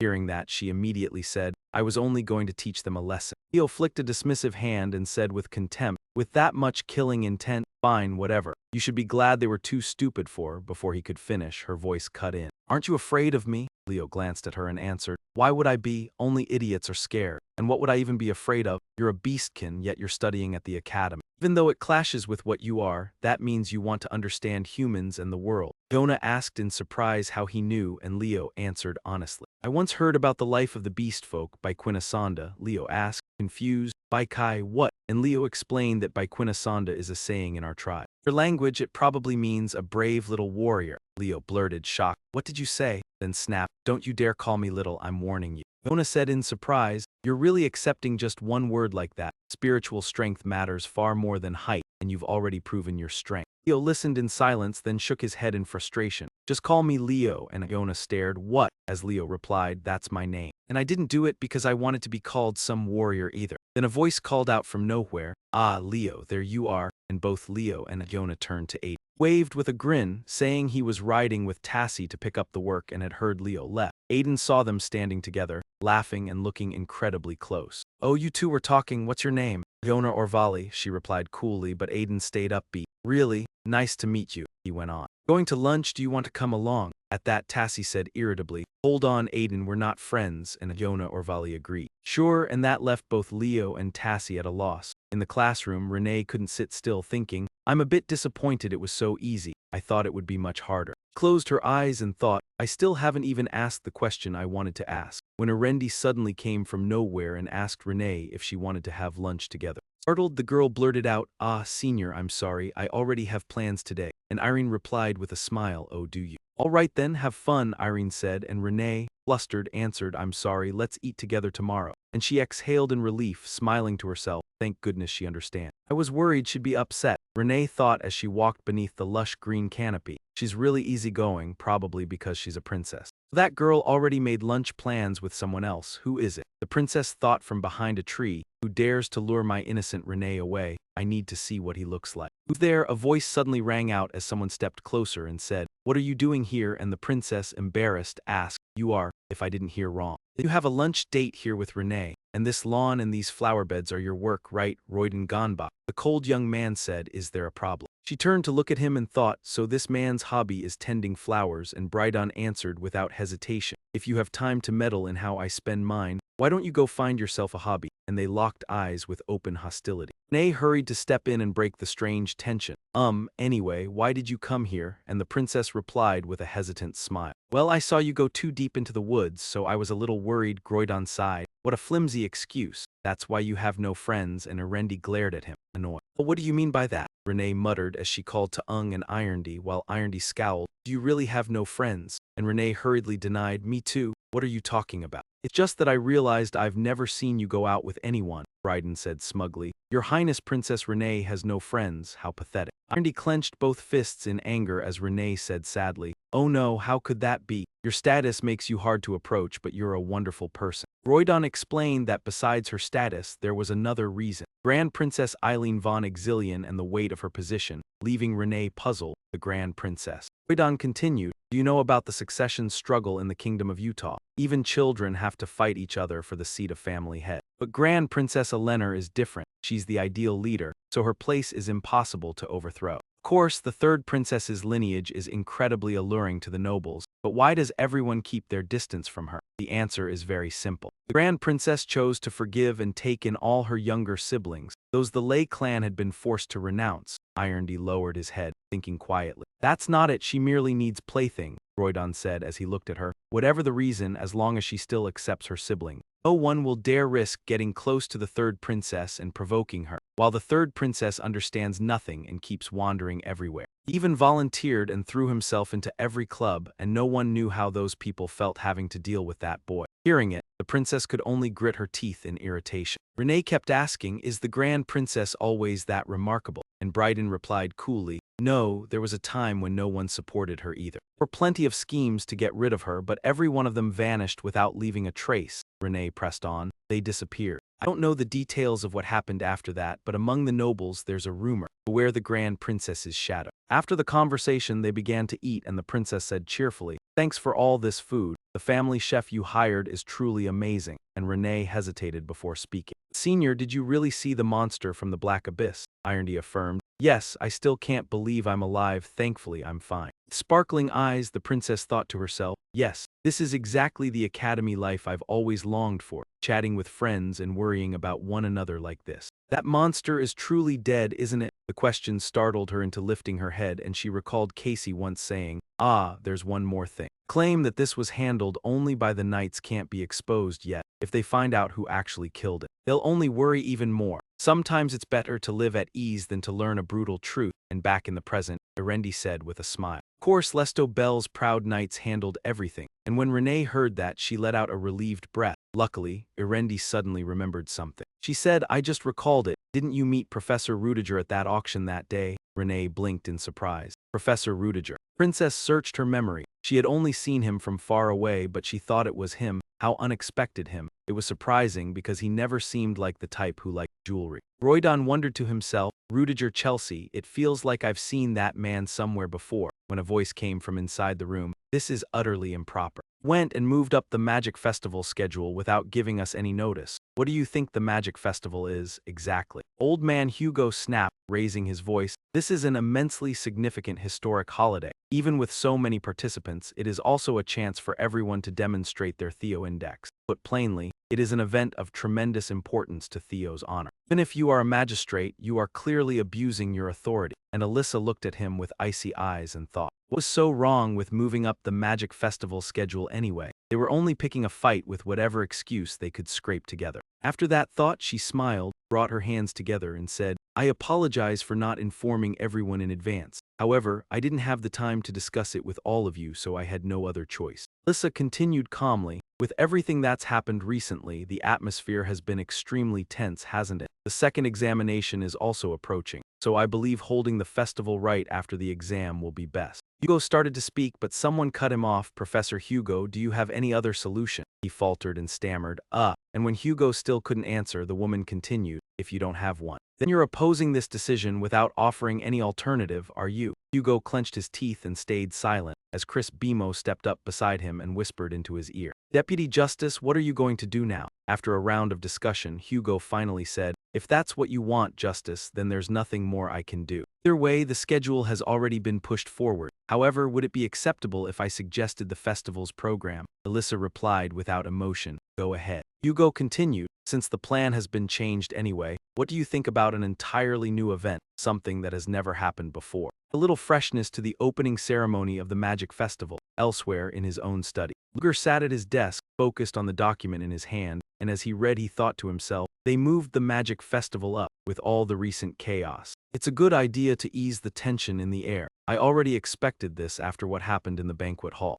Esmeralda will strike during the festival because so many people will be gathered. While she looks for the right moment, I'll force her into the open, and then I'll deal with her." As if remembering something, Luger pondered, "Strange, something in me keeps warning me about the Low-Tan Great Fire. Besides Esmeralda, the survivor of that blaze, the fact that 2 others are still alive is even more worrying, so I should get to Low-Tan as soon as possible." Suddenly, a knock sounded at the door and Luger called out, "Come in," as Flora Lumos opened it and stepped inside. Then Luger spoke up, "You're here to pick up the frame, aren't you? I told you to come the moment you finished your work, yet you're late," Luger said, and Flora replied evenly, "I was a bit busy." "So you won't give it to me just because I'm a little late?" she asked, and he answered, "Of course not," before adding, "Come in," as Luger cast magic and spoke again. "Flora Lumos, congratulations, you're the first," he said, and the girl replied, "Yeah," but he continued, "What a shame that you're the first. As you know, this is a fragment of magic split into 4 parts," and Flora Lumos fell silent before saying, About the magic I saw you studying in your private lab last time," and Luger blinked in surprise and asked, "Are you talking about Clay's illness?"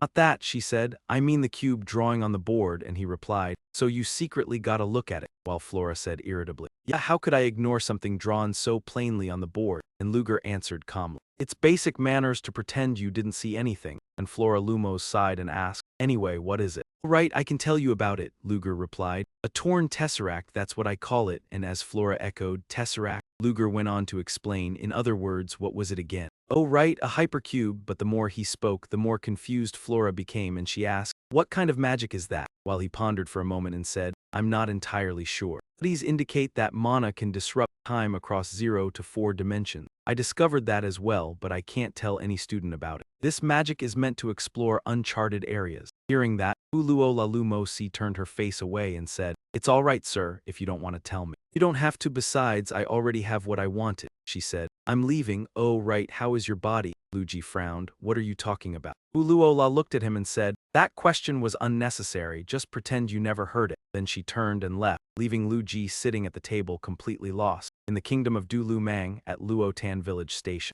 Almost immediately, they heard someone's complaint. Getting here was such a nuisance, and walking ahead, Luigi replied evenly, it's been a long time since I last came here. With the luggage in hand behind him, Han asked, why do I have to come too? Luigi said, you'll be responsible for collecting information, but Han did not believe it. Han said, collect what when this village has been burned to the ground for years? Luigi replied, I heard a survivor of that disaster lives somewhere nearby. Han asked, if you know it so clearly, why don't you come by yourself? Luigi answered, coming here alone is too lonely. And Han said in disbelief, are you serious? Luigi said, quit arguing and move before night falls. And Han muttered, oh heavens, fine anyway, brother. Han continued, hasn't that person already moved somewhere else to live? No matter how I look at it, there's nothing here but ruins and overgrown grass. Luger looked away and said, wrong, look over here instead. At his words, Han followed his gaze and men added, I think we found him. Far from them, up on the mountain peak, someone was calmly painting. The two of them walked toward him little by little. We've come to the right place, he said. Han was startled when he saw the man. Wait, was he painting with a blindfold on? Hearing their voices, the blindfolded man turned and said, looks like I have company. Men stepped closer and said politely, sorry to bother you. The blindfolded man rose and replied, it's fine, I just finished anyway. Staring at the painting he had made, Han asked in confusion, why are you blindfolded? The man sat back down, gathered his tools, and answered, yes, I can't see, even so I can still sense it. Luger said evenly, there's magic in this painting. I didn't think a mage would live in a place like this. The man replied, I wouldn't dare boast that I'm any kind of mage. I'm not particularly skilled at casting spells. I've simply been painting for a very long time, so this is a skill I trained into myself. He paused. So why would someone as important as you come here? Luger couldn't help asking, you know who I am? No, but since I can't see, I can feel things with perfect clarity. The energy carried on the wind holds a strange power, and my instincts tell me what it means. He continued, they're telling me the hero who saved this land from catastrophe long ago has arrived. Luger was taken aback. You can actually connect with spirits. And I'll get straight to the point. This concerns the Great Fire at Luotan, and I want you to tell me about the other survivors of the Great Fire at Luotan. After that, the three of them walked along the road, talking together, when the blindfolded man took out his painting tools and said, come to think of it, I still haven't introduced myself. I'm Pierre, and Luger replied as well. I'm Rudiger Chelsea. Even now it's only a lifeless heap of ruins, empty and hollow. Before the fire, Luotan used to be a truly beautiful place. Luger answered that he had heard about it, and he remembered the first time he came here, when he seemed quite talented at using magic. So my noble tutor took me in, and I was scolded endlessly because I found painting far more interesting than magic. He asked what was so special about painting and snapped all my brushes. At first I tried to endure it, but when it kept happening like that, I couldn't keep forcing myself. Man went on, in the end I left. I wanted to paint rather than cast spells, and after wandering for some time, my place to settle was Luotan. Even so, adapting to a new environment was truly difficult, and without her help. Hearing that, men looked a little surprised and asked her. The man set his tools down and replied, let me show you. Right after that, he sketched with his brush with only a few strokes. Yet an entire painting of a peaceful countryside appeared. Han stared in shock. What happened? The world had become a painting. Luger looked around and replied, this is painting magic, using artwork as the medium. The man stood before them, pointing to lead the way. Follow me. Village center is this way, the man said, and the streets in the painting were bustling as well. Luotan had always been a village that drew countless visitors. A village wrapped in the passing breeze. This was Luotan, and the pride of this place was her, a girl stepping forward with a drumstick in hand. Luger said, I can't even bring myself to look at her. Haha, with my pathetic skills, I could never paint her beauty. She was always cheerful, always smiling as she helped everyone, born with natural magic. So even the spirits adored her, and her name was Esmeralda. She was also a survivor of the Great Fire of Luotan. The man went on, saying she was another who lived through that catastrophe. She was the one who helped me rebuild Lutan. Because of her, the village was always filled with laughter, love, and peace. Yet that peace shattered when a noble family came to visit, and a man once said to Esmeralda, "I fell for you at first sight, marry me." He poured honeyed words into Esmeralda's hand, and she, innocent and without the slightest suspicion, accepted the nobleman's proposal. Watching from the side, Luger said, "Of course it isn't love," and the man replied, "That's right, he only wanted her power."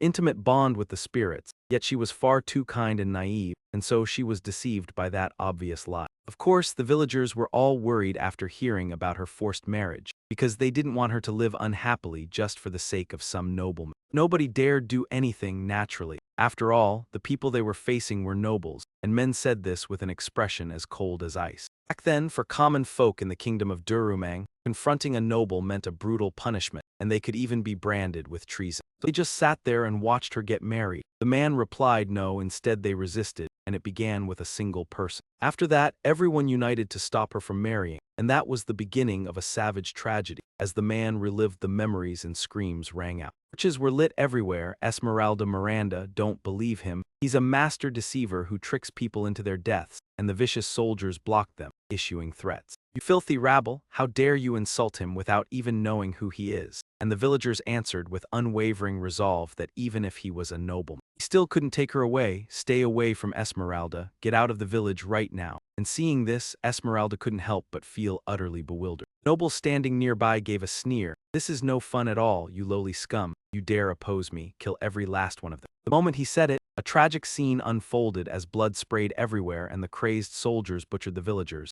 leaving them screaming in agony. They raised their oversized torches and shouted, setting everything ablaze, while the others obeyed at once, answering, "Yes, sir." In no time the whole village was swallowed by smoke and fire. Luger and Hand stood off to the side watching, stunned out of their minds, unable to believe it. The man glanced at them and said, "That's right, exactly what you're seeing. The cause of the fire was never natural. It was a truth that would never be spoken of, the great Lutan blaze." Miranda stared at the world drowned in flames, trembling as she begged, "Stop, stop, please stop. The villagers are innocent, I'll do whatever you say, so please." The nobleman looked at Esmeralda and replied, "Fool, it's far too late. Watch with your own eyes, this is what happens when you defy a noble."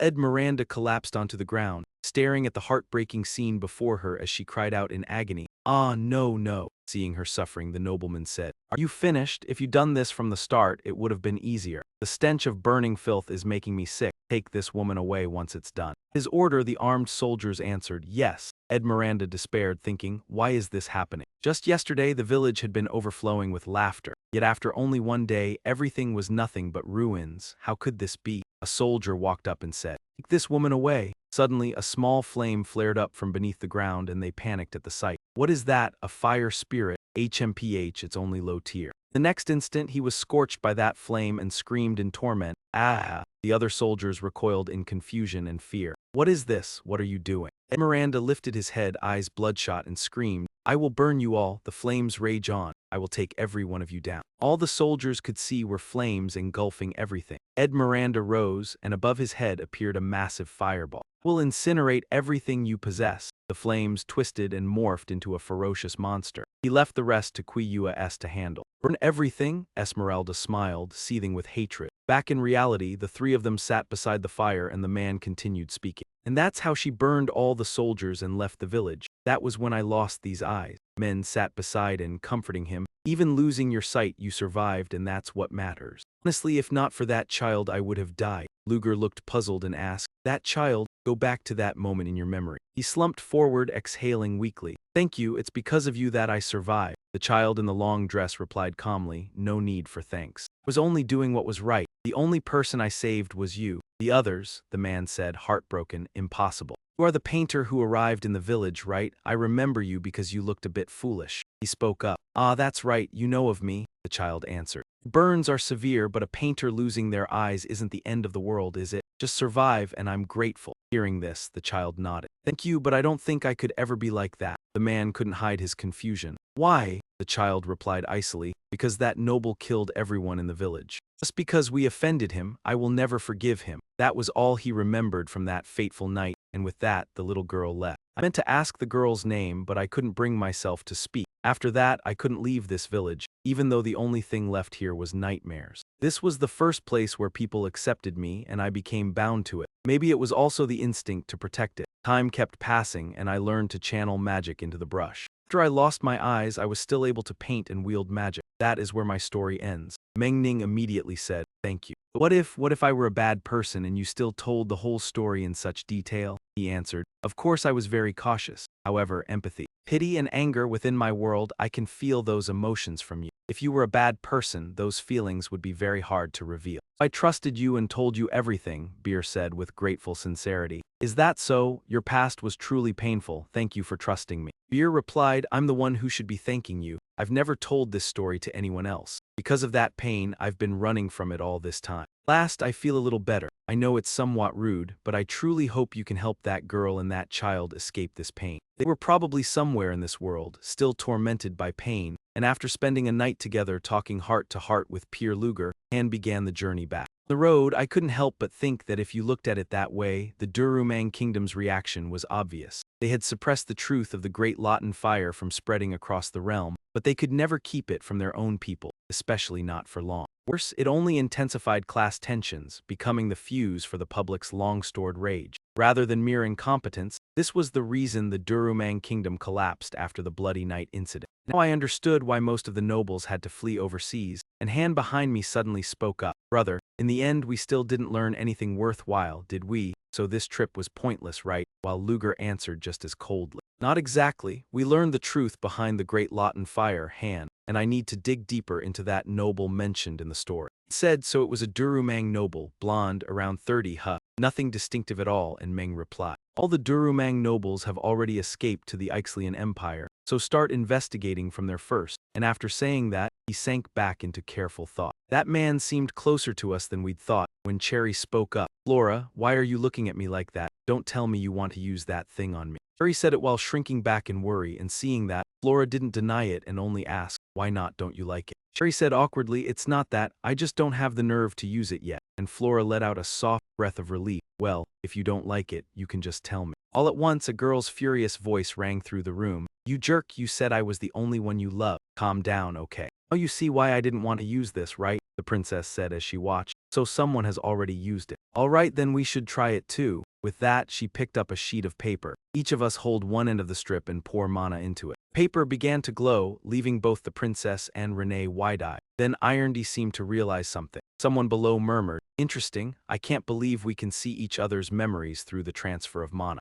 It feels like so much time has passed, but in reality it hasn't, Renee suddenly said. You know, senior, the princess turned to her. Yeah, what is it? The princess asked. Renee said shyly, even if it was your birthday, inviting trainees you aren't that close to your own birthday party is kind of too much. The princess flushed, thinking that really did happen, didn't it? That embarrassing chapter from my first year, the one I never want to remember. But you get me, senior, the princess replied awkwardly. Thank you, Renee asked her. More importantly, which part of the past did you see? About that, the princess said. I don't know exactly when it was. I saw a scene from a long time ago, much later, on the day of the Academy's second test. The second examination will now begin. When your number is called, step forward, Luger said, holding the paper. Here, you write that the shape of the magic formation is a square. Only evaluated the numbers inside the magic circle, and you still keep criticizing your students. Have you decided to play it safe instead of pushing yourself? Why do you think I teach magic formations at all? I'm already being generous by giving you this, so be grateful. Next, the students above whispered anxiously. The room's tension was stretched tight as a bowstring,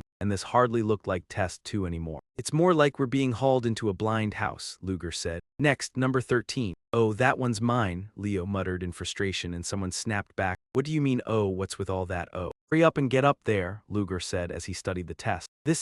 You boldly used a new magic circle with a new spell pattern. You focused heavily on stability, so your magical power didn't scatter too much. But the magic formation I showed you still isn't very fluid. It's rather cumbersome, Meng Chang commented. Still, the way you broke through the magical barrier was excellent, but if you use this circle, the significance of learning magic formations will be dull, Zhuang said in surprise. There are still a few shortcomings, but aside from that, that's why I'll give you a B+. Both Aiden and the noble students were stunned, while the nobles seethed. Another commoner had scored higher than them again. Luger continued down the list. Next is Flora Lumos, correct. Flora smiled with calm confidence as she heard Luger call her name. Oh, this is, he thought. I can't believe I'm actually seeing the Academy application of hexagon rule theory. There aren't any mistakes in the calculations either, Luger said mildly. Flora Lumos, A+.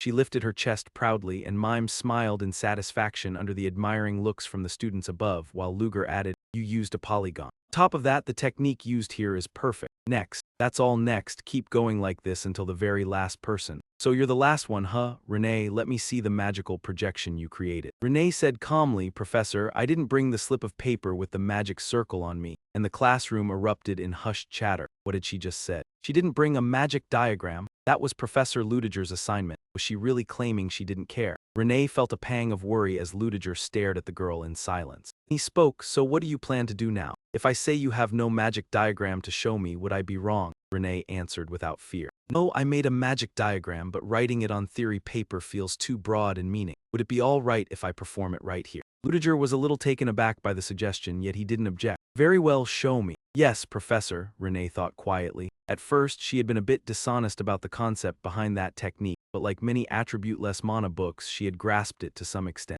So today, she would show the professor just how much she had changed. Ludiger stared in astonishment. This was a three-dimensional magic diagram. Renee gave an embarrassed smile and said, I knew you'd recognize what it was the moment you saw it, Professor. Professor Ludiger replied evenly, Renee, your score is A+.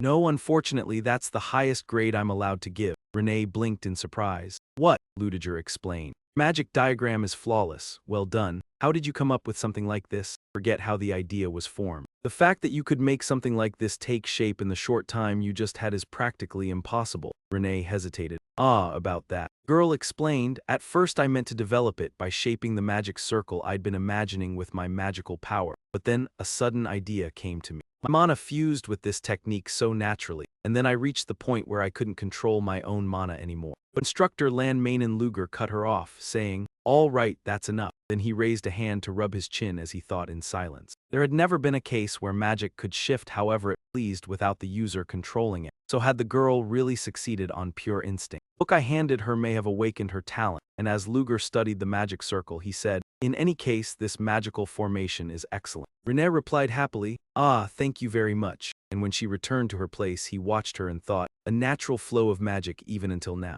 Attribute-less magic has the lowest compatibility of all compared to attribute-based spells, and magical compatibility, judged by how much magic is consumed, shows how well a mage's mana matches a given spell. If she can display a three-dimensional magical formation this time, then attribute-less magic is a kind of magic that concentrates on space and aligns with it uniformly, an advanced art. Spatial magic doesn't exist in this world, it's difficult for me to reproduce it, but if Renee's magical power is connected to space, then I need to obtain that power. Luger announced 5 people: Flora Lumos, Renee, Julia Bromet, Iona Orvali, and Aiden. The names I just called are the top 5 in this exam, and I'm busy now, so come find me after the magic festival. Students filed outside, chattering about how their lives were made now, what AD even meant, and how this time only 2 nobles had made the top 5. But what irritated me even more was that lowborn girl. It was the first time I had ever seen Professor Rudiger praise someone like that. He never said anything like that to Flora Lumos, and as they were leaving, Renee ran into Flora along with Cherry. Flora's eyes on Renee held no warmth at all. Renee thought, is Senior Flora staring at me? I have never felt a look like this from her before, and the icy princess spoke up, Lady Lumos, do you need something from us? But Flora did not answer. Turned away in arrogance and left, with Cherry hurrying after her and quickly saying, sorry about that. It seems Flora is a bit upset today, and the princess sighed. What the hell was that? She blocked the way, said nothing, and just turned her face and walked off, and Renee forced a smile and said, maybe she is not feeling well. Cherry asked anxiously, Flora, why did you do that? You are not usually like this. You never pay attention to other trainees. Is it because she scored the same as you? While Flora stayed propped on her hand, lost in thought. What was that kind of magic formation supposed to be, and why did she get praised so much for it? Damn it. And when Flora still ignored her, Cherry called out, Flora, are you even listening? But more importantly, Cherry, have you prepared thoroughly for this exam? And the girl blurted out in alarm, yeah, why are you asking all of a sudden? Professor Mary said that if you do not focus on this exam, she will force you to transfer to another class. Isn't it? She groaned in misery, then added, "Oh, right, you begged me, Flora, please help me. If this keeps up, how am I supposed to ace the test?" Flora could only answer helplessly. "All right, if you can remember everything written here, you won't fail," Cherry said happily. "Thanks, I love you so much, Flora." Professor Mary walked into the classroom with a smile. "Hello, everyone, have you all prepared well for the test?" Cherry said, trembling. "I only just managed to open the book." The test ended. Professor Mary said, "Well done, everyone." Cherry slumped onto her desk, worn out. Flora asked with concern, "Did you fail?" Cherry cried herself dry. "I barely made it, but I still managed to answer everything." Professor Mary said, "Now that the test is over, let's discuss something more interesting. Something we still haven't covered in class, shall we?" Flora hurriedly shook Cherry. "Sit up properly. It's time for Mary's little tips," and the moment Cherry heard that, she sat up at once. "Ah, all right." The professor drew a small line of magic on the board. "All of you already know this. At its core, mana transfer is carried out by two people, right? But if the one transferring mana has no experience controlling magic, it can be extremely dangerous. Yet do you know that during this mana transfer, a mysterious phenomenon can occur and you may lose your memories? According to the Magic Tower's doctrine, they call this phenomenon a memory storm." One student replied skeptically, "What? That's impossible, wasn't that just a joke?" "I don't think so," someone said. "I'm pretty sure I've heard about it before." The professor chuckled happily and went on, "And my disciple gave me a few talismans that can imitate a small part of a memory storm's effect. The newly crafted item, does any student want to give it a try?" Flora pondered, "Could I use it on someone else?" A student asked, "Professor Mary, it isn't dangerous, is it?" The professor explained, "If the side effects are severe, it could trigger a shock within the subconscious because the memories get blurred. However, this one should be fine. This product is fairly mild while still remaining highly stable. But there's one thing you must be careful about. To create a memory storm, you have to work in pairs, and when you do, remember that any past memories you want to hide might end up being seen by the other person." Princess said with excitement, "Renee, let's try it, aren't you curious?" The girl replied in surprise, "Is that okay? I don't mind. But what if you have a memory you don't want me to know, like some royal secret or something?" Irendi still said blandly, "It'll be fine. I don't have much worth revealing anyway, and even if I did have some secret to keep, that bastard Bryden would have spilled it already." Hearing that, Renee said, "Then let's see what happens. I'll go ask her for permission." Flora was already holding the talisman, thinking, if we both channel mana into this paper, can we actually experience losing our memories? That's pretty interesting, though using it right now feels a bit wasteful. The princess said, "I saw you when you were little. You looked 10 years younger than you do now. You know, isn't it usually seen through the other person's eyes? I saw it from a different angle, maybe from your mother's perspective. A stretch of lush green meadow where no one else lived. I think that's where the two of you once lived. You and your mother looked so happy. I could feel how deeply she loved you, Renee." She blurted out in disbelief, What are you even talking about, senior?" "Grew up without your parents," Irendi said, startled. "What?" The princess's voice softened as she asked gently, "So you don't remember the time you spent with your parents, do you?" Renee looked at the princess and replied, "I told you already." "Are you sure about what you saw?" Folding her arms, the princess said, "Of course. A memory storm is built on that person's mana, isn't it? And I saw it through your mana, so it's your past. But what you saw was from my mother's viewpoint, so it feels strange. Don't you think so?" Renee pondered. "It really is strange. Not many people know this phenomenon, so there may be exceptions," the princess said thoughtfully as she looked at Renee. "Renee, do you truly not remember your parents?" "Neither my father nor my mother. Yes, I only remember being raised by my master." The princess asked in confusion, "Your master?" Renee answered, "Well, I call him my master, but he's nothing special. He's more like a grandfather. Sometimes he's terribly careless and a bit flashy, too." Still puzzled, the princess asked, "You have no memories of your parents at all. But if you can remember that master, then what's the earliest memory you have?" Renee propped her chin on her hand, thinking, "I met my master when I was around 10. The princess said, "Exactly, so you don't remember anything from before that?" Renee stared blankly and said, "That's right." Princess went on, saying she believed it had something to do with your master, and Renee asked in confusion, "What, my master?" While the princess replied with firm certainty, "Yes, put another way, you can't remember anything from before you met your master, no matter how kindly that man treats you. Don't trust him so easily," Renee thought, wondering if her master was tied to her memories, whether it was the mother that Senior mentioned or her own recollections of the past. She couldn't remember any of it. The princess could only look at Renee in silence, then took her hand to comfort her. "Don't be sad," she said softly. "I'm sure you can get your memories back, and who knows, maybe your parents are still alive somewhere." And Renee answered hesitantly,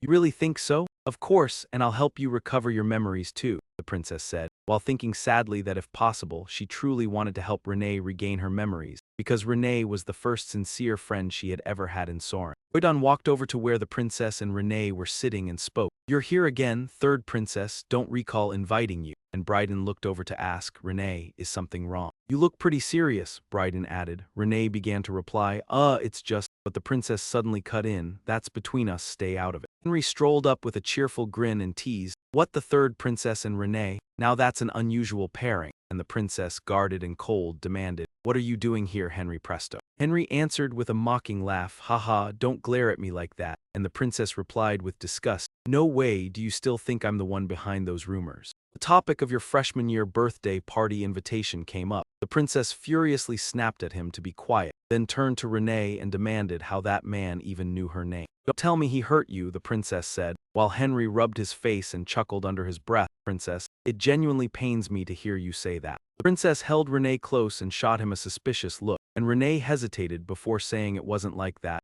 Senior Henry had only suggested a part-time job to her before, and he laughed loudly. "See, it's nothing," and Renee continued, "Of course I was almost scared to death, but the princess cut in with a face full of anger, and you still say it was nothing." "Really can't trust you," the princess said, yet Henry kept smiling. "No, honestly speaking, that isn't fair at all," Broydan said with a cold expression. "He probably didn't mean any harm," the princess said. "I suppose so," Henry replied awkwardly, and she snapped, "What do you mean you suppose so, you two?" And then he told Renee, "Anyway, I'm sorry. I'll recommend a different job that's even better to make it up to you." "All right." And Renee stared at him blankly and asked, "A better job?" And Henry answered with a grin, "That's right, and this time the hourly pay is triple what that job paid." And without thinking, Renee raised her hand decisively. "Yes, I'll do it." And the princess beside her cried out in alarm. "What? Wait, Renee," and Henry said to Renee, "You're really reliable. I'll go over the specifics with you later." "All right. I remember I still have something urgent to prepare." "Let's go," but the princess shouted angrily, "Wait, stop right there." And then she demanded of Renee why she would accept an offer from someone like that.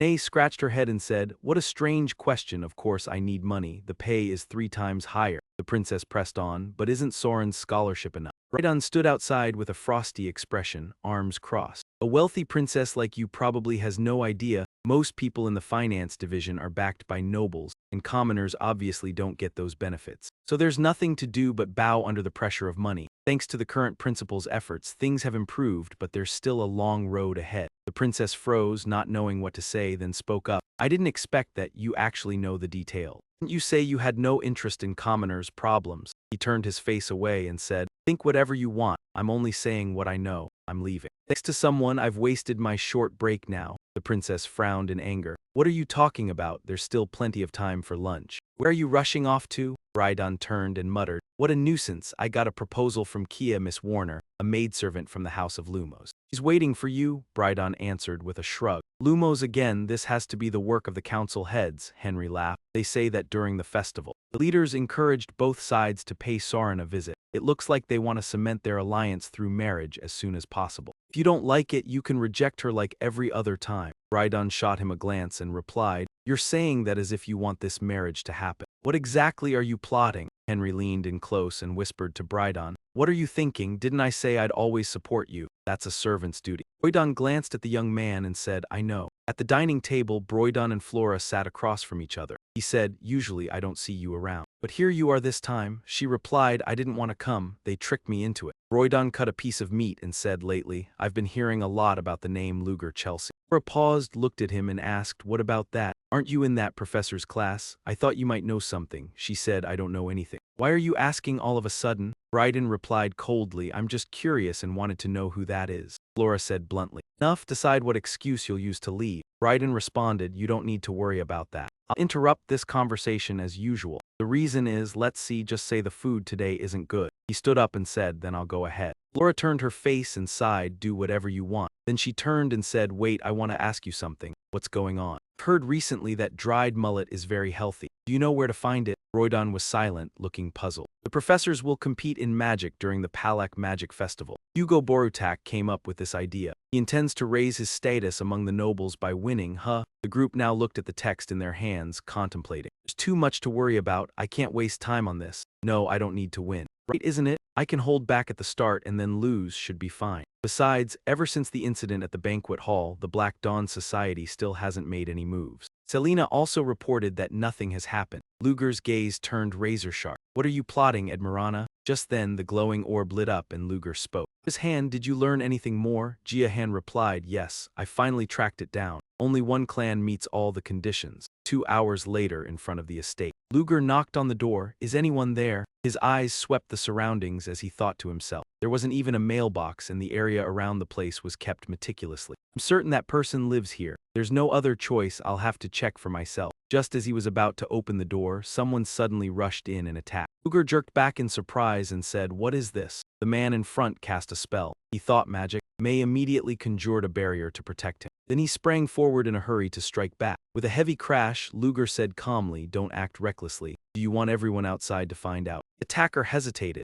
Who are you? You've been eyeing my home for a while. You're the one who sent demons to kill me, aren't you? Luger looked at him and said, I don't care. If I truly wanted you dead that badly, I would have done it myself. I need to speak with you, Lord Coralo Fabius. No. It has to be Fabius, the culprit behind the great Lawton fire. Luger said, I've never heard of this clan in the kingdom of Durumang. Han said, I'm quite sure. He likely left the kingdom before you arrived. After that blood-soaked night, the Durumang noble faction was forced into exile. But he was already in exile before it happened. Was there another reason? It wasn't just exile. As expected, you caught on fast. Went on, saying he'd been curious too, so he investigated. Then one day, people connected to that family began vanishing one after another. And the number kept climbing. Rumors started spreading that the family had been cursed, and after some time passed, someone suddenly burst into flames without ever touching fire, and the head of the family at the time was burned alive. If so, those who disappeared were burned alive as well. I'm certain that family tried every way possible to hide the truth, but there was no stopping the rumors when people were obviously disappearing like that. That's why the new duke ran away and was exiled.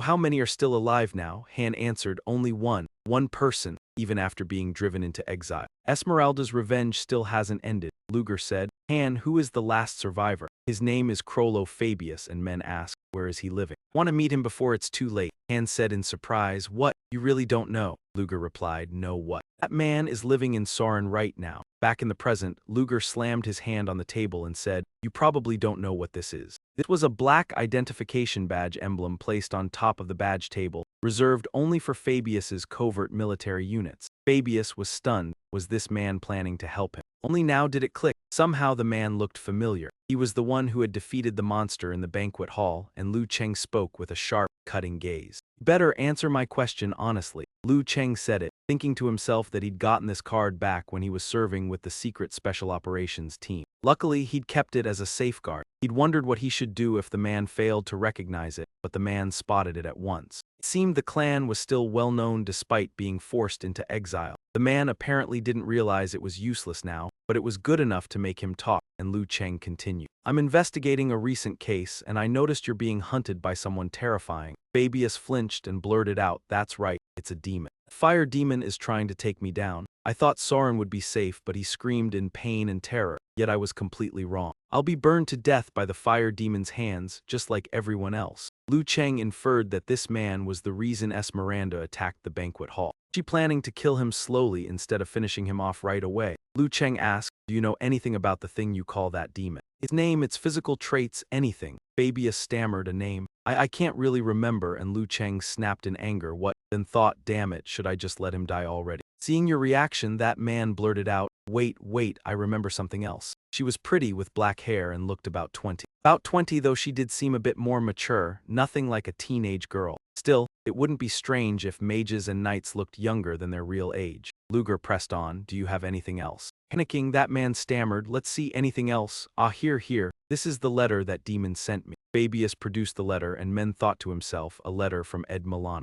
You read the letter's contents. On the final day of the festival, I will come to visit you. So, he asked, what do you think? Can you handle it? Luger said with a weary edge. It's still not enough. What are you saying? With only this, I still can't figure out who it is. You're telling me to deal with an unknown enemy in just a few days. That man pushed again. If that's the case, can you ask Sauron? Luger snapped in anger. Idiot, have you already forgotten what happened in the banquet hall? Even if I report it to Sauron, they still won't be able to protect you completely. Then what am I supposed to do now? Men thought grimly, it's come to this, I'll use that to deal with Esmeralda. Fortunately, the enemy already gave a specific date. In that case, it also means you'll be safe until then. but if you do anything suspicious, the enemy might strike immediately, so don't do anything stupid, just wait. Luger ordered coldly, do nothing, that's your role. On the first day of the magic festival, Soren said, wow, this is amazing. Is this your first time at the magic festival? It really is my first time, Renee said excitedly. Seeing that, the princess said she had to make the most of this chance since it was her first time, and she should create lots of wonderful memories, which made Renee speak with delight. There's so many things I have never seen before, it is all so fascinating. Oh, look over there, Renee. That is the spirit palace where you can experience things with the spirits. It is adorable. The children and the spirits look like they are having so much fun. What is that over there? It looks kind of scary. Ah, that is a haunted house. Use spiritual magic to summon souls and frighten people. And Renee, eyes sparkling with excitement, blurted out, Senior. Those people are dressed up like shamans,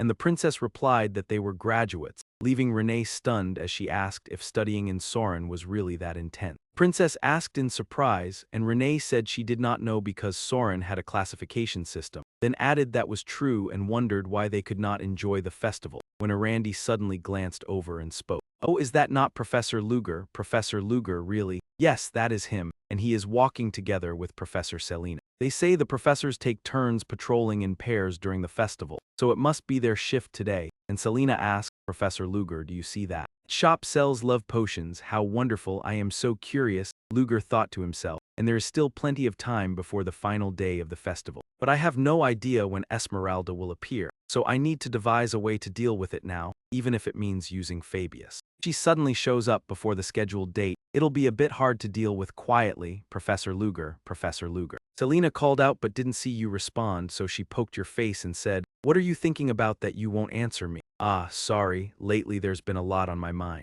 Professor Selina asked in surprise, if you don't mind, I can listen, why don't you tell me? Take your hand off first. Ah, sorry, that was rude of me, so what's been troubling you? Is it because of tomorrow's tournament? Luger replied, yes, that's exactly it. I let it slip without thinking. Professor Selina spoke thoughtfully. Must be really worried since this is an event even foreign guests will come to watch. Professor Selina, you'll be participating too, won't you? She let out a sigh and said, I'd like to, but my superiors stopped me, so I can't take part. Right? Fighting doesn't suit Professor Selina's personality. Since the tournament itself is dangerous, plenty of people will try to stop her from joining, Luger thought to himself, but why has no one stopped me? Doesn't anyone worry about me? All at once, Selina turned and asked, are you going to be all right, Professor Luger? You could get hurt. I'll be fine since it's a school event, they'll run the tournament as safely as possible. A voice suddenly rang out, drawing both professors' attention. Oh, that was close, looks easy, but it's really hard to do, isn't it? Isn't the target way too far? A student said after noticing Liu Jillian. Ah, hello, Professor, are you and the other teachers on patrol? Mayan thought to herself, noticing a new person had joined the group and wondered, is this the shooting range? When someone suddenly burst out laughing. Aha, another challenger, huh? But you sure are persistent. Do you even know how to shoot? You look like you can barely hold a gun, let alone aim.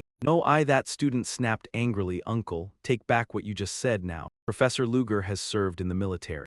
Luger hadn't even gotten a word out before the boy cut him off. This skinny weakling. If you were truly competent, you'd at least be built like a mountain of muscle. Ah, the professor will show you then. Fine, fine, Luger replied helplessly, forced into it, while the man laughed and said, still got pride, do you? Let's see what you can really do. No time at all, Luger knocked down every target on the rack, and everyone exclaimed in admiration, you're incredible, Professor Luger. Every single shot hit. The man stared in shock, thinking, unbelievable, a perfect clear on the first try. All right, I admit it, I misjudged you, you've taken the top score. This is your prize. Luger blinked, a prize. A collectible figure and some kind of doll. They said it was inspired by a stuffed monster displayed in a museum of the kingdom of Durumang, and the students happily said, thank you so much, sir. That's the grand prize, you know, is everything all right? It's fine, the kids seem to love it, Selina said brightly. That plush creature is really cute, Luger replied. I should have given it to you instead. Oh no, I'm just as happy as they are, and watching my students laugh and chatter is more than enough for me, Luger thought to himself.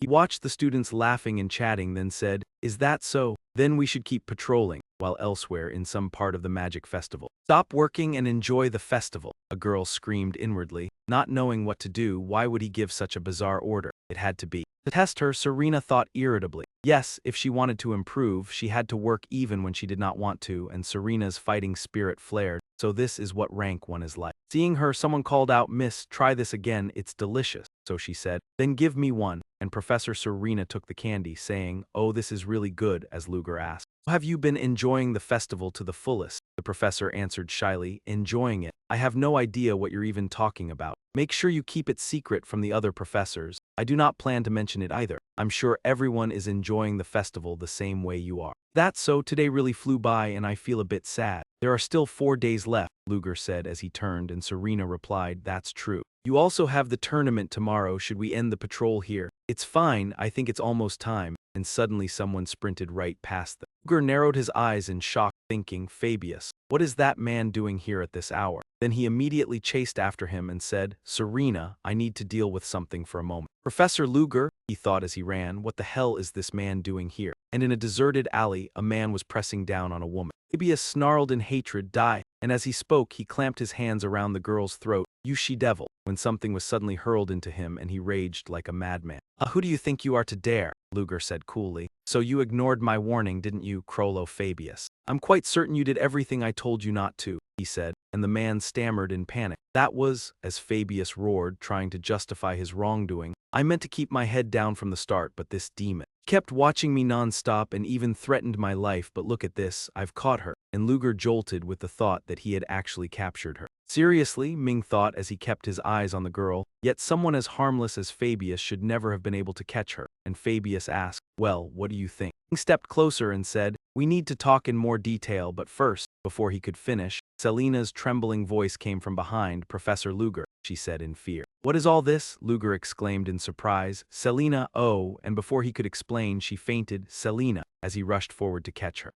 Thankfully she only passed out. This must have been a huge shock for Professor Selena, and it was better this way because it gave him a chance to cover it up. Luger stared at Fabius and ordered, you, take her somewhere else first, but Fabius suddenly pointed at Luger and screamed hysterically, and Ming thought in stunned confusion. Is he suddenly? Selena lifted a hand to her face. Oh, honestly, as Luger panicked and Selena's expression turned vicious. I told you to stay put until the festival's final day, so what on earth are you doing now? Luger thought in horror. Her eyes had changed, no, more importantly, that voice. Selena grabbed his shoulder and murmured, the prize is practically in my mouth already, and only an idiot would keep that promise. Fabius collapsed to the floor in terror and screamed, don't come any closer. Her eerie laugh made Fabius howl in fear. She smiled and said, how have you been lately, Fabius? This is rank 1 Esmeralda. Selena revealed her true face and stared at him, saying, what is this? Did he faint just from seeing my face? How boring. Luger stared at her and said, you have 2 personalities. I never expected you'd been working with the other one. She said, you noticed immediately. You're pretty sharp now that I think about it. This is our first face-to-face meeting, isn't it? Even we rank 1 mages have to conceal our identities when we speak to each other, he asked warily. What the hell are you plotting, and why did you suddenly show up like this?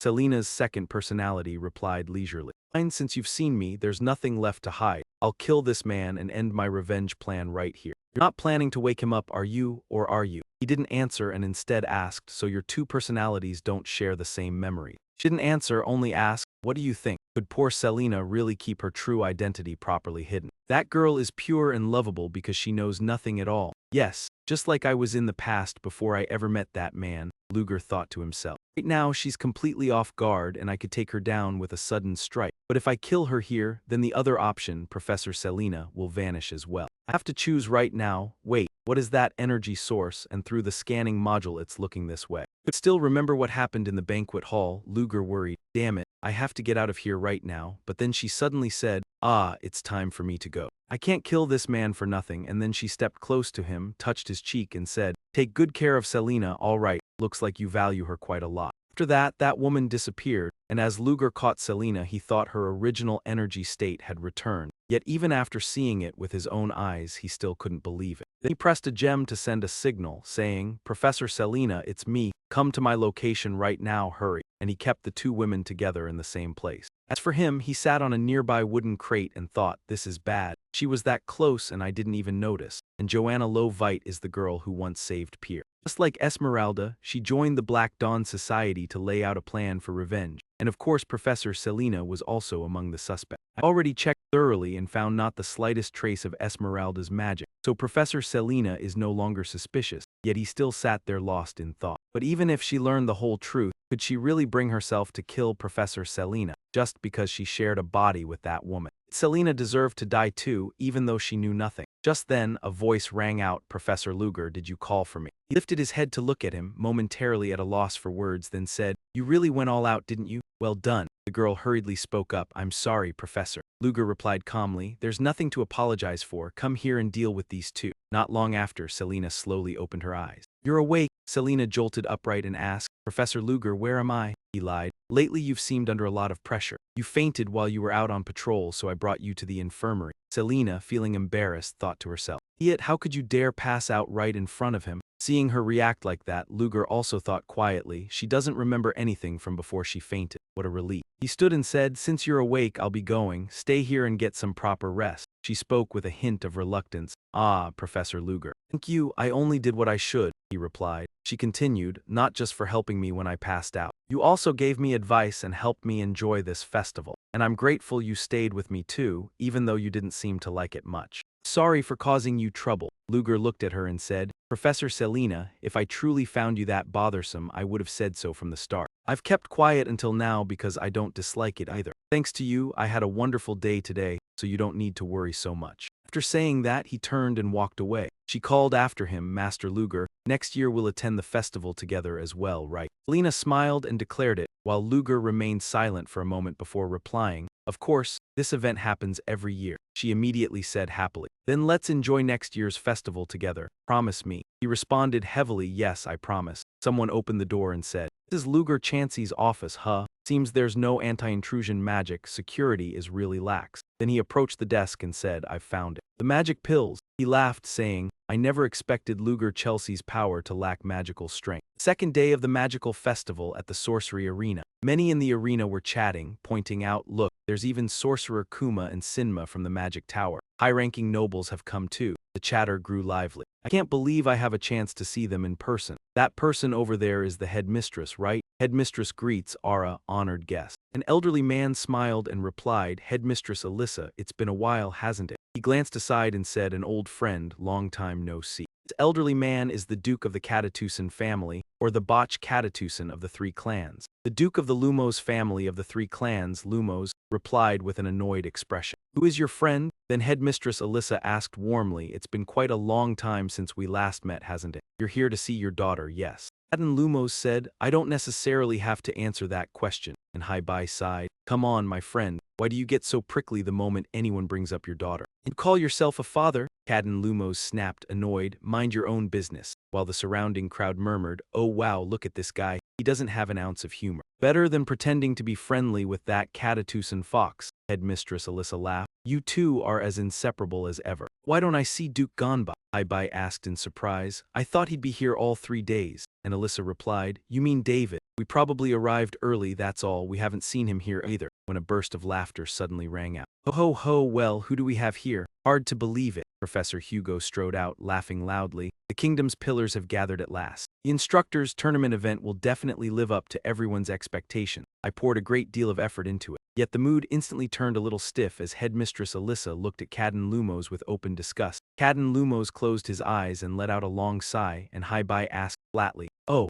so it was your idea?" The old man replied, "Exactly, everyone must have been waiting a long time. This is an event I prepared especially." And Alyssa answered, "That's right. I believe the program is about to begin," the host announced. "I'm Jesse Luna, a 4th-year student, and I'll be serving as the commentator for this tournament. Beside me is Sir Ka-Chu Luan, the instructor who supervises 4th-year students' practical training in competitive combat magic. He'll be commenting with me, and now for our first match. The professor who teaches 1st-year students, Instructor Matthew Samarit. His opponent will be, oh my god, starting off with something this thrilling right in the opening bout," said the newly arrived instructor everyone has been talking about lately, Instructor Luger Chansey. Luger thought to himself, the man was staring at him like he had run into a lifelong nemesis, and Matthew Samarit, face drawn tight, was certain he was a noble from Hugo Borutak's faction. There's not much time left until the festival's final day, and he could not afford to waste it on these bouts as the commentator roared and the match began. Matthew Samarit lifted his brow and leveled his wand at his opponent, thinking, "Now then, watch closely. I'll hurry this along and lose as naturally as possible. Crowd buzzed in confusion. What was going on? 5 minutes had already gone by, and neither side had made a move.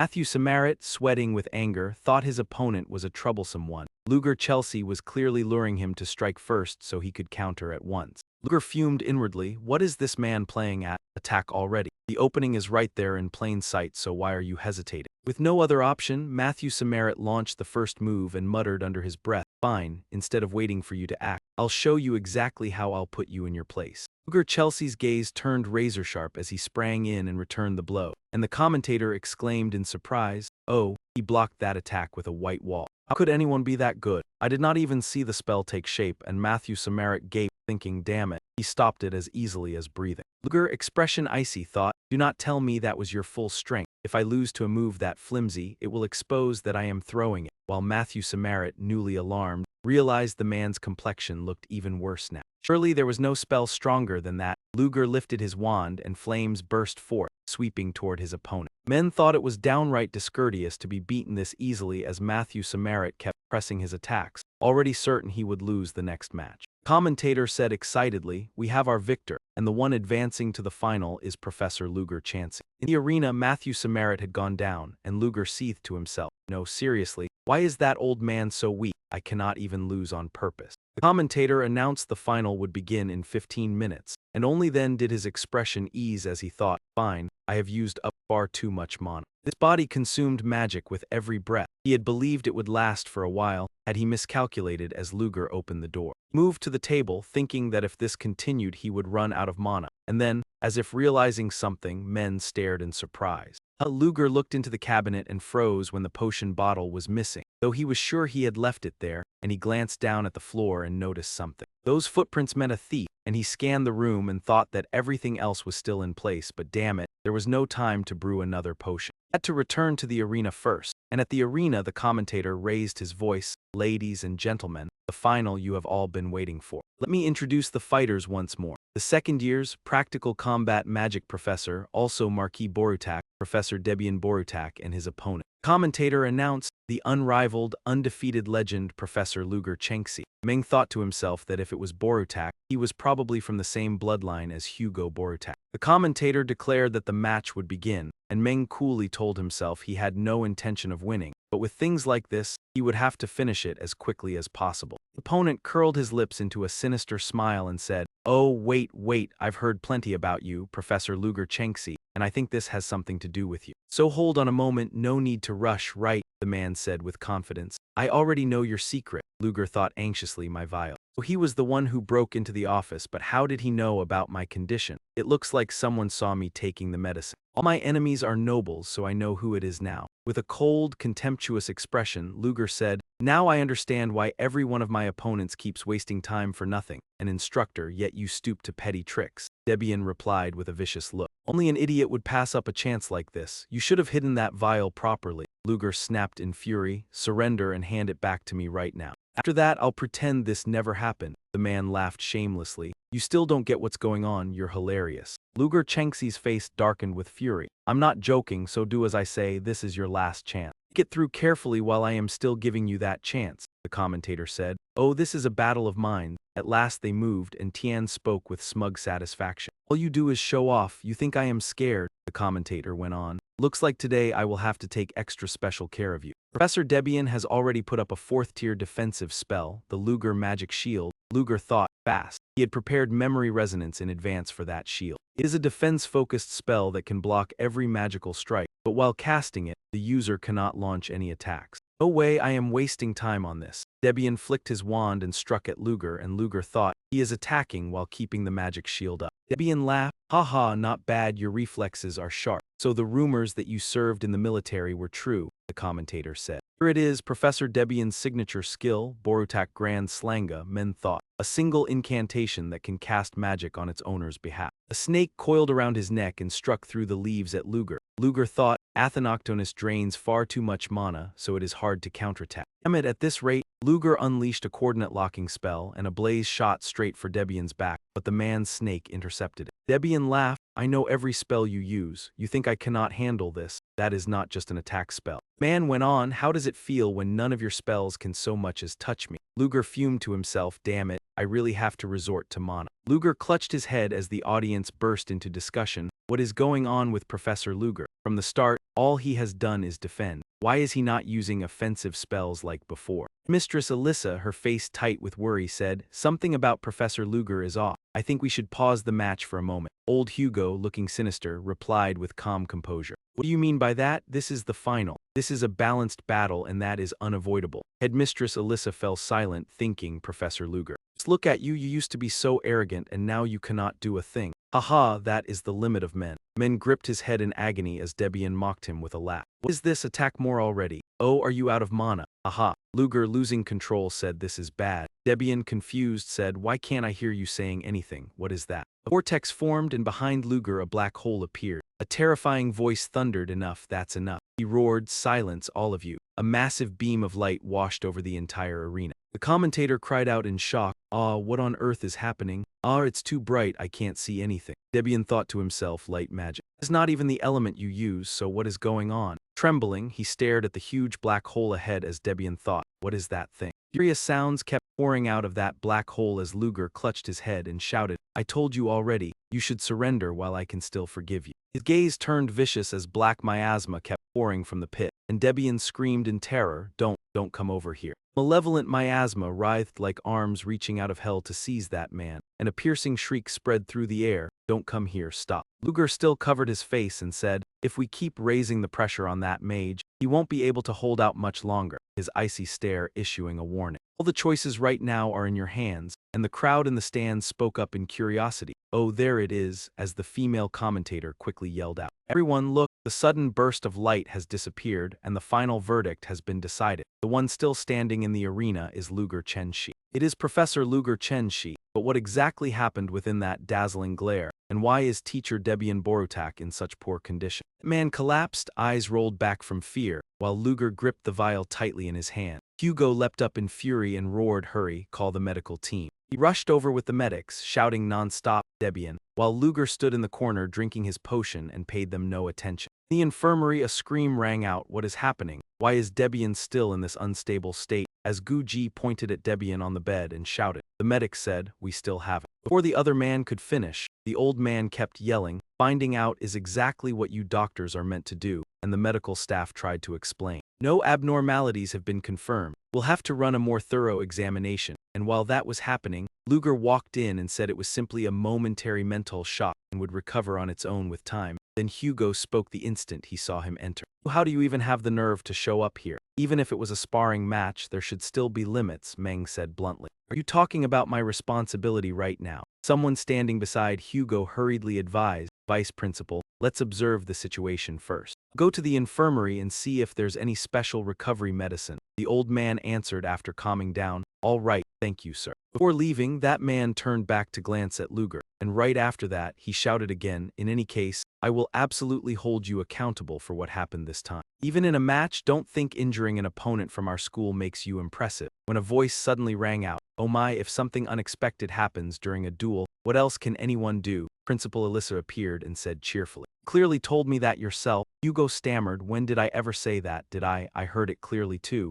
Hugo said in fear as soon as he noticed the newcomer. Duke or Account, the two of them bantered back and forth with smiles. Or am I just old and getting confused? Hugo panicked at once. No, of course not. I must have been so shocked that I forgot, the Count said with a laugh as he entered the room. All right, that truly was an unforgettable match. I am Count Katatuson, he said as they shook hands and replied, I am Luger Chelsea, and the three of them chatted animatedly. It's best not to make a fuss in the hospital room, so let us step outside and talk. Principal Alyssa agreed, saying the Duke of House Lumos had also arrived, so she would head out as well, and Luger voiced his agreement, when Ji Heibo finally said, all right, let us leave the room for now. Thank you for coming out with me so readily. To be honest, I find it strange that I had never known of a talent like you until now. Especially that supersonic spellcasting stance you use, Luger thought as he glanced around. So many people are already out here. Principal Alyssa smiled and gave him a subtle signal, and he understood at once that she was retreating to deal with the nobles who had come to see her. When he stayed silent, Ji Heibo turned back and asked him, it is a bit noisy, is it not? They all want to meet you, so please bear with it. Luger replied without caring. It is fine, and Jihebo continued, also thank you.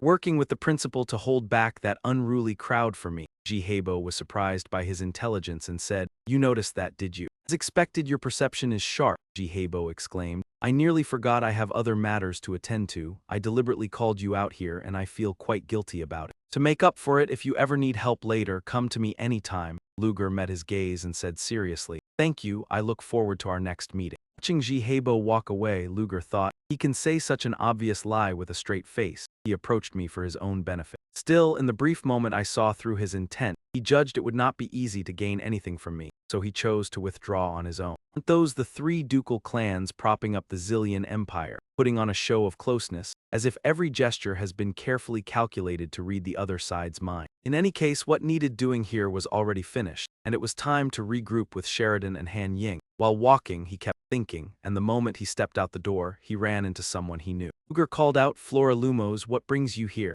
Lumos stammered, I just happened to be passing by, and Luger studied the girl in silence. It doesn't look like a simple pass-by. Are you here to see your father? Luger's question made Flora jolt as she said, yes, Duke Lumos is talking with the headmaster, so it would be better to go in a little later, Flora added with a sigh. I told you that's not it, she insisted, and he watched her, thinking her reaction was strange, nothing like usual. Was she having trouble with her father? Luger said plainly, suit yourself, I'm heading in first, then thought he needed to prepare for the next match and asked, you're competing this time too, right? As he spoke, Luger lifted a hand in affirmation. With your strength, there's nothing to worry about, and Flora answered confidently, of course. No matter who the opponent is, I have no intention of losing. If you want to watch, you can come, she said, then added, well, if you're busy, it's fine if you don't. With that, she turned and left, and he thought, watch her compete. If he had spare time later, maybe he really would. A moment later, by the fountain, voice rang out, you're early, and hearing the familiar sound, Han turned around. Ah, you're here. As Syrian sat on the railing and reached out to him with a delighted grin. Nari, seeing it, Luger stepped in and said there was no point in talking. They should just take a walk, and Syrian brightened at the suggestion because there was somewhere she had wanted to visit earlier. Can we stop by there?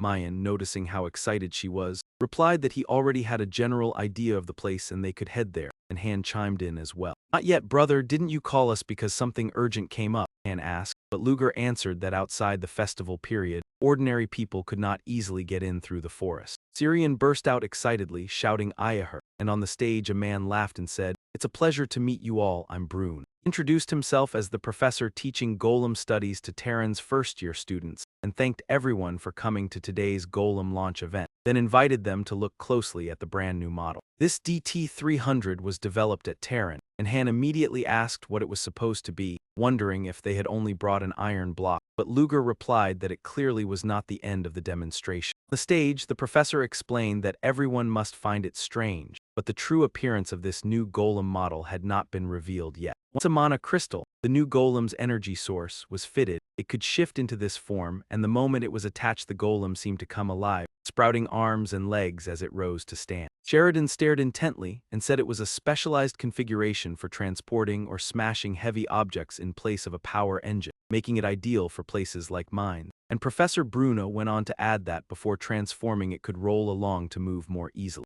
Seeing everyone respond so enthusiastically satisfied him, but he said it still was not over, because it could also transform into a horse like this. Hearing that, Han's eyes immediately sparkled as Luger thought to himself, like those transforming robots you only see in movies. Can it turn into a car? Sheridan said with delight. Nari asked, can I come closer to get a better look? He agreed at once, sure, just don't go too far. Of course, Han sighed like an overprotective mother. Anyone looking at us would think we came here to play around, Luger said calmly. Don't be so strict. Sometimes you need days like this to unwind. Otherwise, who knows what kind of trouble Sheridan will stir up, Han said in alarm. That's true. Suddenly, a voice rang out and drew Luger's attention. Excuse me, could you point me the way? Luger's face tensed instantly. The person he saw was none other than Casey, studying a map. Looking for the Magic Tournament arena, do you know where it is? Casey asked while staring at the map. I'm looking for the Magic Tournament arena, do you know where it is? He panicked inwardly, stay calm, she doesn't seem to recognize me. At a moment like this, I have to make an impression with light magic. With that thought, he used light magic and told her it's over there. Still uneasy, Luger wondered if I can change her impression even a little. No one will realize it's the same person, but since it's her, I don't know whether it'll work. Casey followed the direction of his hand in surprise and said, "Ah, I see it, thank you." She took one step away, then immediately turned back and asked, "Oh right, by the way. We met before, I can't explain it, but you seem really familiar to me." Luger hurried his pace and said, It's my first time meeting you. Now you know where the arena is. Goodbye." Han, flustered, quickly ran after him. "Ah, I'm coming too," Casey suddenly shouted. "Wait," Luger thought in fear. "Damn it, I've been caught." But the girl said brightly, "You're a professor here, aren't you? The moment I saw you, I recognized you right away." Hearing that, Luger quietly let out a breath of relief. He thought to himself that he should brush her off and get out of here as fast as possible. Ignoring her outright would look extremely suspicious, so he only needed a measured response. He flicked his gaze over her and asked, "What makes you think that?" Casey smiled smugly and explained, "First, the outfit you're wearing. The fabric is high grade, something a commoner wouldn't normally be able to afford. Since you don't have a coin purse with you, you're probably not a wealthy merchant. In fact, you look quite a bit like a noble. I don't see any crest on your clothes. That means you're likely a noble who refuses to reveal his insignia. Would a low-ranking noble dress like this just to wander around a festival?" Putting it all together, the final answer is, "You work for this academy, so you're the famous Luger Chelsea, right?" To Luger's astonishment, she went on to affirm it. "I heard you're easy to spot," she said, and she was right. He thought, unable to believe it, that she had inferred so much just from a quick look at his outfit. He had to slip away. After that thought, he left her with, "That makes sense, goodbye," and bolted, while she only managed to call after him, "Oh, wait a second," as Casey sighed. "So that's all the reaction I get," she wondered, since people were usually astonished, when a sudden voice cut her off. "Is it really that surprising?" "You've got nothing else to say, I'm leaving," he said, and Casey fumed, thinking, who is this guy and how can that man be so indifferent? I've never gotten a response like this before. No, only one person ever treated her that way, James Moriarty. With that, Casey's expression turned solemn as she sank into thought while Betty waved to get her attention. "Casey, what are you doing?" "The match is about to start," Betty called, and Casey answered, I got distracted for a moment." Then she began using magic. She sent her business card to Luger not far away, along with a message. "Sorry to trouble you, please contact me later if you ever need anything." "I'm not that easy to deal with," Han said beside him in surprise. "I thought you'd been caught on the spot. What's that, a business card?" Luger replied evenly, "It's troublesome, actually. If she'd recognized me, there's no way she'd be handing over a card, so this is her way of forcing a connection." Either way, being noticed by her was a problem, he thought, and though it was faint, he could still sense magic coming from it. "If I throw it away, she'll notice immediately." Then he turned to Han and said, "From now on, you need to be more careful. If you can, get rid of what you're wearing right away." Panicked, "Wait," she only glanced at me for a second. "This outfit is insanely expensive." Luger shot Han a sharp look and warned him. "Since you heard her reasoning, you should understand by now. That woman can uncover the truth in an instant from the tiniest clue. Never underestimate her." After that, the two of them found a place to sit and rest, and they immediately saw Sheridan chatting cheerfully with everyone around her. Han turned to Luger and said, "That girl over there won't stop talking. Before you know it, the other students have already gathered around. Should we take her away?" Luger replied, "Leave it. Who knows when Sheridan will get another chance to talk about what she likes." Seeing that, Han said, "Up close, you really do seem suited to being a professor, even if it was pure coincidence. You look genuinely happy, laughing with those kids. Honestly, being here makes me a little uneasy, because I didn't grow up in a place as decent as this. That's why I ended up feeling jealous of them." Luger cut him off. "Han, for people like us, those students are like flowers in full bloom across a fertile field. Those children are innocent. Kids are meant to laugh and speak freely, aren't they?" Han let out a breath. "All right, if that's what you say, then I won't add anything else. But the age gap between the kids and me is that big. So why is your attitude so different?" Luger asked Han in surprise. "How old are you?" Han replied. "I'm 24 this year." "That puts us on equal footing," Luger said. "Oh, then just call me brother." I'm sorry." Han responded, "It's all right. I apologize for being a bit harsh toward you." Helpless, Han could only exclaim, I said it's fine already." Luger cleared his throat. "More importantly, what about the addictive drug research? How's the werewolf incident progressing?" Han didn't hesitate to probe. "You're changing the subject." With no reply from him, Han could only sigh helplessly. Heaven, forget it. Afterwards, the two began a serious conversation. After their analysis was complete, they discovered a hallucinogenic drug. It seemed to be extracted from the Paluma plant. "Here's the drug," Han said, handing it to Luger. He responded, "If it's Paluma, isn't it the type only grown in Vatang? I'll research it once the festival is over." Han asked further, "But is what you said earlier true? The identity of the level 1 mage?" Luger replied, "Yes, that's correct." He turned to ask, "Are you okay? That was your close colleague." He remained silent. Seeing this, Han sighed and said, "All right then, there's no way you'd be fine. My question was a bit insensitive. Even so, don't feel guilty if things end poorly or the results aren't as expected. You've been through it too. No matter how hard we try, there are always innocent victims. Hearing this, Luger looked at his own hands, recalling the bloodied hands from that time along with the message. Professor Moriarty, please take care of my younger brother. Replied coldly, I know, and Han added, I mean, if that's what has to be done, don't hesitate, you know that, if we don't kill our enemies. Then we'll be the ones who get killed, Luigi said, clenching his fist. We're living in a brutal world, so death always leaves its door open to welcome us. Yes, that's how it is. He lowered his head and said, that's an inevitable law passed down from the past. How bitter, and yet it's our reality. On the third day of Siu Lun's outdoor magic festival banquet, Luigi was sitting with Duke Haibai, who laughed warmly. Ho ho ho, holding the party in the daytime works pretty well too, doesn't it, my friend? Luigi answered without any pleasure, yes, that's right, then thought, why does this old man keep following me? And asked, I'll be blunt, what do you want from me, your grace? The Duke smiled back, ha ha, what do you mean by that? I don't want anything from you, Professor, Haibai continued, his gaze turning dangerous. If I truly find what I'm after, it must be something that genuinely fascinates me, he replied. It seems I'm a rather interesting person to you, your grace. Haha, feel free to call me Haibai. The older I get, the less interest I have in those things, but I won't go past the boundary, so don't worry. He swept a glance at him and thought, this man is like a fake fox, when he suddenly noticed someone.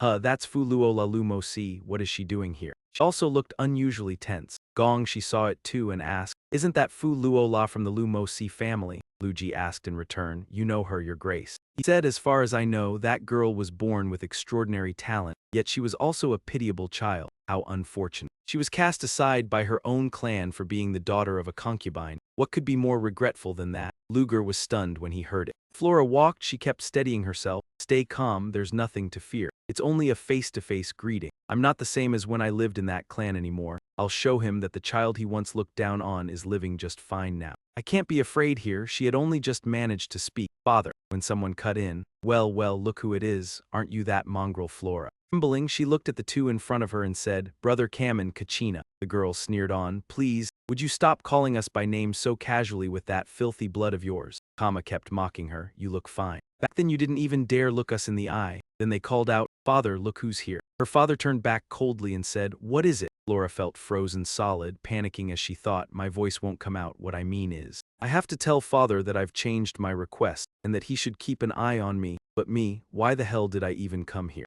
Then Luger stepped to her side and patted her shoulder. Flora looked at him in surprise. Men showed up, impossibly cool, and said, what problem do all of you here have with my student? A group of missionaries oppressed the demi-humans with the doctrine of holy light, preaching that only humanity was meant for the one true God, the Church of Light. Their assaults did not target only the demi-human race. They also struck at humanity, the so-called upper class, descendants of the gods, and at the demi-humans, branded as the lower class and the obedient. Haibai sighed and said the Church of Light was founded on dividing everyone into higher and lower classes in every matter. And because Flora was born into a light faith clan, she was treated that way. If she had grown up in a different family, it would have been better. Luger thought, so that's why she's fixated on exams, and she believes that if she becomes an honor student, her family will finally acknowledge her. Would that wish really come true? Haibai called out when he saw Luger run off. Wait, Professor. Lost in his own thoughts, Luger told himself he shouldn't get involved, because doing so wouldn't help Flora anyway, and all he had to do was pretend not to see it. Sooner or later it would end, and that would be that, but even so, what is everyone's problem here with my student? Luger spoke up, then wondered. After hearing what she's been through, how could I possibly ignore it? From behind, a voice rang out, that professor actually dares to interfere. Despite his outward demeanor, he's a teacher who truly cares about his students. Haibai said with a laugh, even so. I still can't believe he'd confront Duke Lumos's family directly, but looking again, isn't this professor quite interesting? Flora cried out in panic, teacher. Flora's father said it was only a family matter and demanded that he not intervene, but Luger answered without flinching. I think this is far more serious than a mere family matter, and as a professor, I can't just stand by and let it go. Everyone went quiet after Meng Katina spoke. Then Professor Luguo Chengxi said, is that right? You fought that match beautifully yesterday. You really are this Flora's professor. I'm honestly shocked that she's treated like an honorary student here. Within the Lumos family, it was notorious that she was treated like a demihuman, and Flora thought in shame, did she really say that out loud in front of everyone? Luger stepped closer and said, I'm sorry, but you are. I forgot to introduce myself. My name is Katina Lumos, and I'll be taking the entrance exam for Soren next year. As the top-ranked student, Katina spoke while displaying her magic. What do you think, Professor, as an instructor at Soren? How would you judge my magic? Luger replied matter-of-factly, I'll say your casting speed fails to meet the standard, minus 10 points. What Katina blurted in panic at Luger's assessment. The technique shows no room for progression, minus 10 points, and your focus on magic is lacking, minus 10 points. Katina stammered, W8, hold on, what the hell are you doing? This ice bullet technique is a spell constructed from a total of 4 elements. Among them, which element is responsible for amplifying the caster's power? Katina panicked, that is. Professor Luger said, it looks like you can't be bothered to understand the essence of the magic you're using. Are you simply repeating whatever you were taught? Are you really that full of yourself after showing me something like that? Luger snapped. Do you think Flora earned the title of honorary student so easily? Katina Lumos. Flora was moved when she heard him defend her, while the people around them fumed. How dare that man speak that way to Lady Katina, and they let someone like him be a professor. Soren lost its mind, a low-born noble who dares act so arrogant. Haibai spoke up. That's enough, I know an argument is unavoidable, Professor Luger. You've gone a bit too far, Ming, he said with a nod. I'll be more careful. Luger cut in, are you done yet? My daughter was rude because she doesn't know anything. As her father, I sincerely apologize to you. The T returned his threatening stare. Luger met it head-on and said, of course the young lady here was the one at fault first. He turned away and added, see you later. Are you okay? Luger asked Flora, and the girl clenched her hands, thinking, should I thank him right here, but why would I need to thank him? If I do it here. Before she could speak, Luger spoke first. Go on ahead, it looks like your friend is waiting. Flora froze in confusion as Acero called out, Flora. She turned in surprise and said, Cherry, are you all right? Let's go, yeah. Flora forced down her sadness while Kamen and Katina shouted at their father, Father, are you really going to just let that arrogant professor get away with it? Exactly. That man dared to ridicule us right in front of Flora. We should report this to Soren and take Flora back. And what would that achieve? Duke Lumos said. He turned back to look at his foolish children. The only thing you'd get is a brief, empty satisfaction. What's more, that hypocritical fox Kada 2-san even stepped in to defend him, and Soren's headmaster is watching from nearby as well. So you're just letting everything go, Father? No, I'm leaving now, this matter isn't finished. Lumos, we will never let this rest. The two of them turned to Luger and said, truly look after your students, Professor. Ming replied, I only did what needed to be done. I didn't think Duke Blackwood was also a member of the Church of Light, he said. He was no mere believer. He worshipped that faith to the point of madness, you know. The Church of Light's doctrine rejects the body of a child. An impure bloodline from the moment she was born, she was bound to be ostracized by nature. But luckily, that child was branded. The Black Tree Duke gave her freedom? Luger asked. No, her mother protected her daughter in desperate defiance, Flora's mother. Sadly, that person is no longer in this world. This is the first time I've heard of it, Luger said in astonishment. Haibai answered with a scoff that not many knew the girl was born of a concubine, and that family used its power. Even so, it seems you know quite a lot, my Lord Duke, Haibai said gravely, even if we fight side by side as comrades. Very least we should know is one another's weakness. I don't even know when an enemy's blade will be pressed to my throat. Is that so? Luger thought, I'm certain he didn't conceal Flora's status for his own benefit. The Duke's intent was simply to leave her be until he could make use of her. Was that sort of man truly Flora's father? No, I can't possibly recognize that thing as a father, Haibai went on. All right, since the professor isn't the type to spread rumors, it's fine to tell you. Now I'll go and greet the others. As he watched Haibai leave, Luger thought, I should stay cautious and get out of here. Suddenly, Meng saw a paper be drifting through the air. Oh, this is Serena Luger's enchanted paper, snatching up the scrap with the message written on it. Other mages are making suspicious moves toward level 2 mage Joanna. Has Joanna Lovitz already begun? Luger wondered. The letter clearly said she would come on the final day. She even claimed she would stay quiet until the festival's last day. Judging by Ed Miranda's reaction when his identity was exposed, at least the letter's contents weren't wrong. If so, Joanna was most likely acting on her own. I can only keep watching how things unfold, he decided. On the festival's 4th day, inside the Institute laboratory, Luger lifted a hand, taking it in. As a professor, I'm allowed to use any ingredients I want, and if Bella Luna saw this stash, she'd be rolling her eyes without end. All I have to do is register the materials I need on the list. I should have come here sooner. Luger was abruptly spotted by Chris Beam. Luger SSI, what a surprise, what are you doing here? Luger replied, brewing medicine, of course. Ha, you think you can brew medicine? Bimo groaned. Then first, to the beginner section, Bimo snapped, but Luger said, you know I can make that right, Professor Creed. Bimo flared up. Pharmacy is my profession, you know, don't you realize the Bimo family across generations has made enormous contributions to pharmaceutical science? Luger answered blandly, not a clue. Chris simmered with anger at the thought. Obviously knew, yet he deliberately said it anyway. By the way, does this guy actually have any experience brewing potions? What is he planning coming all the way here? Chris was thrown into confusion and then shouted, "With those ingredients, who are you trying to kill?" Bimo began naming what was on the table, including the Patracia bud she needed. He said they were all ingredients loaded with extreme toxins and demanded, "Who are you trying to kill? Even if you manage to produce something highly effective, that potion will still cause side effects even after the toxins are removed." Luigi replied, "So you really do know a lot. Then why do you teach magical manifestation instead of pharmacology?" Chris turned away, frowning. "You don't need to know." Luigi continued, "Then I won't ask again. You don't need to worry about how I handle this pile of ingredients." "What did you say?" Chris panicked and yelled so loudly that everyone turned to look. Then he thought to himself, "He's definitely just good at showing off." Calm down. He told himself that, but he still couldn't concentrate. Chris thought, even if I watch from beginning to end, I still can't imagine how he does it. Refined it perfectly without a single reaction going wrong. Judging by the ingredients over there, it seemed like a mana restoration potion. Chris asked seriously, "Hey, who are you planning to use that potion on?" Luigi replied, "Obviously on me." Chris went on, "They don't look like the pills you usually take. What kind of illness makes you take so much medicine?" Luigi turned and said, "Professor, you've discovered my secret. I didn't think you'd ask me that after you used it in the match." Chris clutched his head and said,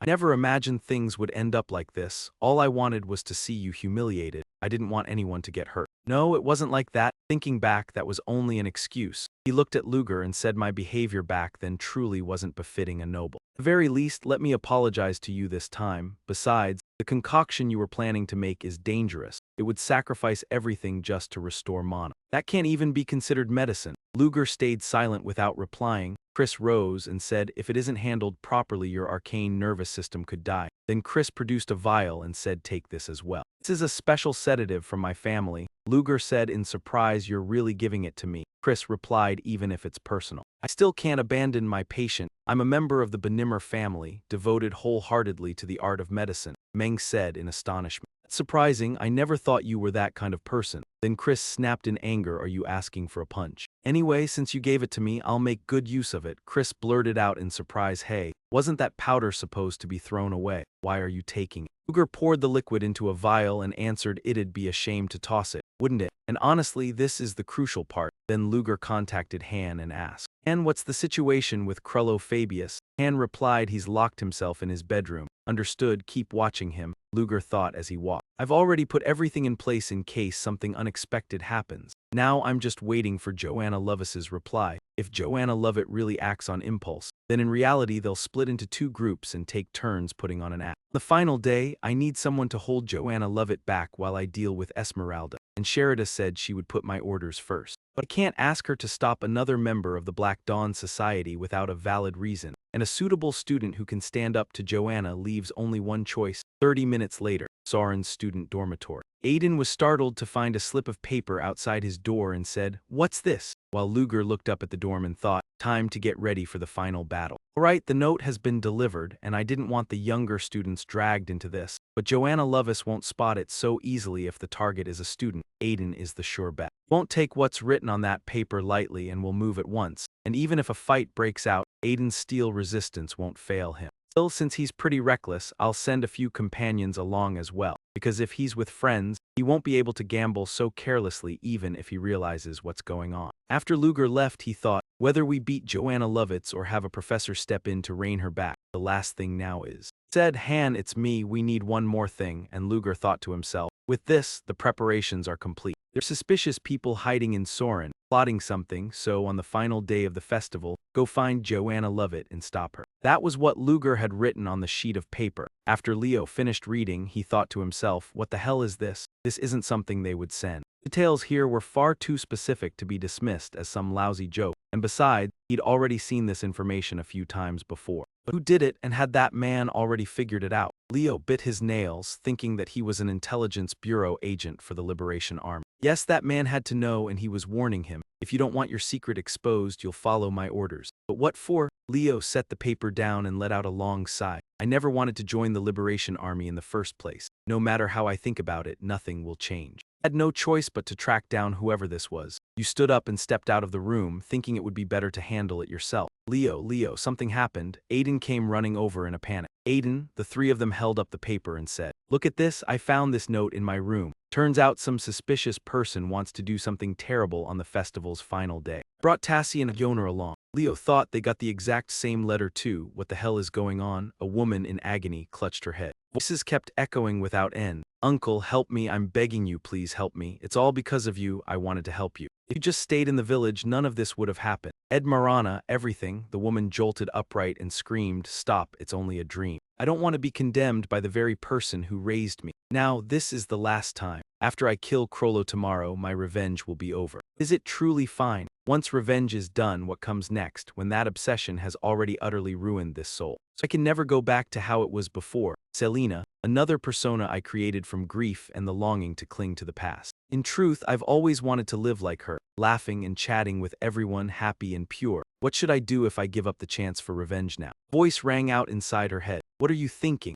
Esmeralda, are you going to let the man who slaughtered everyone slip away? I know you must finish your task because you're a good girl, aren't you? Esmeralda smiled and said, yes, I have to take my revenge. The fifth day of the magic festival, the final night, Selena silently left the crowd. Her eyes turned red and her body slowly shifted back into her true self. She stepped into the villa and said, at last, this day has arrived. Where is he? She entered the house and the Duke said with trembling lips, he left no contact information at all. I wasn't tricked, was I? Esmeralda stood before the bedroom door. It slowly opened and he clutched his head in terror. Esmeralda said with a smile, so it's you, Lord Crollo Fabius. She pushed the door open and before Esmeralda was an empty room. No one was there, the balcony stood open and someone had already fled the room. Esmeralda thought to herself, I can sense a presence right here, but short while earlier, Fabius stared in shock as a swarm of rats rushed into the room, thinking they could open doors. No, it had to be that person who sent them. That Fabius ran after the rats, sure they would lead him somewhere safe. He knew it, there was no way that person would abandon him. Ed Miranda stood in the room watching the doorway, thinking to himself that someone who rarely ever left his room had finally made up his mind to run. Now do that, pray that struggles is far more entertaining. Try to escape me, that Fabius hand said to Luger, boss, she has started moving. And reported to him and Fabius heard, the rats I brought are doing their job, aren't they, Fabius? My special ability actually comes in handy at times like this. All right, Han, Luger replied. Now is the moment we strike, Tassie shouted, but Aiden warned that going like this was too dangerous and they should turn back and inform the professor. She then turned to Leo and pressed him, Leo, say something and go with Aiden. You are always the one leading and guiding everyone, so why are you so quiet today? Leo answered that he thought Aiden was doing the right thing. Then Tassie shot back, think about it. How do we even know about this? It was written on a slip of paper from our room, and we do not know who left that message, so would the professor believe us? Even if the professor believed it, it would already be too late to go back, Leo thought. The one who sent the note wanted him to finish this on his own. Even dragged his friends into it in case he went against their wishes, truly a cautious person, and he had to settle this quickly and in silence. A voice rang out from nowhere, is everyone here? Aiden said, RG, everyone get down. Following their line of sight, a group of people was gathering. One of them spoke up, but should we really act on our own? I think we should wait for orders from above if we're going to eliminate someone. If we stir things up there, the leader will be very pleased. The commander among them spoke as everyone was focused on preparing for the festival. This is the best time. Don't worry, everything is for the Black Dawn, Aiden said in alarm. Round-rimmed glasses and black hair. It seemed to be Joanna, and Tassie exclaimed in shock. What then? What was written in the message was true. Hurry, let's go. Fabius chased after the rats to a storage warehouse, and a voice sounded behind him. Am I giving up already, Fabius? He spun around in fear. The woman said, what's wrong? Why aren't you running? You've always been so good at fleeing, haven't you? Like when everyone in your family was burned to death and only you survived. If you want to live, you'd better keep running, Fabius snapped furiously. Damn it, why does it have to be me? Stop, this is enough, Esmeralda jolted. What? Fabius said, seething. How much more desperate do I have to be to satisfy you? The Fabius family has been finished for a long time. Look at me, still not enough for you. So what if I killed all those villagers? I only punished the guilty. They dared oppose a noble. If those lowborn wretches hadn't sheltered you from the start. He bellowed, that's right, this is all your fault. If it weren't for you, they would never have suffered like that, Esmeralda said in stunned disbelief. My fault, because of me everything ended up like this, Esmeralda screamed. Crollo Fabius, even now you still deny your crime, Crollo Fabius replied. Yes, it's because of you. Fabius pointed straight at her face and declared, it's all because of you. They were living in peace, but because of you they died. That's right, if it weren't for you. Shadows emerged and demanded, "Why did you come to our village? Don't argue. Because of you, we ended up dead." Esmeralda trembled under the terror of her haunting past and cried out, "No, no, what are you talking about?" Fabius pressed on to the end. "Who was it that got them killed and burned to death while you were the one who stayed alive? Will they hate me even more or curse me even harder?" Esmeralda covered her face in fear. "The one denying guilt isn't me, it's you," Esmeralda screamed. "No." A restraining flame suddenly appeared and wrapped around her. Luger stared at the pillar of fire, thinking it was coming from the direction of the warehouse, when Hans suddenly reported, "Boss, something terrible happened." "What is it?" "First, we successfully lured Fabius to the witch's place. They argued with each other, but then the witch suddenly exploded, and now the warehouse is on fire. It's like there's some kind of fire suppression device, so the flames aren't spreading, but it'll only hold for a while. The rats got blown away, so I can't tell what's happening inside." "Hurry and get over here," Han reported anxiously. Luger said, "All right, I'll be there soon." "What's going on, boss?" Luger asked. "Cyrodiil, how's the festival going?" "Did you notice anything unusual?" she asked. "Unusual? I don't see anything here." Judging by his reaction, it seems he needs my help. Luger said, "Yeah, just in case you can divert everyone's attention at the festival." "Sounds good," she replied, hiding behind a tree. "I've been waiting for my turn." Suddenly, a series of fireworks shot into the sky. Everyone gasped, "Look, fireworks." "Wait, the fireworks aren't supposed to start for another 30 minutes. Why are they going off now?" Sheridan whispered from behind a nearby tree. "Oh, compared to bombs, these fireworks aren't bad. Should I create something similar when we get back to the base?" Seeing the fireworks, Luger thought, "Good, everyone's attention will be on them, but I can't reach them at my current speed. I have to conserve mana if I can't use Athens' Nocturne." Suddenly, Luger skidded to a stop. He looked at the house ahead and said, "This is it." Meanwhile, Han was still panicking. "Oh no, at this rate the fire will reach the festival area. When will Big Brother arrive?" Suddenly, a sound came from behind and Han knelt in surprise. It was Big Brother Luger riding the mech toward them. Han was terrified. "He's driving the transforming golem we encountered before." "But why is he heading into the flames?" The transforming golem leaped, flew through the fire and landed on the ground. In front of him stood the fire demon. "This is worse than I thought. We've met before, right, Quasimodo? Back then, due to the circumstances, I couldn't do anything. I had no intention of fighting Esmeralda. She's my teammate. I came here to help her." Luger stared at the demon before him, wondering if it even understood, while Esmeralda looked unwell and so did Fabius. Something felt off, but in a way, that was fine. This was his only chance to deal with it easily, Luger thought. When a soul is summoned inside a magic circle, you only need to destroy the circle. When someone summons them directly, you have to seize the summoner, so he just needed to use a sedative to capture Esmeralda. He had to get closer to aim properly, so Luger moved toward Esmeralda, only to be blocked by the fire demon. He shouted, "An ambush, what? No, this is." The very beginning, it had never trusted him, and the monster roared in fury as Casey strolled around, thinking to herself how peaceful it was. She had only been wandering, yet people kept coming up to talk to her. Betty must have so much fun doing this, and at times like this, she couldn't help envying her. All at once, Casey heard voices ahead, glanced toward the crowd in the woods and thought, there are people here too. Then she slipped behind a large tree to listen in. "Don't worry, it's all for the Dawn Society." And hearing that, she thought, "Dawn, don't tell me it's that society." She decided to tail them when suddenly Casey heard another voice. "Brown glasses and black hair, could that be Joanna? Where did Aiden go?" Someone said, "They're moving already, let's go." And seeing Aiden's group start to move, Casey thought to herself, first of all, should she follow them or not? Back at the house, flames were raging as Quasimodo laughed savagely and said, "Ha ha ha, what a pity." It swung its fist as it spoke, "I can kill you now." And Luger hurriedly leapt up to dodge, thinking to himself, is it blocking Esmeralda from my line of sight? That was exactly why he couldn't aim his magic at the target. It could move however it wanted without needing its summoner's command.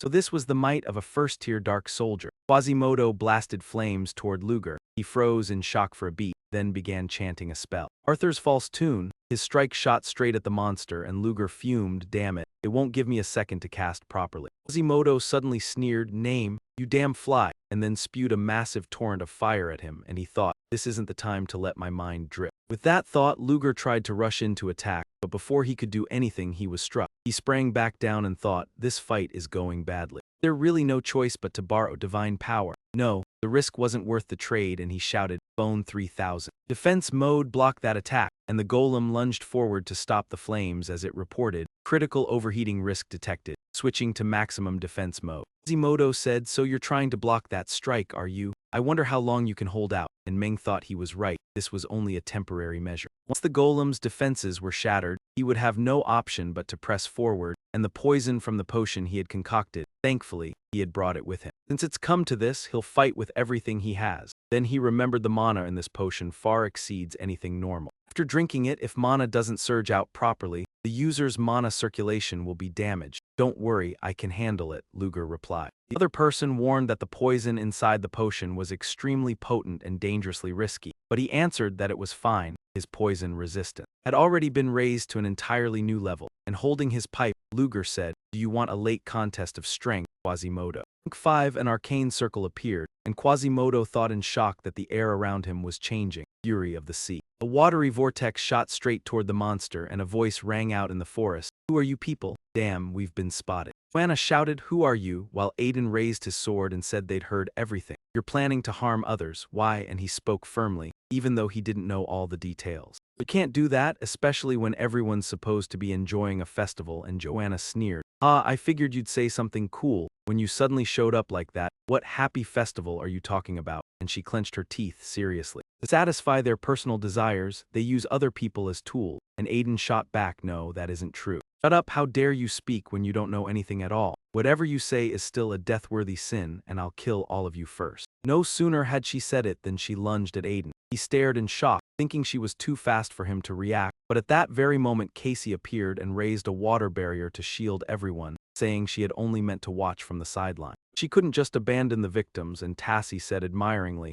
is that the famous Casey Selmo? Why is a Celadon mage here? Thanks for recognizing me, Casey replied with a smile. I have plenty of questions too, but let's settle what's happening here first. I've got business with these people as well. With a cruel smile, Casey said, you're members of the Black Dawn Society, aren't you? Meanwhile, Luger was battling Quasimodo, thinking to himself, with only a 5th-tier spell, I can barely injure a single arm, so I really need something more advanced. But before Luger could act, Quasimodo struck first. It roared, you filthy human, I will kill you. And Luger fumed, thinking, damn it, it regenerated its arm instantly. With the mana he had left, he could cast high-level magic only 2 more times. He needed time to prepare properly before unleashing that technique, but with the golem's current condition, it wouldn't be able to hold out much longer. Holding a vial, Luger said, then I'll have to use this, sorry master. The golem won't withstand this support spell from you. It will still be able to force back Quasimodo's attack for a while, long enough for me to prepare, and the golem began to glow. It raised its hand and blocked Quasimodo's blow,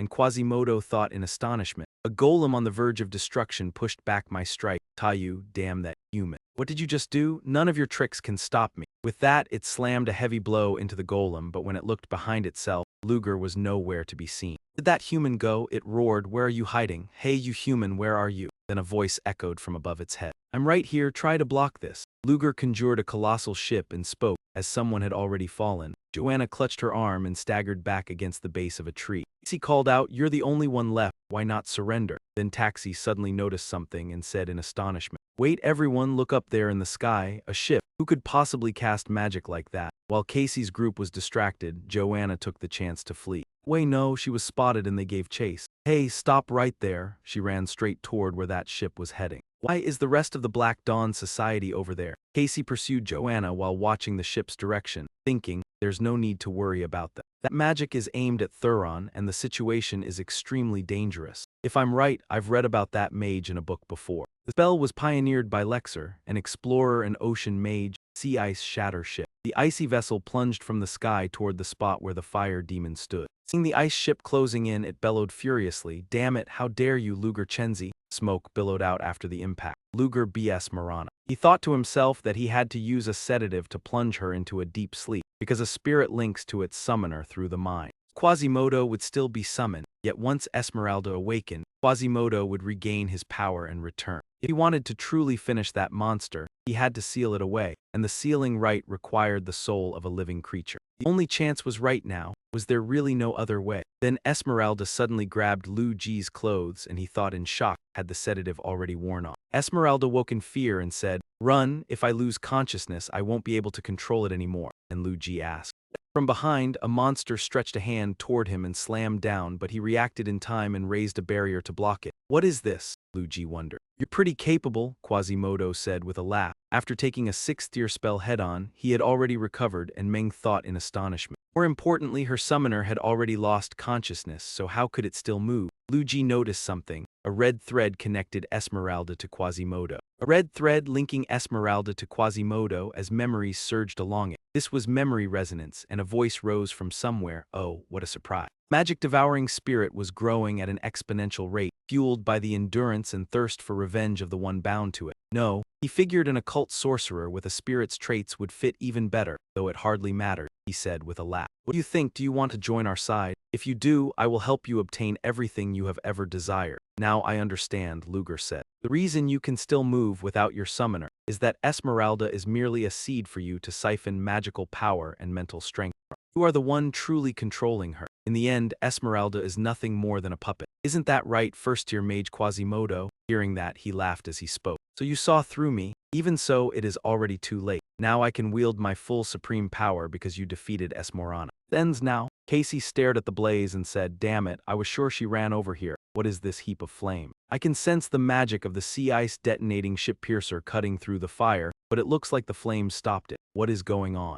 Out of nowhere, a surge of fire struck and she blurted out in shock. Oh no, the flames are growing more violent. She cast her magic to put it out. Take this. A group of students rushed over and cried out. Seeing them, Casey shouted, do not come any closer. Hurry, call someone for help. I cannot hold out any longer. So run now quickly. Aiden replied, yes, ma'am. Luger is fending off Quasimodo's attacks, but he thinks he cannot keep it up much longer. Damn it, at this rate the sealing ritual will be the only answer. Am I really this useless? Esmeralda's voice rang out, it is fine, it is because of me, isn't it? Fine, so please do whatever you want, Selena's persona said. After I woke up, I realized the consequences of what I had done. I only hoped this was nothing more than a nightmare, but right now I'm truly glad you're here, Luger said as he turned back to look at Esmeralda in Selena's form. He raised his hand to her forehead and said, when you wake up, everything will be over, so don't worry. And after the spell was cast, Selena fainted. It isn't something I can say easily, but thanks to you, Professor, I was able to do it, and nightmare or not, you still have to wake up. Suddenly, Quasimodo lunged at the two of them, snarling, damn it, where are you hiding?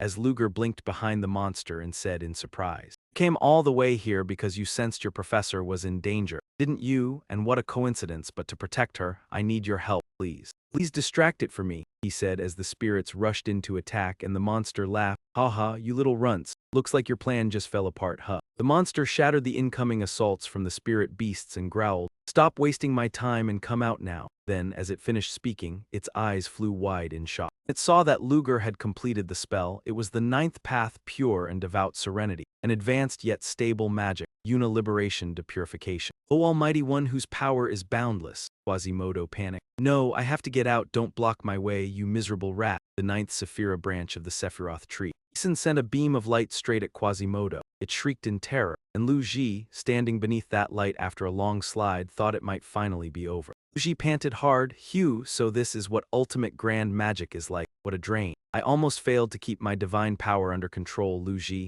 No, Lu Cheng. The girl asked why he had saved her. Realizing she was Smeralda, Lu Ji turned to leave and said her fate had nothing to do with him. Hated that man's smug attitude from the start. Ah, so that's your lie. A golden echo rang out, and the ruler of the world still forced the ritual through despite the trouble. A beastly hand lifted her, and her scream turned shrill. Lu Ji looked back at Edmerzada. A human, he asked, and it howled. Those things still have the strength to be reborn. Living too long has its limits. I will kill you, it snarled. Give me more power. And as Lu Ji watched, that man was forcibly siphoning her demonic mana through their binding link. Lu Ji shouted, let go of her right now, and struck at it, but it scoffed. What is this? Why is your attack so feeble? You're not as strong as you were a moment ago, are you? Oh, you can die, that man thought. Damn it, is there a way? When Lu Ji jolted, this voice, and then remembered, Crotalfibot right, he's still here. He fell back and decided to use him for the sealing ritual. I won't let this go, it roared, but its body was cleaved clean in two as Joanna stepped forward and demanded, release her now. That man said her name was Joanna. His arm had not yet regenerated and he had little power left. This was the chance, so he demanded, why are you stopping me? I'm giving you the revenge you wanted. Are you trying to stop me, thinking you'll save them? Joanna screamed. Be quiet, he continued. You can't save anyone, not even your own family. No, hello, loser, and Joanna, I arrived just in time, did I? Last, I finally know the name of the man who saved me. Joanna turned. How did you get here? He answered. A few days ago I talked with Loser about what happened back then, so I decided to face the past. I was worried I wouldn't even find the way. The Holy Spirit guided me so I didn't get lost, he attacked. It's been so loud this whole time, Joanna yelled. Where are you? Now isn't the time for chit-chat. He said, my ability still has plenty of flaws, but at least I can blind the enemy's eyes. I know it's a little shameless. I'll leave the rest to all of you. This one too, so is that one. A bunch of vermin, he attacked. Your childish magic is useless against me, burn as much as you like. This, thanks Baez. With you Sen stepping in at the perfect moment, I can turn the tide, now let's end this. Transmutation spear, that man was slammed to the ground. The end. Bind me to someone else? Impossible, he thrashed as the chains locked him down. I've already formed a pact with Ed Mirzada. I can't form a pact with anyone else, Loser said. You know one thing but not the other. An old pact is being crushed by a greater pact. Weaker the pact becomes, the weaker you are too, and now you won't be able to resist anymore. What are you doing? Hurry and save me, Ed Mirzada, I'm finished. Ed Mirzada, you can only be perfect with me, so I can't just vanish like this. Save me now, he's clinging to you. This thing is, sister, Joanna is coming up too. If you want me that badly, then take it all. She gave in and then she collapsed. No, I'm being dragged away. What are you doing? Do you want to die together? Mirzada answered, yes, die together, Quasimodo, and your senseless slaughter too, let it end here. Joanna screamed, no, sister, as the man held her back. No, if you go out there, you'll be swept in as well. A blaze burst through Quasimodo and formed. Ah, what is this flame supposed to do? Fire ignited inside my own body. It's absurd. It's a soul-burning flame, and only that suits the end you deserve. If I can atone to the villagers, even a little, I truly am sorry, everyone. I'll have to disappear as well, Ed Mirzada murmured to herself. Why would you act on your own like this? At that moment, Lu Ji's eyes were filled with resolve, and Ed Mirzada glared as Lu Ji asked, do you think dying like this will ease your heart? Even misunderstandings have their limits. A flare erupted, this energy, so it's the villagers' souls from rote. No, my power, Quasimodo said. Burn the whole world, Ed Mirzada said. When Quasimodo's aura vanished completely, the villagers' souls were finally set free. Liz turned to look at her. Her body was gradually fading away, and Ed Mirzada replied, ah, is that so? It's because I've been bound to Quasimodo for far too long. All right, I expected this from the very beginning. A voice called, sister, I'm sorry, truly sorry, and she bowed her head. I'm sorry for being so weak, for being such a fool. So I ended up getting everyone killed, the sister answered. It's all right, it isn't your fault, and she held her close. You must be exhausted, aren't you? Blinked back tears. I'm sorry I couldn't be by your side, the sister said. Come with me. Yes, sister, Esmeralda replied. Have the corrupted souls return to what they once were. Luz lifted his gaze to the sky. The spirits that had wandered for so long were finally redeemed. Perhaps the time still hasn't come, but one day it will, and the remedy for his journey would surely still be met with many hardships. Has everyone already gone home? Joanna asked, is it finally over? A voice rang out, not yet, Joanna, and Luz said, you have to leave Xion immediately. She jolted. What? Loser continued, Joanna, the level 2 of the Dawn Society H has died here. Leave this place and never come back to Xion again. Baez, can your magic quietly get Joanna out of here? Baez nodded. Yes, leave it to me. Then I'm counting on you. Joanna watched. Why in the end? Baez patted her shoulder. It looks like Luz still has something he needs to do. Let's go back first, Joanna asked. Go back? Back where? Baez said. Where else would we go? Of course, back to our hometown. Lu Ji quickly caught the pink-haired girl. He had already been suspicious, but he never expected she was truly still breathing. It was not only her body, her very soul had been split apart as well. The girl slowly opened her eyes and he asked, you're awake. Master Lu Ji, reinforcements will be here soon. Please hold on a little longer. She asked, why did you save me? I did terrible thing. Even if you're another version of me. Lu Ji looked at her. So you still remember. We already made a promise to Dai Qi that next year we would enjoy the festival together. That's why I saved you. She finally understood, her eyes brimming with tears as fireworks filled the sky. All right, let's enjoy it together. Someone's here, hurry and bring the stretcher. People shouted, Miss Selina, are you all right? She smiled and answered, I'm fine, don't worry. Master Lu Ji, master. Too weak to be walking around like that. Lu Ji said, I'm fine, everyone is busy, I can get to the emergency room on my own. The medical staff rushed about in a frenzy, yet the detective observed and thought. After the flames were extinguished, only 2 professors were found, including that one from the Black Dawn Society. The 6th-tier mana I sensed within the fire has vanished. The only one left is a professor from Xion, someone who left a deep impression on me. Was everything truly just a coincidence? Detective, please help suppress the fire over here. Yes, she replied. Boss, I already had my Chu imps erase the traces at the scene. Thanks, Han, meet you at the hideout later. Come to think of it, Han and Sheridan have already pulled back for now. Now all that's left is to cobble together a suitable report for the headmaster and we're done. He sat down with a long sigh, still putting out that fire in a hurry. You really worked yourself to the bone. John Zwei, you're standing behind that tree, aren't you?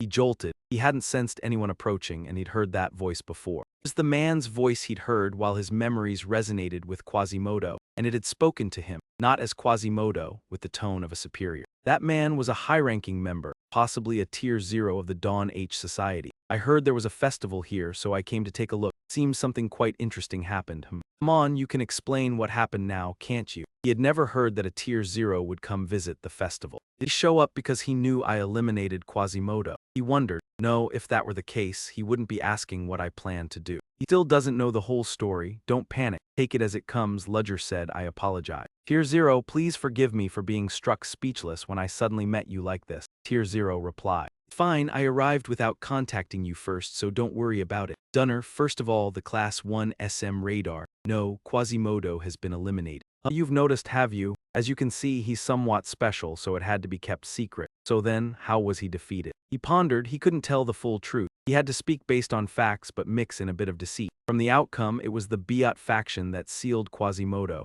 No hesitation, just sealed him. Makes sense, after all, he is a Holy Spirit. Holy Spirit sealing ceremony must have some effect. But it's odd, what was Esmeralda doing while Quasimodo was being sealed? And also Fabius, that name doesn't seem capable of such a feat. Could someone have been protecting him? Sure enough, that alone wasn't enough. I don't know the full situation at the time, but while patrolling outside the carriage as a professor, I happened to see the Biot faction being chased by something. Looking closer, it was Esmeralda pursuing them, along with a first-level Quasimodo. He had always been regarded as Esmeralda's Holy Spirit. Just before the incident at the banquet, Esmeralda personally asked me for assistance. I'd seen Quasimodo at the banquet, so I recognized him immediately. All right, fine, I don't know about Esmeralda's revenge plans. What happened next? Feared Esmeralda acting recklessly could expose the Black Dawn Society. Worried something might happen, I followed them. Finally, when the Biot faction was cornered with no way out, he used his own soul to perform the sealing ritual on Quasimodo.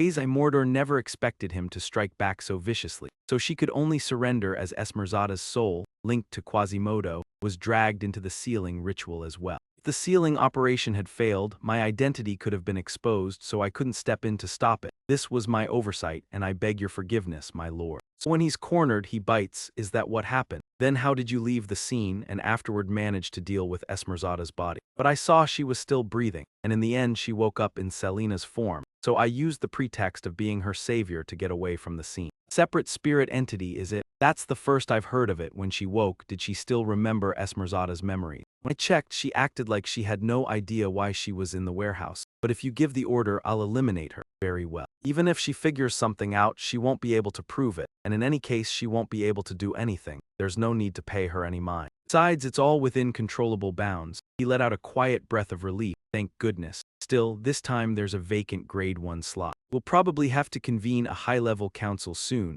A high-level council. A chance to confirm who the outlier is, but I don't even know where it's held. It's been a long time since we've had a council. You still have what I gave you back then, right? He pondered, and by the flow of this conversation, that thing is definitely connected to the high-level council. And even if I don't want to knock on too many doors, but please allow me to apologize in advance, Mr. Jai Kong. Wait, what? I'm sure you remember that when we arrived in Xi'an, there was a train attack. Back then I lost part of my luggage and I truly have no face left to show you. Jai Kong was left speechless and he didn't say another word. Then there's nothing else to be done. You take it. Jai Kong produced an item. I'll see you at the conference. After that, he left. This time was only a brief moment as well, but thankfully I'd gotten through this hurdle. He was sitting when someone called out, "Oh, Professor Lutzer. Headmaster, what are you doing here when you should be lying in the emergency room?" Lutzer answered, "I was walking when I got dizzy, so I sat here to rest for a bit." "My goodness, if you feel unwell, you should ask for help. I'll support you." We should move quickly. Lutzer rose to his feet. "It's fine, I can go by myself." She stared in confusion. Professor Lutzer. You have no idea how terrified I was when you passed out. You really are all right now, aren't you? Yes, I'm fine, the headmistress said. Even now I still can't believe it. How could Professor Crollo do something like this? And with a student helping him too? Lutzer replied. That's right, the ambush at the last party was also carried out by Krolofbius and Joanna. Shung, Professor Lutzer, do you remember the Omni Stone incident? Yes, I still remember. I think they're connected to the one who stole the Omni Stone. What? What do you mean? When he was about to set Xeon on fire, what did Krollo say? It was all because of the H-Dawn Society. I found out the one who stole the Omnipotent Stone is also a member of the H-Dawn Society. Those people seem to be hiding in the Kshin vehicle far deeper than we expected. When I looked at you just now, we should have used every means to capture him alive and bring him to justice. But no, I only need all of you to be safe. And aside from the criminals, it's already incredibly lucky that no one else died. Anyway, I'll head back first. Take good care of yourself. Yes, take care on your way. Lutz turned and glanced at the inside pocket of his coat. Thankfully, it wasn't discovered. Even though she didn't fully believe what I said, the only evidence left is just the testimony of the two professors. Even if it's unclear, there's no way to dig deeper for now, so I'll have to get Selina to align her statement with mine. Alright, now let's see whether everything I brought back is here. First is the unissued tier reward, and then the red gemstone I obtained when Quasimodo was eliminated. The gemstone is still here. I need to see what that unissued tier reward actually is. He opened the small box, a ring, with a spell etched on the inner surface. It works by wearing the ring and channeling mana into it. Looking at the inscription inside, it's clearly a dream spell that can move the user's consciousness to a designated dream space. Using dreams as a meeting place really is clever. With Quasimodo eliminated, that leaves a total of 6 level 1s. Besides me, there are 5 others, including Victor, and if this goes well, I might learn more about those 5 this time. It's a pleasure to meet you, Casey Selmore. You not only helped us gather evidence at the scene, you also told us where the other injured people were. Headmaster said he called you in today to thank you for what happened yesterday, and he also wanted to ask you something as well. It's best to cross-check between the two of you, and I'll cooperate to the fullest. On the other hand, I also have something I'd like to request from Headmaster Casey Selmore, a proposal. In the end, she really knew nothing about the fire scene, did she? Casey Selmore replied, yes, flame pillars surrounded the entire area. I have no idea what happened inside. From what they described, nothing seemed out of the ordinary either. She chased a suspected member of the secret organization toward the scene, and once the pillars of fire were extinguished, only 2 professors remained. The one who had looked suspicious running toward the site was probably a student I helped out, as Professor Liu Cheng had said, and Professor Liu Cheng's testimony had no contradiction. If anything, it only grew more natural the more it was told, yet she still had the feeling something had been overlooked, so Casey Selmore continued. Ah, about that man, Liu Cheng. Who exactly is he? The principal answered. He's one of Xeon's outstanding professors. Why? Casey Selmore fumed inwardly, thinking that sure enough, she had no intention of saying it easily. That made sense. If even she wasn't certain, how could she call him suspicious? She said, it's nothing, I just don't get along with him. Principal laughed and said, ha ha, he really is that kind of person. Then in the end, as for what happened at the scene inside the Wall of Flames, I can only rely on Professor Liu Cheng's testimony. Yes, that's exactly how it is. She set down her teacup. Thank you for your cooperation.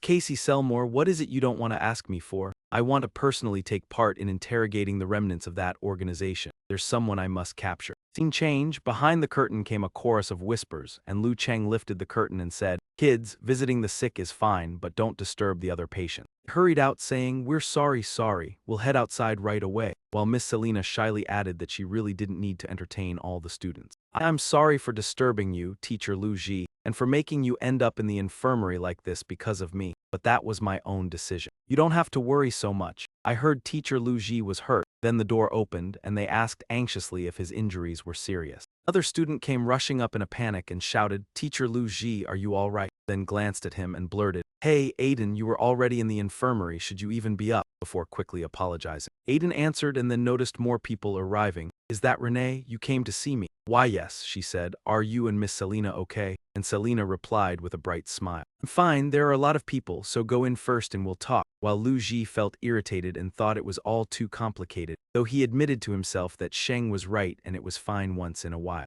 He even felt that his time as a professor hadn't been meaningless. But then he spotted that man, Volkswagen Uber, and wondered why he was here, because Fei Jayadun was simply far too dazzling. Even so, he said he'd come along, someone insisted as the man walked up to the hospital bed and said, "It's been a long time, teacher," leaving everyone stunned, though it was a relief that both teachers were all right and they agreed it was true. "Ah, Senior Fei Jayadun, so what?" someone said. "He said he'd go back on his own, so just let it be. He should have said that from the start so we wouldn't have waited." "Long time, I don't know what you're talking about. I'm pretty sure this is the first time we've ever spoken," Lu Ji said, and Fei Jayadun replied, "Is that so? Then you must have gotten it wrong." Blonde girl bristled with anger, wondering what he was thinking, stirring up her curiosity only to call it a misunderstanding. Forget it, a noble wolf's thoughts were never meant for her. Someone like me could never understand anyway. "Oh, over there, do we take the same spellcasting class?" "Yes, my name is Aiden, could you introduce me?" "I've always wanted to talk with you, Senior, but I never dared to come close." Her eyes glittered like stars. "Senior, Senior, Senior. Other than you, is there really some junior who calls me Senior too? You're quite the silver-tongued kid. Hey, how about you stop calling me Senior in that sugary way? Call me Sister instead so it feels warmer, Sister."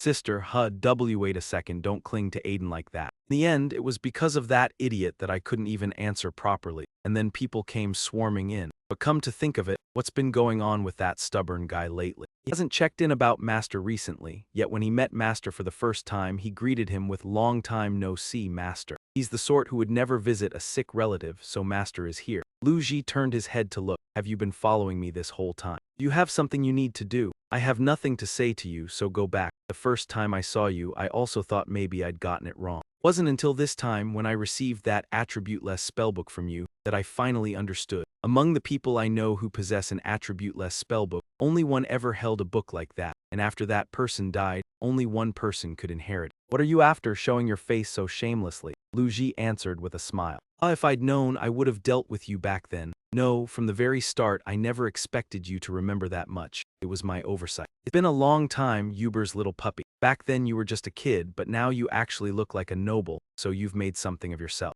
10 years, no, it's only been 1 or 2, hasn't it? Spare me the empty talk and answer me. Why did you come here? Is there any reason you think I can't come to Kshin? You're turning it around on me. Are you seriously asking because you truly don't know? Your skin is thick. You're the murderer who killed Janie's mother. So what are you even here to ask for? Now you're still going to pretend you have no idea? You should come up with an excuse to justify yourself. Lu Ji replied, "How ridiculous. Why would I need to do that to you?" "Hey Jai, don't be angry. What? It's all in the past already, and it looks like you've misunderstood something. I'm not here because of what happened 1 or 2 years ago." "Hey Jai, don't ask. Then why are you here? That's none of your business, and from the beginning I've been wondering what right you have to interrogate me like this. You know perfectly well about that marriage, yet you deliberately ignore it. Aren't you the same as me?" Lu Ji asked. "I'm not like you, not like me," Lu Ji sneered. "That argument sounds nice, but whether you expose the truth or not is up to you. Do whatever you want, either way, you won't be able to do anything." Jai clenched his fists as he stepped forward, and Renee saw it and asked,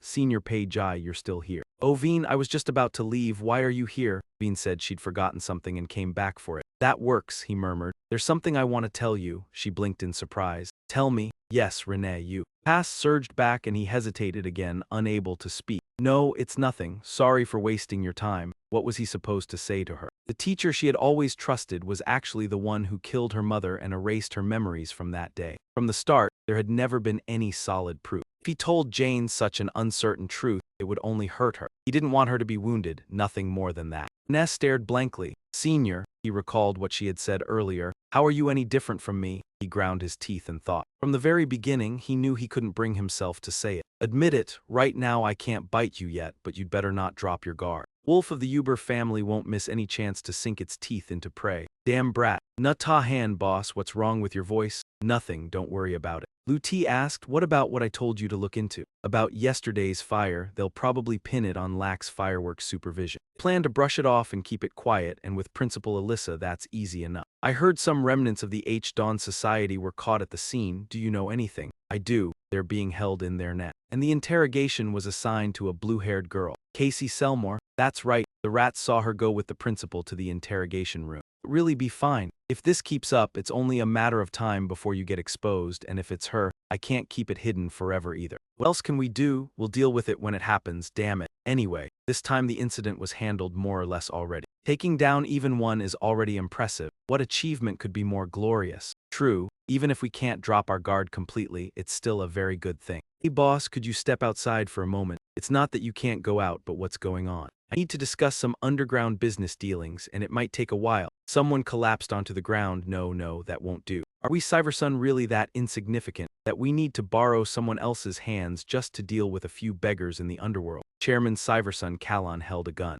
Morin, you still don't know what kind of person I am. And no, sir. Actually, we didn't come because of those poor wretches. It's because of the man behind the headquarters, sir. Ah, the one from the rumors, the one who brought down that squad, right? So you want me to deal with him? For the detailed intel? Most of us panicked, so because of that, Kalon looked bored. I know even the chain society was taken out. Heard those men mention a name, Moriarty. Now that's more like it. Good job. And then Kalon shot Temurin dead. Congratulations, my young merchant friend. From now on, you will take Temurin Kalon's place and walk beside him. What did you say your name was? He's terrified. I'm called Ki Tin. All right, we will act according to your wishes as soon as possible. Of course, our price is not insignificant. Yes, I understand. All right then, go ahead, take the body with you. Yes, James Moriarty, How ridiculous, that man is already dead in the Delica Kingdom. Surely my husband just chose this name for easier business dealing. Seeing the merchants pleading like this, it seems he does have some ability. Kalon, go ahead and purge those in the slum. Make an example of them. Remember to spare those who are capable in business. I'll get ready immediately. Let's see how long you can endure. He grinned wickedly. Ah, big brother over here, you arrived early. What's the matter? Any trouble with the business? Asking just now? No, on the contrary, everything is going smoothly. The actions of those merchants were a bit suspicious. Explain clearly. Here's the situation. If our business thrived, then the merchants in the guild would surely file complaints to obstruct us. Yet, for some unknown reason, they've stopped interfering. So big brother, that's how it is. Those who always stir trouble have gone strangely silent, which makes me feel uneasy. Asking just now, they must be plotting something. Did you find out anything at all? I don't know the exact details, but I can guess a little guess, you say. You ever heard of Silver Sun? People usually call it SS. It used to be a gang operating in the shadows, but gradually expanded and turned commercial, becoming a mafia outfit disguised as a legitimate corporation. They not only meddle in unions for profit, they also run businesses on the side. They're also very active in illegal operations. Those thugs aren't taking other people's commissions just to make extra cash anymore, and the rats have seen members of the Merchants Association going in and out of their building. Is that so? That really is suspicious. I understand, I'll keep an eye on it. We'll also investigate the specifics on our end. Boss, do you actually have something going on? What are you talking about? Never had shaky legs before, yet now you're trembling like this, and you're pouring cold sweat too. Just answer already. To be honest, I've been a bit tied up since yesterday, and I forgot something important. I don't know if after this, that person can locate me. Girl awakened in the darkness. This is the scent of my blood. You foolish disciple, when he fled, he came and took my blood, and now he's using it again. He's someone I raised and taught, so I thought he wouldn't need to rely on my blood. Has something happened that forces him to use it despite the risk of being discovered? How interesting. It's been a long time since I've had a reason to go out. You fail to amuse me, you won't get away with it, my disciple. And aren't you trembling far too much? Anyone who didn't know better would think your master is the Grim Reaper himself. And honestly, my master really is that kind of person, so you've got a sharp sense of humor. So tell me, where do you think I learned all my magic and techniques from? Because I always figured you were a prodigy who taught yourself everything. Haven't I been saying it all along that I'm only applying what others have already created? Though of course I've had my own moments of insight too. What I produce is anything but ordinary in other people's eyes. And he let out a sigh, saying he already knew that, but he couldn't reveal the reason because most of what he made never pleased his master. So many people crave your magic, but just how capable is that man? And Lu Ji fell silent for a moment before saying he's a monster. Because of him, I nearly died several times, and even if he's your master, how can you call him a monster? Are you trying to get me to curse him with you? He wondered. Nearly died? What kind of master does that? He's a complete bastard, but even so, he's still my master. So you really shouldn't talk about him like that. And he immediately shut his mouth. I'm sorry, and a few days later on Royal Street, it had been ages since he'd come here. And after the Esmer Zada incident, he'd been busy for quite a long while. Still some time before his appointment with Han He when Lu Ji asked, as a crowd brushed past him, wait, that insignia belongs to the master and disciple from the Holy Kingdom of Bredis. He assumed the succession struggle in Bredis was already over, but they returned faster than expected. How irritating, I need to move, and at Violetta's clothing shop you're here awfully early, cheap. And still hasn't arrived, so since it's been ages since I last came, I wanted to show up early and see how much everything has changed. Even at this hour the street is pretty lively, so business can't be doing that well, though it's all thanks to the leader. When you suddenly said you were coming, you nearly gave me a heart attack. If there's something you want me to handle, I heard a few people have been causing trouble for the business lately, and it even seems tied to that gang of villains. She let out a sigh, so this is what having a leader is like. I'd already decided to deal with it within my limits, but I never expected you to be known about it. Those Sliversun thugs are plotting something with your merchants association, and some suspicious men have been lurking around the shop for quite a while. I've been keeping a close watch on them too, but I want the full story in detail about the ones in charge. Miss Violetta, someone suddenly shouted. Something big has happened. Violetta asked, what is it? The printing factory was attacked and the flames are getting worse. Hurry over here, there's too much smoke, we can't get inside. Violetta dashed over. What happened? Several people wearing white headscarves suddenly assaulted the factory. Put out the fire first, use magic to extinguish it now. Right then he pulled something from inside his chest. This is the relic quasi-mortar left behind. Is it reacting to the fire? Could it be? Violetta lifted her gaze. Swallow all the flames. What on earth is that? No, this isn't the time. Everyone, get inside and rescue the people trapped in there. I understand, Ms. Violetta. Everyone heard that, right? Hurry up. We searched everywhere and still couldn't find Tian and Mestella. Luckily they were somewhere else, so they escaped the fire, didn't they? That's a relief, but I have a bad feeling. But what if they were the true target from the start and the printing plant attack was meant for them? Right now, Violetta, do you know where Tian and Marcella are staying? I think on the other side of the building, that's where they were, but I don't know if they're still there at this hour. I'll go check. Please handle things here for me. Inside, there were so many dead bodies. Leader, you've arrived. I should have gone out to meet you. What happened? Some strangers suddenly broke in. Tian, because he tried to protect me. Why did this happen to us? We had only just begun to see hope. All we wanted was to live like real people. She sobbed as Lut Geo comforted Marcella, telling her to step outside for a moment while he tried every possible way. No matter what happens, do not come back here until I come out. Marcella listened and left as told. I'm lifting the seal now. Come out here, I need your help. I need you to save this person, and if you refuse, I'll call someone else. But if you help me, you'll receive proper compensation. So what do you say? Marcella was already outside. Everyone panicked as Lut Geo supported Tian out, saying, Sir, how in the world did you do it? Are you really okay? I'm fine now. Boss, sorry I'm late. No problem, I just finished dealing with it, he replied at the last moment. Violetta, I found this at Dean and Marcella's place. You know what it is? She stammered. That thing. It belongs to the Sliverson Guild. The ones who came to smash up our shop had it too. All right, if that's how it is, there's no need for me to negotiate any further. Big brother Lu Ji can go now. I'll go alone and none of you need to follow. On the outskirts of Royal Street at Callan's estate, 2 gate guards kept yawning as one grumbled. Yawn, how much longer until we get relieved? Can't even tell if there's any point standing guard out here like this. Yeah, who would dare come and mess with Suevo Xuan anyway? Hey, after our shift, let's hit some tavern. I know a place. What's that up ahead? A wild beast? No, look closer, it's more like a person. The lone figure charged in to attack, and the man beside him froze as his companion was struck dead, shouting, You, who are you? He barked an order as a sword shot out, absurd, getting taken down by a single man. And in his terror he grabbed the blade again, yelling, Wait, Lu Ji, don't listen. Seated in his chair, Callan spoke up. So every guard out in the corridor has been killed. What a pity, they were competent, yet they fell far too easily. I've been waiting for you, Leader Owen, why not sit and have a sincere talk? Lu Ji lifted off his hat and Callan asked, Why are you being so well behaved? I assumed you'd kill me the instant you laid eyes on me. You knew I would come. The two sat at the table as Callan replied with a laugh, Of course. You know perfectly well I was the ringleader behind this morning's incident, don't you? So tell me, did you like my little gift, judging from what my servants said? It seems the workers' panicked screams at the factory sounded especially entertaining, Lu Ji said, and I kept thinking you must have prepared an excuse. That's why I'm sitting here talking with you. Everything he did only sounded like he was admitting a mistake, and it drove me up the wall. Callan lifted an eyebrow, thinking, What kind of damned pressure is this? I thought he was just a brat writing the empty fame everyone talks about, and he let out a long sigh. Is that so? You're truly arrogant. Of course, I'll admit you've got some merit for making it all the way here, but how long do you plan to keep that hostile attitude? All the soldiers had surrounded Lutzer.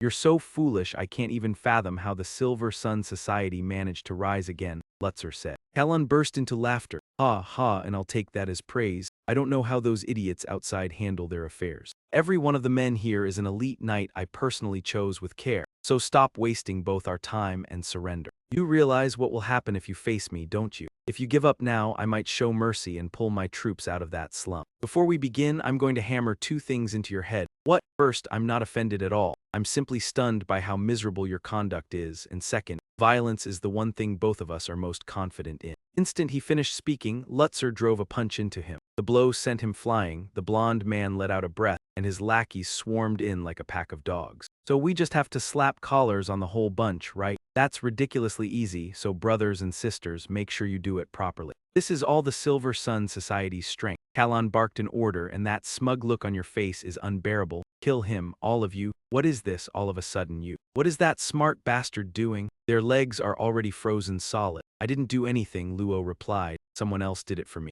Are you still standing there? Kill him at once. One man charged forward, died. His eyes flared crimson and then he dissolved into nothing. What was that? Everyone panicked. What did you do? Luo answered, didn't I tell you already? I didn't do anything. Kalon, do you believe in gods? Black tentacles unfurled right in front of him. That is what people call a god. Their master is a goddess. Long ago, she lost her good name after being betrayed. After she became a malevolent spirit, she lost her sacred identity, and humanity no longer remembered that goddess. Even so, she still cherished humans so deeply that her body is now formed from humans themselves. By human understanding, it may be profoundly unsettling, yet it is also majestic, able to heal any wound as long as the person is still alive. Even so, she is not a devoted deity, so she accepted a bargain instead of saving a dying man that morning. Because you are the ones who caused that man's tragic death, I decided to offer every last one of you as a sacrifice. A god? That's impossible. Kalon trembled in terror. Stay away from me. Do you know who I am? Kalon pleaded, no, if you must then just kill me. Kill me, he whispered his final words.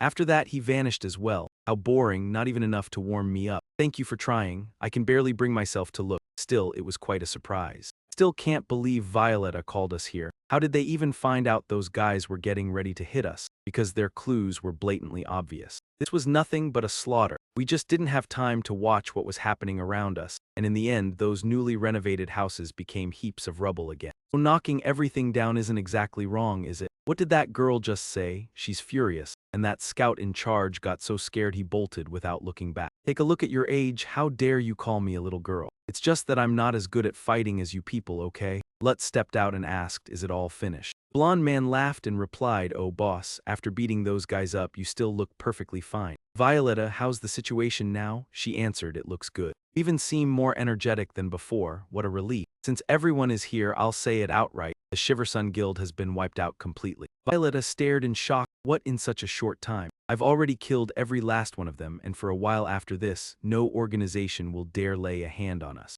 From now on, I don't want to trouble you to handle Shiversun's business anymore. Violetta replied, leave it to me. Get out of here at once, you bastards. That shout made everyone look over. Huh. Everyone, we ran all the way here to support you, and it's already over. Told them to evacuate because this place was extremely dangerous. Violetta let out a sigh. It's fine. They still found the courage to come here, didn't they? The leader may look indifferent at first glance, but he truly cares about us, so on their behalf, allow me to say a few words. Thank you for everything. Nothing major. A few days later on V Royal Street, in just one night, a huge number of Sliversun members, including Kalon, vanished without a trace. While I was gone, another grave incident happened. Someone in the car said, Enya, report everything you found out. Enya replied, based on what I confirmed this morning, the people most likely tied to this case come from the Lechuo Bio slums. The scene is far too spotless to believe, not a single drop of blood, as if nothing ever happened here. Captain, what is that? It's an ancient relic that's still being refined, capable of analyzing the mana around it and reading the memories stored inside that mana pocket. And yeah, look, it's incredible. Now this issue can finally be resolved, boss. That's right, that's what they call you.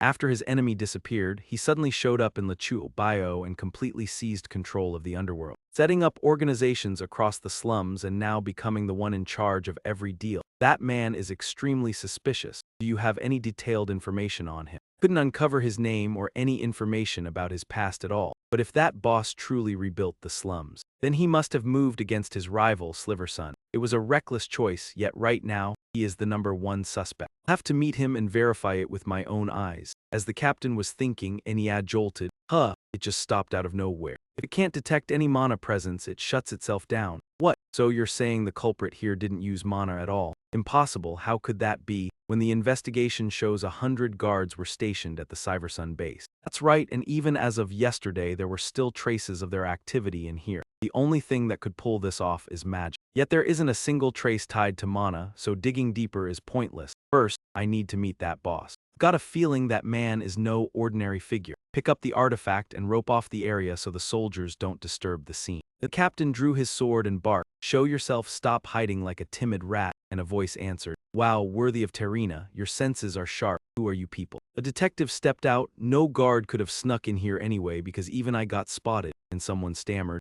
I tried to stop her." "It's all because of Casey," Nia said, and Detective Casey and Terina spoke up. "Long time no see, Casey." "Way too long, Terina. How have you been lately?" "I'm happy to see you again too, Lady Knight. We haven't met since the art auction, have we?" "That's right, it's been far too long." Terina said, all right, you seem pretty happy to see us, but you're standing at a crime scene where civilians aren't allowed in." He threw his head back and laughed, saying, "Haha, I'm a state detective, so I'm not some ordinary civilian, same as always. If you want to come in, do it properly and get official permission." "You could have walked in openly, so why hide yourself and sneak around like that?" Casey grumbled. "Because doing it the proper way takes too much time, and to be fair, it cuts both ways. The case is truly fascinating. There's no way I could stay out of it. Looks like you need someone to guide you through this. Want my help?" "No need," Terina said crisply. "I can't trust you, and I can't accept assistance from some random outsider on cases like this. You're making me lose face. Honestly, I came to help you find the culprit, so there's nothing to be awkward about. Just lend me something useful," Terina said. "I know this case is pretty tough." "Fine, since it's you, I don't think there'll be a problem."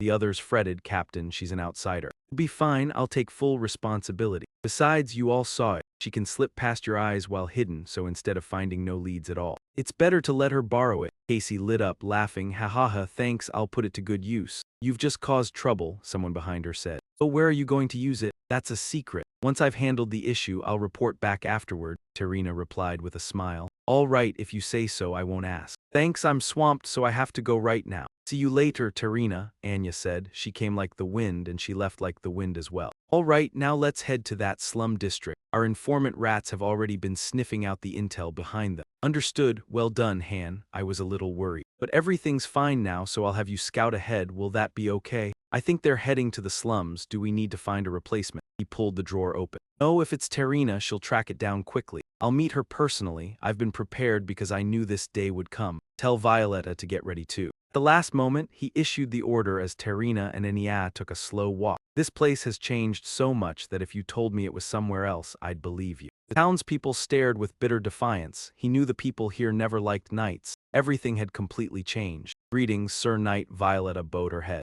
"I'm Violetta, and I'll be guiding you today. The boss ordered me to lead the two of you, so they knew we would come here." "Is it really safe to follow her?" "It's fine, only an ambush needs planning. Nothing will happen, let's go." At the fake outpost set up to receive guests, Owen. "Great honor to meet the knights of the night patrol, even if that's a bit much to say. But I am the very boss you're trying to find. I have to wear a mask because I have a few burn scars, so please understand." "Your real name isn't second boss. Introduce your true name," Terina said. "Ah, it seems you're doubting me." "Fine, it's nothing. My real name is Oliver, and I was born and raised in this alley. To make business easier, I have to hide my real name and birth date because not everyone in these back alleys is decent." Terina asked. "So you're hiding it for that reason, really?" "What? You think I'm lying?" A great merchant from the alleys had returned at just the right moment. Coincidence? Someone powerful enough to wipe out his enemies, establish a slum district, and make use of it. "That's terrifying," Loser said. "I ran from them, and when I showed myself again, they were already dead," Terina thought. She said, "I have plenty of questions. Do you want to answer?"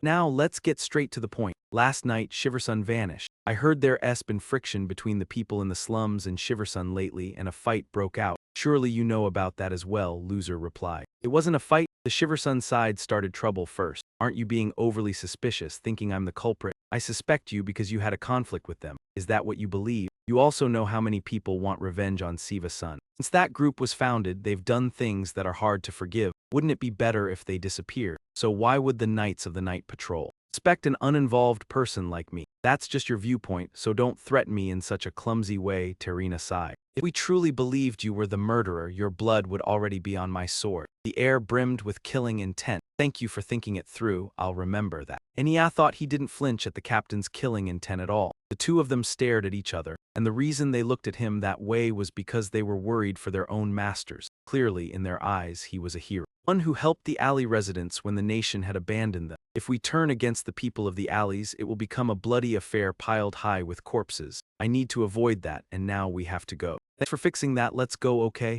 Yeah, just now I couldn't see her off. No need. Tarina turned away. You, so tired you're here. I finished scouting, did you need me to go that far? Outside, a blonde Englishman steps in. Enya is startled. Alex, Enya, just now with the spray, oh no. I didn't expect him to return so quickly. When he said he was going back home, was he lying? When he said he was going back home, was he lying? Enya runs after him to ask. Alex replies, you don't need to know. Because we have no connection at all. Now that's settled, can you leave? He still hasn't changed at all. Anya says, turning her face away. Yeah, that's right. Sorry for intruding on your business. Goodbye then. Alex bows. Oh, so you're here, you saw it all, huh? How many people were following me after all? Entire area will know soon. Just now I argued I planned to go alone, but it turned out like this. Also sorry I didn't tell you out of politeness. Alex answers, it's fine. I'm the one who opened the door without asking you first anyway. If it's come to this, I'll start from the beginning. You trained at the Noble Knight Academy, the best knight training school, right? That knight was your colleague. I heard that Alex wasn't honorably discharged. What happened? Everyone panics. A few days before the inauguration, I fought a trainer with a cadet. Yeah, why? They kept harassing me, unable to accept a commoner being better than nobles. No matter what I did, they always complained and punished me.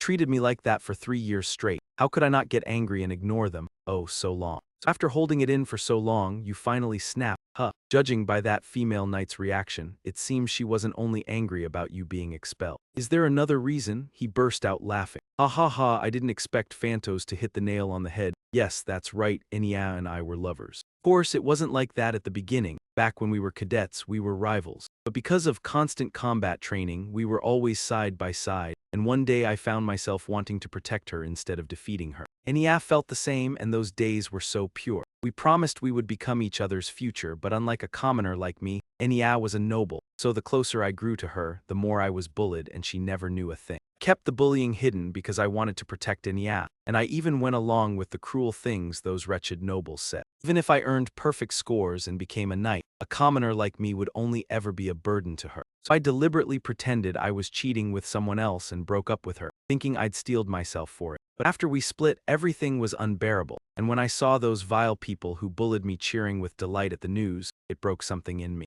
I felt like an idiot for enduring it all for 3 whole years. No way, he turned around. Well, I was far too arrogant. Aimed far too high despite being nothing but a commoner. So it's truly a pity that someone so talented ended up as a drifter. Tarina heard Enya say it was fine, and old images from memory drifted back, because he and she no longer had anything to do with each other. I saw everything, you could have beaten them easily, yet you just stood there and took the hits. Do you enjoy getting beaten up and I don't need your concern, get lost? Or have you already made peace with living like this? If you hate being beaten, why not join me instead, and I'll do everything I can to give you whatever you want. The condition that Lu Cheng said then, don't do anything that gets you hurt again. Isn't this kind of suffering agonizing? And Alex remembered it and let out a sigh. After that, when I was wandering around like a homeless drifter, the leader took me in, and if I hadn't met him, I'd probably be dead. The leader is like our light. Lu Cheng gave a light cough. You're exaggerating. Is the leader feeling shy? Oh, it's the first time I've ever seen you react like that. Ah, now that I think about it, we still don't really know anything about our leader. That's right, could you share with us? Lu Cheng hesitated. Yeah, fine, I was planning to tell everyone someday anyway. Huh, you're really going to tell us.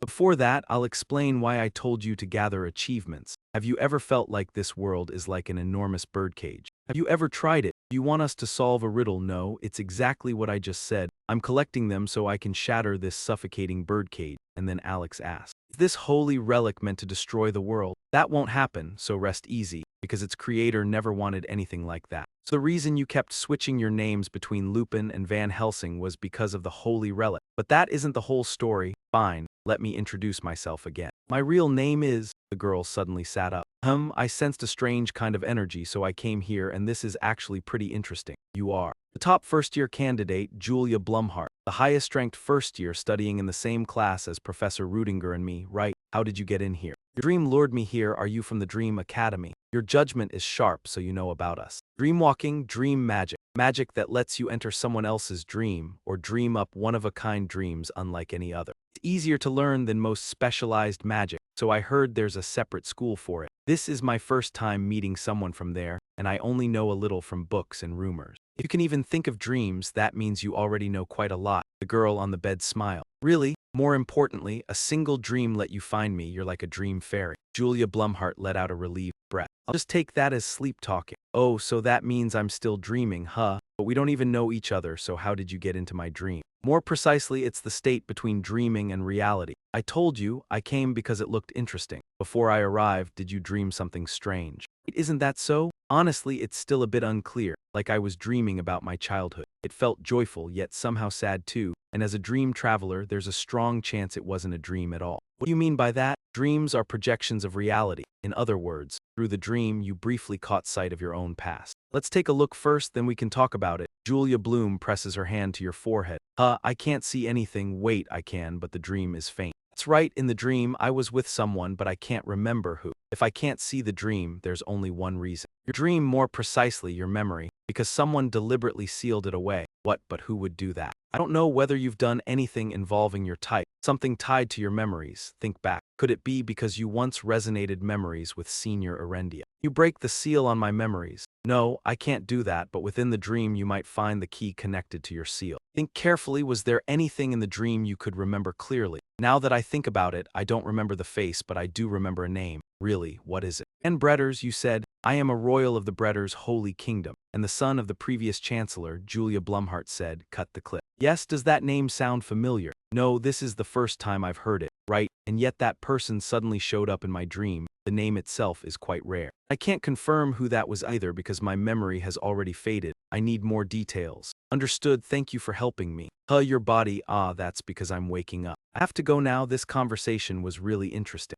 Sorry, Julia Blum, will we be able to talk again later? She answered right away. No, there's no need to be that blunt, Renee said. Today's conversation was only temporary. I don't want to become close to you. If you truly want to talk again, then catch my interest. Maybe I'll come back for you. See you later, Renee. She's really intriguing. Damn it, where am I supposed to find that person? Alex said, his head spinning like it was being thrown around. He was the son of the former emperor. What the hell? Well, if it's you, that could be true. So that unbelievable ability comes from the former emperor's bloodline? Lou replied, it has nothing to do with that. Even so, it's thanks to him that we ended up with this surplus ability. I just have a natural gift that lets my body use it more easily. But never happened with my other bloodline. Greatus is an atheist kingdom. So is that gift something similar to a blessing? Who knows, at least from my point of view, it's more like a prayer. In the struggle for the throne, my gift wasn't considered a threat. And there must be a reason you keep wandering around everywhere. I want to get rid of this bloodline and stay alive. My biological father, the former emperor, is in poor health. The moment the fight over who will take the throne breaks out, the ones coveting my gold will be the first to come after me. So that's why you're so patient and so well-versed in medicine. It's only because I've been poisoned countless times before, and not long ago, the kingdom of Bretis became active again after 20 years. Which means they've already chosen an interim emperor, and if that emperor finds out I'm still alive, he'll use every method possible to kill me.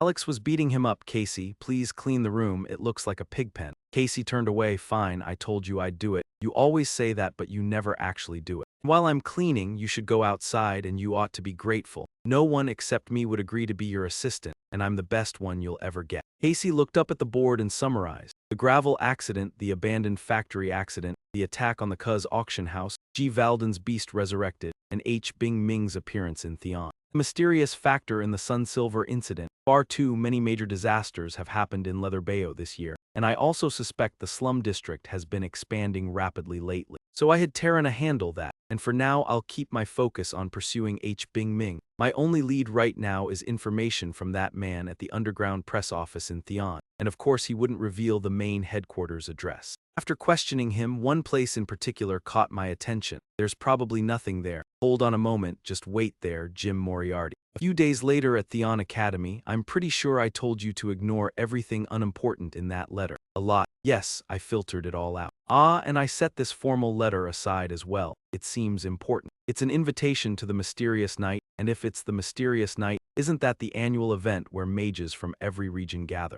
Last, the professor's true worth is being acknowledged. We should celebrate, even if it brings a tear to the eye. It's not that I'm uninterested. Rather than that, this is what catches my attention more: old magic, new magic, and the Scholars Association. I never thought they'd all invite me at the same time. Current magical world is divided into three major organizations. Old Magic, a place where authoritarian elders believe magic is reserved only for the chosen. New Magic, where the pursuit of augmentation forms the common link between magic and modern science. And the Scholars Association, an organization independent of old magic. It is an association founded on skepticism toward the two opposing towers. I don't want to support either side, and if I align with one, the others will be put at a disadvantage. Honestly, even thinking about it makes me choke up. All three even sent gifts. If choosing is so difficult, why not take a look first and decide afterward? Lut quietly replied. Oh, I was wondering what that pile of boxes was. They're fruits. Fine, I won't join any side, I'll just take all the fruit instead, Professor. They sent them even though the invitation alone would have been enough. That means I'm allowed to refuse. That's true, just as expected of Professor Rudiger renouncing every privilege. That's not what I meant. She immediately apologized. By now, I'm used to her reactions. More importantly, that loyalty she holds toward me is boundless. But was that loyalty meant for me or for level 1? I had no idea where that loyalty even came from, and the two of them turned away and left. Sorry to interrupt, Professor Rudiger. Professor Villarano, what brings you here? He asked. I only came to see your assistant, Assistant Sanada. Sanada, you still do not have an answer to the question I asked you before. She lowered her head. Sorry, I still cannot accept how things are right now. I understand, it seems I have disturbed you. She hurriedly said, no, that is not it. I still have class, so I have to go. She quickly left. Oh no, she must not like me. User said, that is not true. More importantly, this really is unexpected. I did not know you were acquainted with her, Villarano said. Ah, I am only worried because it involves her. Involves her? You do not know? Student Sanada listens to you so well that I assumed you already knew. I'm not sure whether I should tell you, but since she still refuses to tell you herself. Still, I think it will be fine because you are the person she trusts most. Have you ever thought she is rather strange? Strange, yes. Loser silently mused. This is an open question, so I will be direct. Have you seen her ears? No way, Loser blurted out in shock. Yes, she carries a half-Yao bloodline. A half-Yao Sanada. May I come in? Please wait a moment. Please come in. Loser asked, do you like growing plants? She replied, yes, I have liked them since I was little. I just heard about your background from Professor Villarano. Sorry if you wanted to keep that a secret. I forced him to talk. She lowered her head. No, it's fine. And if you go to the village Professor Villarano recommended, you can leave the family that abandoned you and live in peace. I respect your decision. I'll handle anything tied to the organization so you don't need to worry. She still kept her head bowed. First, I'm sorry for hiding who I was even though you showed me such kindness. Still, I want to follow you, Professor Rudiger, because you acknowledged me. I understand if that's what you want. He stepped closer. Sanada, I've been hiding something from you as well. Professor, the truth is I'm not a rank 1 half demon. I truly never expected this. It's a shock. And Sanada's family name was Lozen. It meant she was a noble, while her mother was an elf. During the War of the Races, there were rumors the Lozen family bought elf slaves. If those rumors were true, then her birth hardly came from anything good. So what proposal would you make regarding Assistant Sanada? Villarano replied. I was considering rescuing her from that clan and taking her to where the elves lie. She's been looked down on for being a half-elf. If she lived among the elves, it would be more comfortable, yet I'm not sure, because half her blood is elven and half is human. In the past, humans forced the fair folk into slavery, so it's obvious other elves would avoid her for carrying half-human blood. If you weren't another elder in the forest, protecting Sanada would be very difficult. Ah, I am an elder. Right, you're Lut, and he jolted in surprise. Really? The elder within the forest truly exists. I am one of the world tree's 7 roots, the head of the dentist family, and our former duty was to guard the boundary of the forest of affection, keeping it safe from the outside world. My clan also protects those who live far from us like Sanada, and I will ensure that she remains safe and happy. So please, Professor, persuade her and quickly give me your answer. I'm sorry, but I don't think I can do that. Why don't you want her to be happy? Please calm down. It isn't that I don't understand your intentions. It's that Sanada must make her own choice. If I were to persuade her, then it would no longer be entirely her decision. Villarano understands, and if that's how you see it, then I understand. Could you at least hear my proposal? The first time I said this to her, Sanada answered me like this. I need to hear Professor Rudiger's opinion. It seems she relies on you a great deal, or to put it another way. I believe you're the only one who can know what she truly wants, so I'm asking you to question her about what she genuinely desires. Sanada was frightened. Aren't you a level 1? That joke isn't funny. I know it's hard to accept, but I truly am not level 1, he said. Anzue, the level 1 who was supposed to meet her first, died in a terrorist attack on the subway, and I merely took his identity. All this time, the one you followed was neither rank 1 nor John Gen. My aunt's face darkened, so you've been deceiving me all along, haven't you? Calm down, Sanada, this isn't what you think. She shoved his hand away in fury. Don't touch me. And Sanada immediately ran off. I knew it. She was bound to react like that, but why? Why did you lie to me? And who was I doing all of this for? Sorry I deceived you for 7 years, but answer me one thing. Did you follow rank 1 with all your heart? Or were you following me, the man behind that title? Of course it was Black Dawn,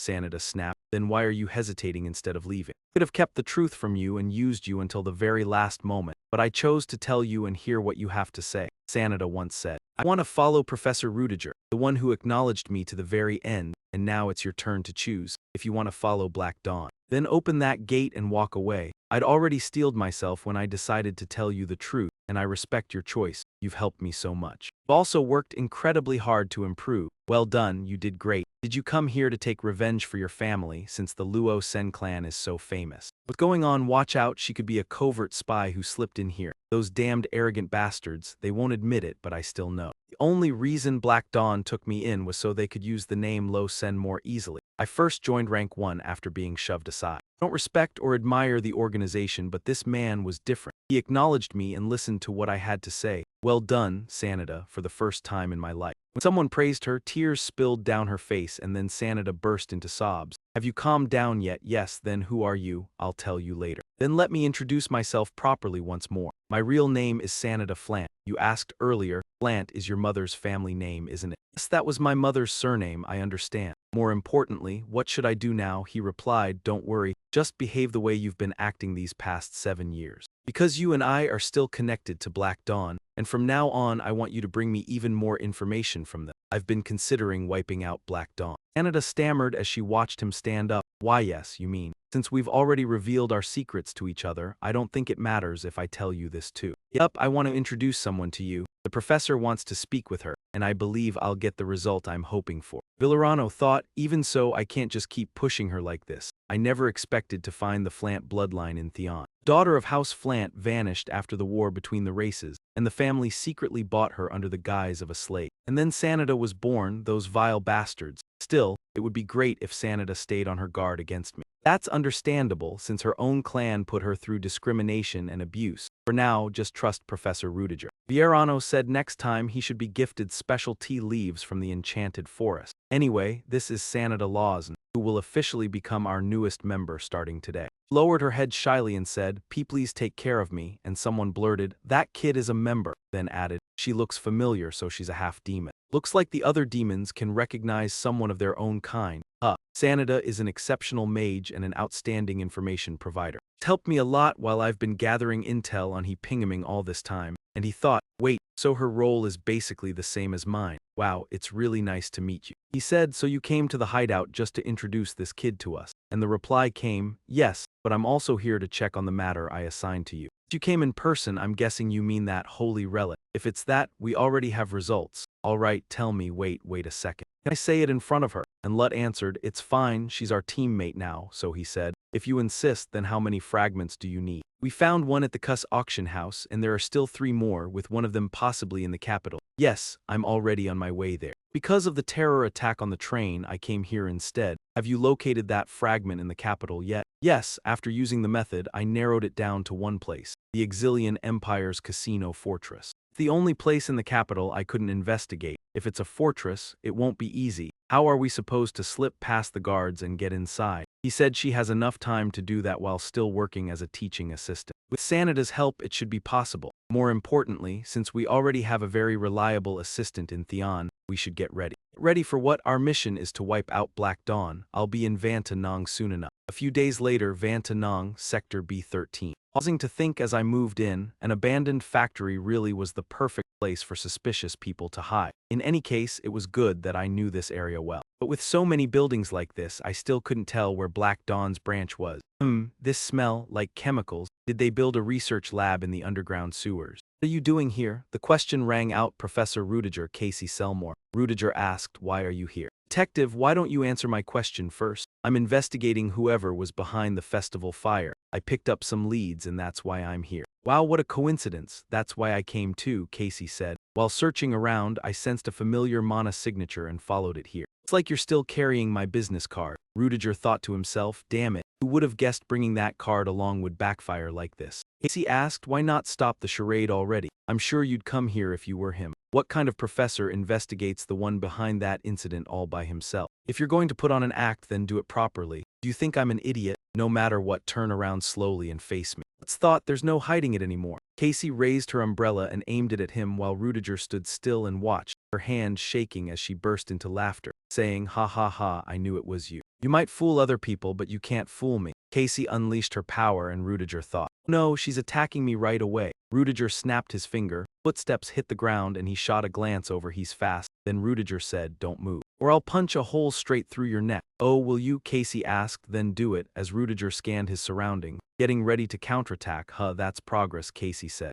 "Ah, you're awfully full of yourself to think I'll just stand here and let you hit me. Let's see who's faster. If you want it that way, I'll—" "What is that?" "My magic just scattered out of nowhere." Casey trembled and glanced at Rudiger, asking, "Don't tell me, are you afraid of mice?" And Casey forced an awkward laugh. "Huh, what are you talking about?" "I don't know what you're talking about." He baited her, and the moment the mouse came up, Casey completely lost it. So Rudiger sighed, let the mouse go, and said, "That's enough, come here." "That's exactly why I didn't want to fight you." Casey shouted, "Why? What did you just say?" "This is the time to act smug. If you let me live, I'll report it to the guards." "No, if you truly meant that, you would have turned me in already." But her pride wouldn't allow her to do that. Wasn't that also why she spent 3 years chasing me alone? "I don't have time to play detective with her. I need to strike their hideout, so stop interfering and disappear," Casey asked. What are you talking about? Aren't you on their side?" "She's as meddlesome as ever. Go home, set your mouse traps, and go to sleep." Rudiger jumped down. Hey, you've blocked the entrance with magic," Casey yelled angrily. "This won't change anything." "Ah, fine, I get it, if you insist on doing that. Then I have my own method. Thanks to your carelessness, I've gathered enough mana. I'll use a memory storm to scour your past." 30 minutes later in the research lab inside the factory, many lay dead. "Damn it, A. Munrock, Scar Knight, L. The chemical stench is overwhelming. They make drugs from the Penluma plant. Regardless, the crucial thing here is their research data. Where is it? Come to think of it, I haven't checked the safe zone over there. I should inspect that area. Oh God, what a mess. And personally come here to check the progress." Surprisingly, an uninvited guest is already here. "That man is," Rudiger thought. "You remember, could it be that you intended to come to Vantana?" "Yes, I have urgent business to attend to." "Then before you go, there are a few things I need to tell you." "What is it?" "According to the investigation, Vantanung is an area personally overseen by a first-tier official. Unlike others, that person does not hide their identity." He was a middle-aged man dressed like a scientist, a level 1 named Victor Dreadbull Rudiger, and he immediately opened fire. "I have to kill that old man before he gets in my way." The force was blocked by a door digi, and a golden wall suddenly burst up from the ground. "Wow, what an aggressive visitor. Are you the assassin they hired?" He said, "Don't worry, I'll take care of everything, Heart Golem. One of my completed creations, fused from all kinds of magic, alchemy, and metal transmutation. Now then, Heart Golem. What about the intruder? Is that a golem?" Rudiger thought, this is clearly beyond any technology. But with his attention fixed on me, he had no cover at all. This was my chance. A massive blast erupted and he stared into the smoke. "You didn't have time to run, did you? Where are you?" "I was right behind him. This is the end." "No, did he teleport instantly?" "What are you looking at, Doctor? Level 1 and you still got hit like that." "Level 1 Verum, what are you staring at, Dr. Dreadpool?" "Just a level 1, yet you still let yourself be attacked like that." "Level 1 Verum." Verum lunged at him. "You saved me, thank you, Knight Baron. I am thought, get out of here, you're in my way." "Why am I the one who has to clean up this mess for him?" Rudiger thought, "Han-Ki is good, and he's one of them too, is he? I never expected both of them to come here." "HMPH, how did you evade that strike just now? Nullifying physical attacks." "No, don't tell me you're using spatial teleportation." "He figured out that much just from watching." How did you do it? Tell me, please." Rudiger glared as a beam of light flashed into existence. Detonated and rocked the entire hall. "Knight Veron, why did you attack so suddenly?" He still hadn't answered me. Rudiger dodged, nearly losing his head. "Did you really think he'd answer you that easily? Before you get carried away, remember he's still an intruder, Doctor." "Then we have no choice." The doctor snapped his fingers. "If you can, take him alive. Looks like a rare specimen just walked right in on its own." "Good, bring that specimen to me." The doctor spoke as the crowd surged forward. Rudiger thought he was pulling every trick in the book. There's distance now, might as well use it. Another blast erupted, skimming past his face. "Damn it, I don't have time to close in. No other option, I'll have to retreat." The doctor laughed in delight. "Oh, I wonder what ability you'll show me this time." "Doctor, something's wrong, we need to defend now." 8th Saphira release. Space fell silent and then everything burst apart. Black smoke swallowed the air as he drove his sword into the ground. One more moment of hesitation and I'd be dead. "Never thought we'd have to run from an enemy like this. He's anything but ordinary." The doctor shouted, "Ah, Knight Veron, that isn't the problem. Everything in the vault is gone. Every experimental record was stored in here, and I should have protected it with my life. How could this possibly happen?" Verum demanded, "Did that intruder do it, and when?" Rudiger snarled through clenched teeth, wishing both of them would drop dead on the spot. That would be too greedy. I used that move with weakened magic, so the damage was less than half a normal strike. Still, I stole the data while he was being blinded, so the objective is complete. This is a report on the experiments Black Dawn has released so far, including progress on a special gunpowder that burns without needing a flame. They're trials that use humans to mimic the power of beasts, with far more variants than I expected. Then he suddenly stopped, because this was from 3 years ago. In the Kingdom of Delica, a report on automaton testing. The next day at Theon Academy, another automaton experiment. Never imagined those Black Dawn bastards were tied to this too. Thank you for helping us, and if you have nowhere to stay, please allow me to escort you. They'll give it to you. No, I'm the one who should be grateful. If you'd like, I'll help you with your homework while I'm here. Oh, really? Thank you, sir. Then may I call you teacher? Teacher, an invitation letter has arrived from the kingdom's most prestigious academy, Orodio University. An incredible opportunity. Will you go, teacher? There was a knock at the door. Excuse me, Professor Rudiger. He stepped inside. Wilford, what is it? Nothing, it's just that the headmaster would like to see you. The principal, then? I'll come right away. You want to recommend me for the academy's project leader position? Yes, that seat has been vacant for a long time, at least from what I've heard. That role holds an enormous amount of authority. Why me? Rudiger asked. The principal answered with a question of her own. Haven't you done a great deal for Theon? I only want to repay you. Of course, I've also acknowledged your ability all along. I couldn't tell what she was thinking, even if she didn't fully trust me. She was appointing me to a post like that. Was it pity, or did the two of them want to keep me close so I'd be easier to watch? He thought. Fine, whatever. With it, I'd be able to grasp what was happening in Theon much faster. Thank you for the offer, but I don't think I can take that position on your recommendation alone. True, honestly speaking, all I can do is recommend you. You're the one who must prove you're qualified. I'll give you all the time you need to prepare. If you start now, it should take about 6 months. 1 week is enough, he said. Pardon? Rudiger replied. Right now, I'm in the middle of researching something important. I'll finish it and show you. First, I'll come back after my class ends. That's all for today's lesson. Turn in your reports next week once you've finished them. Excuse me, Professor. Rudiger turned around. René, what is it? I have a question. I don't understand this equation. This backbone-forming equation is completely twisted. At a glance, it's nothing serious. But if you leave it as it is, the flow of magic. Lately, that sensation has been growing even more familiar, as if a fragment of memory were being passed along. René, did I just say that out loud while Rudiger was spraying the adhesive? Oh no, what did I just say? I am sorry, I have been short on sleep lately, so it slipped out, and Rudiger said students need lots of sleep, and he was glad to see you working hard. Your progress is still impressive. Yes, I understand, and René watched Rudiger walk away. Hugh, thank goodness he let it pass. If I told him I blurted out a name I remembered from a dream, he would probably scold me and tell me to focus more. But why does it bother me this much? And what is this that Professor Rudiger's assistant just put up? Recruiting members for a clinical study. The study Professor Rudiger is conducting is about artificially increasing magical output, and if it succeeds, you'll take the project leader position without any trouble. And not only that, the entire magical world will be in for something huge, the headmaster said. Since when did you start researching this? Who are you? And Rudiger stood in the room thinking, who would have guessed that name would come out of René's mouth? Judging by her reaction, it looks like the girl's memories have not fully returned yet. But even so, I still need to be careful. René cannot be allowed to remember everything. Professor, I have posted the notice, and Rudiger replied, all right, well done, that was fast. Is it time already? Have you eaten anything yet? Professor, he answered, not yet, I will have a magic meal later. Excuse me, a magic meal? Why are you upset? Wait, you call that a meal? If you keep skipping meals, it'll harm your body, sir. No matter how convenient it seems, you can't miss them. I still have a few messy tasks to wrap up, so please go eat something. And in the cafeteria, it's been ages since we last sat down to eat together like this, hasn't it? What happened to you too? And your skin, it's nothing. Professor Brino, you look like you've lost quite a bit of weight since the last time we met. Oh, right, about that, on the final day of the festival, someone stole my masterpiece golem, and I still can't get over that pain. Anyway, Professor Rudiger, it seems you're running some clinical research, aren't you?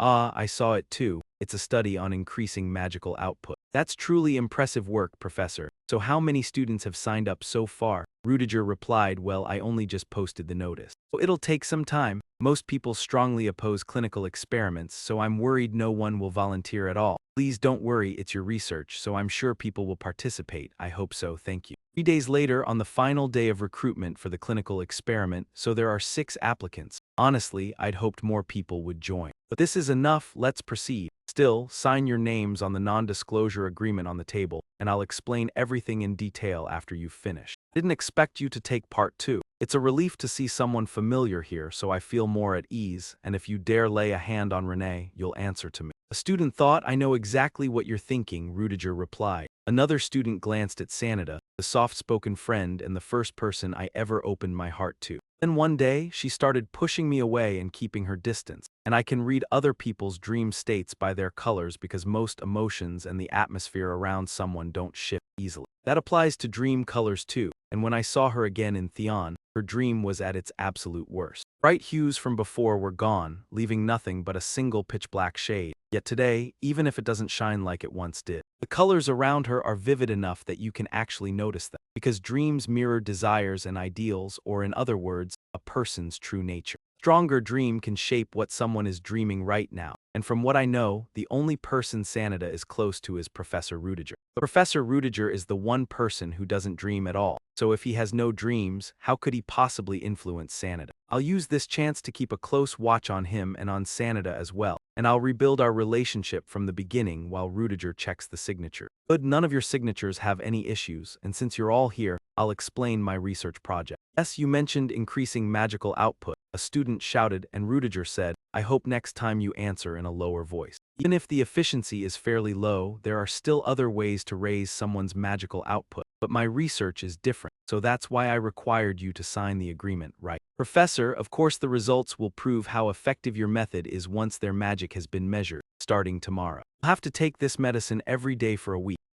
That's really medicine. They call it medicine, but it's more like a blended mix of different herbs. Wait, that's not what I mean, it's just how it looks. Drinking that permanently increase our magical power. No, on the contrary, using magic will become extremely difficult for you. You'll only be able to draw on under 3% of your total strength. There's no way, and you'll be trained in that condition. Basic drills like control, release, and materializing magic. Training begins tomorrow, and I'm sure some of you are already prepared. Next night in Rudiger's office, he thought, it's already late. I only meant to check a little, but time really flew. He turned to look. The ring he'd gotten from that rank was emitting energy. Don't tell me the executive council is meeting right now. Good, I'm ready. This was the perfect chance to pry out information. He said, I accept your invitation. Black Dawn, Rudiger slipped the ring on and closed his eyes. He opened them and sensed the situation. Why is the kingdom of Bredis making a move now? Isn't it because more and more occult practitioners are appearing? I've heard. I planned to perform autopsies, but they all surrendered instead. Every one of them was level 1, yet looked like level 0.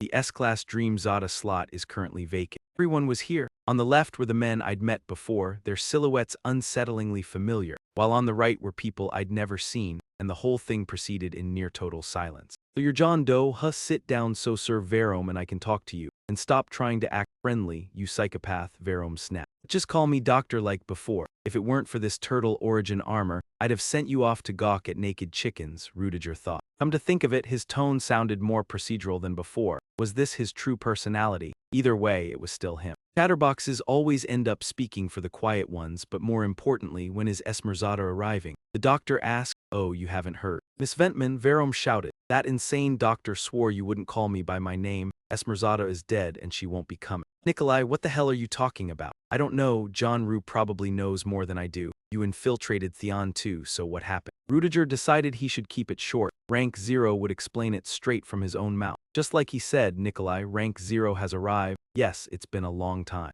Lastly, thank you all for coming to this extraordinary meeting. Now, shall we begin the executive board session? This is how both Esmeralda and Quasimodo died. And that is everything we heard from Jalj. I'd heard it from Nikolai, but this is the first time I've heard the details of it all, Rank 1 Leslie said. Rudiger figured that hearing about the Esmeralda incident beforehand meant that Nikolai was the one controlling the flow of information. Quasimodo, who would have guessed that hideous monster was Rank 1? Even I would have had a hard time spotting that, Rank 1 Nikolai said, and Rank 1 Ventman added in. Rank 0, are you planning to put someone in Esmeralda's place? Yeah, I've got my eye on someone, and if you want to nominate anyone, tell me. Rank 0 stayed silent and Nikolai asked, haha, didn't you pick us with your own hands? Rank 0, we all respect your judgment. Nikolai, don't butt in. Oh, terrifying, like anyone here has a different opinion. Haha, I'm fine, so don't start fighting in here. Then let's move on to the next topic. You're all doing your jobs well, right? Rudiger thought, perfect. This is my chance to gather information. Of course, that old mage is about to meet his end, but they'll destroy themselves without even realizing it. The old mage and self-destruction are close at hand. Ah,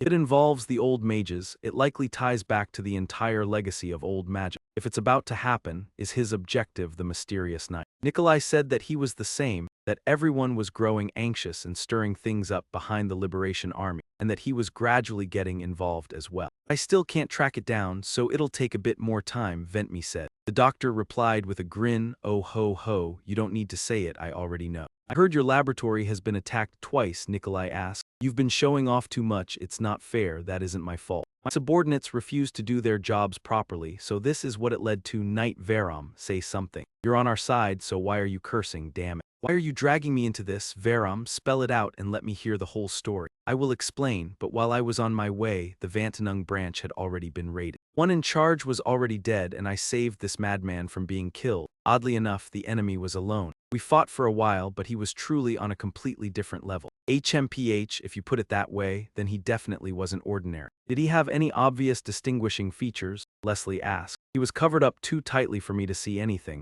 All I know is that he used darkness to teleport. His magic was so powerful it could blow an entire factory away in a single strike, Nikolai said. Come to think of it, the Li Chuo bio branch was completely burned to the ground too. So it's possible the same person attacked both plants. John Zui, do you know anything? Were you connected to the Li Chuo bio plant as well? Who knows, do I really need to care about that? I only lent you my name and dealt with the troublesome chores. Oh, is that so? Well, you're truly busy over in Theon. Busy enough that I'm wondering whether you've gotten any information worth a damn. Even so, I think I've figured out who's behind it, Casey Siam. She's highly suspicious, and lately she seems to be following our organization's trail. Not long ago, someone from Theon was interrogated. Oh, Nikolai still hasn't given me that information. He chickened out, thinking back on the day we were ambushed. Witness said they saw her in Vantanung, but the intruder used fire and darkness, and as far as I know, Casey Selmore only uses water. The doctor said, and Rudiger replied, ha, you still can't rule out the possibility that she has an accomplice. She's a mage who uses elemental pills, so we can't ignore her either. So how should we deal with her? Of course we kill her, just like I always do. Eliminate anyone who dares stick their nose into Dark Dawn's business. Don't meddle, understand? You're a renowned professor, so you mustn't do anything at all. Just stand there and watch us handle it from Theon, Rudiger said. Do whatever you want. I only take orders from my superiors, he thought. That man's hostility was written all over his face. Was his relationship with John Doe really that bad? Well, passing along that information was enough. They won't suspect me anymore. Still, I feel a bit guilty for saying I was looking for her. I should be careful for a while, all right. That's everything I have to say, she said. I'm glad everyone is doing their jobs well. Of course, there are times when things don't go the way we want, but don't lose heart. The doctor said ho ho ho, just as expected of a level 0. In that case, the meeting is adjourned. Well done, Setidal, leave us alone for a moment. Ah, John Zui, stay behind. Everyone was taken aback. Rudiger replied, yes, I understand. After that, only the two of them remained. All right, how did today's meeting go? It was fine, nothing bad. What would you like me to do? Gok didn't smile as he spoke. Haha, as stiff as ever. I probably won't be able to keep an eye on Theon much longer, so I need you to find someone in Theon. Unblessed by destiny. Someone blessed by destiny, he thought. He wasn't simply asking me to find an ordinary person. Does this person have any special traits? I'm not entirely sure. It's a woman and she can see what others cannot. Do you know anyone like that? A woman who can see what others cannot? Don't tell me, he answered. No, I don't. Understood. If you find her, report back to me. I've kept you here long enough, you may go now. Understood. Then I will be leaving. After that, he walked out. Serta. Yes, Captain Kong, I need to go somewhere. Understood, sir. Where would you like to go? That place is quite unforgiving. I need to head to the Arid mountain range. An unfeeling mage and a foe who is hard to identify. Understood. Once everything is thoroughly prepared. Will make my move, I trust you. Inside Nikolai's office, he shouted, damn it, that bastard John Zui. You think a bit of second-hand favor gives you the right to act arrogant. And he has information that I do not. Do you think you are better at gathering intelligence than I am? Surviving the train convoy attack. Is he hiding his true strength from us? He laughed and said, ah, yes, I underestimated him. I should not rely so heavily on the Liberation Army. There will not be a next time. I will prepare properly so I can kill you. At the Arid mountain range, the snow was a field of white as Gu Kong trudged forward step by step. You have reached a mountain range. Is it over there? Standing by the shop entrance, he could still flee here after leaving the cliff, but looking at this place, it seems he will not survive for long. What a pitiful final moment. Dunda, you died a miserable death. Dunda, open your eyes, sleeping spirit, awaken and speak with me. The corpse's parched lips twitched and a faint, smoky silhouette formed as his spirit slipped free. You recognize me, do you not? John Zui, Citadel, a subordinate of Captain Kong, John Ru asked. Where is this and what happened to my body? What did you do to me? I will be direct with you. You are dead, John Ru. He was stunned. What me? Maybe you can't recall because you only just woke up. Let's go with that. Now try to remember, what mission did you have while you were alive? Ah, that's it, I remember. It was to infiltrate the academy under Theon.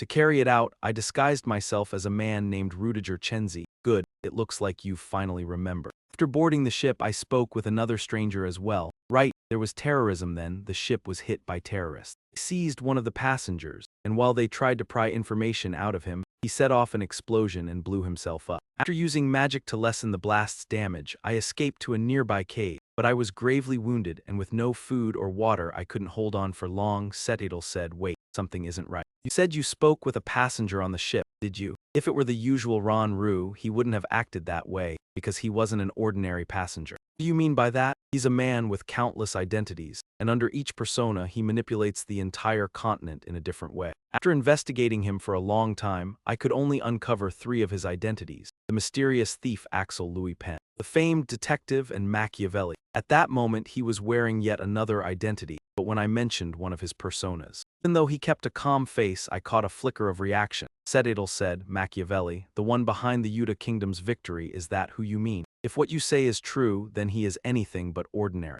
But the fact that he isn't ordinary has nothing to do with you talking to him. You have nothing to say to someone like him. That matter, since he answered my summons, he must not disobey my orders. Reply, Duan Du Tran Chu, I am his fan. I acted out of respect for him, that's your reason. It seems I completely misjudged you, John Doe. Don't say that again. More importantly, if I die, how far has the mission progressed? A replacement has been prepared to carry out the mission in your stead, so there's no need to worry. Setidal thought that the person Johns was referring to right now must be Rudiger Chenzi. Then it makes sense that everyone obeys him in the meeting. That's good. Do you have any more questions? No, that's all. Well done, John Zui. John Zui asked Setidal, why did you suddenly act like that? Cap only ordered me to find you. He didn't say what to do after finding you that day. Rest easy. He rang the bell and Duan Du immediately detonated. Setidal stood still. Rudiger Chenzi, I don't care who you are, but if I can use you to kill Cap, I will. At Theon Academy, in the dormitory area. Normally I'd be tired, but today I'm even more exhausted. I wonder if it's because of the mana-suppressing pills I took this morning.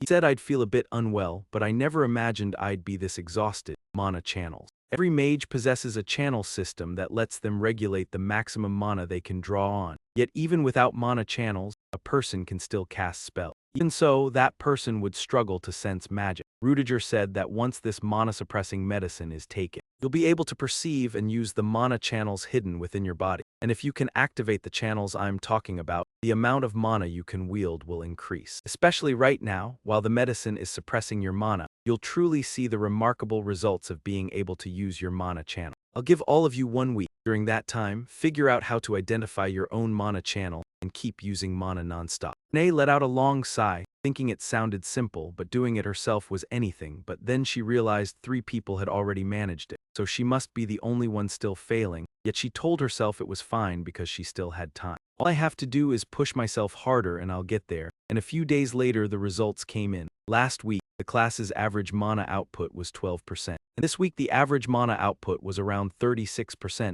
3 times higher, leaving everyone stunned. 3 times, seriously, oh my goodness. I've been feeling better lately, but I never imagined my mana would rise this much. And now that bitter medicine and daily training finally feel worth it. Maybe I'm the only one who thinks he's been singling me out more and more. Rudiger thought, why is that little brat looking at me like that, when I've been watching his medicine more closely than anyone else? But in the end it worked, because these driven trainees followed my instructions and improved tremendously, which means the only thing left is to pull off a success at the conference happening in just a few days. And days later in the faculty office, many people sat watching while Detective Casey looked dejected. Honestly, I never meant to travel such a long distance to get here, but I heard Moriarty's research was going to be unveiled. So how could I possibly ignore that man when I saw him with my own eyes wipe out one branch of the Black Dawn? That's why I'm certain he isn't on their side, so what is his true form, really? But with the mana-imbued note I swiped from him and that mana storm, I'll be able to uncover the real truth. If it turns out different from what I've believed, then fine. Next speaker, please take the podium. Casey is listening. Him. Oh, at last today's main character has arrived. There's something striking about his presence. Hello, I'm Rudiger Chenzi from Theon Academy. With your permission, I'll begin my presentation now. The results of studying 6 cadets show their mana output has tripled. After additional testing, I also succeeded in proving this isn't a temporary effect. The focus of my research is this mana suppressor. Wait, I have a question. This is my first time hearing about a mana suppressor. Did you create it yourself? He nodded. Yes, I made it. However, the method isn't mine. I restored a lost formula and produced it based on that recipe. I'm showing everyone right now are the ingredients from the formula I referenced. What language is that? It looks familiar. No way, the crowd murmured. Rudiger continued, the script everyone sees here is the lasso language. I transliterated it into our language and found a way to increase a person's mana output. Someone shouted, that's lasso. These days, who could possibly have the skill and resources to transcribe it? You dare lie in this sacred specialist chamber. No. I mastered transcribing the lasso language long ago. I'm certain of it, master. Think back for a moment. I have something to ask. What is it? I want to transcribe this language, but I need your help. Master, it's this lasso. Enough, you're not capable of it yet. Why not? These days, no one knows that language anymore because it has been forgotten. Without me, you'll never be able to translate it. You only need to teach me. Teach you? Forget it. This stuff is a nightmare. Why should I teach you at all? No chance, he thought to himself, that stingy old woman. Understood, I'll find my own way. Ha ha ha, do your best. Fine, since I'm your master, I'll show mercy, but only this once. He immediately turned back. That language was created by blending 3 languages into one. Engrave that in your bones. Who would have thought the boy would shut himself in the room for 3 full days? I figured he'd give up right away, but this time he seemed truly determined. HMPH, then the student opened the door. I knew it, but you held out longer this time. It's extremely difficult, so don't lose heart. I'm finished. I translated it successfully thanks entirely to your guidance. Back in the present, the Lazin language is a fusion of 3 other languages. In the first decoding, its real meaning will be concealed. For example, if I translate the sentence on this screen only once. Even though I received his blessing of light, I still can't fully accept it. That is what that line truly means. Still, everyone should remember that people in the past wrote with layered implication. So if you understand that and translate this sentence again while searching for its real intent. It was already late morning, so I jolted awake at once, and the meal was hardly impressive. I trust this is enough to prove my point. From the very beginning, if my translation were wrong, how could I possibly have successfully used the ancient formula in my experiment? Everyone stared in blank amazement. Well, if he'd translated it incorrectly, his experiment would have failed long ago. Research is research. But isn't this achievement still enormous? Detective Tree pondered, then froze. Since when did he learn the ancient language? The more I watched him, the less I could make sense of him. With a discovery this far from ordinary, he would be recognized at the highest level. So why would he risk changing his identity like that? He must have a reason, and I can't keep postponing this flood of memories any longer. I have to uncover the truth about this man as soon as possible. That was a brilliant presentation, Professor Rudiger. Someone stepped forward as the principal asked. Is it really fine to reveal it immediately? The formula for the suppressant drug comes at the end of that presentation, and even though everyone's reaction was excellent. It's fine, I meant to disclose it from the start anyway. Even if they know the formula, it still won't be easy to make it, the principal said with a smile. You're ruthless. Please cover the withdrawal for me, project team lead. Sure, I'll handle it for you. Wait, Rudiger Chessie, sir. Captain of the Monarch Mercenary Corps, Caroline Monarch is calling. Caroline Monarch, what is someone like you doing here? Watch your mouth, I didn't come to see you. Actually, I came to apologize to you, Rudiger. Me? You look surprised. I thought you'd leave without revealing the research documents, so I shouted right in your face. You should have said you were still restoring the formula. I assumed you'd decipher the formula and then hide it away. I'm sorry, Rudiger replied. It was my fault for walking off without saying anything. So you really don't need to apologize to me. Oh, I knew you were a good man. I like you. Here, take this. What is it? He said, this is a business card from the Monarch Mercenary Guild, given to special VIP clients. We'll handle any request, so feel free to call us anytime. I understand. Then she dashed off, so I'll see you again later. The headmaster watched her. She hasn't changed at all. Rudiger replied, looks like you're used to that by now. Called her Manji too? Yes, she used to be my rival back in school. She was arrogant and reckless, so we never got along at all. But I acknowledge her skill because we're both 6th Circle mages. Even though she's a commoner, she has many remarkable abilities and she's recognized like a highborn noble. The headmaster thought to himself, still, I never expected her to give him a VIP card that even Emperor Exilian hasn't obtained. It seems she truly likes Professor Rudiger. All right, since the presentation seems to have gone well, should we throw a party? Rudiger answered, sure, if you're treating headmistress. That night at Casey's Inn, then let's get started. If I place the mana-infused slip the way Tarana showed me, a light flares up. Let's see the truth. 3 years ago in the kingdom of Delica, Detective Casey arrived. This is the kingdom of Delica. Wait, shouldn't I be feeling this from the subject's viewpoint inside the memory storm, or is it because of the relic? Where did he go? Since this is his memory, he should be somewhere nearby. I finally caught you, you thief. Let go, I already paid you. You refused to sell it, so I paid and took it myself. They kept shouting at each other. HMPH, that money is stolen too. Why would I take the money sitting right there? A man in a hat walked over. Hold on, grown-ups picking fights with kids isn't right.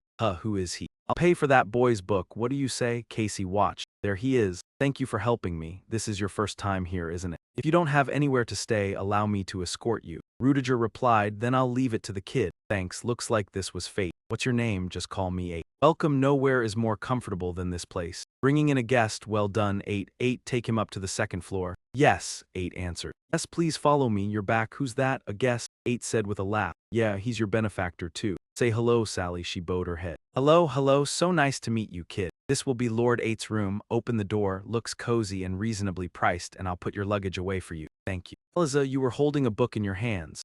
This is the newest volume of the academic report, and the appendix contains questions from Orodio Academy. They even said they'll invite whoever can solve the questions inside. Who will get invited, I wonder. I'm so jealous, so you know about it too. From what I've observed, you seem interested in scholarship as well, don't you? 8 replied, haha, yes. My dream is to become an outstanding scholar. If you'd like, I'll teach you while you're staying here. 8's eyes glittered like stars. Pardon me, truly. Then I want you to teach me. Thank you, may I call you? Teacher, Rudiger answered casually, sure. Call me whatever you like, let's help each other out. 8. Casey silently wondered what sort of gentleman this was, and whether he was really the man she used to know. The feeling she sensed from him right now was sincere respect. Casey was angry, but wait, why were his emotions coming through so clearly while her own viewpoint felt this cold from here, and he only made her even more annoyed? Anyway, that kid, strangely enough, gave her an oddly familiar feeling. 2 weeks later, 8 ran up and opened the door with a letter in hand. What is it? Invitation from the most prestigious academy in the kingdom. Orodio University has arrived. This is an amazing chance, Rudiger asked.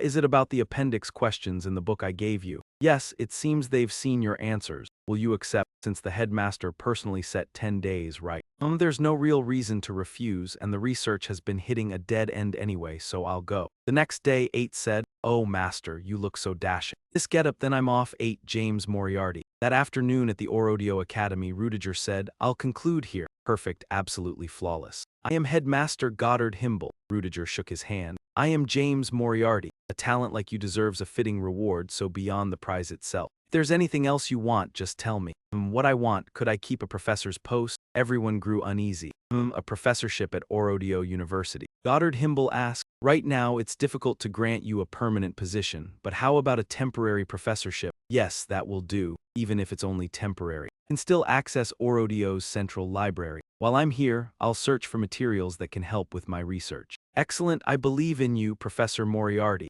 Yes, I do as well. The two of them clasped hands, and thus the life story of James Moriarty began. After that, he became the infamous criminal advisor of the underworld. Casey thought, that's all I know up to here. The real story is only beginning now. A tale of Moriarty that had never been revealed. Casey slumped in frustration. So I did expect something, but after he became an official professor. He just lived an ordinary routine, and I can't even fast forward time. I'm about to lose my mind. Casey cursed. Hey, are you planning to sit around reading all day? It's so dull. His personality is completely different from before, yet right now he's exactly the same as he used to be. He glanced toward the door and invited her in. Excuse me, is this Professor Moriarty's research room? It is. Yes, then who are you, as I recall? You're not one of my students, Casey replied. You truly don't recognize me. Interesting, but you've definitely heard of me. Casey Seymour, the genius detective who has cracked countless cases. Yes, I've seen your name in the newspapers before. Why would a famed detective like you come here? The newly appointed professor of the Orodio Academy is quite well known too. You flatter me. I want to see just how capable you are. You should feel honored that you've caught my attention. Casey stepped right up to his desk. Casey's mind snapped back to the past, and she bristled with anger. 3 years ago, I was that full of myself. Can't you see the pity in the way he's looking at you? Besides, since I've come all this way, I'd like your autograph. This is the book I wrote, sign here. Your handwriting is so rigid, it looks like it was typed. I'll take that as a compliment. From the way you write, you're very likely a perfectionist. They're concealing who they are. What are you implying? That's exactly what I'm implying. Perhaps you're hiding your true disposition, Moriarty replied. It's a nice analysis, but handwriting isn't reliable proof. I think you should finish the entire book first. What? This book is made from a special kind of paper. Just looking at half of it and it still seems brand new. I can already tell how far you've gotten. And even if you're a prodigy, you'll still realize that reading too little makes your mind fall behind fast. Casey bristled. Thank you for your concern, Professor. I've gotten your signature, so I'll be going now. There have been a lot of cases lately, so I've been busy. Take care. Casey clutched her head in humiliation. Ugh, what a boorish mind. Now I know just how hateful this man is, and I can't even be bothered to be polite to him. So this is what I used to be like. I was blinded by the glow of that so-called genius title, but it didn't last long. Among ordinary people, I felt lonely standing at the very top. That's why I found him intriguing, because I wanted to see whether he was like me, and I can tell you aren't a bad person. But why did you become a villain at all? So I'll keep watching a little longer, and Casey trailed him, studying every gesture and action. A few weeks later. Is he looking at with such a stern face? These child abductions still haven't ended. It reeks of something suspicious, so I asked Han to investigate, yet something isn't right. Aside from the fact that reporters aren't covering it at all, the police seem reluctant to investigate even though there have been so many similar disappearances. Even if the victims are children from a lower class, how can anyone let this continue? Unless the people with power have never been informed, Casey said. HMPH, this article is about disappearances happening again and again, and I was still wondering what you were staring at when I realized you didn't even know I'd entered, Moriarty said. You came in without knocking. And you're this late too. I already texted you, but you never replied. So what's the point of reading that article, when even one of my students could easily become a victim? Get it now? Because the police refuse to do their job properly. You're pretty capable, aren't you? Of course, I'm Detective Casey, and I've already been investigating this case. Handling suspicious cases is my specialty, after all, and hey, if you speak to me politely, I might even let a little something slip. Moriarty thought as he observed for a while. The odds that I'm behind this case are extremely low, but I can't trust her that quickly, and I'm not that curious anyway. Either way, she'll keep the situation under control. She bristled, muttering, what a bland nuisance. When someone called, Detective Casey, I heard you were here, and she answered, yes, I have to go now. See you goodbye, Moria Tiddow, she said. But since detectives work closely with the police, in a case like this, I shouldn't be so quick to believe her. First, I need to warn 8 and Sally to be careful, he thought. HMPH, the crystal is glowing, and the professor asked, 8, it's so late, why are you calling me? Sally went out on an errand and still hasn't come back, he said. What should I do? What if something happened to her? And Moriarty soothed him. Calm down, 8. I don't even know what's going on yet, and there have been a lot of child abductions lately. Let me take a look. Don't worry too much, just wait in the lodging room, and the boy kept sobbing. Strange, this definitely has something to do with Han's disappearance. Han, can you help me find this child, a girl around 10 years old? I'll send people to search right away. Also, could you meet me for a moment? I've found a lead in the disappearance case, and the people in the lounge said the professor told them she was going to look for Sally. I'm still really worried. After finishing this dish, 8 should feel a bit better. He smiled and said, 8, I'm going in. Where did the boy go? Don't tell me he went off to look for Sally by himself. In the darkness of night, move slowly and don't let anyone get hurt. That smell. Do we seriously have to haul them up? There's no other way. If we don't do it, they'll disappear and it'll look way too suspicious. I know where the kidnappers' hideout is. They stuffed the children into sacks and loaded them onto a vehicle. Followed them in secret, but I got off just a little too late. I've landed in huge trouble. 8 trembled. What should he do now? Should he go out there to find Sally? No, if he gets caught, it's all over. He has to go back and get more adults to help. 8 looked up and saw them, the police. Thank goodness he could ask them for help. He shouted, officer, please save me. There's a kidnapping over there.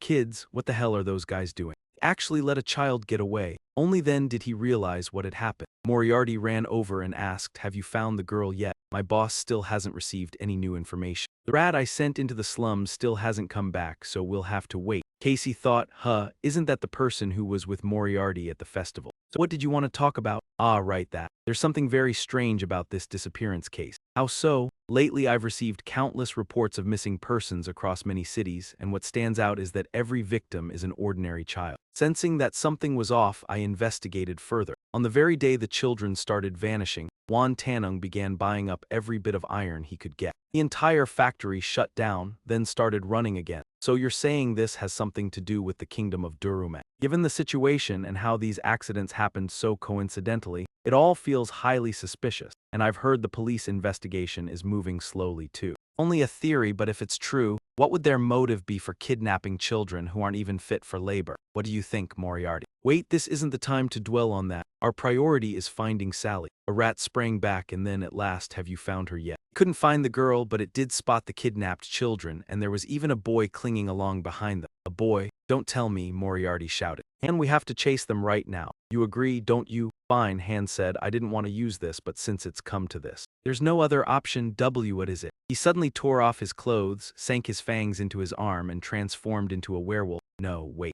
Isn't the time to be stunned. I have to catch up with them fast. Where am I? I can't move. I think I went to look for Sally and they scream. Hey, take it easy with them. What if they die before we can run the experiments? This won't be enough to kill them, so relax and watch them, thinking, yes, that's it. I'm gonna ask the police for help, but they knocked me out. Who would have thought they were on the same side as those people? 8 glanced at the stone beside him. He slammed it into Officer Den's head, pinning him in place. Give my sister back to me now, you filthy homeless trash. Know your place. There's barely any blood. Wait. Hold on, he's not dead yet, right? Who cares anyway? Once the experiments are finished, they'll be tossed out regardless. Damn it, my uniform's filthy now. 8, Moriarty shouted, and the man jolted. You're Professor Moriarty? How did you find this place? Open your eyes, 8, the boy said with a smile. Professor, teacher, you're here. Sorry, Moriarty said. Don't say any more. I didn't listen, and I was a bad kid. But Moriarty yelled, I told you to stop talking. Professor Moriarty. My sister, please look after my sister, 8 whispered as his arm went limp, and Moriarty pulled the boy into his arms while the 2 officers panicked, wondering what they were supposed to do now. If we kill Professor Moriarty, this will spiral out of control.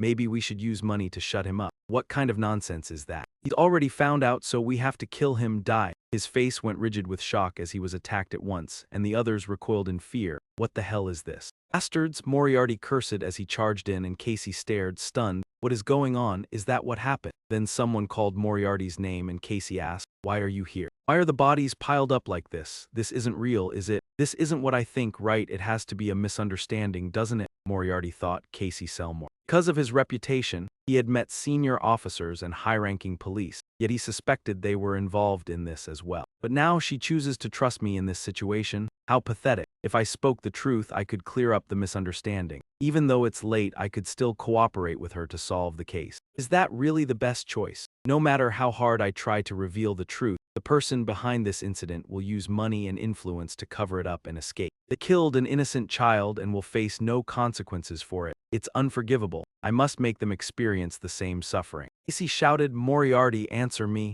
I never expected this. I thought she would understand. Since she lives among ordinary people, she probably thinks she is one of them too, right? Why must people like us lower ourselves to live like that? Casey pressed her hand to her chest. I could feel his emotions as well. Can't breathe, my chest. This world is cruel, shallow, and meaningless, and those who inhabit it are pathetic. I can't breathe. It hurts so much that I feel like I'm losing my mind. So you killed a child just for amusement. That's wrong, isn't it? You know that. You've also heard that voice deep inside yourself. You know, I hoped you weren't truly evil. I thought this situation was just a simple misunderstanding, that we could resolve it through a normal conversation. But I was wrong. If this is the path you've chosen, I'll have to stop you right here. Come on, do it. Wait for me. 8. Casey summoned her power, preparing to strike. No matter what happens, I will put an end to everyone tied to this whole affair, even if I have to sacrifice myself, Casey called out to him. Massive explosion went off, but Moriarty dodged in time. She knew she couldn't let her guard down, because that alone was nowhere near enough to bring down a man like him. She raised her wand, only to be blasted away. The wand was knocked out of her control, and Casey pressed the attack, don't fail now, as her power slammed into the roaring flames. Her wand was gone, yet somehow she could still command the water in the air. Was this what elemental control looked like in the hands of a single attribute mage? The detective said, I know you're strong, but you're truly impressive, Moriarty. But just that, you still can't defeat me. While I had the upper hand, I intended to leave, yet I couldn't suppress my curiosity when faced with a single attribute mage. Casey flinched and stepped back as Han said, Big brother. Please, you have to get out of here right now. Casey froze. He has an ally. I won't let you. She lunged forward as shattered pipes gave way and the ceiling was about to cave in. This is bad, I have to get out of here. Next time I'll catch you, Moriarty. They managed to escape with their lives. Han said, I honestly thought we were all going to die in there. But more importantly, who was that kid? When I saw him, he looked. No, but I didn't want to leave him behind. I'll do whatever you say, and besides, where are we? This isn't the way I came in. About that, you told me to check the opposite side. So I did, and I found this corridor and followed it. Then I accidentally fell into a huge experimental facility, an entire room packed with mechanical dolls. And the farther I pushed into the facility, the more I saw children sealed in test tubes brimming with green liquid. Moriarty thought, don't tell me they're experimenting on kids, and then said, Han, take a turn carrying 8 for me and don't fall behind. All right, yes, we have to hurry. At the very least, we need to make sure Sally is safe. Blood splattered as someone begged, please spare my life. He said, if you want to live, answer my question. Where are the children you kidnapped? Which children? All of them are already dead. You just arrived at the laboratory when their souls were drained and the procedure began. Moriarty, Sitkel, boss, I found their research records. Steal Him is a project meant to implant human souls into mechanical dolls and use them as soldiers to serve in war. After countless trials, we finally succeeded for the first time by creating the soul of a child, code-named Beta. Damn it. Even in a life-or-death bind, I never expected the kingdom to be involved. And yes, boss, maybe this is how we can bring AT back, and in 30 minutes I will not alter the soul the way they did. Instead, I will insert the intact soul into this soulless alpha prototype body. If I'd known I'd do this, I would have brought back a few more prototype bodies, but forget it, the materials we have here are enough. The soul is being transferred into the body. We will smash this project to pieces and kill anyone connected to it. I knew it would come to this,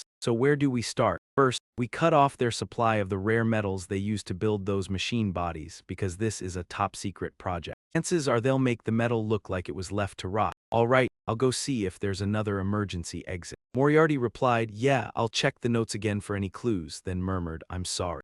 I couldn't carry out the kid's final wish. The next night at the abandoned rare metal mine, they shouted, move your hands, move your feet. Swing those pickaxes faster. Just like you said, boss, they're enslaving the weaker races and there are way too many inspectors. Not only that, there are soldiers and mages here too, so it's a bit complicated. If we get help from the inside, it won't be that hard. What do you say? I already found someone pretty quick. We can get to her once everyone has gone to sleep. After they all drifted off, she sneered, just you wait and see. I'm going to blast this mine to pieces. I don't know what you're scheming, but you'd better stop right now, the others warned. But how did you even get in here? At this point wait, it's not that, we said. We came to set you free. Set me free, then let us talk. After we got here, we saw you're a capable maker, able to produce that much explosive from only those materials you mix. If we use them the right way, we can thin out the inspectors. I'll deal with the rest, so can you handle that for us? She grinned smugly, heh, so all I need to do is blow those bastards to pieces, right? Fine, it's a pleasure to meet you. Shook hands, uncle. Yes, I guess I should call you uncle. I'm Syrian and fit. Please lend me a hand when I need it. Everyone rejoiced. Hooray, we're getting out. We're finally free at last. Heh, what do you think of my flower? Amazing, right? The guy beside him went pale.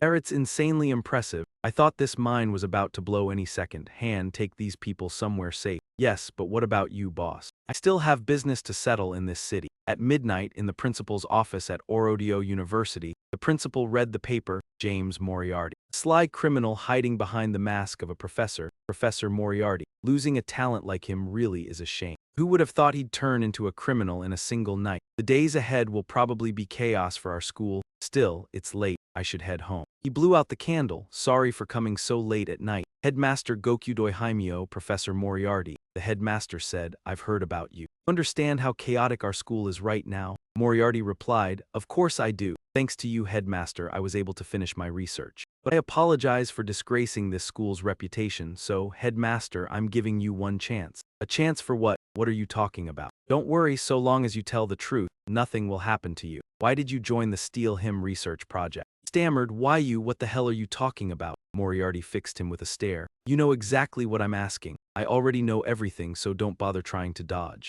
If that's too hard to answer, I'll change the question. Tell me everything you know about that project. The principal screamed, I don't know anything. How can I possibly say it? Then I'll have to force you to open your mouth. Casey rushed in. Damn it, stay away from the principal, Jim Moriarty. Casey Selmore, you knew I'd come here. Goddard Himble shrieked, hurry, someone save me. What a pity, I gave you so many chances. Wait. Casey raised her gun at Jim Moriarty and then everything exploded. Damn it, he got away again. Your tracking instincts are sharp, girl, but you're always one step behind. Moriarty, where are you? I guess you're the detective, but you'd better not chase after me. You know, I'm not the kind of man who gives up easily. That's right, then do your best to hunt me down. Let me give you a hint. My next destination is the Daedong Imperial Palace. Believe it or not, it's up to you, Casey replied. Fine, I accept your provocation. Stay there and wait for me. The next morning at the abandoned factory in Daedong, oh my God, the principal was murdered. They reported that the servants were being enslaved because the boss had been prowling around all night and everything had fallen into chaos. He asked, but what if we get caught again? Don't worry, everyone knows now. They can't do whatever they want anymore. Haha, take a look at this. All right, uncle, I built a rope launcher, so if you do it like this, you won't have to haul the line out anymore. Incredible, I didn't expect you'd make this in just a few hours. Praise really means a lot to me. I'm exhausted, so I'm turning in. Is that kid planning to follow us all the way? That's what he said she wanted to do.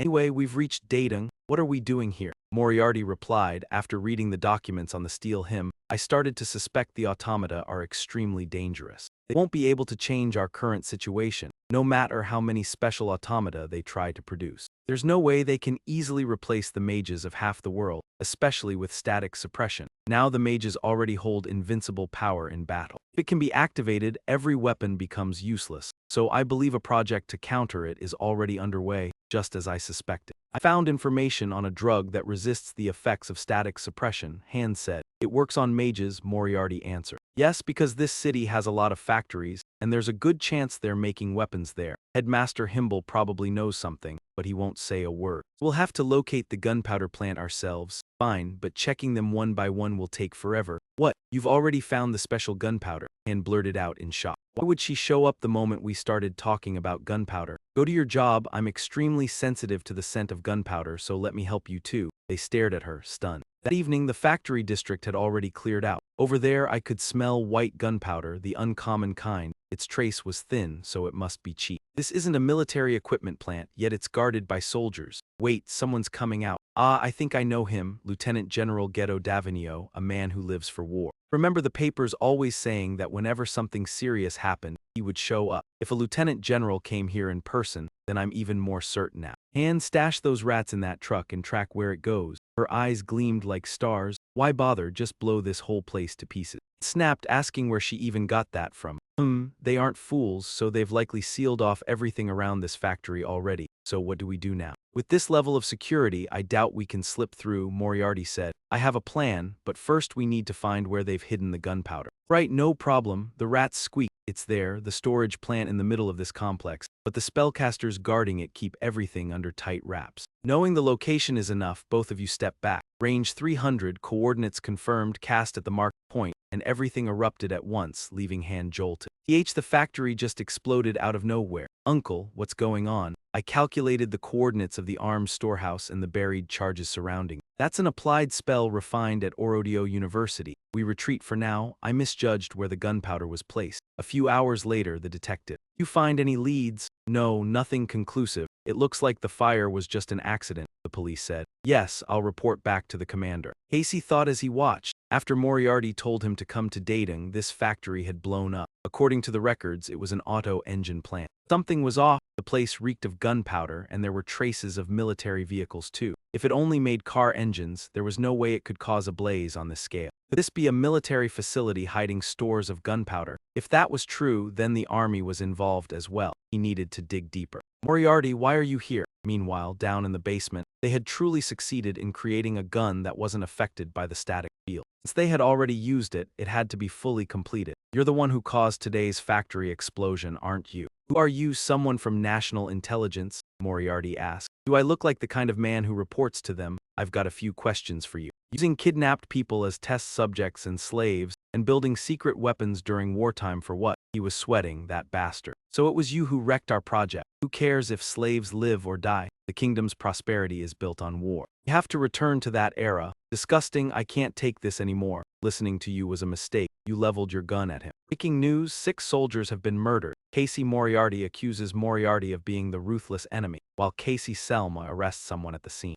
Several senior commanding officers have been detained for covert research and suspicious movements. Could Moriarty be German, the product of the kingdom government's horrifying secret experiment? The authorities declared they would use every resource to hunt Moriarty down, and many witnesses claimed they had seen him. A few days later, a banquet hall suite in Da Tang was used to catch Moriarty face-to-face on charges of being an underworld kingpin and the criminal syndicate's mastermind advisor. Without even checking who was actually chasing him, they went and wrote an article like that. I've already uncovered the motive behind this secret project. I've rounded up most of the people involved, yet Moriarty, the one behind it all, keeps slipping away. Now this ends here. By my analysis, his next target is this place, Jim Moriarty. This time I will catch you and put a full stop to every one of these illegal operations. Greetings, everyone. I am today's host, Duke Louis Bencanto. Regrettably, crime across the kingdom has surged because of Moriarty's actions, but we will not bow our heads to such wickedness. I want to thank you all for coming today to honor the victims, so please enjoy yourselves at this banquet. Everyone, give a round of applause, Casey thought. Call it a memorial, yet they're already sipping wine and laughing. At the very least, they ought to lower their heads or something. How is this supposed to resemble mourning the dead at all? It's as if it happened in some other world, because everyone here looks delighted, and then someone approached.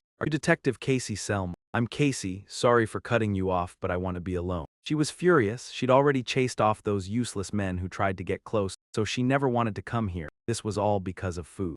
Bastard Moriarty is definitely hiding somewhere, waiting for the right moment. Instead of waiting around, I should approach the Duke first. Casey said, "Greetings, Duke Louis Bencanto. Miss Selmoy, it's an honor to welcome you. I'm not here as the Selmoy family's daughter, so there's no need for such formality. We talk in private for a moment? Of course, let's go somewhere else. All right, you may speak freely in this reception room. What is it you want to tell me, Miss Selma?" "My lord, your life is in danger. James Moriarty is targeting you." He turned his head. "How interesting. He's thinking of me again even though I have no enemies. I don't see any reason for him to do that." Casey said, "Duke Louis, you can't fool me. You're connected to that lieutenant general and his army. They're all Moriarty's victims. Everyone knows it, they just don't say it out loud." "Let's assume you're right, Miss Selma, then what should I do?" Casey replied. "Please hide in the safest place you can think of." The Duke asked, "Don't you know what this place is? There are countless soldiers here who can protect me. I assure you there's nowhere safer than here, but just in case, I'll assign more escorts. Thank you for your concern, I understand. You really are a nosy young lady. He killed everyone tied to that project, so of course I know exactly what's going on. I've actually been waiting for him. With thorough preparations, a mere mage is nothing." "Oh, that confident." A voice rang out, "Then so let me see it for myself." Moriarty peeled off his mask. Damn it, when did that bastard get here? Did he disguise himself?" The Duke said with a laugh. "Can't believe you knew it was a trap and still showed your face. Good, then tell me, are you ready to enjoy the banquet I prepared for you?" He snapped his fingers. "Ah, look here, this is a special magical barrier that can block even a 6th-tier spell. Already trapped inside it, so become prey for my guards. You're different from the bastards I've run into before. They all grew arrogant and let their guard down, but if this is all you brought to the table, then you're a real disappointment," Casey said. "Casual clothes are still the most comfortable. When I'm walking around, I really hate the feel of a skirt swaying," she thought, "and Duke Louis is clearly trying to drive me off. I know he's hiding something. It seems he doesn't want me involved, so at the very least I have to act on my own, if my suspicion is right. Moriarty will strike the Duke." Blood spattered. The Duke panicked. What the hell is this? Every soldier I handpicked is dead just like that." He said, "This is my real magic, something you've never known about. Dada, I have no idea what you're talking about, but it's pointless anyway.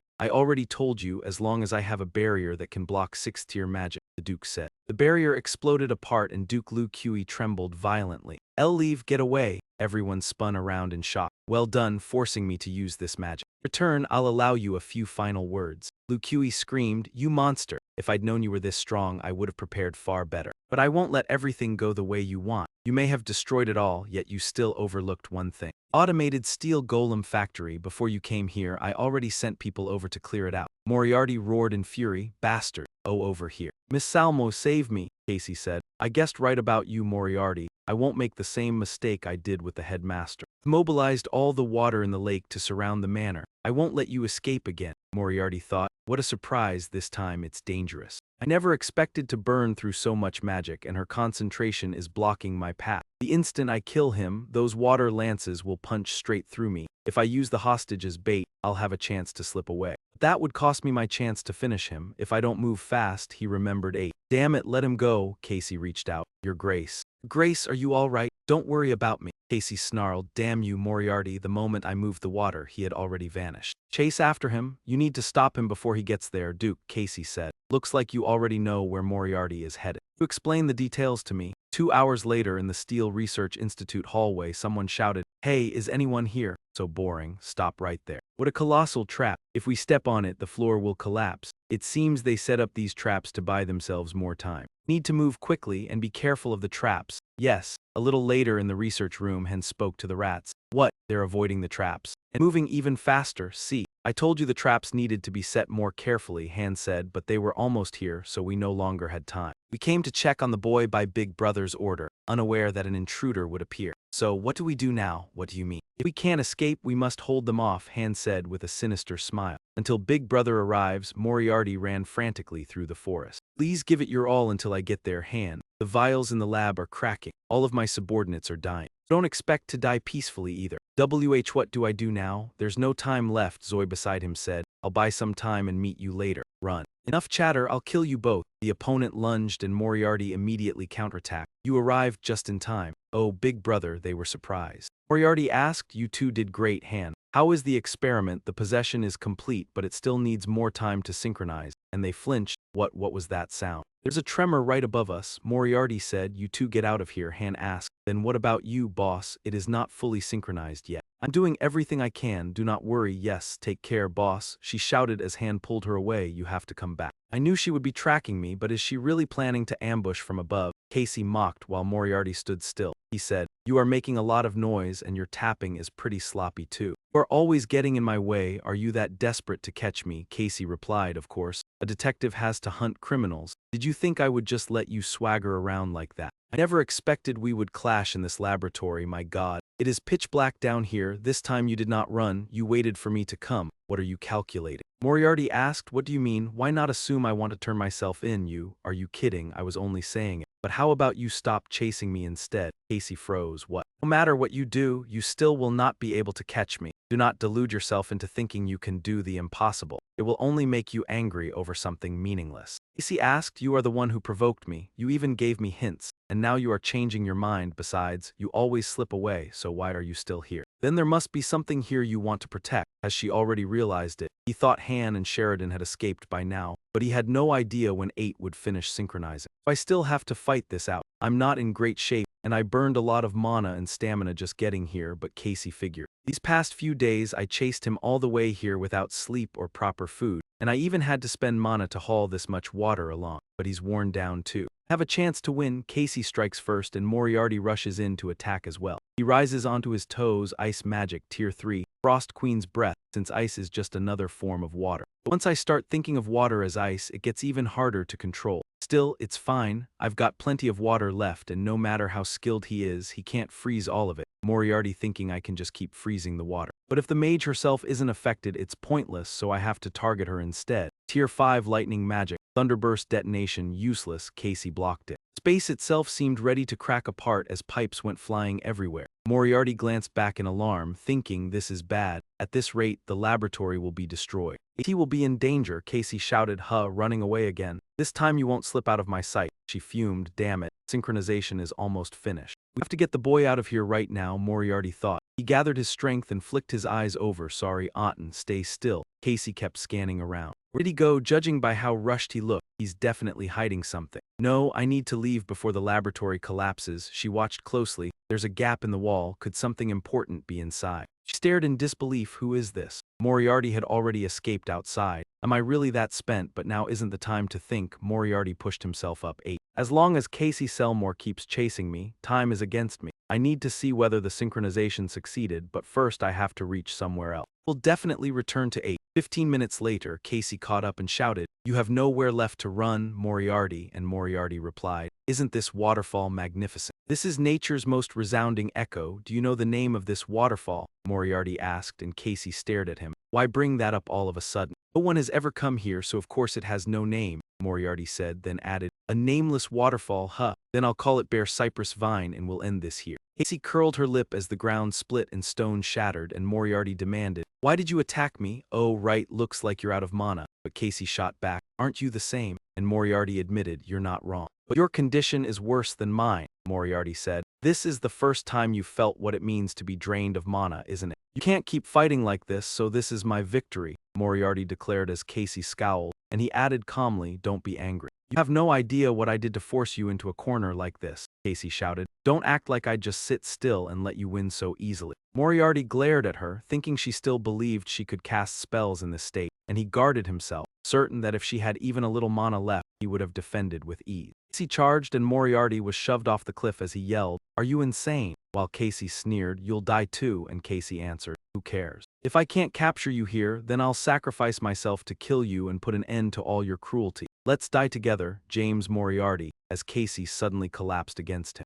"Oh no, I'm starting to black out." "No, just a little longer." A chain was thrown up, snagging a rock above and holding them in place. Moriarty held her without a word, then said, "You've won, Casey Selmore. Justice has prevailed," as shocking news spread about Detective Casey Selmore. The Underworld's crime boss had brought down James Moriarty in a fierce battle above the waterfall, ending with Casey Selmore leaping over the falls together with him. James Moriarty was presumed dead, while Casey Selmore was rescued and taken to the Central Hospital. The next morning at the Kingdom of Delica Central Hospital, Casey woke on a hospital bed, wondering if she had really defeated James Moriarty. "No, if I survived after dragging him down the waterfall, that means Moriarty is still out there somewhere." A nurse walked in and said, "Ah, Detective, you're awake." "Thank you so much," Detective Casey replied, and the nurse asked, "Why are you thanking me all of a sudden?" "Because you dealt with the bad man, everyone feels safe now." "No, what was that sound?" "Oh, those are people who read the news and came to visit you," the nurse said. "You still need more rest," as voices outside cried. "Look, it's the detective. Thanks to her, everyone is safe." "Right, Detective, you're our hero," they shouted, and Casey looked up as the doorway filled with people chanting, "Casey Selmore, Casey Selmore, Casey." That same day at noon on Duke Bencanto's territory, I'm sorry for disturbing you while you were resting," a trembling man said to Detective Casey. "That monster, no. Is James Moriarty truly dead?" "He was officially declared dead." "Wait, what do you mean by officially declared?" "No body was found beneath the falls, so I can't be certain he's dead. That fact unsettles him." Casey rose to her feet. "If you have nothing else to say, I'll be leaving." "Hold on, so this isn't an emergency, especially for you, the one known to have defeated him," Casey answered. "All I need to do is arrest him when he shows up again. And if he's still alive, he'll make a move soon, and frankly, I think you're the one who should be more careful than I am." "All due respect," he shouted as she stepped outside. Wait, Detective Casey. Yes, Moriarty is guilty. But Duke Ludwig is no innocent either. With a factory that massive, there's no way rumors wouldn't spread. Duke must have known something was off, yet he pretends it has nothing to do with him. I'm sure he's involved, but there's no proof. I can't do a thing, couldn't catch Moriarty, and now I can't arrest the criminal right in front of me either. It's infuriating. Hours later. The woods around the laboratory, Casey thought, he still hasn't taken it back. Maybe the android discovered there can help me secure some evidence. 8 sat up. "Who are you?" Casey hesitated. "I'm the one who found you meanwhile at Moriarty's private manor." "Wait, you spared Louis?" "Ah, yeah, at first I was going to kill him. After seeing him trembling in terror, I thought it was better to let him go on living like that," Moriarty said. "With him, our work in the Kingdom of Delica is done. Just let James Moriarty die so he won't cause any more trouble," Anne said. "If that's what you want, then fine. I suppose we'll wait until a new target shows up." "Then what happened to that robot?" Moriarty went quiet. Anne flinched. "Oh no." Hearing his wavering like that, the orb spoke up. "Looks like you failed. Hang in there, boss, I'm ending the call." "Wait," Moriarty said. "Oh no, I got lost in thought for a moment and caused a misunderstanding. Damn. Explaining it to him later won't be too late, right? Come talk with me for a while." "Yes, master. You're not an object, so you don't need to call me master." Moriarty said, "You're like a child who doesn't know anything yet, so you still have so much to learn about the world." 8 replied, "Learn, that word sounds nice. Do you like it?" 8 said, "I don't know what it means, but I think I'm happy." Moriarty asked, "Is that so? Then I'll introduce you to some people you can study under." "Not coming with me, Professor," 8 blurted out. "Oh, I said it wrong, didn't I? If you don't like what I call you, I'll change it." I was prepared. I'd already anticipated this. Even if his soul transfer succeeded, there was still a chance he would become an entirely different child. "And who are you?" Boy asked. I had hoped it would happen, to hear that child call me Professor again the moment he opened his eyes, yet now that I think about it, do I really deserve to be called that? Moriarty turned back and replied, "Yes, call me something else. I have things to do, so I can't go with you right now. Think it over. I can't keep calling you forever. I don't mind if you call me a placer, or would you like to give me a name? The soul inside it belongs to that child, so at the very least, that child's name shouldn't be forgotten." 8 sit down. Your name from now on is 8. It's a name that feels so familiar. I like it. I'm glad you do. The two of them chatted, talking about it, and he said, "You're more handsome than I expected. That aristocratic look of yours could draw attention. If it's just appearances, I can adjust them within limits." Is there anything you prefer? Can you smile? 8 smiled and answered, if you like seeing me smile, I'll try to smile as often as I can. If it's difficult, you don't have to. It isn't difficult at all. All right then, let's go. 8 said, yes, I understand. Casey sat in the chair without a word. 8 rubbed his eyes as he stepped out. Why are you still awake, sis? Casey, staying up late will mess up tomorrow's schedule. Casey, are you crying? He rushed over and asked, are you hurt? Were you injured in the ambush? She was thinking that she was truly pathetic. She was still a genius detective, one of the 2 heroes who saved the nation, even if he had deceived her. A man who saved the entire nation, yet everyone mocked him, and she hadn't even known because she was lacking and foolish. She couldn't save anyone, and it had come to this. 8 patted her head and Casey asked what she was doing. 8 just mumbled that she didn't know why, that she suddenly felt like doing it. It might look a little odd, but she meant it sincerely. I prefer a lively, energetic admirer over the worn-out one you are right now. When we first met, you saved me, and her eyes brimmed with tears. I guess I did save someone too. Thank you. Because of you I can finally think more clearly, 8 said brightly with a chuckle. See, this is the version of you I like more. And a few days later at Theon, a shout rang out from Professor Rudiger. Are you out of your mind? It hasn't even been a week since you were appointed. How can you already start an inspection? Please address me as the planning department supervisor. I'm simply carrying out procedures that were delayed because this post was left vacant for far too long. During the review, the inspections, internal audits, and budget figures all showed severe problems, so I selected the worst offenders and put them on the list. Coincidentally, every last one of them is here. The man seethed, thinking that bastard, who would have thought he'd dig this deep, not even giving us a chance to strike back. Rudiger continued, I'm about to escalate this to the disciplinary committee, so brace yourselves. The man stammered, no, wait, I mean. Do you really have to take it this far? I'm not saying what we did was right, but there's no need to push everything over the edge. As a professor, I also feel conflicted about punishing you so harshly, so I'll give you one chance, and Professor Hugo was stunned. There's a simple chance here. If rain falls, getting your clothes soaked is unavoidable, so Professor, point out the people who were drenched by the rain. So you want me to personally identify them and then I'll be punished. Hugo trembled with rage, meaning I have proof, and you won't be able to escape the penalty. Refusing is fine. I can handle everything according to the rules, he said, turning to leave. However, if you name those people, the number who get punished can be reduced, so I hope you choose wisely and point out the ones close to you. If I refuse, I'll be punished too, another person thought. What a bastard. After a moment, Rudiger let out a breath, that was exhausting. Anyway, one headache is finally over. Are you talking about Professor Hugo? The assistant asked. Yes, after this, Vice Principal Hugo will keep quiet for a while, and I bet the principal will be pleased with how things turned out. But there's still a lot left to do, and we're going to be very busy. Plus, we need to get ready for the upcoming field trip. And she blinked in surprise, a field trip. Coordination with the Royal Magic Association and Theon Support Academy. We'll introduce the trainees and talk with them while touring the capital. The purpose of this trip is quite good, and if it's the capital, then that's right, just as I told you before. There's an ancient relic in Lindenburg, the kingdom's capital, and since I'll be joining as the supervising professor, I plan to disable that relic. Of course, to carry out the plan, we need to finish our work quickly. Understood, then I'll do everything I can to help. Fortunately, every task tied to the picnic had been shared out and handled by volunteer advisors, and she turned toward Casey as she opened the door and walked in. It's been a long time, Professor Rudiger, Rudiger said to Sanada. Come to the assistant's office for a moment, and she obeyed, yes, sir, stepping in without knocking as she always did. You really haven't changed at all, Casey let out a weary breath. Who cares, we're closed. And when he asked why she'd come today to take me away, she shot back. No, there's something I need to confirm. She hesitated. Are you truly an enemy of the Black Dawn Society? And added that she'd heard their branch in Vantanung had vanished. If that still isn't enough, then take this, he said, handing her a thick stack of documents. And when she asked what it was, he explained it was research material he'd obtained to aid her investigation, and her yes, thanks, was not her usual response. Something happened since the last time he'd seen her, and she only pointed back with a snort. Don't think I owe you for this. I'm only doing this because those Black Dawn people are dangerous, Rudiger thought, then paused, wondering if he'd misjudged. While she thought it couldn't end there because she couldn't tell him she already knew the truth, yet she couldn't leave without a promise. Casey suddenly called out that he'd heard there would be a picnic on the way over, and he wanted to register as a volunteer guide, leaving Rudiger startled as he demanded what on earth Casey was trying to pull. I don't care what your reason is.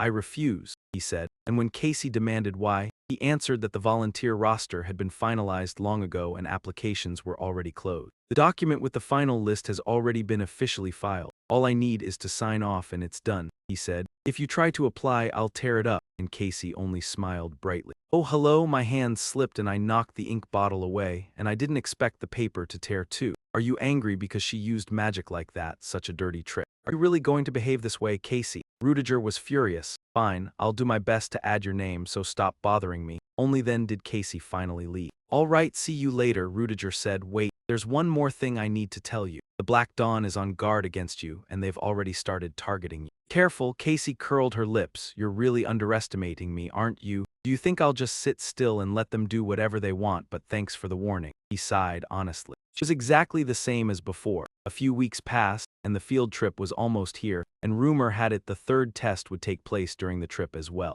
It's my first time in the capital, so I'm really curious, the students chatted. Then one student suddenly spoke up, sorry, but I'm suddenly not feeling well. Rest for a bit, what's wrong with him? He's the one who said we should go to the library, right? Did he catch a cold or something? I'll bring emergency medicine to Leo, you all go ahead. There's no one around, right? That's right, I'm in the room now, talk. But I'll get straight to it. I just got word that Theon will reach the capital soon, and it's time for the revolution to begin. Find out where Theon's trainees will be going in the capital. She froze, Digi. Don't tell me you're planning to target the trainees too. All for the goal of escaping aristocratic oppression and building a fair world, accept it. Plenty of Theon trainees are commoners, so are you saying you don't care if they're sacrificed? Their sacrifices pain us as well, but all of this will help forge the future of the Liberation Army, and the two sides kept arguing. Remember who helped your family? He flared up, damn it. Then he said okay and stood up, while the student outside the door froze stiff, thinking, what was that just now? I couldn't hear clearly, so I didn't know what they were saying, but I definitely caught the words revolution and liberation. Don't tell me the person on the other end is from the Liberation Army that's carried out all kinds of terrorist attacks. Does that mean Leo is one of them? And his eyes went wide. Leo also darted a glance over, then immediately went to open the door, but there was no one outside. I was sure I'd heard something, yet there was nobody at all. He pressed himself behind the door, breathing hard, telling himself he was being too jumpy.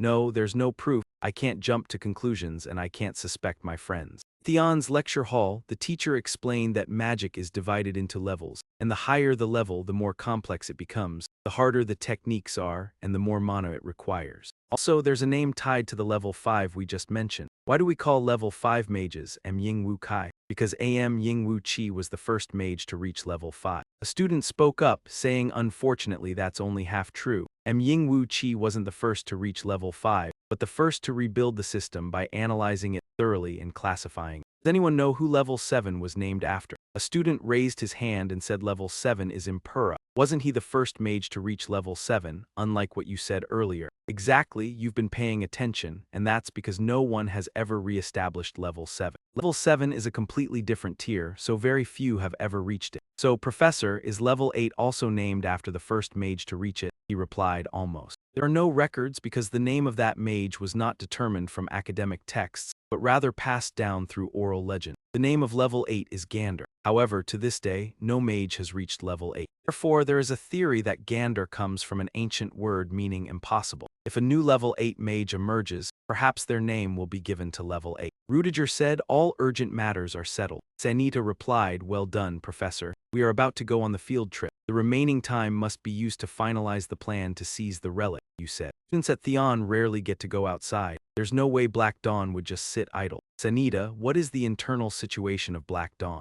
That you might not believe it, but they haven't done anything yet. You were surprised. Really? That's strange. Surely they will seize this opportunity for covert action. They are only waiting for orders from above, Rudiger asked. Just waiting. Even I in the first team haven't received any command. If that's the case, are they really planning to do nothing? Or should I verify and confirm this? Sanita, you might know a bit about Black Dawn's movements, but not everything. Yes, that's correct. So under what circumstances would you be unable to gather information? Sanita answered, because most intelligence passed down to lower-ranking members goes through Nikolai of the first team. There are cases where they choose not to relay certain information. Rudiger thought I had considered that, but that name truly exists. If that happens, chances are they've been blocking the information meant for us. Nikolai's hostility toward John's at the previous meeting makes it plausible. And I also have to consider that Nikolai might have posted some kind of plan. You rose to your feet. Good, she can go back and rest. You will head to the hideout and start laying out the plan. Yes, you understand. An hour later at Owen's hideout, Boss A was there. If you were coming, you should have told me beforehand. Han looked at him as Rudiger replied, you look pretty busy. Then I'll come another time, Han said. It's fine, I'm not that busy.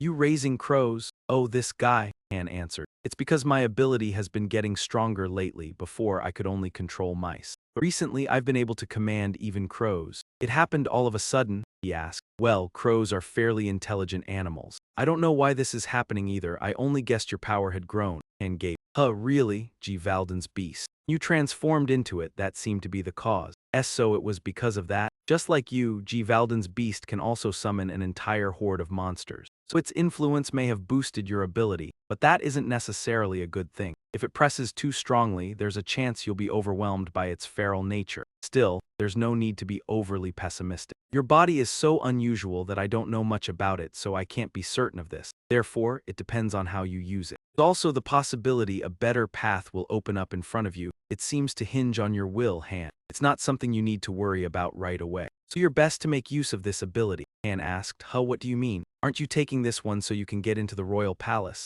Ah, right, no one will be on guard because they're just birds, Rudiger remembered. Ah, that's right, they won't be on guard because they're birds. I get it now, Han replied, so after we pinpoint the locations of the ruins. Are you going to obtain them, steal them? Rudiger asked. Steal them? That won't be easy since they're on royal land and there will definitely be all kinds of defensive magic around it. If possible, we should think of another way. I can't find the motivation when I have to come up with a plan right after finishing the job. Han laughed loudly, ha ha ha ha. So you're not the type who's into work, huh? Then why don't we go shopping to change the mood a bit? It's been a while and it actually doesn't sound too bad. 30 minutes later at Verdi's place, I thought only nobles came here, but in reality there were more kinds of people than I expected. What's more, many famous fashion designers come here too because of word of mouth. I have something to discuss with Violetta. I'll be right back, Rudiger said. All right, I'll wait for you here. Since we're already here anyway, should you pick out an outfit too? Oh my, Professor Rudiger. Professor Selina, what brings you here? Selina smiled and said, Ah, I heard rumors about this shop and came to take a look, and it seems you did too. All right, there's something I want to show you, so this is a good chance, but it's too crowded in here. Could you follow me for a moment? Rudiger wondered, something she wants to show me. Taking a quick look won't hurt. She pulled it out. Ta-da, this is a spirit I just made a contract with, Rudiger asked. This is the dark spirit, Selina, she answered. That's right, I wanted you to see it first, Professor Rudiger, and she held the spirit up before him. It suddenly leapt at Rudiger, making Selina jolt as she blurted, Oh my goodness, I'm sorry, hey, don't pounce on other people like that, while Rudiger replied, It's fine. I'm not hurt at all, he thought to himself. Even though it was a spirit, instead of being afraid, it had rushed straight at him, so he asked, What did you name this spirit? Mean this child's name? Selina said with a laugh. Edmerzada, and Rudiger repeated, Edmerzada, what a lovely name, when he suddenly stiffened as Selina lowered her gaze. Edmerzada, where did you suddenly go? Rudiger called out. Professor Selina, starting now, no matter what happens, don't say a word, and she blinked in confusion. What? I don't understand your. Selina turned back to look, and a long-forgotten feeling surfaced as a foot stepped forward. It was Rudiger's master, Grander, who said, My disciple, it's been a long time, and then repeated, My disciple, while Rudiger stared, recognizing who it was. Couldn't move. It was almost impressive that he was still alive after falling from such a height, but without anyone coming, he would eventually die here. Yeah, no one was going to come save him. This had to be just one more assassination attempt among the many he'd faced over the past 7 years, and he'd only managed to survive up to now by sheer grit. But maybe this really was the end, when a foot approached again and he caught the sound. A young girl leaned over to look down and said, Well, I didn't expect to find someone here. It's been a long time, Master, Rudiger said, and the other replied, Indeed, how long has it been? Then added with surprise, I never thought you'd change this much since I fell asleep. And Rudiger blurted, Huh, Master. That child, Rudiger said, if we're only counting the time that's passed, it's been more than 7 years. And his master murmured, So it's been 7 years since I went asleep, before continuing, but more importantly, my disciple. You used my blood, did you? The master said softly, yet the separation between flesh and soul was somehow that effortless. You could even call it the pinnacle of craftsmanship. Are you angry about that? He asked, and the master let out a sigh, angry. Why would I be angry that the greatest mage of all drank my sample? And there is no reason for me to be angry that my disciple did it. There's only one thing I want to confirm. What did you use it for? Rudiger balked. Selina thought, he is losing his composure. This is the first time I have ever seen him like this. The master stepped closer, stared at Selina, and asked, What is this, my disciple? She jolted. Since when has he been here? I can see it clearly now that I am closer. Both the physique and the spirit are stable. You could call this an expert as well. Selena replied, Huh, what are you talking about? Ah, so you truly had no idea. Very well, it has been a long time since I have seen something this interesting. So I will explain it with genuine kindness. Rudiger covered Selena's eyes and the master asked, What are you doing? My disciple, Rudiger answered, If we go any further, it will become troublesome. Master, it would put me in an awkward position if anything happened to my colleague. A colleague whom I understand. I am simply fascinated that a similar soul is wearing a human form and that kind of energy as well. Pact signed by a dark spirit, even more real than stone, that is all. Once it is done, it is difficult to change what has already been finished. It would be difficult for me to obtain it and nurture it on my own, so let us return to the conversation we left unfinished. If you used my blood, there had to be a reason for it, didn't there? Rudiger replied, Yes, that's right. Oh, a vile spirit carrying a flame born from negative emotions. You may call it Quasimodo. It is a shame I cannot witness it with my own eyes. Yes, it is quite powerful, which means those negative emotions must have been unimaginably intense. But disciple, my word is this. You used my blood for such a trivial creature. Are you trying to insult me, your master? Did I raise you only for you to become this feeble? No, that cannot be. It happened because of my own shortcomings, an incompetent student, and the master continued. If you were willing to go that far, then it will be easier for me to calculate. Just be prepared to pay the price for that amount of blood. So what should I do then? And the master answered, You're not cute at all. If you at least begged, I might forgive you, for my heart is vast and generous. Rudiger said, I know full well you have no intention of sparing me. And with a sharp tone he added, It seems you traveled the world quite a lot while I slept. So you must have learned a great deal and honed your abilities as well, and I will personally verify my disciples' accomplishments. I understand. I will return once my preparations are complete, so please grant me a little time. 30 minutes later at Verdi's house.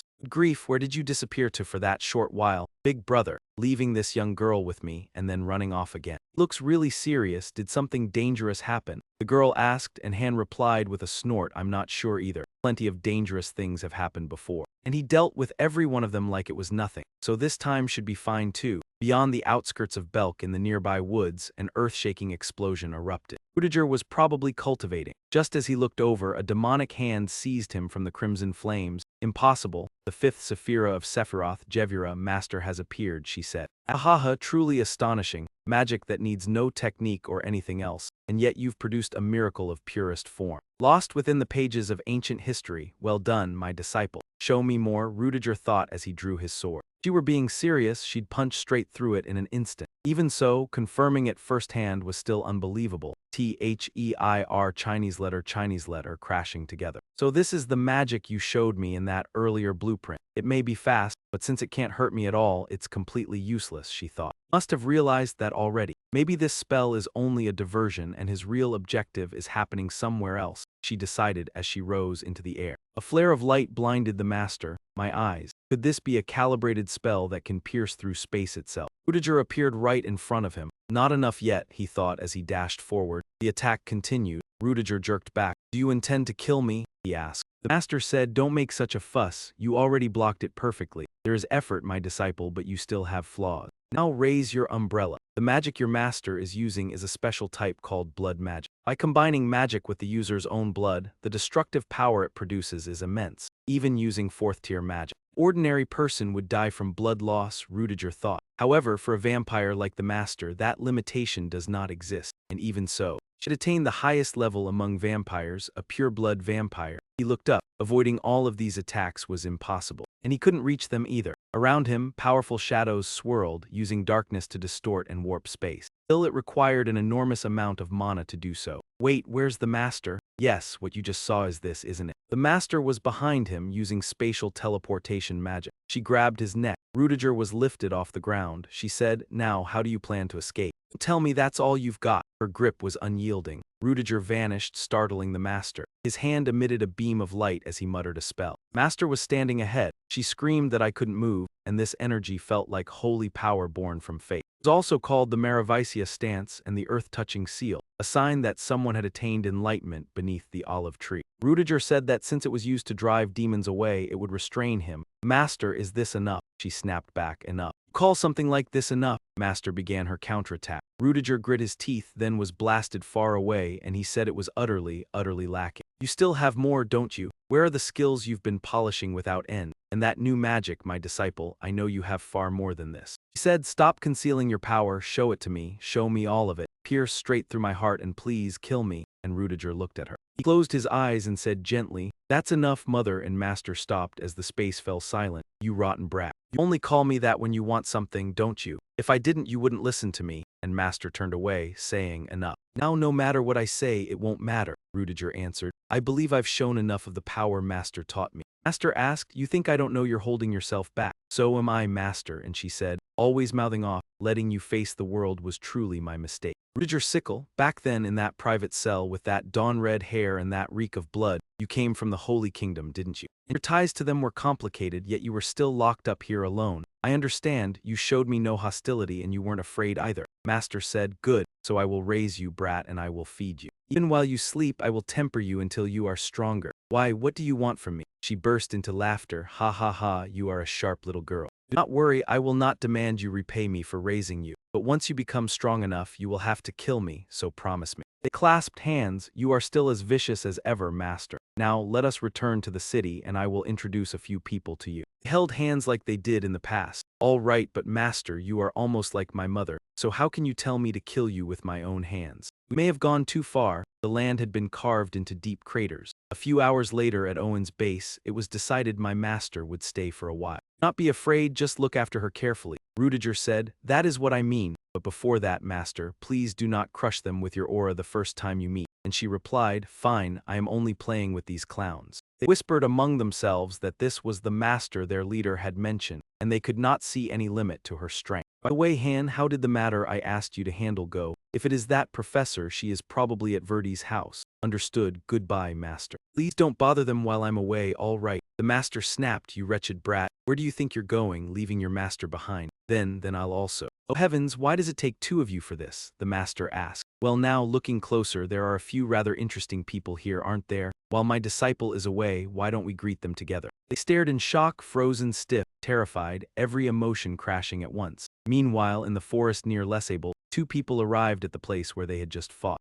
Grief, was there a war here or something? It looks like the aftermath of giant artillery. What did today's report say? Outside the city, the sky suddenly turned red. And then a thunderous roar erupted that shook the world. The sky turned red, that's strange. Even after seeing both the report and this scene, I still can't figure out what happened. Could it be a battle between mages? Could it really be a battle between mages? I've seen someone shout that loud before. They burst out laughing, haha, our rookie has quite the imagination. What mage would sneak out here to fight in secret? Could any mage truly cause this kind of chaos? A mage, if it were rank 6 mage, one of them thought, it wouldn't be entirely impossible. But anyone above rank 6 is extremely rare, so why would they be fighting here? No way. Someone stepped forward. Wait, are they holy knights of the Church of Light? Why have they come here? The holy knight greeted them, pleased to meet the faithful. May the Father's grace always be with you, and let's get straight to the point. If you're here to gather information, give it up. We don't know anything either. The holy knight asked, my lord commander. Don't you notice the stench rising from this place? We've already figured out who did it. He jolted. Really?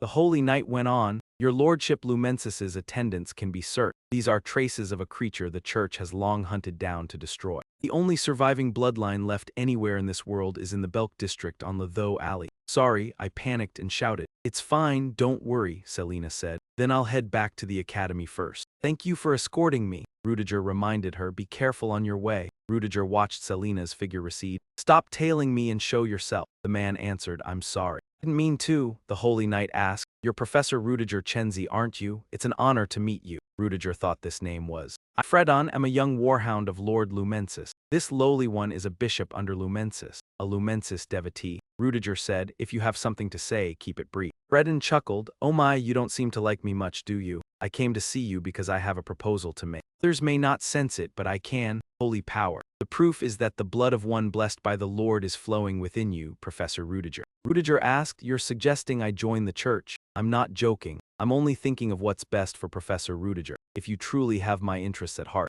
Came, but you never should have shown your face here. If you still think of me, then at the very least you shouldn't have come. Rudiger spoke. Fredon stayed silent and he said, I'll tell you one thing, a boon granted by divine grace. Before you left, lately countless incidents have erupted in Lei Chuo Bio, along with the Guardian King's return. Today, a bizarre red flower bloomed on the city's outskirts, and the strange phenomena keep occurring, so I hope you won't be harmed, nothing more. My lord, please enlighten this ignorant one. Judging by their retreat, they still seem hesitant, and if they truly sensed the holy power and approached because of it, then they likely realized my identity long ago. I was never discovered before, yet someone managed to perceive the power within me. It must be because I've been using sacred virtue far too often lately. It's time to readjust the sealing spell. Rudiger said, I'm here, master. Ah, you're here, master replied. What did you do to leave my friends down there like that? They're all clutching their heads slumped over the table. Rudiger laughed. If they collapse from exhaustion, how is that my fault? I only gave them a light warm-up so we could get acquainted. Quite impressive. Disciple, where did you find such remarkable people? Master asked. Rudiger said, I wandered the world and happened to run into them.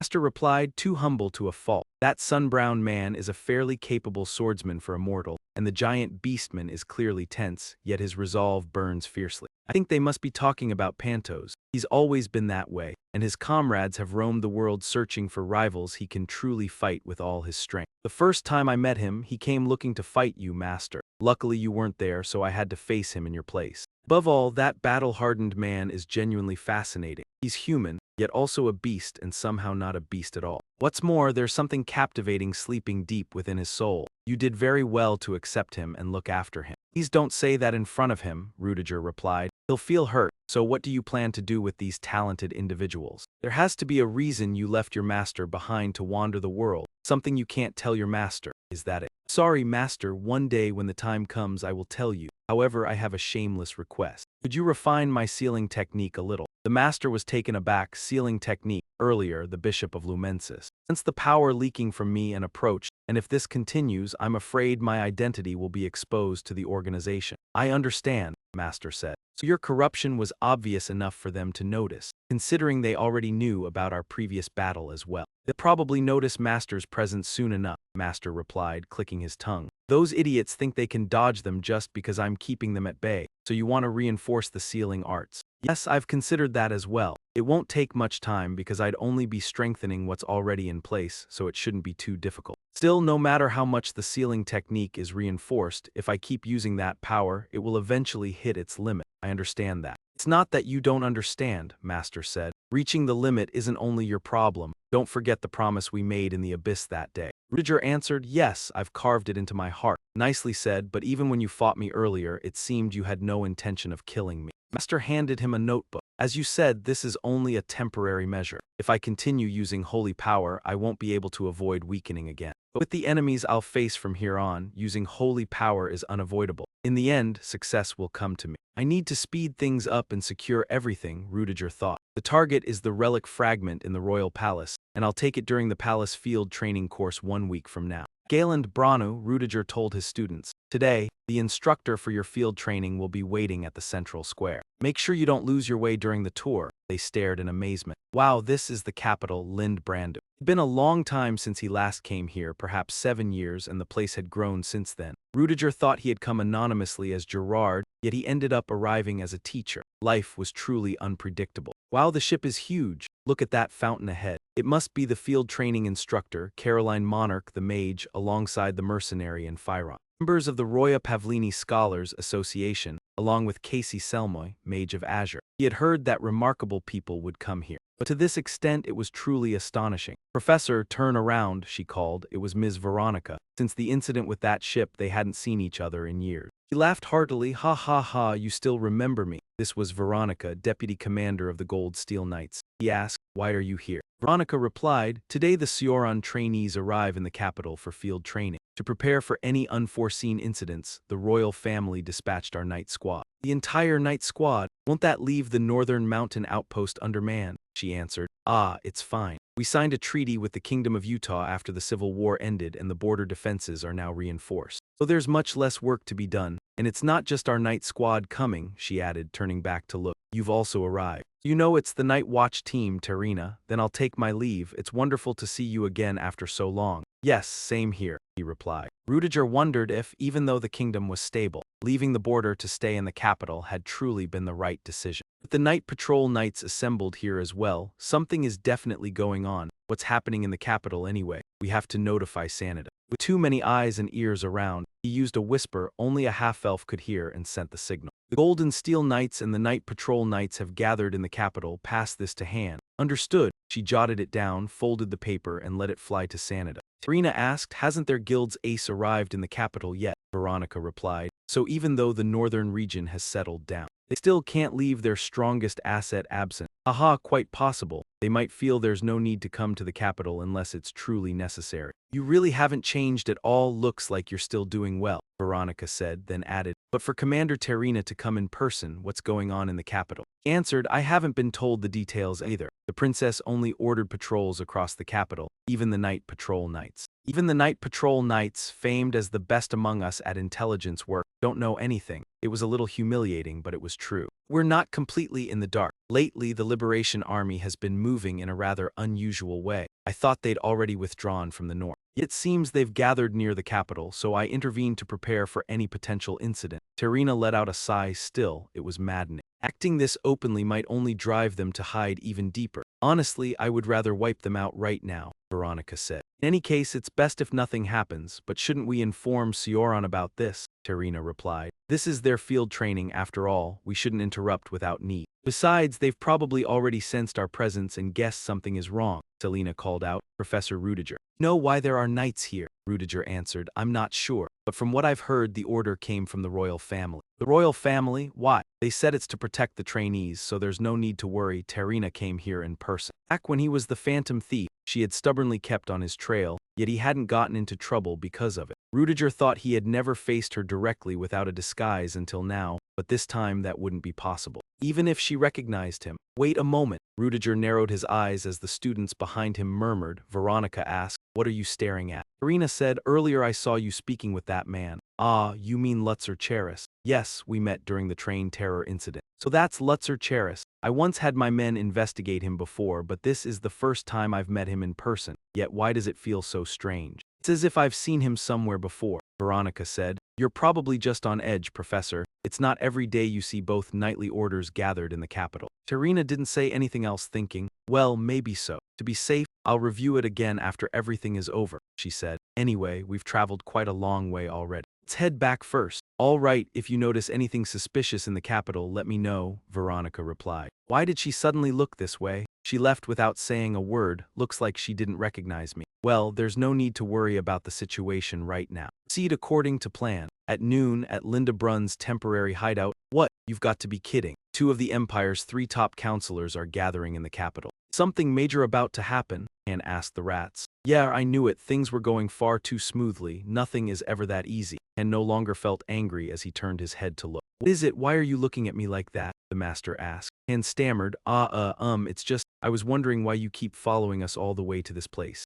Am I not allowed to come here if I want? Han replied. No, there's no problem at all. Well, actually, I received a letter from my eldest brother. Looks like something's about to happen. Could it be that you have something you need to handle in person? The master laughed loudly. Ha, figure it out yourself. If you're as smart as I think, you'll manage it. Thought you'd help me since I'm your disciple. Oh, so you think I'm coming along because I'm worried about my disciple you? Han shouted seriously, you're completely impossible to understand. Yeah, fine, I'll figure it out myself, Han thought. Just being near him is irritating enough. Why did he have to come here? Bristled with anger, fine then, he would investigate it himself. He asked what she meant, and why, if she was going to talk at all, she wouldn't just give the whole story instead of only a location. He muttered that he'd have to send a few people to check it out, then stared at the rats. In Linderbrunner City, from this point on you're dismissed. Go ahead and enjoy exploring the capital, Caroline said. Students were delighted. Caroline really was as bold and striking as the rumors claimed, and she was nothing like the headmaster, even though they had once been classmates. By the way, Leo's been shutting herself off, even during the outdoor training. Who knows what's been going on with her lately, the student said, glancing over.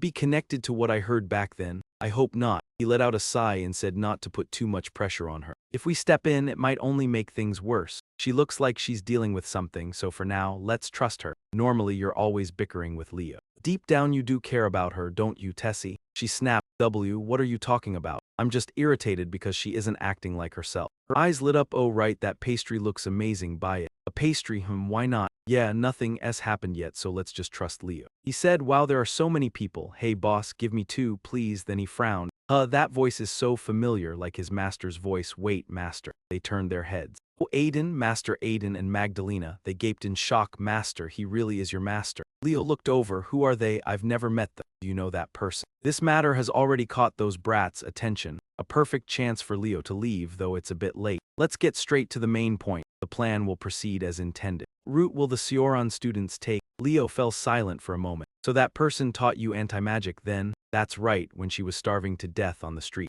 I gave her some bread and in return she taught me anti-magic. Tessie asked, she taught you a special technique just for a loaf of bread? That's ridiculous. Wait, doesn't this special branch of magic depend on talent and compatibility? What if Aiden isn't compatible? Ha ha ha. We'll just say too bad and eat the bread for free. Haha, fortunately, he's compatible with it. Tessie was at a loss. You didn't even bother to hide it, Madalena asked. Who would have thought this child would end up inheriting my talent? That's fate. I almost forgot. I need to go now. Seriously, you're leaving already. Yeah, your master has something important to take care of. It's time for me to get back to work. The student said, it's a relief you actually have a job. I was worried you might still be starving somewhere, Madalena replied. My disciple is far too harsh. All right, before I go, I have one piece of advice. Stick close to your mentor teacher. Why? Your master turned back. No one knows what might happen. Goodbye, child. This should be far enough. Madalena turned around to look back. He took out his watch. I will return to the royal palace immediately, your highness. Meet at the north wing of the royal palace.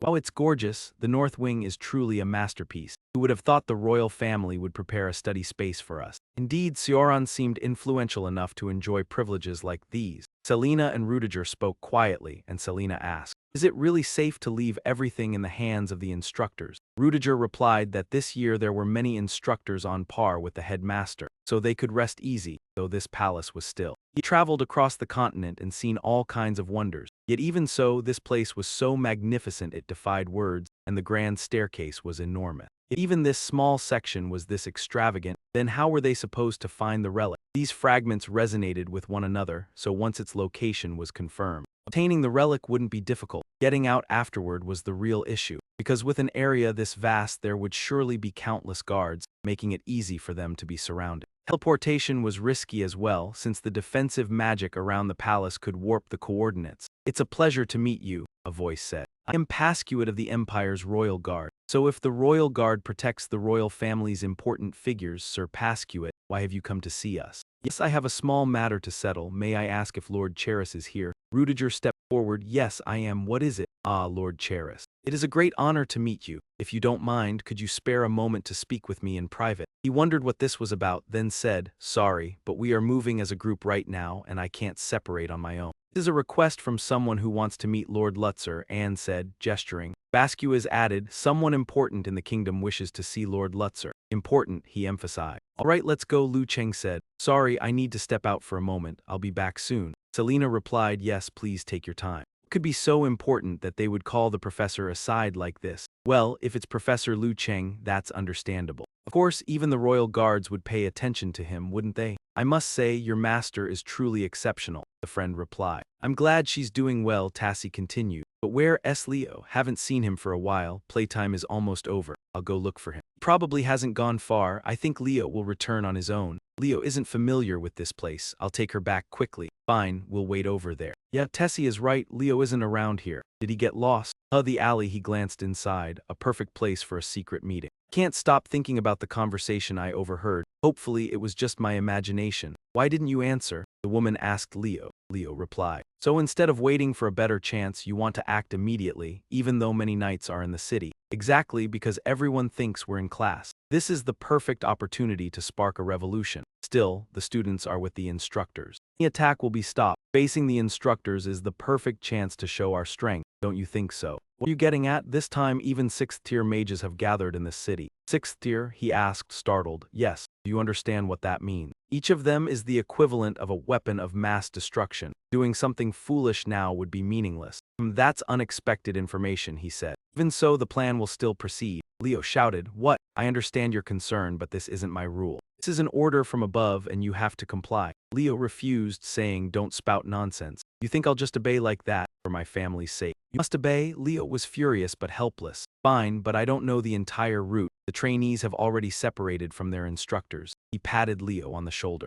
I know what you're doing. You're giving us restricted information to buy time, aren't you? It's fine. We've gathered more intel from other sources. I only called you to confirm the details. Leo swore, bastard, you've been using me from the start. We never fully trusted what you said. I'll overlook it this time, but if you're thinking about your family, you'd better think carefully. Now go and remember, if you do anything strange, you'll regret it. Reporting it now is pointless. You'll only be treated as one of us anyway. Leo simmered, damn it, they were just messing with me. Still, why didn't they spell it out? Were they truly blinded by hatred? No, they wouldn't attack without a plan. I must have missed something. Leo called out to Aiden, and in the middle of Linderbrunn Square, Sanada grew tense under Casey's fixed stare. Why was she being watched so closely? And how was she supposed to send or receive any intel like this? Casey thought about the girl from the staff room, and after digging deeper discovered she was his assistant, something he had never had before, not even when he was Moriarty. It felt uncanny as she remembered his words. Black Dawn had begun to set its sights on her, and she should be careful. Sure enough, assassins came for her right after his warning. Thanks to that warning and the rain, she dealt with them without much difficulty. But now she had drawn their attention, so she would have to be even more wary.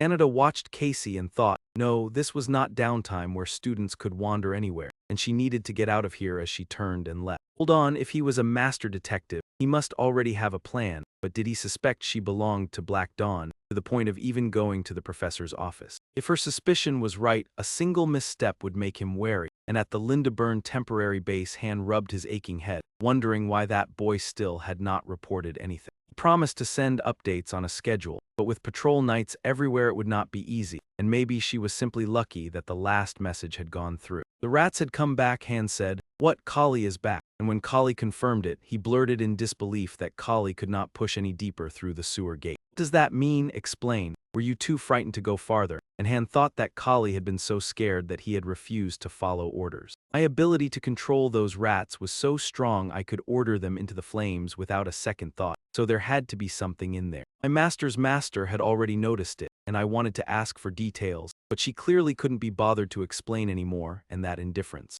made it feel like this was something we were better off not getting involved with. Yeah, I couldn't take it anymore. I hated going alone, but he stood up anyway. This was a lead from my master's master, and I couldn't ignore it. At the very least, I had to confirm whether it would affect my master's plan, because that was my responsibility. The girl was quietly reading when Han slammed the door and strode in. Hey, get ready to move. What move where? Katana, codename Francis Scott, said there was a new site to investigate. Pack the necessary gear. It's at the Linderbrunn sewer where the water is being discharged. Baskovitz was coming with Rudiger, and I'd heard plenty about you. Lately you've been stirring up the magical world in the specialist division. Replied that it was nothing, and Baskovitz laughed. Ha, so modest. Nothing, you say? Do you have any idea how many people could never pull off a miracle like that? Rudiger said no matter what others thought, to him you were different from the rest. And Uncle Goo barely turned his head. So you truly mean that, do you? Is this what people call being on another level? Maybe that's why the princess wants to meet you. The princess requests an audience with you right now.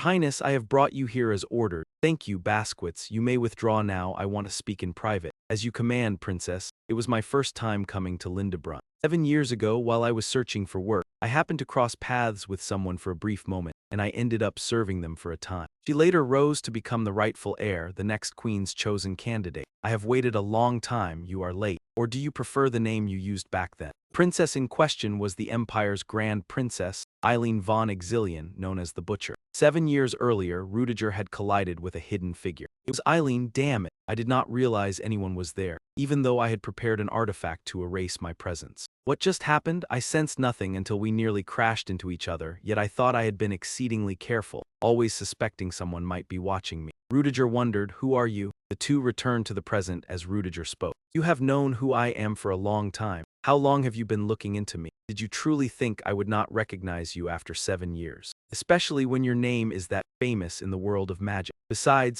one of my pawns in Leathervink was obstructed not long ago. It gave me more to go on. The only one who could make Terina struggle like that was you, so you are Minikin. You treat the Empire's war heroes like pieces on a chessboard, so what do you want at the palace? I am here only on official duty as a professor from Soren. Eileen replied, and you expect me to believe such an obvious lie. What exactly are you searching for in this palace? Rudiger looked at her. After half an hour in the underground tunnel network, Han pointed and said, all right, take this over to the sorting area. You really think that letter will reach them? We're beneath the ground. Of course it will, Bethana said. This empire has endured for 1,000 years. There's an unbelievably intricate and sophisticated structure down here, Han replied. Exactly, at first I thought this place had limits, but it's actually far deeper and far broader than I imagined. Abandoned like this, it has to be an area left completely empty. Even rats wouldn't dare come near, so it's definitely not an ordinary sewer. Not to mention the massive roots we saw earlier, those were enormous. You know what they are. I don't know how there could be trees that big in the capital. I might have a hunch, but really, what is it? The two of them froze as Han asked. Oh, what was that sound? It felt like the roar of some kind of beast. A roaring tiger charged straight at them, and the two of them bolted in panic. What is that? A cryptid. Why is something like that down here? Bethana panted hard. I can't run anymore, Han shouted. Stop unless you want to be eaten alive. Han glanced back. Damn it, those monsters catching up was only a matter of time. He transformed, though he wasn't sure he could handle a monster like that. Stop, wait, what? Why are you stopping? Look, it's not some cryptid at all, just a chimera. Stop staring. I've seen chimeras before, a biological weapon engineered by dark mages. Fuses the power of multiple creatures, but what's the difference? Cryptid or chimera, it still wants to kill us. If it were a cryptid, then yes. But if it's a chimera, it's nothing to fear. That explosive strength. The tiger's legs are pinned down. Han realizes her ability is stronger than he expected. Is this why Master brought this elf girl along? Her power is beyond what I thought. Chimeras are made by people, right? If it's artificial, what is there to fear? Tana said it's actually pretty cute. Just look at its graceful form. There aren't any visible seams at all. Yeah, sure, let's get out of here first. Why are we running? Han replied, obviously because it's dangerous. Katana's eyes sparkled like stars. This is the perfect chance to dissect it and see how it's built inside. Yelled, what did you say? Ha ha ha, I'll personally examine your adorable little body. Han panicked, no, never. Don't get anywhere near that creature again. Rudiger said, what are you searching for? I only came because I was sent by the academy, like I said before. Still denying it. You must know about the Kunst household incident. Yeah, you were there that day too. That wasn't a coincidence. After that event, we investigated and tracked every item from the black market auction. Everything was checked thoroughly except for one ancient artifact. That's what you're looking for in the palace, isn't it? Rudiger thought, yet she still managed to gather all of that, even though I had separated everything carefully. She truly seems tireless. After all, she had investigated so thoroughly. There's no need to refuse anymore, Rudiger said. It's just a personal hobby. Eileen chuckled, ha ha ha, finally admitting. Won't ask what you want from that relic, but what you desire is surely kept within the palace's treasure vault. You're not planning to steal it from somewhere else, right? Rudiger snorted. Whatever your plan is, wouldn't it be safer to go through the front gate? Aileen said, just like 7 years ago. I want you to do something. This is the real reason I summoned you. As for payment, you may take 3 items from the treasure vault. Does that sound reasonable? The Empire's treasure holds countless artifacts and relics of unknown origin, and none but the royal family may enter. Taking 3 items from there is truly tempting. However, on the other hand, this mission will be dangerous. Before deciding, I want more information. Does this involve the 2 night orders summoned to the capital? Eileen replied, yes, you've already seen them on the way here. I'm suspicious. There were reports of insurgents infiltrating the capital. We conducted searches to eliminate the threat. Yet no trace has been found. Rudiger asked if they had left the city. Since the report was made, we have tightened security at all gates. If they left, we would know immediately, Eileen explained. They might still be in the city. That's why the night squads are here as a precaution. Exactly, which is why we need your help. Use your infiltration skills to carry out the mission, no matter where the enemy is hiding. They must be cornered if they have to come to me for this, and even if I refuse, I'll probably get dragged into the chaos anyway, so there's no reason to turn it down. Fine, I'm in, but I trust the reward will be paid exactly as promised. Aileen assured him, of course, we always keep our word. Is there anything else? My subordinate will give a brief report. Hold on.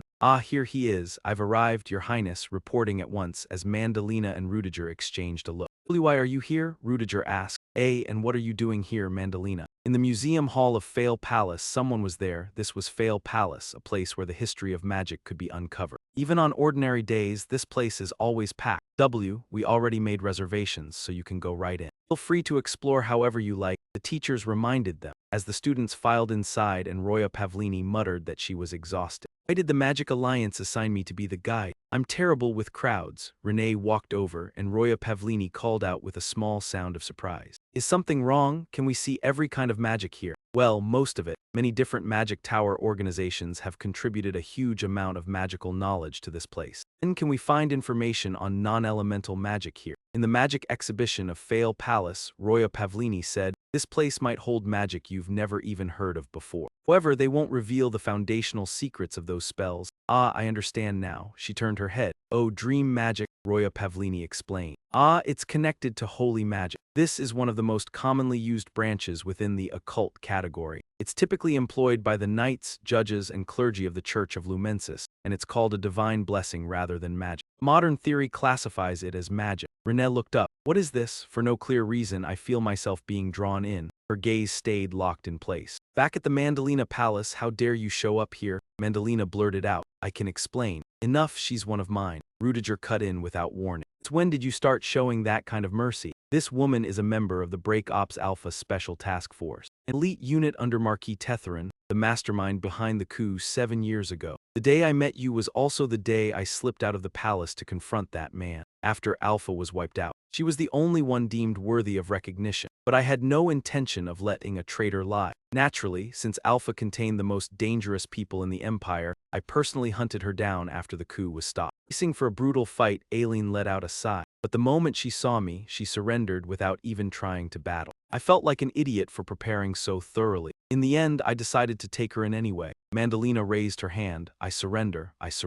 "Planned to surrender from the very start, didn't she?" Aileen said. "Oh, I thought you spared her for some ulterior motive." Rudiger said she begged with such a pitiful look on her face. "So I let her go." Aileen glanced at Mandalina. "Either way, she is now my loyal subordinate, so don't worry." Mandalina gave an awkward smile. Yes, that's right. "The princess's loyal subordinate now." "Very well, if that is your wish, your highness." Aileen asked, "So, Mandalina, what is it?" "Yes, please allow me to report. After tracking their trail, I believe they are hiding in the underground sewers. However, because of the existing barriers, I was only able to find the entrance." Aileen said, "If even someone like you had to withdraw, then their base must be extremely well fortified." Rudiger started to leave. "Wait, how interesting, you can even command birds." Rudiger replied, "Not me, one of my subordinates." The bird handed him a letter. "It seems my subordinate investigated deeper into the capital's sewers. They took a different route, Mandalina, and reported the appearance of a colossal tree underground. Do you know what it is?" "Your Highness, I don't know much either." "Are you hiding something from me?" Aileen replied, "No, I know almost nothing about that place." "You know how long this country's history truly is? 1,000 years, right?" "No, actually, it isn't even 50 years. We inferred that from Hun Empire records. That's more than twice the discrepancy." "Why was it kept hidden?" Aileen said. "You know about the Exilian kingdom that existed before. History rarely mentions it, so most people assume it was a small realm. The Exilian Empire was built on the foundation of that kingdom, like painting over an existing canvas. The kingdom's history, the clans, everything was completely replaced, and at least 500 years of history were lost, absorbed into the empire."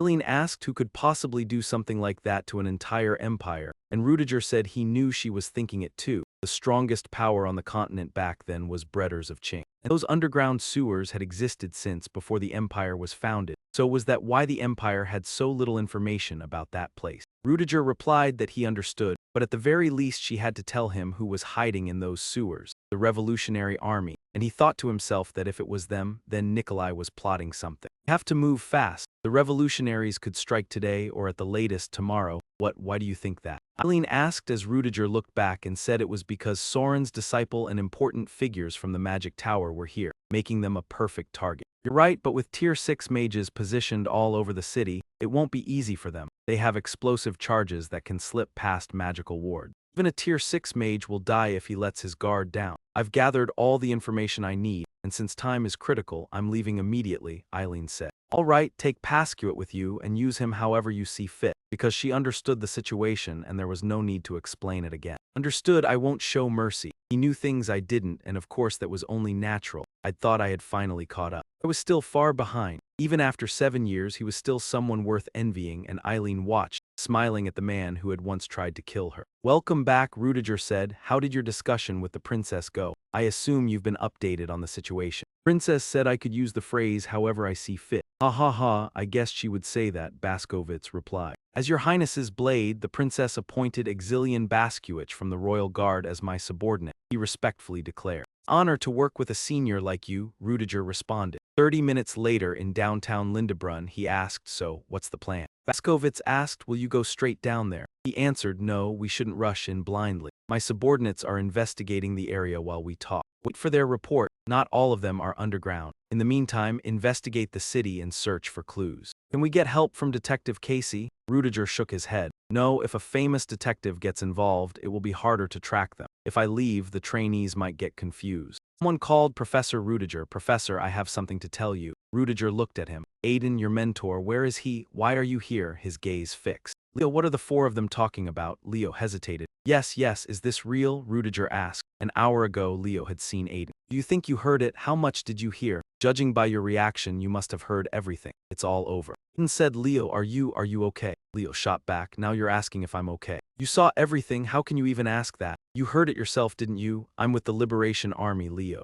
Leo slapped Aiden's hand away. Don't say my name like that. Leo yelled, the person you thought was your friend is actually a liar and an international terrorist. I lied to you, and to Tessie, and to Sedna, to everyone, so then why? Why are you looking at me like that? Are you worried about me? Leo collapsed to the ground. Aiden replied, I'm sorry I eavesdropped, but you tried not to follow the Liberation Army's orders. Even when it felt impossible and the attack hasn't even happened yet, we can still stop it. But if I betray them, my family will be in danger. Even if I don't get caught, who would believe it when it's only the two of us? Professor Rudiger, ask him for help, Leo said. What? Do you remember how he handled the werewolf incident? If he decides you're an enemy, he won't hold back, even if you're a student. And besides, you could be accused as an accomplice just for being with me. Yeah, maybe that'll happen, but we still have to try to convince him, right? Leo fell silent. You're the biggest idiot I've ever met. Leo, everything Aiden said is true, isn't it? Rudiger asked. Leo lowered his head. Yeah, I knew he wouldn't help, even after I gave him that much information about the Liberation Army, Leo thought. Then we have to move fast if we want to save your family. Did you hear me? Huh, what? All right, then Mr. Paskovitz will help too. Sorry. Paskovitz said, well, it's nothing more than an extension of my obligations, really. In fact, thanks to you, it's been easier for me. Aiden said brightly, wow, thank you, Professor. Don't pull that face, Leo. Helping students is a teacher's duty, and Leo was genuinely moved, Professor. She lowered her head and sobbed, thank you so much, Professor Rudiger. The Lindebrunn City Liberation Army's secret Branch 3 has been discovered by the Knights. Branches 5 and 17 too, faster than expected, those Imperial scum, but with 2 Knight squads in motion, it figured. The branch executives said the branches that were hit were only decoys to buy time. Them reaching the main base is only a matter of time. The units move to your designated positions through the underground aqueduct passage system. If anything goes wrong, make sure at least one more person escapes. Suddenly, the room burst apart, and everyone snapped into a defensive stance. What was that? We've already been exposed. Is it him? Rudiger said that filth threatened my students. A beaten loser, damn it. Did that brat really betray us, do you think? This man fights as if he knows the silent flame won't work. Even that brat doesn't know that. It was absolutely classified, and he stood up. At this distance, I might not survive, but I'll take you down with me. He attacked. Die. What is this? The explosion was pulled into a single point, the spirit crystal, Quasimodo. It can absorb shockwaves from explosions tied to Starfire. How dare you threaten and exploit my student? He yanked the man by the collar. They screamed in alarm as Rudiger said, do you know what it feels like when your entire body is violently displaced to the extreme? It's like your 6 organs and 5 viscera, and your blood are about to flip inside out. Is that so? Scum like you won't confess under ordinary torture. So this is the only way. Spill everything you know right now. They trembled. Why, you don't have time for that. Our agents are already headed for that bastard's family. He's a knight with unrivaled swordsmanship. No matter who you send, they'll be cut down along with that traitor's family. So don't worry about it. Down a narrow alley in the city of Lindebrunn. That man collapsed. I already sent someone I trust over there, Basquiat said, asking, is everyone all right?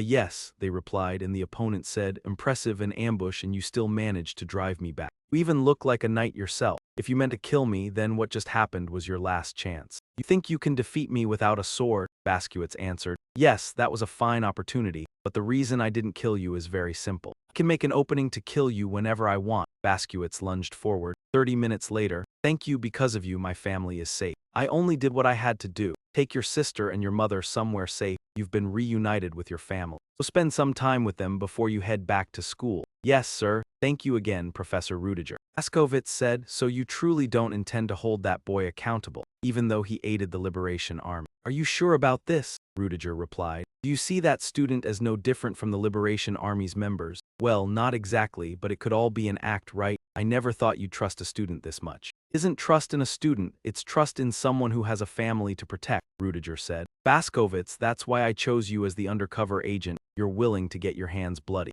Yet you still pursue justice. That contradiction reminds me of the previous undercover agent before you. He was rational and cold, but was also kind and he cared deeply for others. Baskovitz exhaled in relief as he recalled it, then asked, "So you've dealt with that trash already?" Rudiger answered. "After extracting the information we needed, I handed them over to the Knights. They're planning a massive terrorist strike soon. Crowded places, especially the Grand Plaza and the Crystal Palace. That sound no surprise, it looks like they've begun. We have to move now." Basku, stand by orders. At the moment it happened, in Lindenbrod Center, a tremendous explosion rocked the area, people scattered in panic. "Ah, monsters, run." Tiger lunged at them and someone stepped forward to block it. Behind them, more explosions kept erupting. He was Warren, rank 6 from the Muscle Physiology Department of the United Kingdom Federation Academy, saying, "Hey young lady, if you unleash fire like that, you'll wipe out the entire city." Caroline, a furious rank 6 mercenary mage, snapped, "Hey, you muscle-brained pig, does that even matter right now?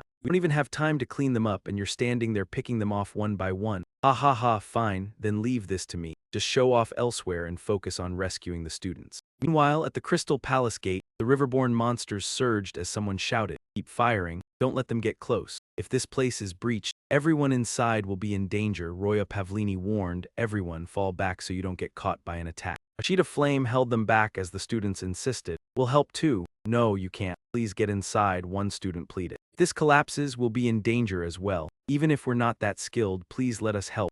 I suppose there's no other option. "But if it turns dangerous, retreat immediately." Yes, the monsters were pushed back, then they lunged again, and people had already been wounded. "You have to stop those spikes, Cheryl. I'm counting on you." "Understood," Cheryl answered, and they poured out their power, forming a protective slab of ice around them. Laura Lumos raised her staff toward the sky, releasing an overwhelming force. "Truly, truly incredible. I knew you were a genius, but I didn't expect you to be this strong in real combat. Thanks to you, we finally have room to breathe." Yet the monsters kept climbing, and when Flora Lumos looked up, Sanada was already stepping forward. "Are you all right?" as the others stared in stunned confusion. After subduing the monster, Rudiger asked, "Is everyone safe?" "Master Rudiger, thanks to you, we're all safe." Rudiger looked around as the other students stared in surprise. "Are you all right?" Flora Lumos replied, "Ah, I'm fine." Sanada answered, "Ah, yes, I'm fine," lowering her head. An hour later at Linsenbrod Square, the temporary shelter, Aileen said, "First of all, I want to express my gratitude for everyone's efforts. Thanks to all of you, we managed to contain this incident with minimal damage." "All right, give your report." "Yes, at around 2 p.m. today, the Chimera surfaced in the city through the sewer system, exploiting the chaos. Liberation Army then carried out a terrorist attack targeting the students and teachers," said Roy of the Night Patrol Knights. "However, thanks to the princess, we knights and teachers received advance information about the explosive. We successfully suppressed the Liberation Army with minimal losses, but because there were so many Chimera, the damage was still significant." "I understand." Rudiger thought it was terrifying to imagine how much worse it would have been without that man. He had even saved Irondia in the Crystal Palace. Not to mention if there were more men like him, both then and now. Aileen said, "Right now, resolving the situation matters more than dwelling on our losses. Let's discuss our next course of action. First, we should establish a defensive line to prevent further casualties. Above all, the people's safety comes first. I believe we should move into the sewer tunnels at once and purge the enemy. Now is the perfect moment, since we have lost a great deal of strength in this assault." "You mean we should charge in blindly without knowing what lies underground? And what if there are traps? Everyone here is strong enough to look after themselves anywhere. Do you really think we would fall into the Liberation Army's trap?" "Everyone, may I say something briefly? I do not believe the enemy's methods end here." "You are Casey Selmore, the second daughter of House Selmore, correct?" "All right, share your thoughts." Casey spoke up. "Yes, first let me talk about the Chimera that appeared. As everyone knows, Chimera are the specialty of dark arts mages, which means the Liberation Army has worked with dark arts mages. If they possess the knowledge to create Chimera, would they really stop at making Chimera just to oppose the Empire? They must have something to guarantee victory. This attack may only be a diversion and a stalling tactic to buy time to prepare it," Caroline said. "A trump card," Fyron replied, "but I do not know what it is. At the very least, we should find out first before choosing our course of action." A sensible opinion. Rudiger figured it was time for him to step in. "I, Pasquitz, have returned after investigating the sewer network under the princess's orders." "Well done, Sir Pasquitz. In fact, Lahan and Ben Laluna collected this information, but this is everything we have been able to learn." "Yes, sir, understood. For now, get out safely." Lord Pascuit, please report what you just heard to the princess in my place. What? Why don't you do it yourself? Rudiger said. A meeting will be held soon at the central command post with me and many others in attendance. It isn't information suitable for a teacher like me to share in that setting. Still, I'll join when the time is right. You figure he's the princess's subordinate, so no one will suspect anything. Judging by her reaction, it seems she already realized it. Eileen pondered. It says here they built an enormous underground facility. That makes sense. Creating chimeras on that scale would require a large processing complex. You're saying it's a facility. But would there really be enough space underground? Eileen said. Those abandoned waterway tunnels have been expanded and maintained for years. The owner most likely used them to prepare over a long period of time. However, creating a chimera requires not just a foundation, but also a massive amount of rejuvenation energy. Transporting so much rejuvenation energy into the capital over such a long period means, don't worry, Captain. None of the guards are colluding with them. Anyway, they wouldn't bring materials from outside. So, you mean the materials are already underground? What could they possibly do with that? Eileen replied, it's something buried deep underground that the world doesn't know about. A world tree that has already died, a few hours ago, inside the underground waterway. Baitna said,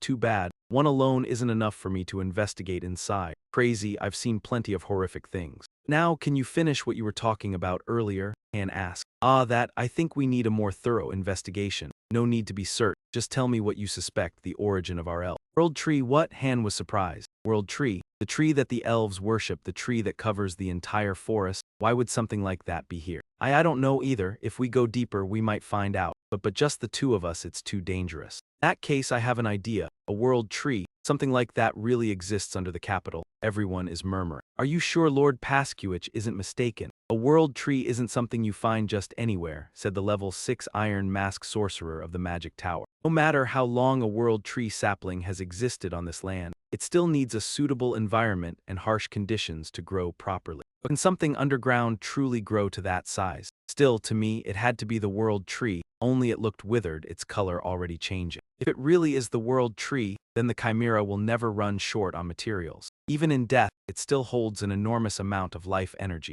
Aileen said. If that's true, they'll definitely use it to strengthen the chimera and keep attacking. So we'll move as fast as we can to go underground and eliminate them. Aileen continued, so from here on, we need to discuss and decide who will be sent through the underground waterway. Enias said only those with reliable skills can manage. Terina replied that everyone here meets that requirement, but we can't send too many people, so it's best to form approach teams of 2 to 3, and we should also create an analysis team to investigate the underground world tree. He turned back to look, but finding someone who knows a lot about the world tree won't be easy. In that case, I'm the right person for the job, Professor Benny Mossa. The professor said my family once obtained a world tree specimen and studied it, and my family, Benny Moore's line, has specialized in herbal medicine for a long time, so I'm confident we won't overlook anything. Rudiger thought, and it didn't seem like the man was lying. But even if it's only for analysis, it's still dangerous, so we need someone who can handle emergencies and fight if it comes to that. Warren laughed loudly. Looks like you're the best choice, and besides, you're both new instructors, so it'll be easier if you go together, Rudiger replied. Wouldn't Caroline or Hiron be far more reliable than me? No, from the start we weren't able to go, and this guy and I rely on raw strength. So if we aren't careful, we could cause the ground to collapse. Don't worry, compared to other combat squads, you'll be far safer, Rudiger thought. Well, I don't mind going, but moving around with someone I'm not close to is a bit awkward, and this is usually what draws the most objection. Why is he staying quiet? Fine, the analysis team is in place. Now it's the approach team, and 30 minutes later at the temporary depot at Point A, boss, you're here. Yes, I received the information safely. Well done. First, I'm sorry I acted on my own without telling you, and he replied that it was fine. I didn't expect you to think of investigating underground like that. Han answered that his master told him to check beneath the ground. Your master. If your master brought it up, we need to be even more cautious. Since he hasn't shown himself, it seems it isn't too serious yet, Rudiger said. Understood. But from what I heard, the two of you went very deep, and isn't that extremely dangerous with only 2 people? Han replied that they didn't actually go in by themselves. They dealt with a chimera, then she made something on the spot and poured it into a syringe. Once injected, the chimera was instantly tame, and she said she altered part of its brain to change how it followed commands.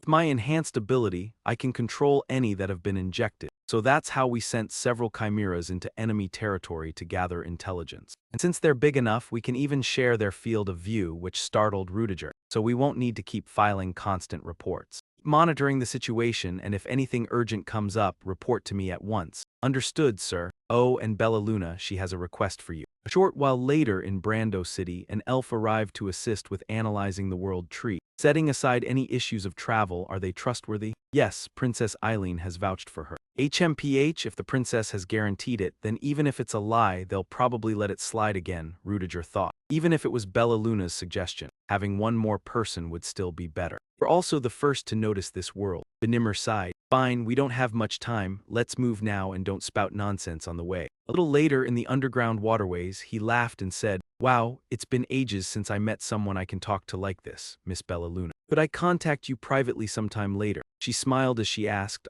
is that really okay? Wouldn't that make Chris uncomfortable? Ahaha, I don't mind, do whatever you like, Rudiger thought to himself since he'd been hesitant just moments ago. Now the conversation felt surprisingly easy because they shared the same interest, Benimmer said. Still, we haven't seen the branches of the world tree yet, Rudiger replied. Lord Pasquet said he spotted them early when he went in, but that area is the entrance route for Chimera's other team. So they're here too, around 10 of them. Take care of them, Benimmer said as he stepped forward. Leave it to me, this is far too easy for me. Rudiger agreed if he insisted. The chimeras rushed at Benimmer and Benimmer struck. He crushed the pills and the powder instantly closed in around the chimeras. To bring down chimeras this easily with poison alone, Katana's eyes glittered like stars. Combined 3 different compounds to maximize the effect of Benimordat poison, precise work, just as the princess's expert had assured. Because of the bone poison, it seems our path is blocked. Don't worry, just wait a moment, it will dissolve upon exposure to air. Let's rest for a bit before moving on. Meanwhile, in another passage of the underground canal, Terina said, I never expected to meet you like this again.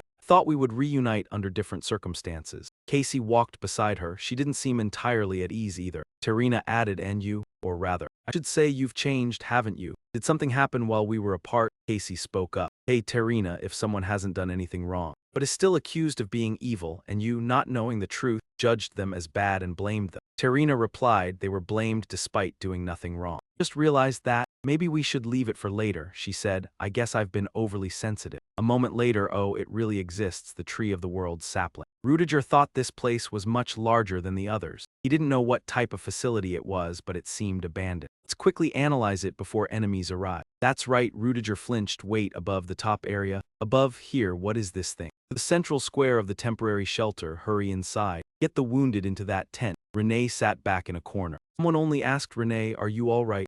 Senior, your sister, no, have you met the Grand Princess yet? Yeah, I have. She keeps nitpicking me nonstop. Saying she was worried and nearly worn to death, Renee laughed. Haha, looks like the Grand Princess really cares about you, Senior. Not at all, she just treats me like a toy. More importantly, Renee hurried out of the Crystal Palace. That was far too reckless. Do you have any idea how awful you look? She lowered her head. I am sorry. My body moved on its own. Laura Lumos, couldn't she even manage a single word of thanks? Or was she simply too flustered? Forget it. If Professor Rudiger hadn't been there, it would have been dangerous. Exactly, he was seriously impressive. Renee noticed something. What is it? Renee replied, nothing. I just got dizzy all of a sudden. What is this unsettling feeling? The ground? No, I can sense it from deep beneath the earth. That's part of it. Someone deliberately tampered with the information stored within the world tree. It must have been those dark mages who created the chimera, Rudiger asked. So there's no way to learn more, Benimmer replied. Regrettably, my abilities only reach this far. I'm sorry, we have no choice but to return like this. I found something. Really? That was almost too easy. Yet there is still an immense amount of life energy inside, and the dark mages are likely siphoning it out and putting it to use. Rudiger deduced that this matched what they discussed in the previous meeting. So did you discover anything about that grotesque shape? That humanoid thing jutting out over there is probably something fundamentally different from the world tree's roots. Different at the core? Yes, someone forced it in, but it's still trying to break free. So it looks like it's trying to run away, trying to flee, Benimmer replied, which means it can move. Tana said, no, those are only traces of something forcing its way out. The true body is still asleep inside the world tree's roots, most likely. The Liberation Army and the Dark Mages are trying to control it, Rudiger asked. Do you have any idea what it is? Yes, if my judgment is correct. And it's the power of a demon. Rudiger turned to Benimmo and said, a demon? Isn't it merely a creature mentioned in ancient records? Most people believe that, but some have truly felt a demon's power. But Lady Bellaluna, the world tree's information has been blocked. How could you know that? Rudiger said in admiration. Ha ha, lady, well, elves can commune with the world itself and by instinct sense plants inherited memories. Even if the information is sealed off, we can still read parts of it. Benimmer asked, is that so? That's different from what I heard from Professor Vieira. And I was told communicating with the World Tree is strictly forbidden except for the administrators. May I ask you something? Didn't secretly try it beforehand, did you? Rudiger answered. Of course not, I wouldn't go that far. Is that really so? No, it's fine, I only got possessed once, Betana said. Do you think I'm a repeat offender? I thought you were driven out of the forest for being self-centered, but it turns out you're a walking miracle. Should have told us sooner, Bella is Luna. Why are you glaring at me? I mean, I'm shocked too. We don't have the right to judge elven law. Rudiger snapped in anger. That's easy for you to say because it doesn't affect you. For us, it could spark a conflict with the elves. Either way, we've gained useful information, so let's go back and report at once. Rudiger turned and said instead, we should push further and right now. If those dark mages are truly plotting something with demonic power, then we have to stop them immediately, Benimmer replied. What, isn't it best to report first no matter what? And besides, we've got people here who can't fight. In today's world, demons are considered nothing but myth. Without solid evidence, no one will believe us. And Lady Bellaluna, you're not in a position to reveal this openly. Yuang, technically speaking. You're right, but even if we follow your plan, we still don't know where they are. If it were up to me, I'd investigate at the core of the gate. If we trace these markings, we can reach their base, Rudiger said. Besides, our escape route can't really be called safe anymore. Then I'll leave Lady Bellaluna to you, Professor Chris. Yuang, you don't need to say it, I was already planning to do that. At the same time, in a passage of the underground waterways, the female knight defeated the Chimera pack and pressed on. She paused, so they had finally shown themselves, those scum from the Liberation Army. There aren't many of them. They know moving in a large group would put us at a disadvantage here, which likely means they're an elite squad. He thought, stay alert, but what is this strange feeling? They seem different from the Liberation Army members we've run into so far. At the underground waterway hub beneath the World Tree's roots, how is the progress, Yun? Master, we successfully extracted the energy and have applied it up to Phase 2. Phase 3 is advancing smoothly as well. Once we clear this stage, the final step will be within reach. What, have you still not completed Phase 3? No, it remains a power we haven't fully brought under control. I see, still within our expectations. Then what about the intruders? Andrei Semov, the Biogenesis Society's Dark Mage, asked. Their numbers are small, it looks like they sent an elite team. I've dispatched the unfinished Unit 2 forces to every passage. We need to stall for as long as possible. Deploy all Unit 2 units. And the Chimera designated number 1 as well. Understood, no matter what, all 3 experiments must be executed flawlessly. What is number 3's current condition? The energy is still resisting, but it has stabilized for now. At this rate, it may awaken within the projected timeframe. Truly, it's an overwhelming hunger. A senior Liberation Army member volunteered for an experiment with no guarantee of survival. It was a bewitching power, enough to make them risk everything. Yes, we were fortunate. At first, our plan targeted only the World Tree. We would have expected demonic power to be buried so deep inside the World Tree as well. Yes, a force found only in legend. Force far superior to foolish humanity. There is no truly higher power than humankind. People only fear and curse them out of ignorance and terror, and once you understand that, it stops being something to dread. Once the 3rd stage is completed with that power, the final step will be the end. He summons the energy, it spreads outward. Master. It seems one of the intruders possesses extensive biological knowledge. They have taken control of our Type 1 and are watching it. Looks like our method has been exposed as well. No, that can't be. Check everything and see whether any chimera show abnormalities. Accelerate the Type 1 research, Rudiger. From this moment on, it's a race against time. Anything even slightly suspicious has already been dealt with. Well done. Return to your original positions immediately. You could only watch helplessly. Damn, were we discovered. But I heard something important, Sedna. Report everything I said to the boss right now. I have somewhere I need to go. She acknowledged, yes, the compensation. Shisha glanced at the men he'd taken down and blurted out. We brought them down ourselves. Right, they're far stronger than ordinary Liberation Army members. That demonic beast is yours, Professor Shisha. Replied, it can bind enemies with vines, so it's pretty useful, yeah, but it also burns through a lot of mana. Chelsea thought to herself, damn, it doesn't suit me, so I hate relying on it, especially in front of this man. That demonic beast is incredible. It suits you perfectly, Professor Kotsu, so it's no surprise. A second later, he noticed the alert, and the kid on the other end reported that Chimera had revealed itself.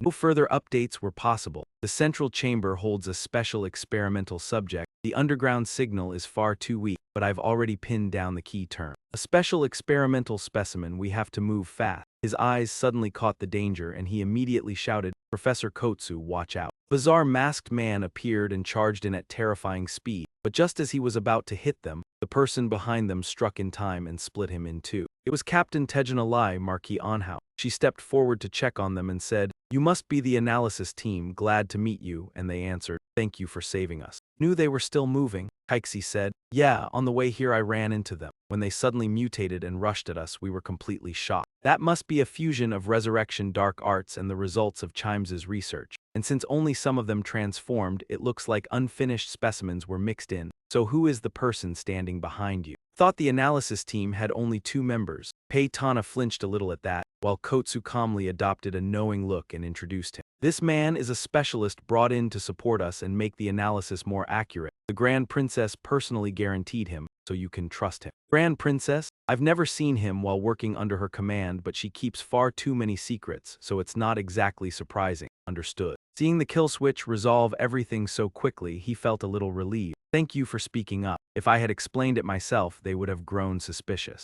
"Oh, this isn't the time for that. At least wait until we've dealt with this situation." "Did you find anything?" "Yeah, I understand. If it's demonic power, that explains why the test subjects looked like monsters. Who would have thought demonic power truly existed in these underground tunnels?" "That's right, clearly the Liberation Army and the Dark Mages are using demonic power and the World Tree to plot something. By now, some people have probably reached the main base and are already fighting. We should move out quickly too." Meanwhile, at the center of the underground chamber, brutally tense clash was unfolding. Johnny Ka's gaze burned with fury as she swung her blade in rage, while Andre struggled to hold her off. Seeing that, his 2 disciples shouted at once, "Master," he warned them, "don't worry, I'll stall for as long as I can. So do whatever it takes to complete the 3D stage." Hearing that, they answered in unison, "Yes." Andre, sensing this chill, wondered to himself, this merciless cold. Could it be that their aura had absorbed an elemental attribute, yet they also couldn't safely control their own icy aura? As for Vernica, she realized, must have trained in the frozen north, using cold iron to build resistance to the cold. If this continues, it'll be dangerous. To stop his next strike, Faxiot suddenly appeared, catching Andersay off guard as you slammed a brutal blow straight into his head. All his medicine vials shattered into pieces. "Well done, Faxiot. Destroy the central test specimen now and stop them at any cost." Hearing that, Faxiot charged forward, but a moment later you sensed something and turned as the monster instantly drove a heavy punch into the ground. Luckily, you dodged in time and survived, only to realize these creatures were summoned by Andersay, who sneered that those skills were impressive enough to kill you. He claimed his body had surpassed humanity, and when Faxiot questioned those vicious creations, he argued that branding anything slightly different from humans as monsters is what truly stifles human evolution. Izanika tried to ambush him from behind, but the full-force strike she brought down was blocked by the monster. It stopped a reinforced aura attack with its bare hand, as he boasted that these test subjects were built to endure any assault, the ultimate milestone of biological evolution and the future path humanity must follow. Affected by burns or paralysis and able to fully regenerate any injury, eventually, even incurable diseases will. But before he could finish, his monster was already sprawled on the ground. It collapsed instantly without even a chance to regenerate. At that moment, a man with a bizarre face appeared and sneered at Andersay, calling him irritating, and saying that was the iron mask made by Ti Jiang, a one-of-a-kind spell that borrows the power of the great heroes of the past to reenact the primal myth. Left with no other option, he yanked out a syringe vial. No, he had to use everything he had, and he drove it into his own body. Veins began to bulge across his face, sickening to behold, and not long after, obtained a terrifying power so overwhelming it blasted everyone nearby backward. He raised both hands as blazing stars screamed above him, then slammed it all down, forming a massive magic circle surging with colossal force, a 6-tier array, and within that spell ring, a creature called Heavenquake emerged. The dreadful monster looming before them was so shocking that even Jotjin couldn't believe his own eyes, and after it lunged forward, it immediately reversed course, plunged straight into the ground, unleashing a quake of staggering violence. The shockwave was so fierce that even Vesonica and the mage had to shield their eyes with their hands. Seeing that, Paxiot shouted, "Jaren, are you all right?" His entire body was glowing as he answered in a strained voice, "Yeah, I'm fine, I dodged the killing blow." So this is a demon's power. Even diluted to keep it stable, it was still this strong, and only a brief moment later. Tezon's mask began to crack. Paxiot froze, speechless, then said, "Tezon, so that's why you kept your face covered. No wonder I kept catching that smell. Go wild from this moment on, don't hold back, fight with everything you've got." After those words, Jotjin's expression surfaced in full. It turned out he was a beastman. Having his identity exposed by the enemy only made him angrier. Paxiot was shoved far back by Ndei's power, and that man looked toward the others and declared, "Heh, just as I expected. Every one of them is a fearsome warrior, and I can't spot any critical opening at all, damn it. I might be able to handle the boost in power. But the closer I get, the harder it becomes to fight. The dark waves around them keep throwing me off balance. What a shame, someone of his stature has fallen onto the path of dark sorcery. Remember, he once made enormous contributions to the advancement of modern medicine before all this. What could have drawn him in so far that he threw away every bit of that honor?" After a moment, a voice rang out from behind. "Sorry for being late, I'm here and I'll join the fight right away." It was none other than Tejana. "Captain, your timing couldn't be better." Seeing that, he resisted while frowning in doubt. Reinforcements. The situation was starting to look unfavorable. "Fine, so be it, I just need to hold out until the test subject is complete." As he fought, a massive explosion erupted behind him,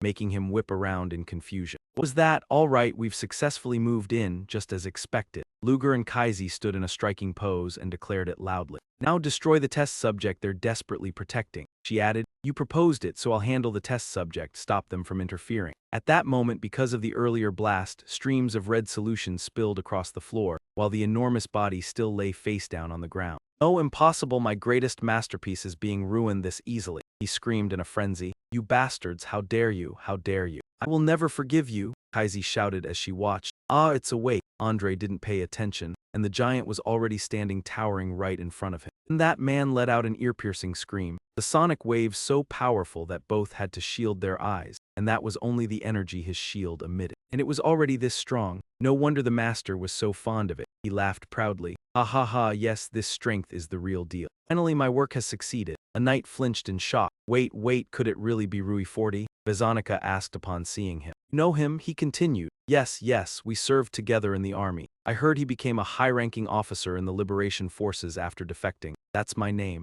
"No, wait, who am I exactly?" Countless names flashed through his mind. The giant's eyes seemed to project thousands of names. Dai 40, David, Jelizad, Chet, Xena, Andred, he thought to himself. It seems that implanting the multi-law license caused memory confusion. All the better, it will be easier to control him. Then he answered confidently. "Third, you are the third experimental subject," the giant asked again. Third, yes, I am your master, Andrej. Who they are doesn't matter." "Aren't you hungry right now?" "Ah, yes, who I truly am doesn't matter. First, I need to satisfy this hunger." "Exactly, third, do you see those pointed hats over there? Capture them." But before he finished the command, the giant crushed Anders' body with his bare hands, making him groan. He said, "Start with the tastiest one first." Ah, he wasn't just absorbing magical power, he was taking his own mana as well. All of a sudden, a streak of power shot in and severed Luger's arm, and a voice rang out. "Do you think we're fools who will just stand by and watch the enemy grow stronger?" "Casey, are you ready?" She turned deadly serious, drew her weapon, and released her power as she replied, "Of course. This underground area is full of water," and in an instant, a water-bodied avatar appeared. To deal with them, Andre dragged his injured body along. If this kept up, he would be swept in as well and had to retreat while she leveled her weapon. She aimed straight ahead and shouted, "Take this!" as a crushing surge of water slammed down onto that man, forcing him to roar as he resisted, and she wondered what in the world was he.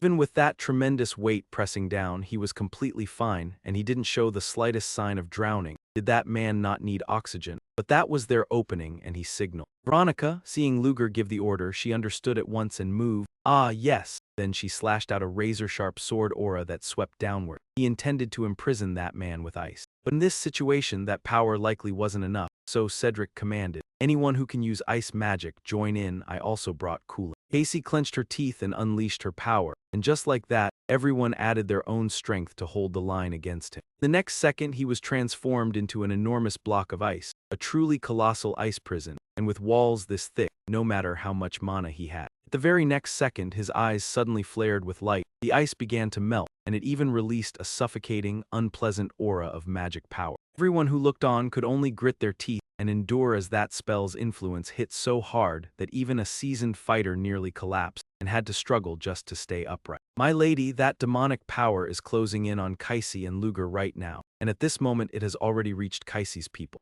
Right afterwards, she was pulled into a strange dimension. "Where am I? I can't see anything at all." And then a booming voice rang out, "Over there, that fire demon scum." She turned around and was met with a torrent of insults. "You liar, genius detective, ha, that's right. You only know how to accuse the innocent for your own benefit. The one who truly punishes evil is the very person you wrongfully condemned, and yet you still dare to preach about justice." Her whole body crumpled, trembling violently. Wait, That man slowly walked closer with demonic power pouring off him, and at last his mind felt completely clear. Well, this is a bit dull, isn't it? It's only a little mental disruption and you're already down, even those who get praised as strong. In the end, what's inside is nothing but misery and weakness. The power of demons really is marvelous. In the past, just facing one of these warriors meant wagering your life. Now, I can bring them all down without the slightest effort, and this is only the beginning with this power in my grasp. I will impose a new order on this world, and to make that real, the first step is to absorb all of your power. Then his gaze shifted to Andrej's voice as it screamed in frantic hysteria. Please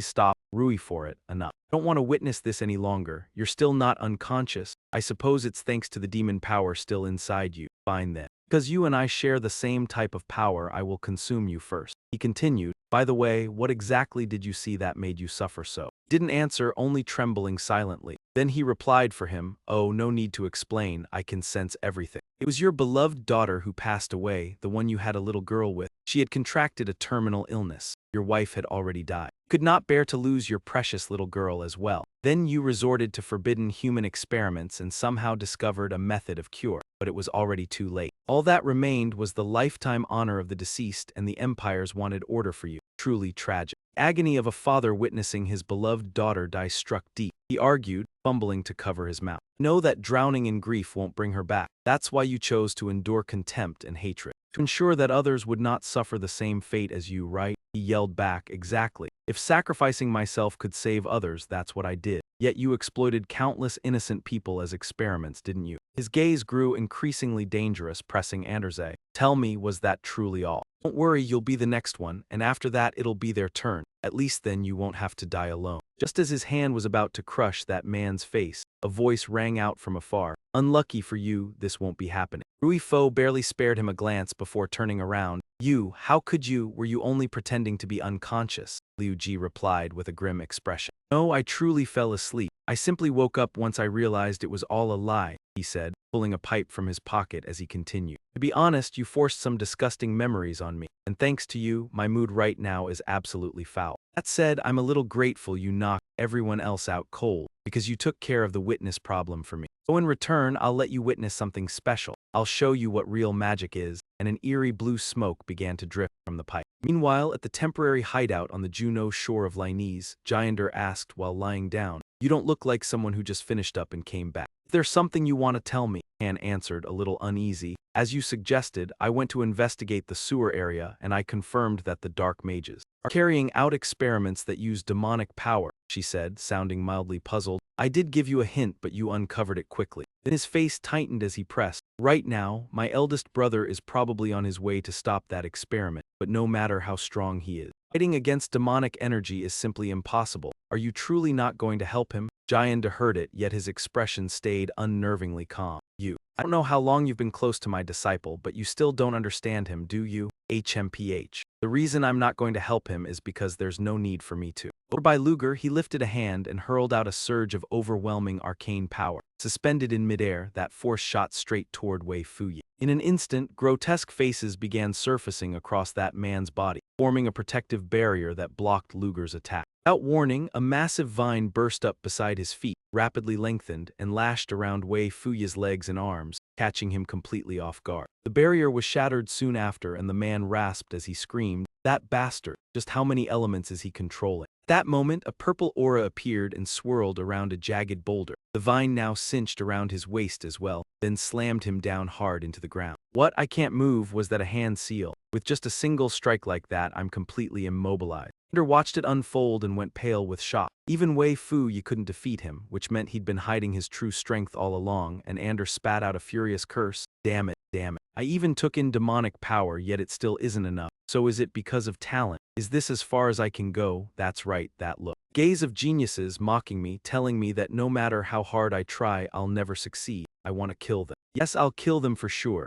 No, I won't just kill them, I'll make them suffer worse than death. I'll force them to beg to die. Next instant, an unknown black fluid seeped down from the ceiling. What is that? Black liquid, leaking from the world tree's roots. What's happening? A mysterious entity began to rise up. What is it? Something is emerging from the roots. But earlier, when I looked, there was nothing there at all. The longer he stared at that creature, the more questions piled up in his mind. The next moment, his eyes snapped toward Andre. That man was also spewing black fluid, surging and spilling out. Is it absorbing all the power I have? Liu Ji stared at him and demanded an answer. Do you know what's happening here? He lifted his head and replied, his demonic power reacts to negative emotions, and even he is no exception. So those black waves are absorbing everyone's negative emotions here and growing stronger. Combine that with the world tree's opposing force, and the result of that balance is the third. They thought that by doing this, they could control it. It backfired. In short, demonic power has a will of its own. It wants to absorb Dui Fu X, and you're the one holding it. He clicked his tongue as the man's whole body began to radiate pitch-black dark mana. My formation is being shattered, and that black fluid kept falling straight toward Dui Fu X. More and more, that viscous fluid clung to his entire body, and the world tree had already begun to stop flowing. In no time at all, his whole form underwent a clearly visible change.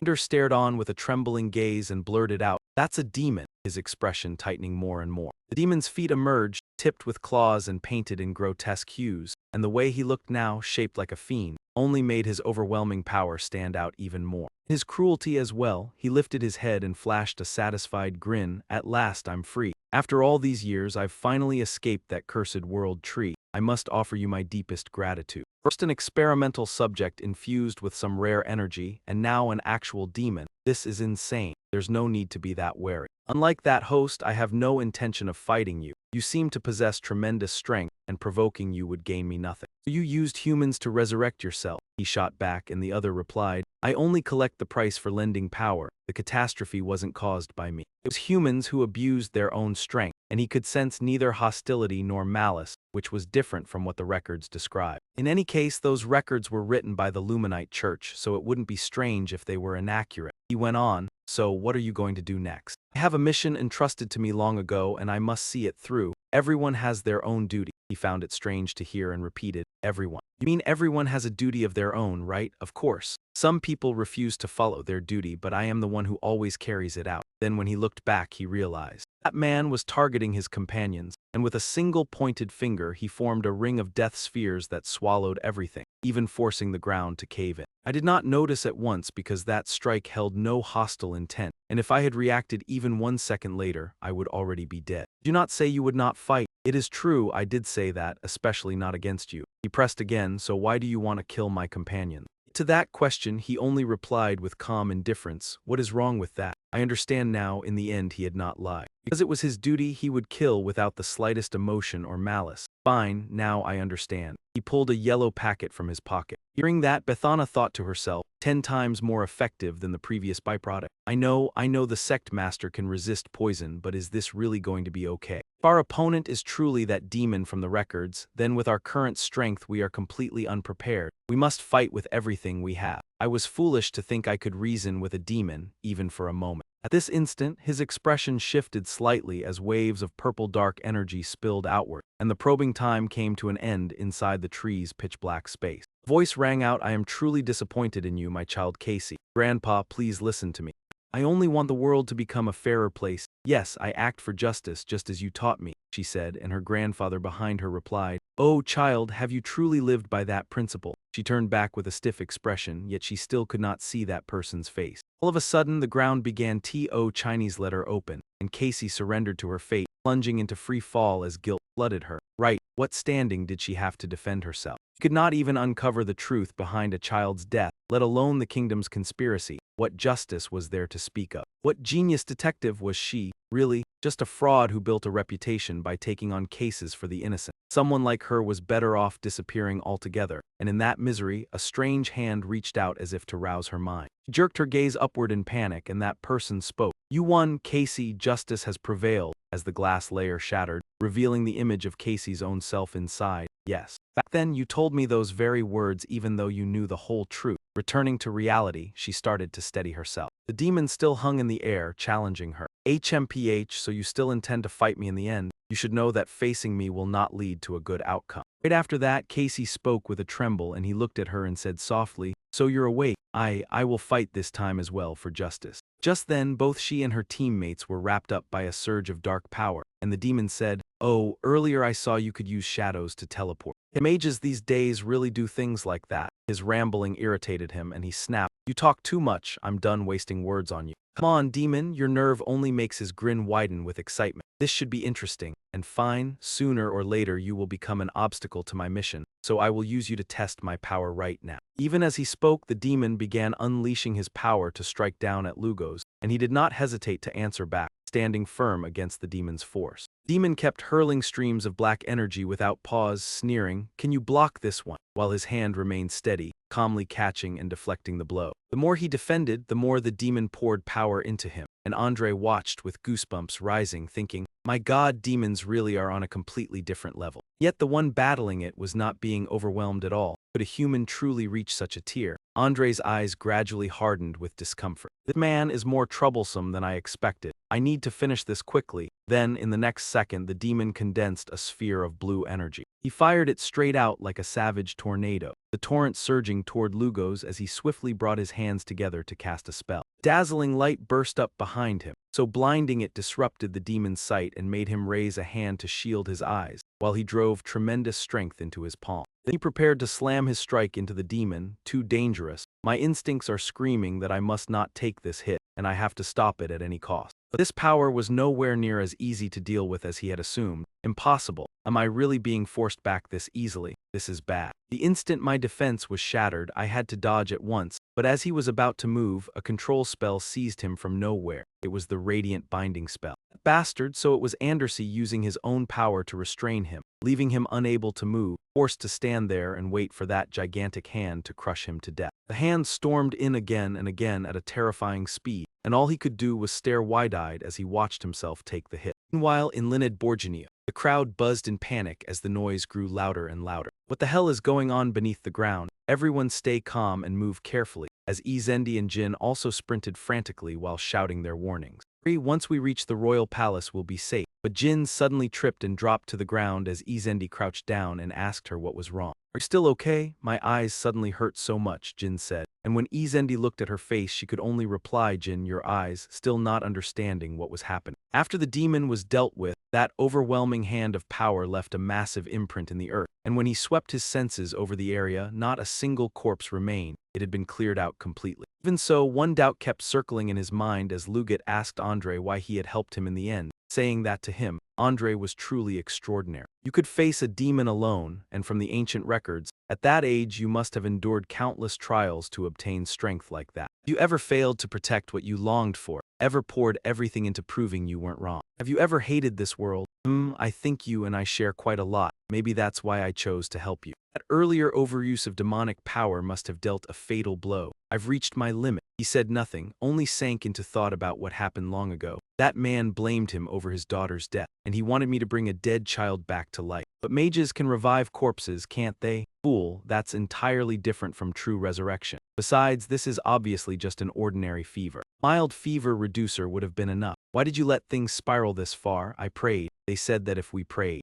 God would cure every illness. What prayer? I hate God. They deceive fools by claiming faith alone can heal any disease, all in God's name. They even block the paths where human hands could have saved lives. How many people have died because of that? That's why I chose to use the power of demons. To defy God, even if God doesn't exist, I still want to prove how far humanity can go. But in the end, I was used and then cast aside. A complete defeat, you must not lose. After he spoke those final words, his body collapsed and he died. His expression didn't change as he answered. Fortunately, no, that won't happen. Liu Ji's gaze swept over and he saw a crack appear. That demon was thrashing wildly. Impossible, no way. You destroyed everything and you're still clinging to life. Fine. At this state, he'll fade away soon and I won't even have to lift a finger. Damn it, no, if this keeps up, I'll be erased completely. I need a vessel that can hold my power. I don't need to bother dealing with anyone else. All I need is a body strong enough to withstand this power. Turning back toward Izendi, she was still puzzled and asked Jin again, "Your eyes. Glowing, what's happening to you? What is this I can see beneath the ground?" It was the same before. What is going on right after that? His gaze fixed on Jin as if answering him. Found it. Seeing the demon's face, Jin jolted in terror and didn't dare look down. At that moment, Liu Ji also sensed the demon's dangerous move about to happen. It laughed with savage delight, so it still exists, the saint's cursed remnant. Admit the herbal medicine's side effects are hitting far too fast. More importantly, the saint, "No, Jin, why are you suddenly so shocked?" Then she turned and shouted an urgent warning. "Everyone run, leave here now, hurry." But it was already too late. The demon surged up from the earth and appeared before the entire crowd. Seeing its shape, they panicked. "What is that? Something above our heads." Immediately after, the demon unleashed a terrifying sonic blast. Everyone nearby was hit hard, left with nothing to do but clutch their ears in helpless despair. Ezin, who was close by, was struck as well and collapsed unconscious. Jin cried out her name, and the moment he found Jin, he charged forward like a madman. "Ahaha, there you are, stay right there while I come to you." The moment she realized she was about to be swallowed by the demon, she panicked and shoved her out in time to serve as its substitute. "Back off." Even the demon hadn't expected this, and it struggled to keep itself under control. Just before being devoured, she said her last words to Jin, "Hey, you and I are even now." Jin watched in horror. Senior. She was swallowed up by that smoky haze, and after the smoke faded away, Ola appeared, clutching her head with an eerily strange presence about her. Seeing that, Jin sprang up and rushed forward. "Senior, are you hurt?" But what Jin sensed from her now was different. The demon had taken over Zola's body and let out a cold laugh. "What is this? This little girl looks like she could shatter at any moment under my power, yet she has the potential to stabilize in a way that suits me. You have ever been altered to be compatible with me. And this sensation, I've never been able to perceive magical power so clearly before. Magnificent, like finding a rare jewel in the middle of a marketplace." Jin demanded angrily, "Who the hell are you? What did you do to Senior?" "Good heavens, I was so exhilarated I completely forgot about you. Come to think of it, how odd. Why is a saint of this era here without a single bodyguard? And it seems you haven't even fully awakened your ability. I asked what you did to Senior." Relax, her consciousness hasn't vanished yet. She's still resisting, but in her current state, it's only a matter of time. More importantly, now is not the time to worry about others, right? Do you really think I would pass up the chance to snuff out the potential of an early saint disciple? With that, Han released a streak of dark energy from his fingertip toward her.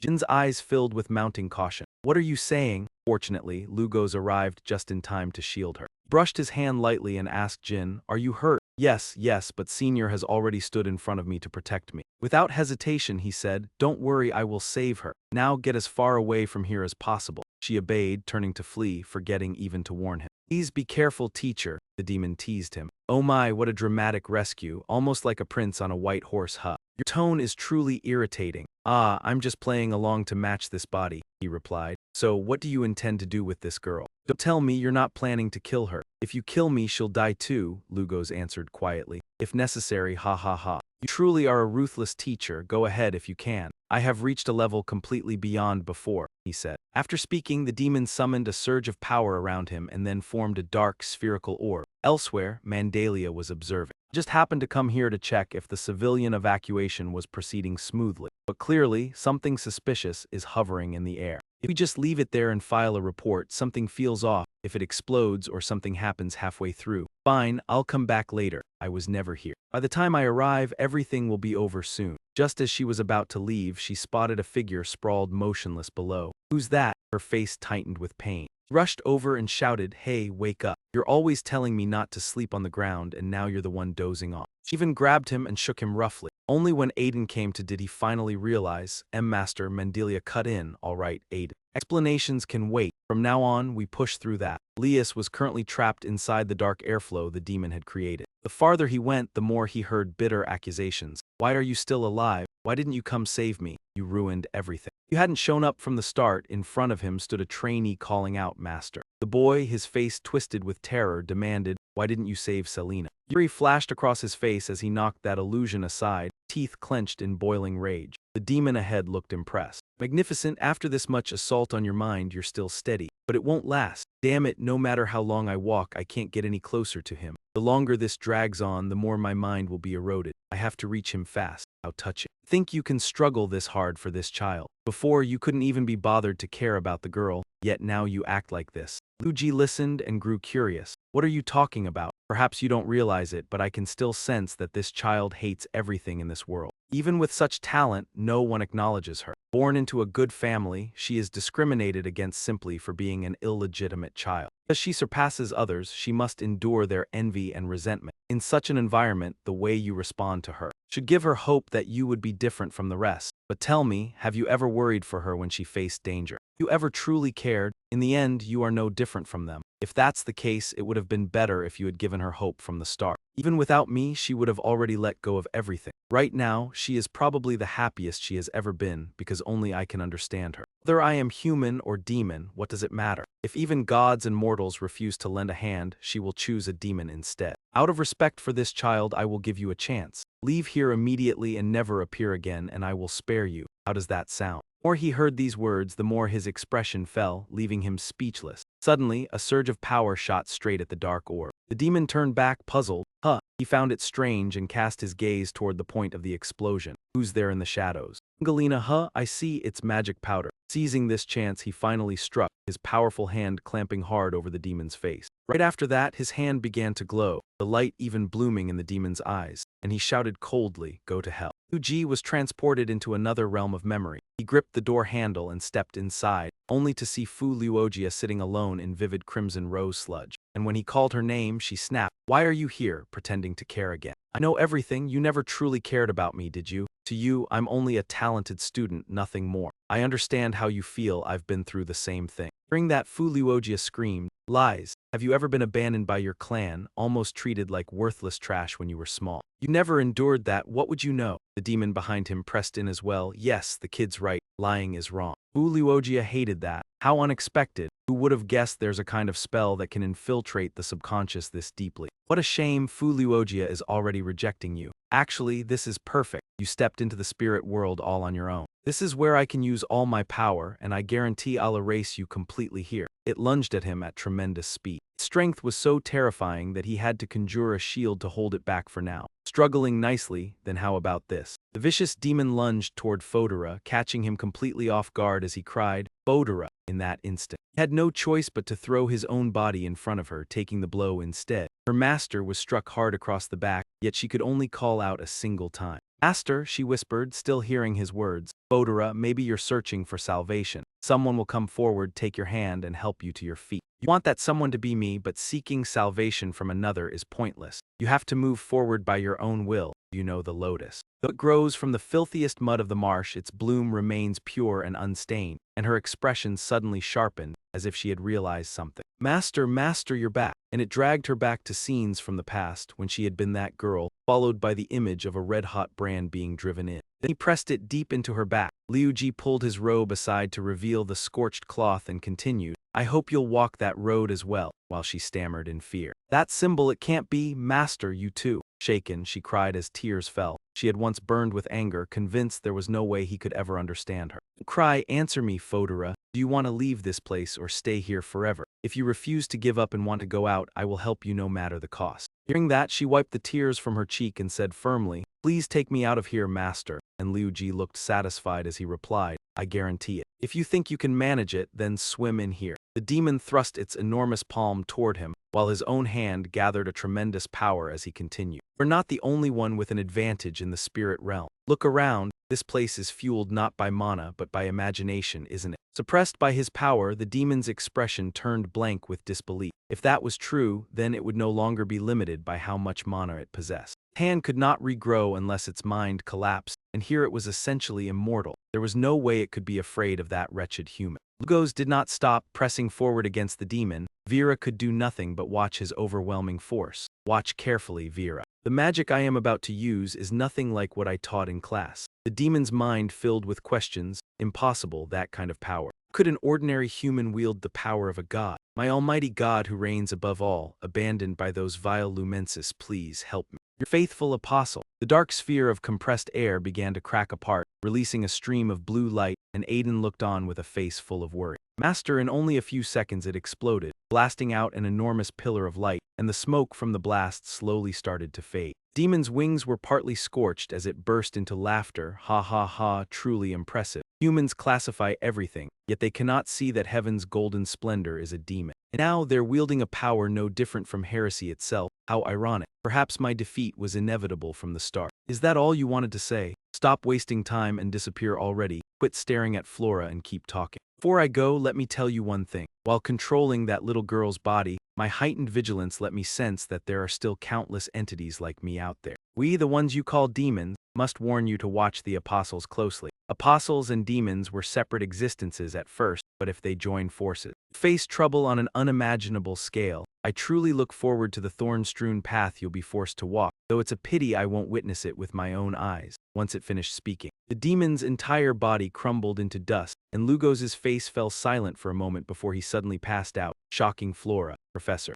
Neither of them simply kept falling. Mandelier and Aiden saw it and hurried over at once. Professor Lugos, Senior Flora. Why did I butt in and end up suffering like this anyway? After a long while, he opened his eyes and woke, only to realize he was lying on a bed. Is this a hospital? He pushed himself upright and rubbed his head until he cleared his mind. I didn't expect you to be so free that you'd visit a patient at this hour, Jai Kong. Oh my goodness. No more honorifics, huh? That really hurts. Lugos smirked, so you figured out I'm not truly brain dead after all, and Jai Kong burst out laughing at that. Aha, nothing surprising there. Looks like you'd already vaguely figured out what I'm after, yet you still haven't dealt with me even now. What do you want from me? Aha, this is going to be a long talk, and it'd be terribly rude not to meet face to face. First of all, you handled everything well. The outbreak, the dark mages, and even that demon, weren't all of those your schemes? You had Nikolai let those dark mages use the underground facilities, didn't you? Hold on, that's unfair. This was entirely Nikolai's doing. Even I was taken aback, so you knew everything and still let him act on his own.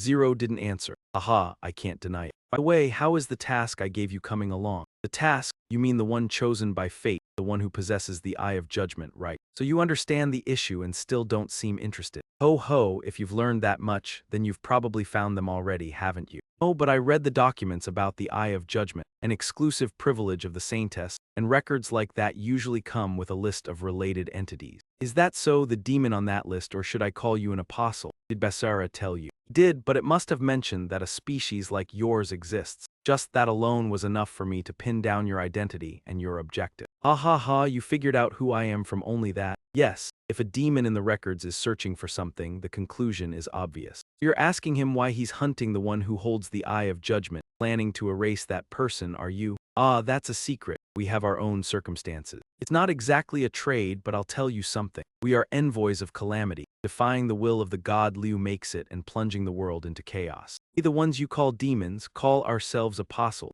messengers and minions sent down by the god, if what Basara said before dying was true. It seems you serve a different god. Lugat recalled the past. On the night of the festival when I first met you, I could sense it immediately. Even as a human, you can still see the same world we do. Have you ever felt like this world is a cage? Locked inside a rigid iron cage, cramped without even realizing it. After a moment he sighed, are you trying to persuade me to join your side? Sorry, but I have no intention of joining hands with the man who caused this mess. From the darkness came a low, yeah, I know, while he watched the path you chose. Runs completely against mine. Suddenly, footsteps hurried in from outside to pay a visit. Oh my, a girl with an easygoing manner greeted them. How much longer are you two going to keep talking? You're the human who brought down Basagia, right? Hi there, I'm Helia, and you're about to become a new rank 1. Seeing that, he answered right away, didn't I tell you to wait outside? Yet what came back to him was her tone of weary complaining. Since you still hadn't returned, Liuji thought to himself that she was far too casual with someone of that rank. Was she a demon as well? The next instant, she flicked her gaze toward Liuji and said, what an interesting human. He's not afraid at all, he's actually analyzing us.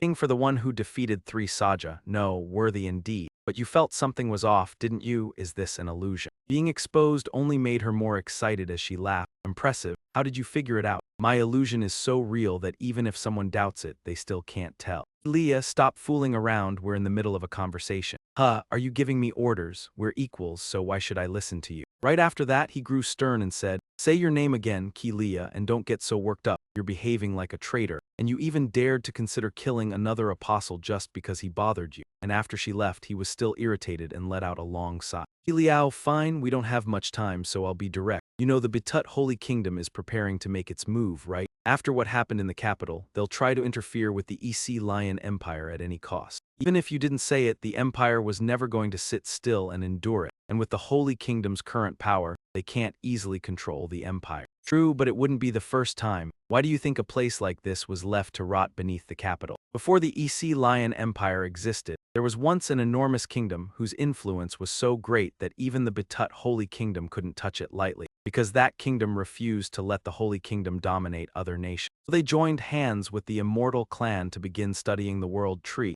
Since working with demi-humans would be branded as heresy, they carried out the research in secrecy. Hidden from the eyes of Cheng Kingdom, the problem was that boss Sa Jia discovered it while on a mission, and after a brutal battle, the kingdom barely managed to seal him inside the world tree. In the end, Bei too uncovered it, and the entire leadership of the kingdom was replaced. And whether then or now, Qing Kingdom still has the power to pull that off. I have no desire to see that happen again. They will trust you more than they trust me, so make sure the leadership is passed back to your own people. Before leaving, you didn't forget to ask one more question. Right, there's one more thing. Do you want to reconsider and join us? Would be deeply grateful. Lugat fell silent for a moment before answering. My response hasn't changed, so you aren't completely against it. That's all for today. But one day you will have to make a choice. We'll meet again when our paths become one, and both Ba Sa Jia and the Rankless are targeting Lingni. The one who holds the eye of judgment, and perhaps other apostles who have yet to appear, are also setting their sights on her. Can I really protect Lingni from them? All I want is for her to grow up like a normal child, without being dragged into any of this. And then a knock sounded from outside the door. May I come in?